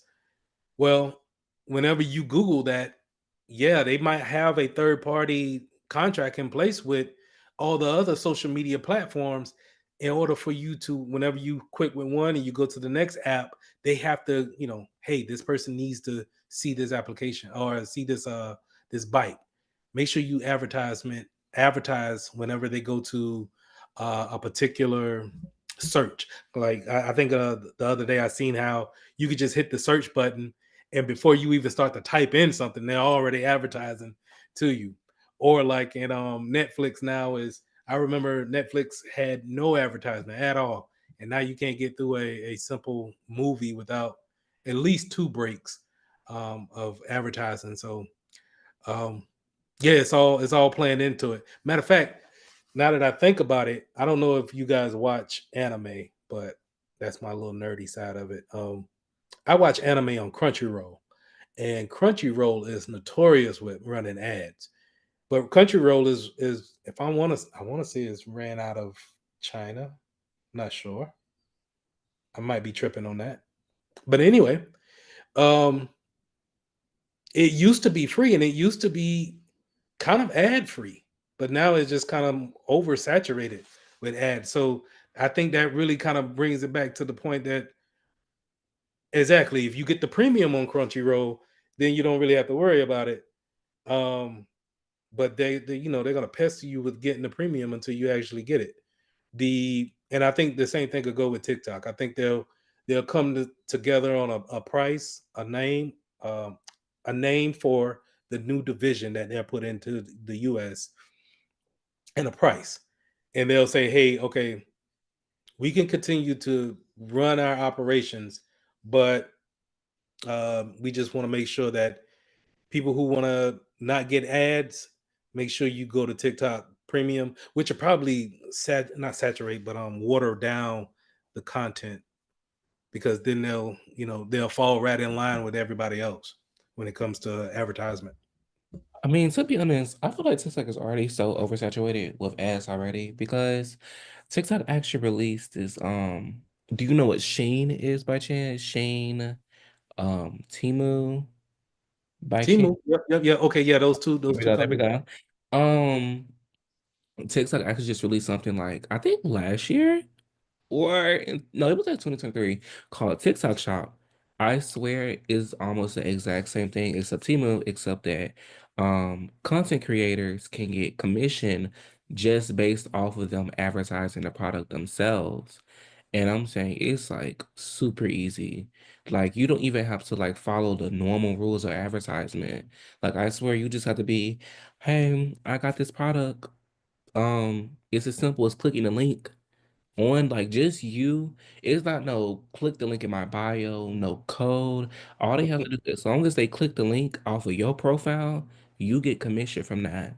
So it's Yeah, best believe there's ads, there's advertisements. I'm not gonna lie, advertising kind of really bad on TikTok because of the TikTok shop. But that does beg the question, where is the TikTok shop getting this money from? Because if it is sourced in China, with the people obviously getting commission, is the US seeing any of that money from the TikTok shop as well? Because honestly, the TikTok shop is quite literally just a liaison. Just like Temu, just like all those other apps, because they're not coming from warehouse. All those different little trinkets and items, they're as cheap as Temu. It's basically exactly like Temu, and it's except it's literally integrated into the app. When I say, and I think it's the conversation of audience when it comes to it, because I mean, no offense, of course, Mr. Mitchell, but with the newer and younger generations becoming more and more and more and more influential, I believe that's what people are catering to. I mean, with the whole Sour Patch Kids, Duolingo, I'm trying to think of any brands that you may know specifically, but a lot of brands specifically are turning to what they call Gen Z advertisement, and they almost exclusively post on TikTok now. And I fear that is what the US is trying to get a part of. Because I mean, when it comes to privacy invasion, Facebook do that anyways. YouTube does it, Google does it, everybody does it. So why is it an issue now, even if TikTok were to do it? I think because they don't have their hand. I'm sorry to cut you, but yeah, exactly. they They don't just have their hands into it. And just off of they basically cut out the whole drop shipping bit that was hot in the That's 2010, exactly what it is, 2015. though. That's it. It's just drop shipping on TikTok, literally. And that's it's drop shipping with the free commercials, really. So I posed the question to you. You think Jeff Bezos don't want to get in some of that? Jeff Bezos is he there's no there yes, there's advertisement for Amazon, right? And we see it all over it, but as technology moves forward, you need to stay above and ahead of the game. And so you look at Amazon looking at TikTok, they don't have people advertising their products like that. You just kind of go on Amazon and treat it like a Google search and search for what you want. But it's typically the same Chinese manufacturers in Amazon in Amazon that are being advertised for free in TikTok. So I go back to the US needs their hand into it. And So let me it's stop. also pretty cool though. with I Wonder Where You Been, that song, that jazz song. and it has 500 million views. And she I'm sorry. making coins for that Making, strawberry. and I think their problem is that it's really difficult to, cause it's stupid stuff like that that gets billions and billions of views on TikTok, and it's just the fact that creators like that can't be controlled during quarantine. Quarantine is when TikTok really blew up because people's in the house, especially the young generation, and they needed a place to turn to. Influencers like Charlie D'Amelio and the Hype House and all those people, they blew up huge. I'm saying you can hit celebrity status just by lip syncing in your house. Like, yes, like you can get that 2 seconds of fame and do a lot with it. And the difference is that all these other corporations, compared to TikTok, those people can't really get control. They say what they want. They make those views, they get that money, and for the most part, they get brand deals and such, and that's when it gets all, blurred with the brand deals and advertisements. But when it comes to their free will and individuality, they could post what they want to post. And I think that is what makes it so scary is that there is no control at all. And these people, when I say these people are influential, they are influential influencers for a reason. They control everything. And So just from is getting it fans. is it any, and forgive me on my ignorance. Is Mhm. there any known superstars on TikTok like that that has the influential following that Well, Um, off rip, yeah, because if you're already famous, like say if you're a rapper or a singer or something, and you come in TikTok as your platform for you to voice your opinion, so you still get a check from TikTok because you already are famous, if that's what you're saying, like known people. But a lot of the TikTok or like social media influencers, they started on that or like bounce between Instagram and that. the person more that I gave you earlier, even though you may not know him, and if I could suggest you to look him up maybe tonight, look up Keith Lee. Keith Lee became Yeah, so influential. Do you know this man could flip a failing business into a booming that he restaurant did. in one night with one video? Like Mo went viral on the news. It was called the Keith Lee effect. It was called the Keith Lee effect. This man does nothing special. He He was doesn't invited to the Grammys. he doesn't invest any money in his videos. He doesn't do nothing special. No, he this literally guy. Yes, yes, all he do is sit there and tell you if your chicken is a 10 or a 4. he Or sits in the he eats front the seat. restaurant food, tell him if it's Mhm. good or not, and then everybody will go and try it because he said it was good or not. They I never invited seen this man that. and his wife to the Grammys. He retired his wife. Put a pause on this and let's jump into core two.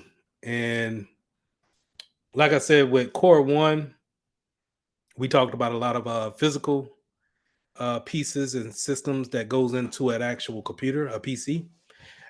This in the core two, we're gonna talk more of the software, things that we can't really touch, but we're actually engaging with it with input items such as our keyboards, mouse, cameras, things of that nature. So the first lesson that we're gonna talk about is configuring Windows, and this is one of my favorite things to talk about because not just saying that because I'm anti Mac or Apple OS, but I've been working with Windows since 2007.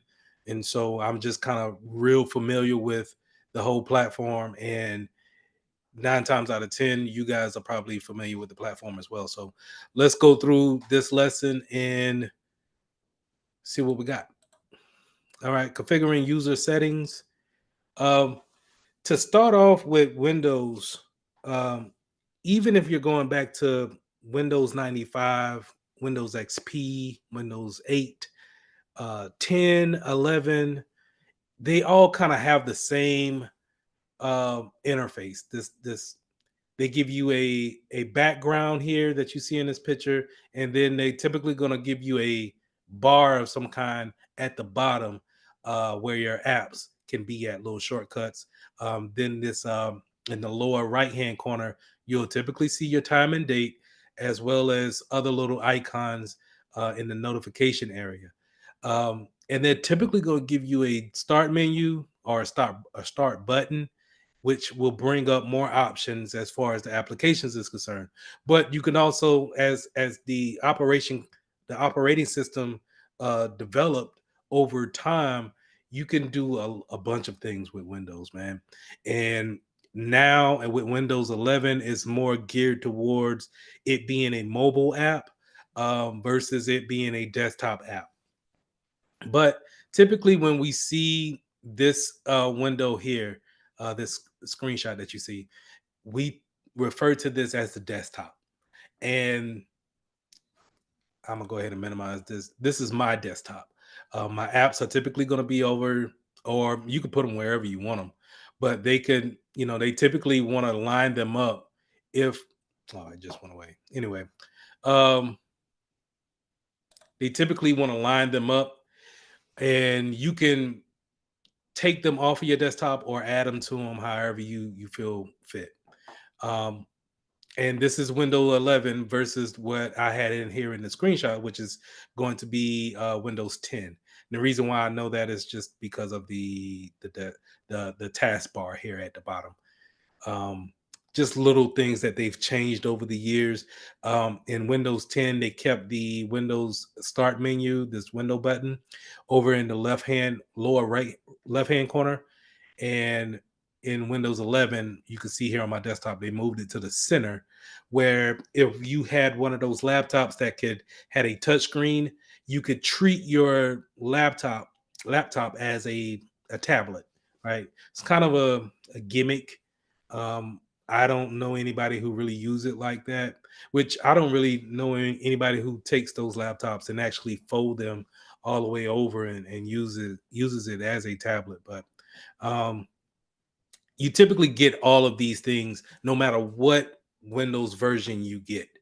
Um, that's going to be something that's just across the board. So if you understand Windows 10, you could probably understand XP. You you won't know everything about XP because it's such a old, outdated Windows operating system, but the gist is there. The start menu, the control panel, um, some of the settings are still the same, and it's easy to navigate. This is a screenshot of Windows 11. Nothing really, you know, changed here other than the color of the taskbar, and then now instead of the start tab coming up as a full slab over here on the left hand side, it comes up in the middle, and I'll demonstrate that with mine.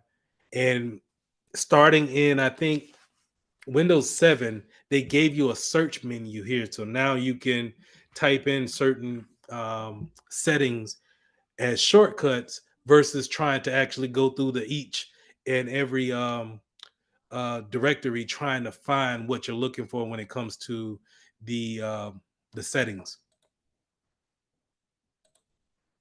Speaking of the settings, is places where you can um, configure and make the Windows product your own.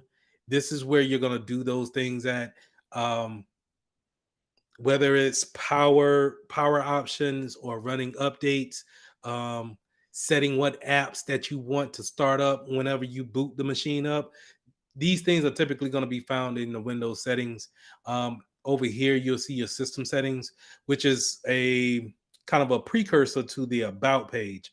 Um, you can see certain things such as the Windows 365 or Microsoft 365. Those are different apps such as PowerPoint, Excel, Word, your typical Microsoft suite.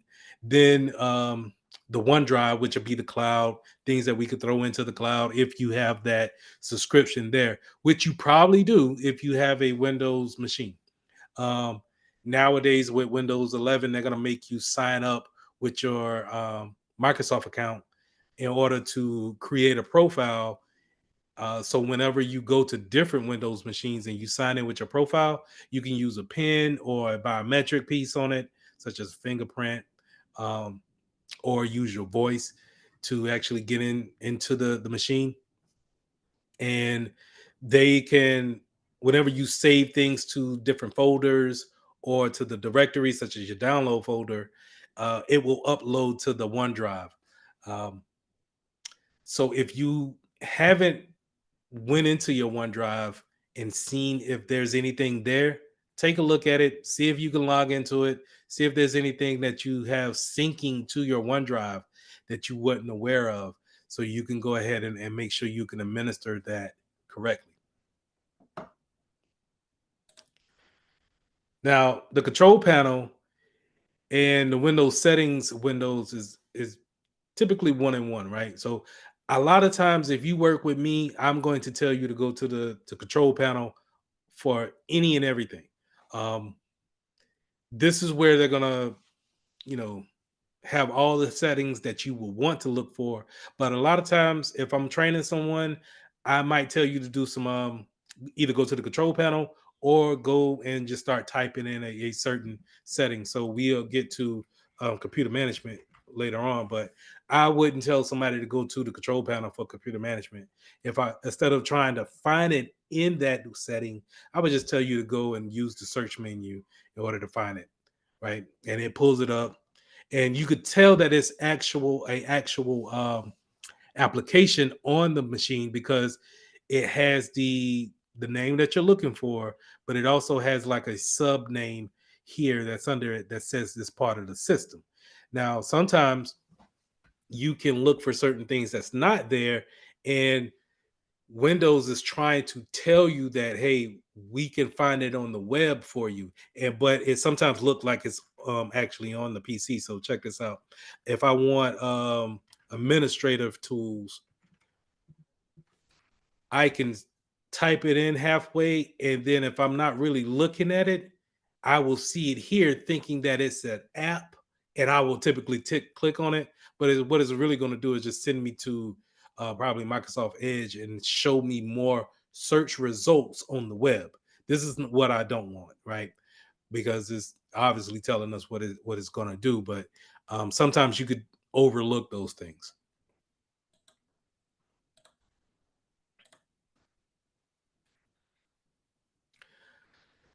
So let's talk about local accounts and then the Microsoft account, right? So go to users real quick on my account. How do I want to show this? I want to show this control panel. And this is the control panel. I just typed in control panel and it pulls up this particular window that we've seen here. Now, you may say, Lee, this is not the window that it pulled up. And that is correct. But in order to get that, to see all the items here that you see in the screenshot, you just want to go over here to view by, drop this down and go to large icons, or you can go to small icons. It really doesn't make a difference. It's just, easier to see. If you can want to see this view, you just go to a large icon there, and then you can see more options here than what it actually had with the categories. But we want to go to user accounts for this particular slide. And the user accounts, we have something that's connected to our Microsoft account, which is off in the cloud. That's, like I said, is given a profile setup. But then we have local accounts to this local machine. These things, these accounts, rather, are accounts that we don't want anyone else to know that they're there or give administrative rights to. So let's go to computer management, and here in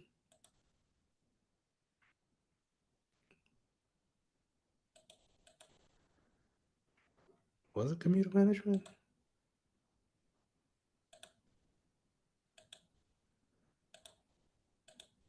That is not it. Where is my user accounts?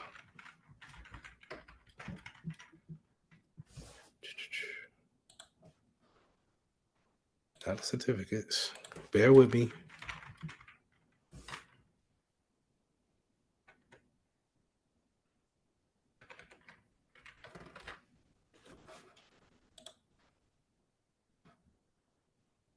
And I'm trying to add another Microsoft account, which is what I don't want. I don't want to build another profile on it. I want to build a local profile.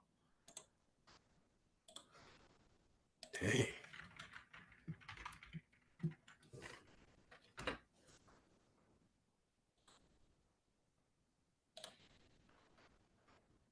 I don't want to build that. Okay, well, I'm not gonna go through that. Anyway, you can add a local profile to this particular PC. Now, a local profile will not show up on any other Windows PC other than the one that is um, physically that you're at, right? The the Microsoft account can be used between different physical PCs, but that local account typically stays with one computer at all times. And we typically make these things. That's why I'm kind of confused about how come I can't really find it. Should be in computer management. Unless I have to run it as an admin. Nope.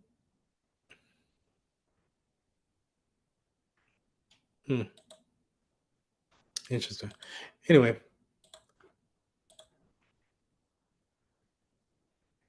well, I think what I'll do is that on tomorrow, I'll show when we go through the lab, I'll show you exactly that local account and how does that look. Now, that local account is typically going to be an administrator account. That's why I'm so prominent on wanting to show you because it has to do with cybersecurity as well, right? So you don't want people to get any credentials on your local account because they're typically going to have administrator rights on there. When you have administrator rights on your computer, you have the right to install different software. And from a security perspective, that's what we don't want. If a hacker is able to get onto your computer, but then install some software on there, they typically are met with a uh, UAC, a user access control window. That's typically you'll hear a chime, the windows will go black, but then it shows you please sign in with your username and password. They're looking for some type of account that has administrative rights on that PC. Now, for this PC that I'm on, my Mitchell lee.mitchell1015 at Gmail, that's my administrative account for this particular PC. But if I wasn't here, or if this was a PC that I wasn't an administrator on, if I could find that local account, more than likely I'll be able to install some type of software on that. So if you're working for, let's say, a help desk, and someone needs a new software installed on their machine, you're probably going to be faced with some type of UAC in order to install that machine.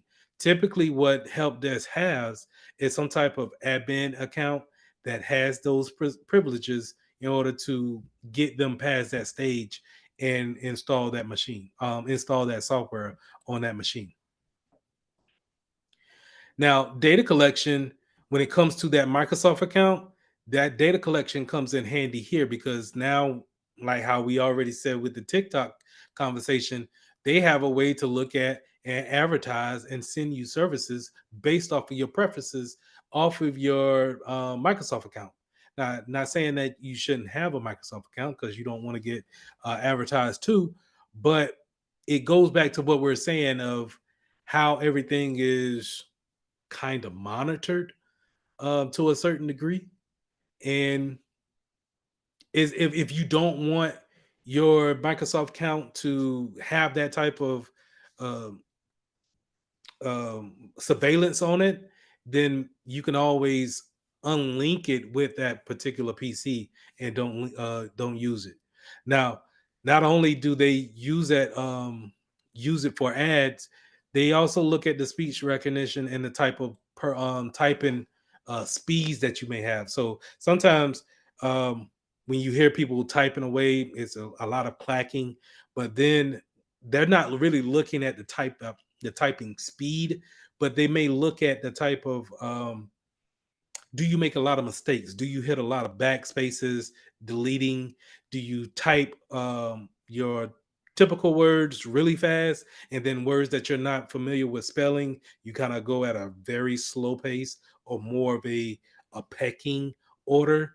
Those are typing personalizations that goes into your profile.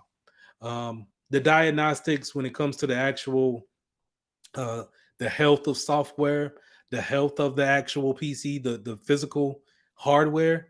All those things are data points that we collect. Not we, Microsoft collects, and then they put on under your profile. And so, if they know that you like to run your laptop on battery all the time and doesn't go to sleep, then that might go into the diagnostic piece of your profile. And so, whenever you get a new laptop, they may configure your new settings. I mean, configure the settings on your new laptop to be, to have those type of settings. App permissions. I highlighted this because not so much on the PC side, it's more on the mobile side that I'm more concerned with when it comes to app permissions. And a lot of times, you see this when it wants to, an application wants to know your location before it actually lets you use the services. You do see some of that in a Windows machine as far as the applications are concerned. I haven't really seen the app permissions with the Windows operating system. So anything in the settings, um, I haven't really seen anything wanting to have some type of permissions to it. It's just kind of already a known fact of what it is. Desktop settings. So here I got highlighted the time and the language there, so you can always go over to your time setting and adjust it as you see fit. Now, typically, what I'm showing you here in the lower right hand corner, um, you can typically right click on the time to get more um, settings. And that's kind of true for Windows across the board. Anytime you want to see if there's some type of customization to it, just right click on it. And if there's something there, then it will show you. If not, then it's not going to show you anything. But here we can adjust the time. And when you go from state to state or you go from time zone to time zone, this goes off of the DNS time that you have working in the background. Remember, DNS is domain name system. This typically goes off of that, but um, it can also go off of the satellites orbiting the Earth and be able to adjust your time that way. Also, it goes with the language. Now, I wouldn't say that that's a big thing, but me working for the company that I work for, we work with a lot of um, people around the globe. And so you may run into a Windows machine that's running German um, one day, and then the next day you'll run into a machine that has Spanish, and all German. And then you may see some settings that's maybe Australian the next day. And so this is a good way to help you out. Come here and be able to change the language um, to at least help you out on your profile that you logged into. The lock screen settings, you can always, really kind of set up the kind of notifications that you would want on your lock screen settings to make sure maybe I want it to lock the screen when if it's idle for maybe 5 minutes. The desktop theme, I think we seen that when we pulled it up. What was that on? I'll just go one another way. You can go to display settings and go to the theme. Where's the theme at? Personalization, sorry, personalized. And this is going to change all of the theme here on the desktop. So we can go here and you see it changes the whole theme to a blue theme. Or we can have it kind of switch throughout the day. Um, just kind of, typical things that you can make your Windows machine your own personal profile. Now, for you guys that's in school or you're working at a spot and you say, hey, you know what, I want to change the background about the desktop to my favorite, like I had a truck up there. Some organizations may have it locked down to where you can't change those things, and that's based off of what we call group policies, making sure that we group everyone that's under our network.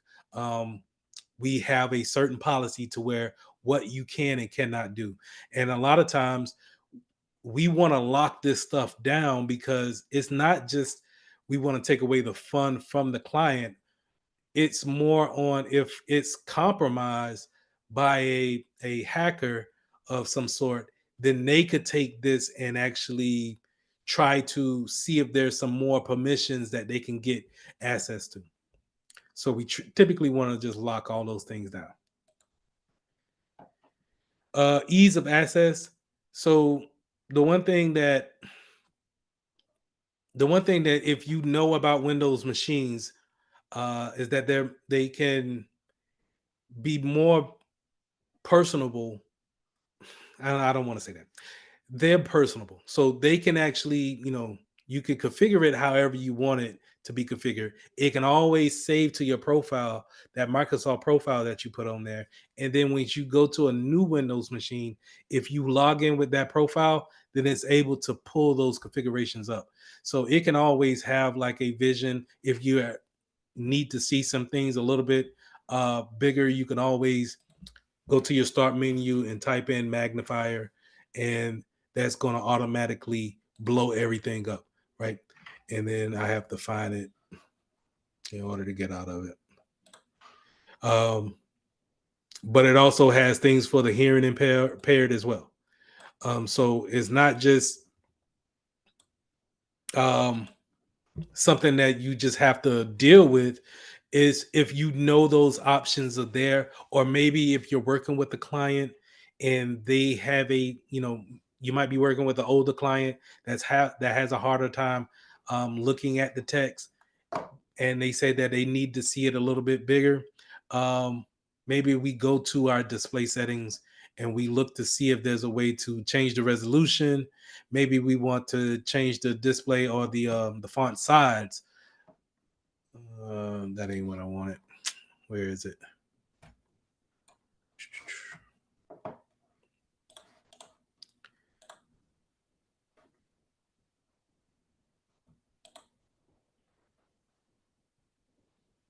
Maybe we could change the font size, the font style here in order to accommodate that client.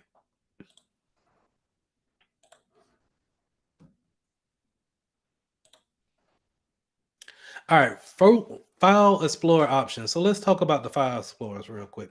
So I clicked on, if you look at my my taskbar down here, you'll see that I have a folder, and I always keep this folder down here because this is how we actually go through the different files here on a Windows machine. Whenever you are downloading something from the internet, or from you put in a thumb drive or what have you, whatever way that you are able to see files, this is where we can take those files and put them where we want to put them. And far as folders, create folders, we can throw them on the desktop from here. This is actually my cloud, but anyway, we could throw them on the desktop here. So quick explanation here. Sometimes you may get a cloud instance that has the same file categories as what you are typically going to see on your desktop, but you're typically gonna have some type of desktop downloads, documents folder, these folders right here. I'm sorry, these categories. This is typically what you're gonna see on every machine, right? Now you may have duplicates of that because of the cloud, and you just need to go to see if you're seeing that there's a file here or a folder here, but when you go to your actual desktop and you don't see that replication there, then you can pretty much say, okay, this is probably in the cloud. What I want to look at is probably going to be here, right? So these file explorers is going to show these different categories of where files are always located, and we could take these things and we can either put permissions on them, we can hide them, we can put them in different categories, lock them down, whatever we want to do here. And a lot of times what I would tell people is that you just want to, everything is here in the properties. You want to make sure that you right click on the file or the folder and go to your properties to see what kind of options that you got. Um, this is where you can see if you want to share this folder with someone within your group or within the organization. This is where we can lock down if someone has access to this particular folder. If they have full control. Full control meaning they can delete this whole folder if they wanted to, and the contents inside, or if they wanted to add more documents to it, they can do that. If I wanted to just matter of fact, I'm sorry, let's go back real quick. Now that it just hit me. This is a local account right here. This administrator's account. This is what you call a local account. And it's typically in a window like this.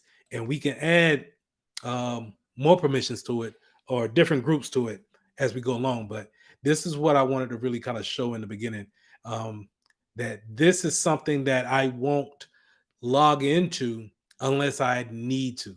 And these are the type of things that I want to lock down from anybody else seeing them or getting, more importantly, getting access to them. Because if they can, then they can pretty much do whatever they want to do with the computer. So just wanted to point that out. But going back to the file permissions, this is where we can go to my personal account and say, hey, I don't want Lee to have full control. Or maybe if I want to take that away and I say, you know what, I just want to give them read only access. So I'll just uncheck everything, make sure they can't write to it, and just hit apply and okay. And now for this folder, only thing I can do is just look into it, see the contents, maybe even open the contents, but I won't be able to change it. I won't be able to save it, destroy it, such as delete it.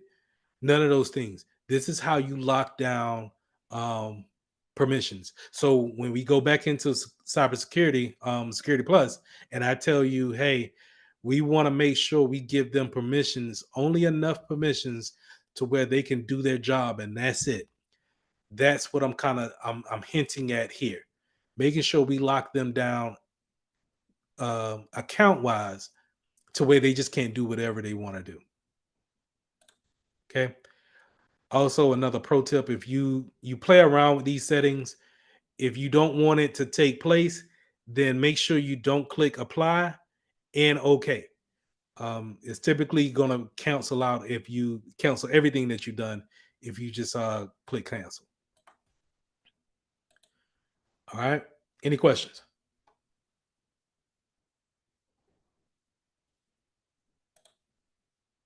Me, I have a question. Go ahead. Okay, I was paying attention, but could you go back to the last slide? Okay. Yep. Okay, so somewhere along the way, I was trying to I was in the file explorer while he was explaining it. So the advanced options, did you get that simply by a right click?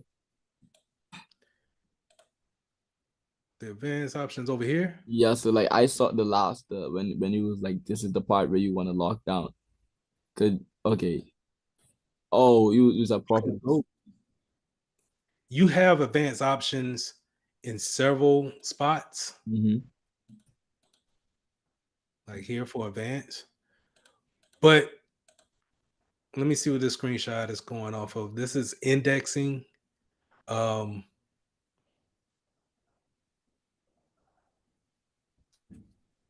want to say I definitely wasn't in there. But you see how I got to that, right? I just typed it in. And okay. All right. But you have those options on every window that you pretty much open up. And now it's not going to be, let me take that back. You can have those options sometimes to have an advance.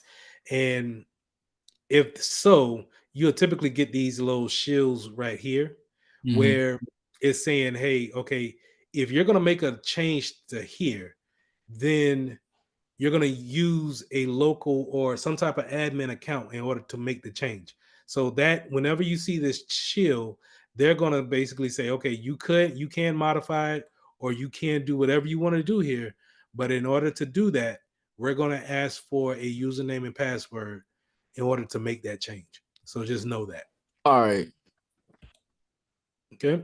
Yes, sir.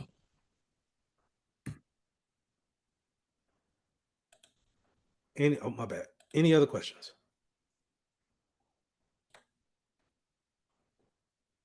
All right, topic 1B, configuring Windows system settings. Now, system settings, nothing really special in my opinion, but it because you can get this information from several different windows, even the command window that I talked about a lot in Core 1. But the about in the system settings is pretty much just going to tell you more information about what type of PC that we're working on. It's going to give you the OS name. So, pro tip is that if anybody asks you what type of OS that you're working on, just simply go to your start menu, type in system information. It'll pop right on up. System information, OS name is going to be Windows 11. The edition that I have is going to be the home edition. Now, these typically could come into the professional edition, or used to be something else it was called enterprise. But the home edition is typically going to be is not going to have some administrative tools that will come with more of a office build, right? But this is typically going to be the OS name, and then the version is going to be here. If you ever see anything from Microsoft that comes out that says, hey, if you have a particular OS and the version, then you could probably go into your system information here and look to see if you fall within that category. If not, then you can keep it moving. The system name is something that we can always change. That's going to be the computer name that we learned from Core 1. Just here, they call it the system name. You can see the processor, your RAM, and what else that will be important? The system type, which would be a 64-bit. But like I said, for you to run into a 86-bit or a 32-bit system, probably not going to really run into those. So it's going to typically be a 64-bit. And platform, this is a desktop that I'm working on. It could say laptop where you're at, but what I typically, when I go to a system information window, I'm typically going to be looking at the OS name, the version, and then really what type of processor and RAM it has.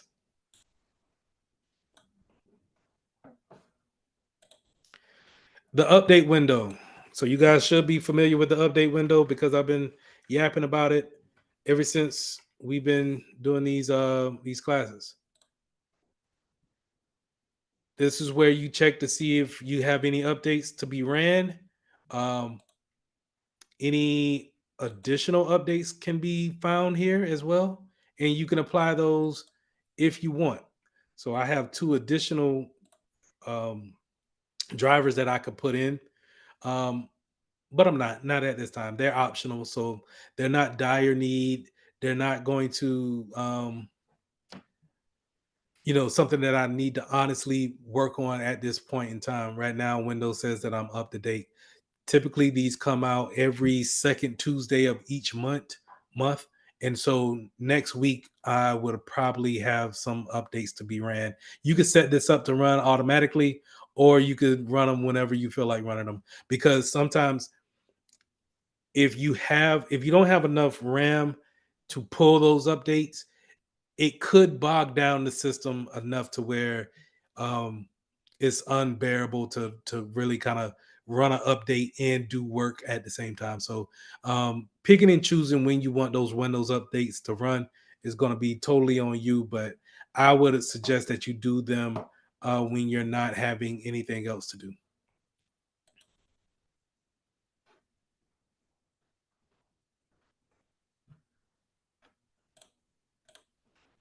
All right, device settings. So this goes to the little caret that you see here in the lower right hand corner. You'll have your time and date, your notification icons, but then some notification icons are also hidden here. And the only reason why I'm pointing this out is because we're going to Bluetooth settings, and so you'll have that setting already in a kind of a notification there. But if it's not there, we can go to, I think, Task Manager. No, that's not it. Taskbar settings and go to our notification.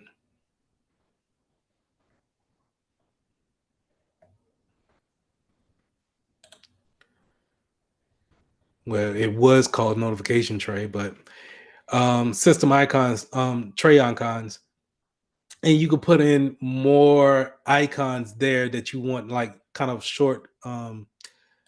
shortcuts to.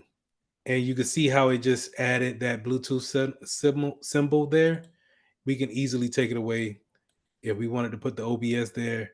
Now that may need a reboot in order to show. Or if it may need me to actually run the OBS software in order to do so. But we can always put more icons there if needed be.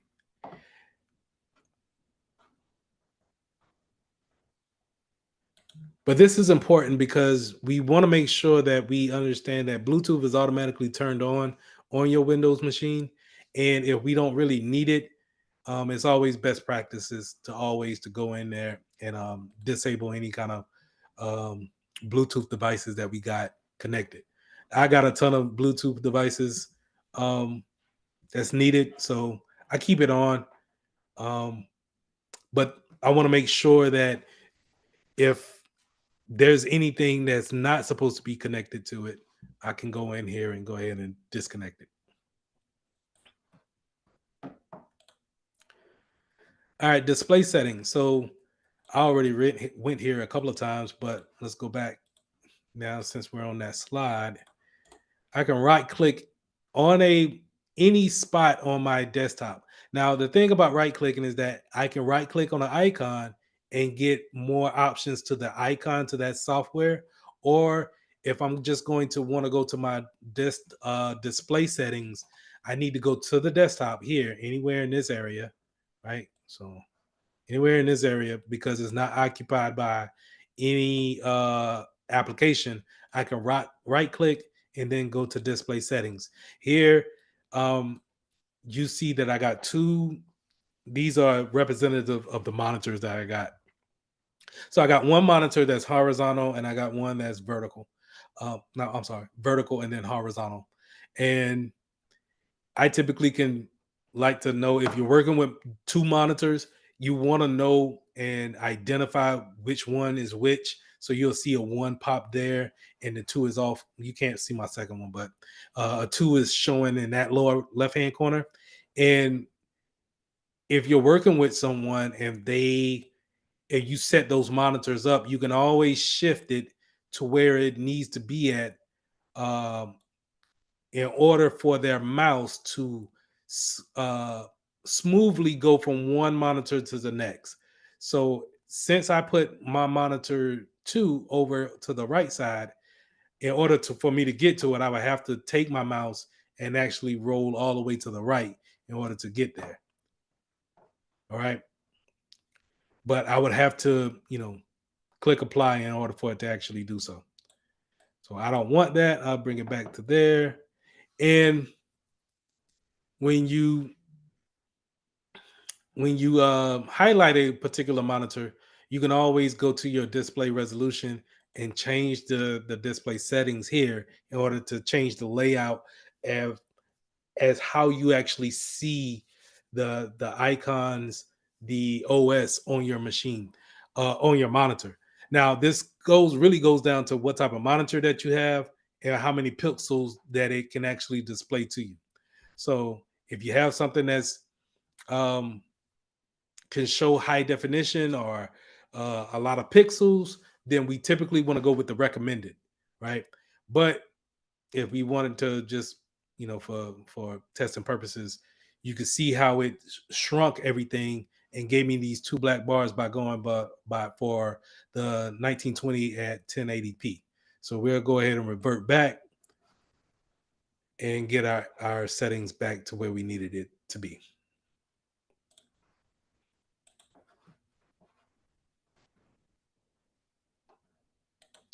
Power options. So another thing that I like about the power options is that, and this is more on the laptop versus my desktop, is that I love, you'll get more options on a laptop just because it has a lid option of what to do whenever you close the lid. But I always put these to never, turning off my display and when to put the computer to sleep. That's not great to preserve the PC, but I typically also shut down whenever I'm not using it, so I don't really worry about that. But if I'm downloading something, or if I'm having something render something on my PC, then I don't want it to go to sleep in the middle of that, and then I have to constantly wake it up and do all those type of stuff. I don't want to do that. Now you can go like to the point earlier. You can go into the advanced options here and even have more control over your power options here. Now, if you got to do this for work, it's going a little bit too far, but you're able to do that. I mean, there's nothing against it. So you can go in and set the minutes to when it goes to sleep, or hibernate. And the thing about hibernation and then sleeping on a computer is that to wake a computer up from hibernation is going to be a lot harder than sleep. When a computer goes to sleep, you could typically wake it up or bring it back to operating, just by moving the mouse or maybe hitting a the tab bar on your keyboard. Where if it goes into hibernation, then you're typically gonna actually hit a power button on the desktop or the laptop in order to bring it back up, and you probably have to log in after that.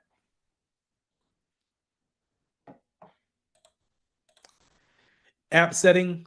So in the apps feature here, let's go to, I'm gonna just type in apps and features.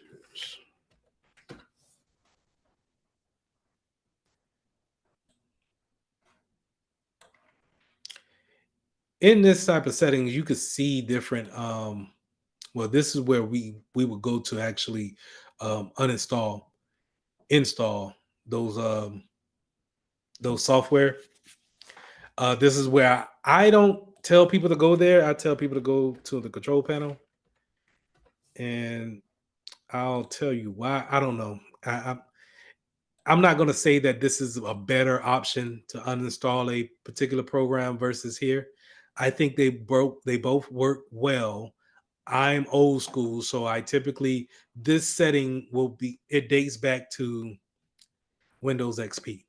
And so this is what I'm just used to doing, and I feel like it actually follows the command a lot more.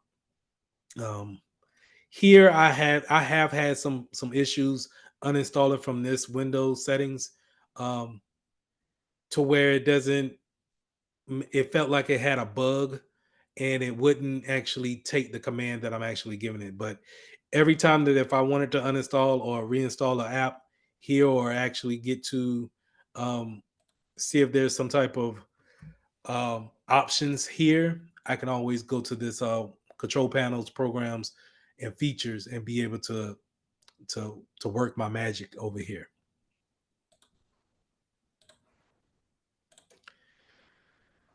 All right, network settings. So whenever I'm talking about network settings, I'm always going to look for my little right here for you guys. That'll probably be a Wi-Fi signal, but here since I got it a desktop that's plugged up to Ethernet, I will right click on that and let's go into network and internet settings, and we can see all of the different things that we can do when it comes to our network here. Um, and as much as we talked about the network, um, this is typically where you're going to find all of those settings at, and um, they're pretty much self-explanatory if you know what you're looking for, right? So remember we talked about DHCP. These things can be found here, whether we want that to be, automatic or static, right? We can change it here. Um, VPN. Remember, VPN is going to set up an encrypted tunnel from our machine back to a safe place or a network, and we're going to be able to talk back and forth encrypted. And so we could set up a VPN concentrator here. Now, typically, how it works in the real world, we probably won't set it up here on a in this setting. We probably have a endpoint actually create the VPN for us.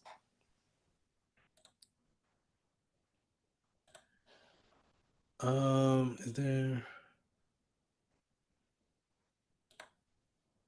I want to go back.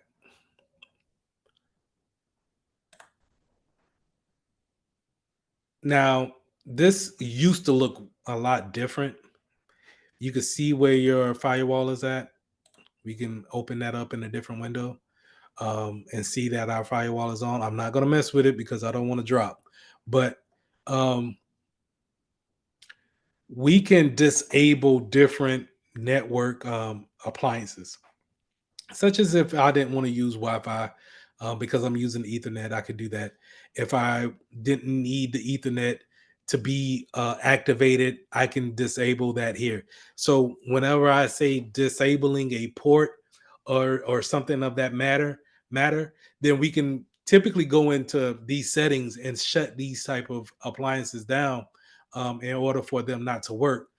So we don't have to worry about them being taken advantage of by someone else. Now, in order to do that, in order to say, hey, shut it down, actually disable, we're probably going to be needing what? A username and password that has administrative rights in order to shut those things down. But this is where we could typically can do those type of admin type of tasks. Now, administrative tools, we don't necessarily have those on a home edition of OS Windows 11. We typically do have computer management still, right? And a lot of times you could just go in and type in these different types of applications here in order to see them.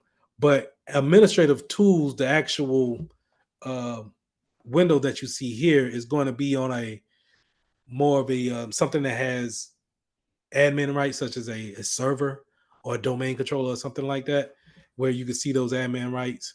I mean, admin tools. But I had it pulled up. Give me 1 second. Task scheduler.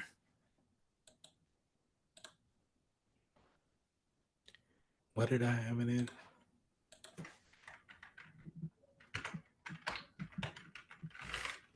Task scheduler system. Yeah. So the system tools.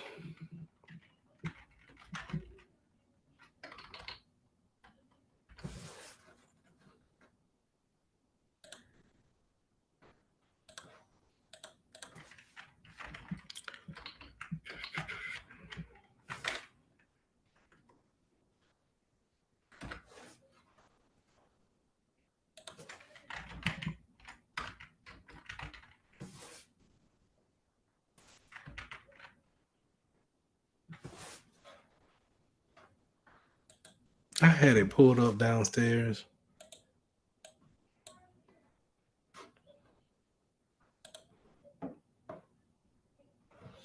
because if you go to the control panel, and real quick, so the way I'm reading this, right, you'll have your directory over here on the left hand side, and it will go into these are different categories like James, this PC, libraries, networks.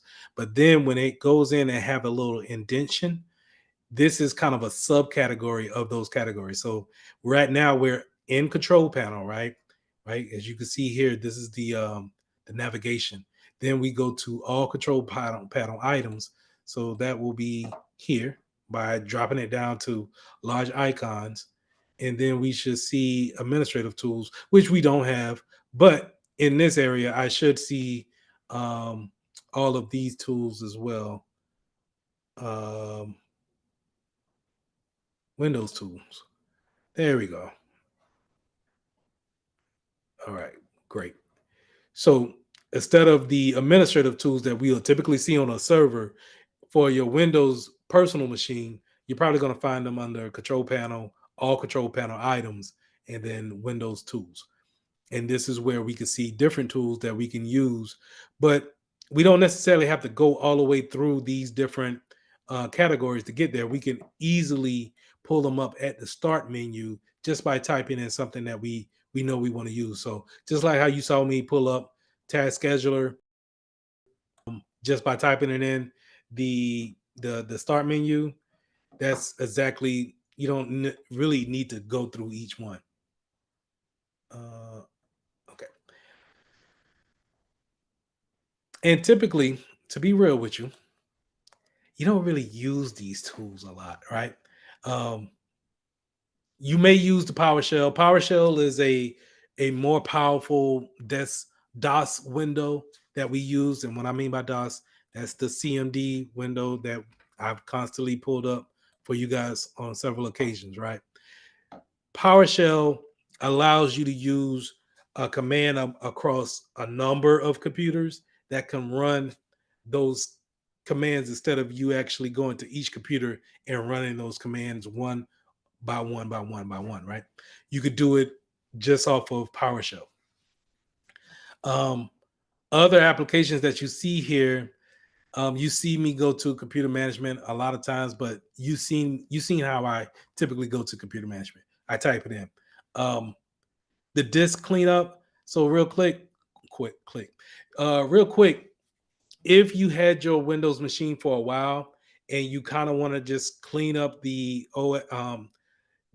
hard drive on it, this is where you can typically go and try to clean those items up and actually send them to the recycling bin and then flush them out of this recycling bin to clear up some space. This is typically done, I think, right before you actually re-image the machine. And speaking of re-imaging, recovery.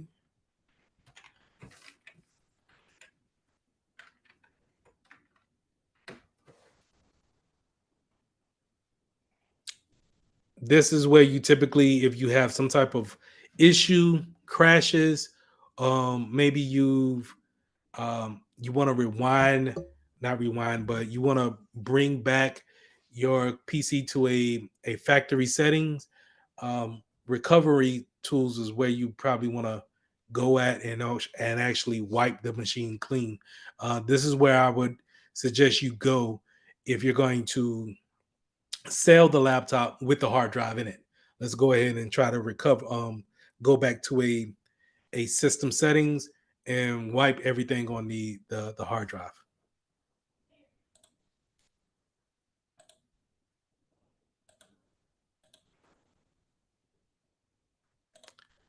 All right. Finally, let's talk about the shortcuts. Real quick, you have shortcuts that you can do in order to bring up certain menus. I typically go and right click on a lot of things. So I'm just right clicking here in the taskbar, and I like to bring up my task manager. So my task manager looks like this. And you guys seen me pull this up several times to see how the computer is actually at working and how hard is it working when it comes to the CPU usage as well as the memory. but I can also have the redundancy of going to the task manager here and pulling it up that way, right? So it doesn't, it's not just locked into one particular configuration. It has several different things that you could do. Now, start the start menu plus the X is going to bring up these options here, where you can also go to computer management, right? Something that we already pulled up. Um, but we can also go to different terminals, not different terminals, but the PowerShell terminal, um, and have other different options that you can see here. And really, what I would suggest to you is just find out what shortcut you like the most and what you can use in your arsenal, and keep that, because when you're working on someone's computer, these shortcuts come into handy really instead of you doing like how I just did, like, hey, let me try to find the task manager, the task scheduler. I think it's going here, here, here. If you can remember the shortcut for it, then it'll cut down time a whole lot. So having those shortcuts memorized, you don't have to know all of them, but I'll say some of them can be very helpful, such as the start menu or when you're running commands. Um, it'll be helpful just to pull that up, because sometimes you're not thinking about right clicking on the start menu to get the run window, which is the same thing, redundancy, right? So it's many different shortcuts that you can go, and many different redundancies that you have throughout the Windows operating system. Um, it's constantly evolving, but at the same time, I think is user friendly. It's something that a lot of people can learn, and they learn enough for them to do their job. And I think that's what they really like about this. Um, and as an IT professional, you just need to know a little bit more when it comes to the admin part of it, and helping them out on their day-to-day tasks. Any questions?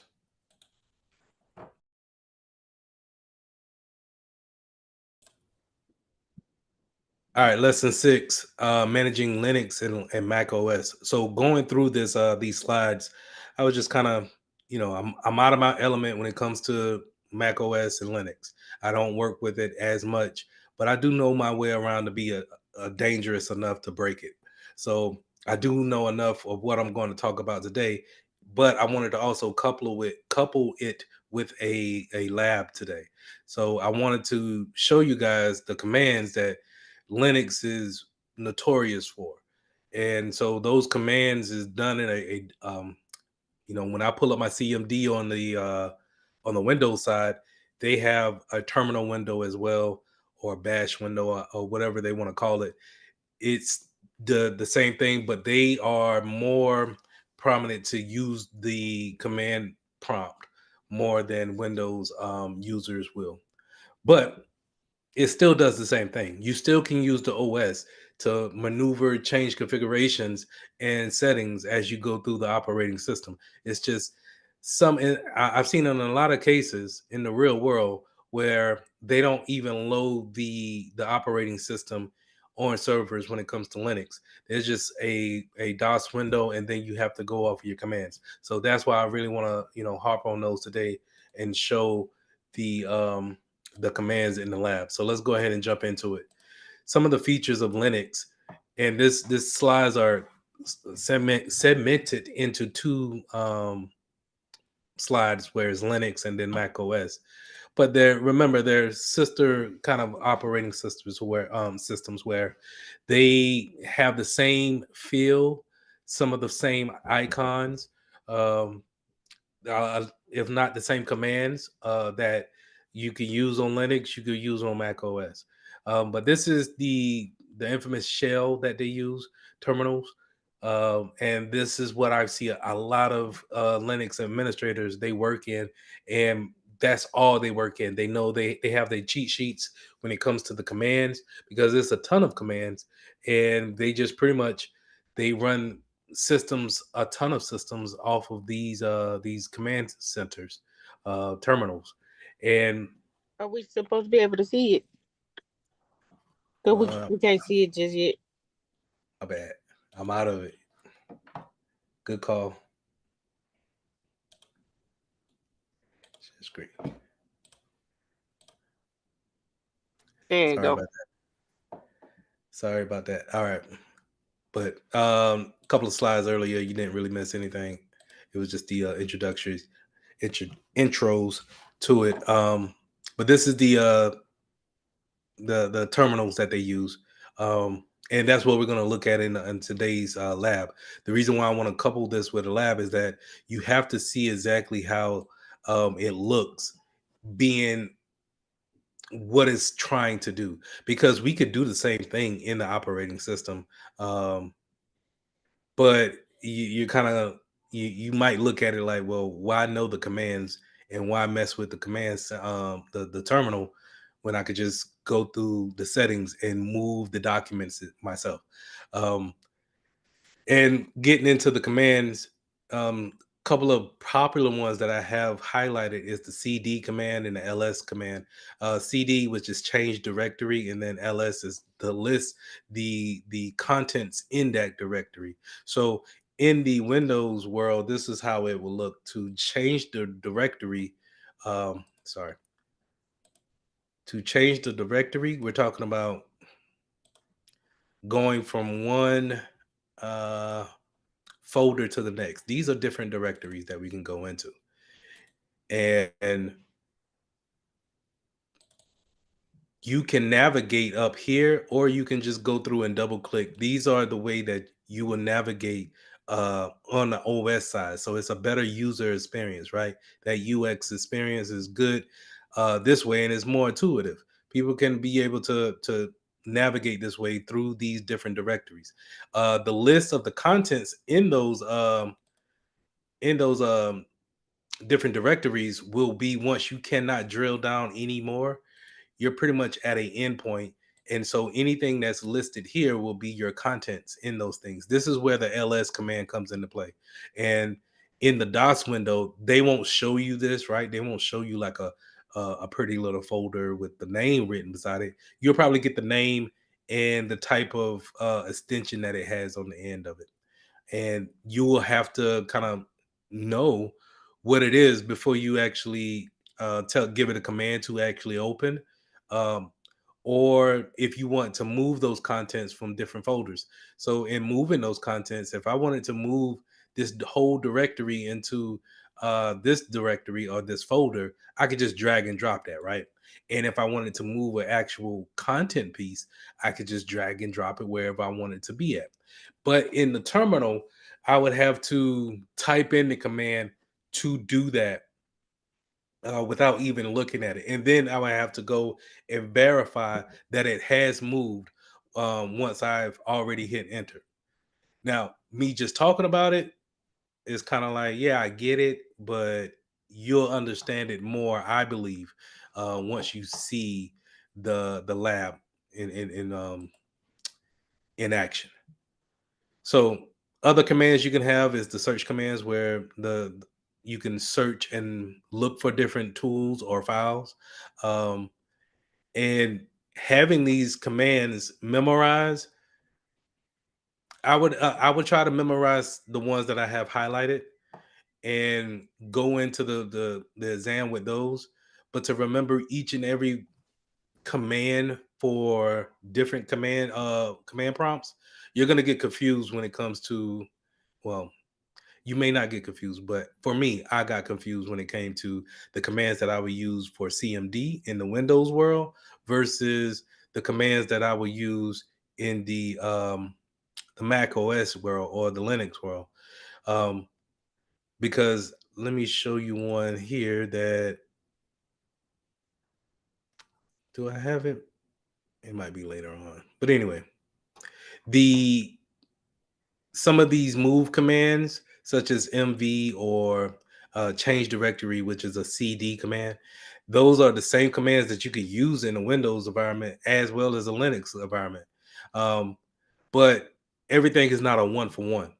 And so you just have to separate the two on which ones you can use and which ones will, if you're in a Windows environment and you type in CPs, the command prompt might not know exactly what you're talking about and give you an error on that. But as you can see here, CP is for copying those files. MV will be for moving those files. But on the same hand, it's for renaming the file as well. So remember that. We'll come back to that. All right. In the Linux world, or in the Windows world, we have administrators. Administrators or super admins, those are user accounts that have all the permissions that they will ever need.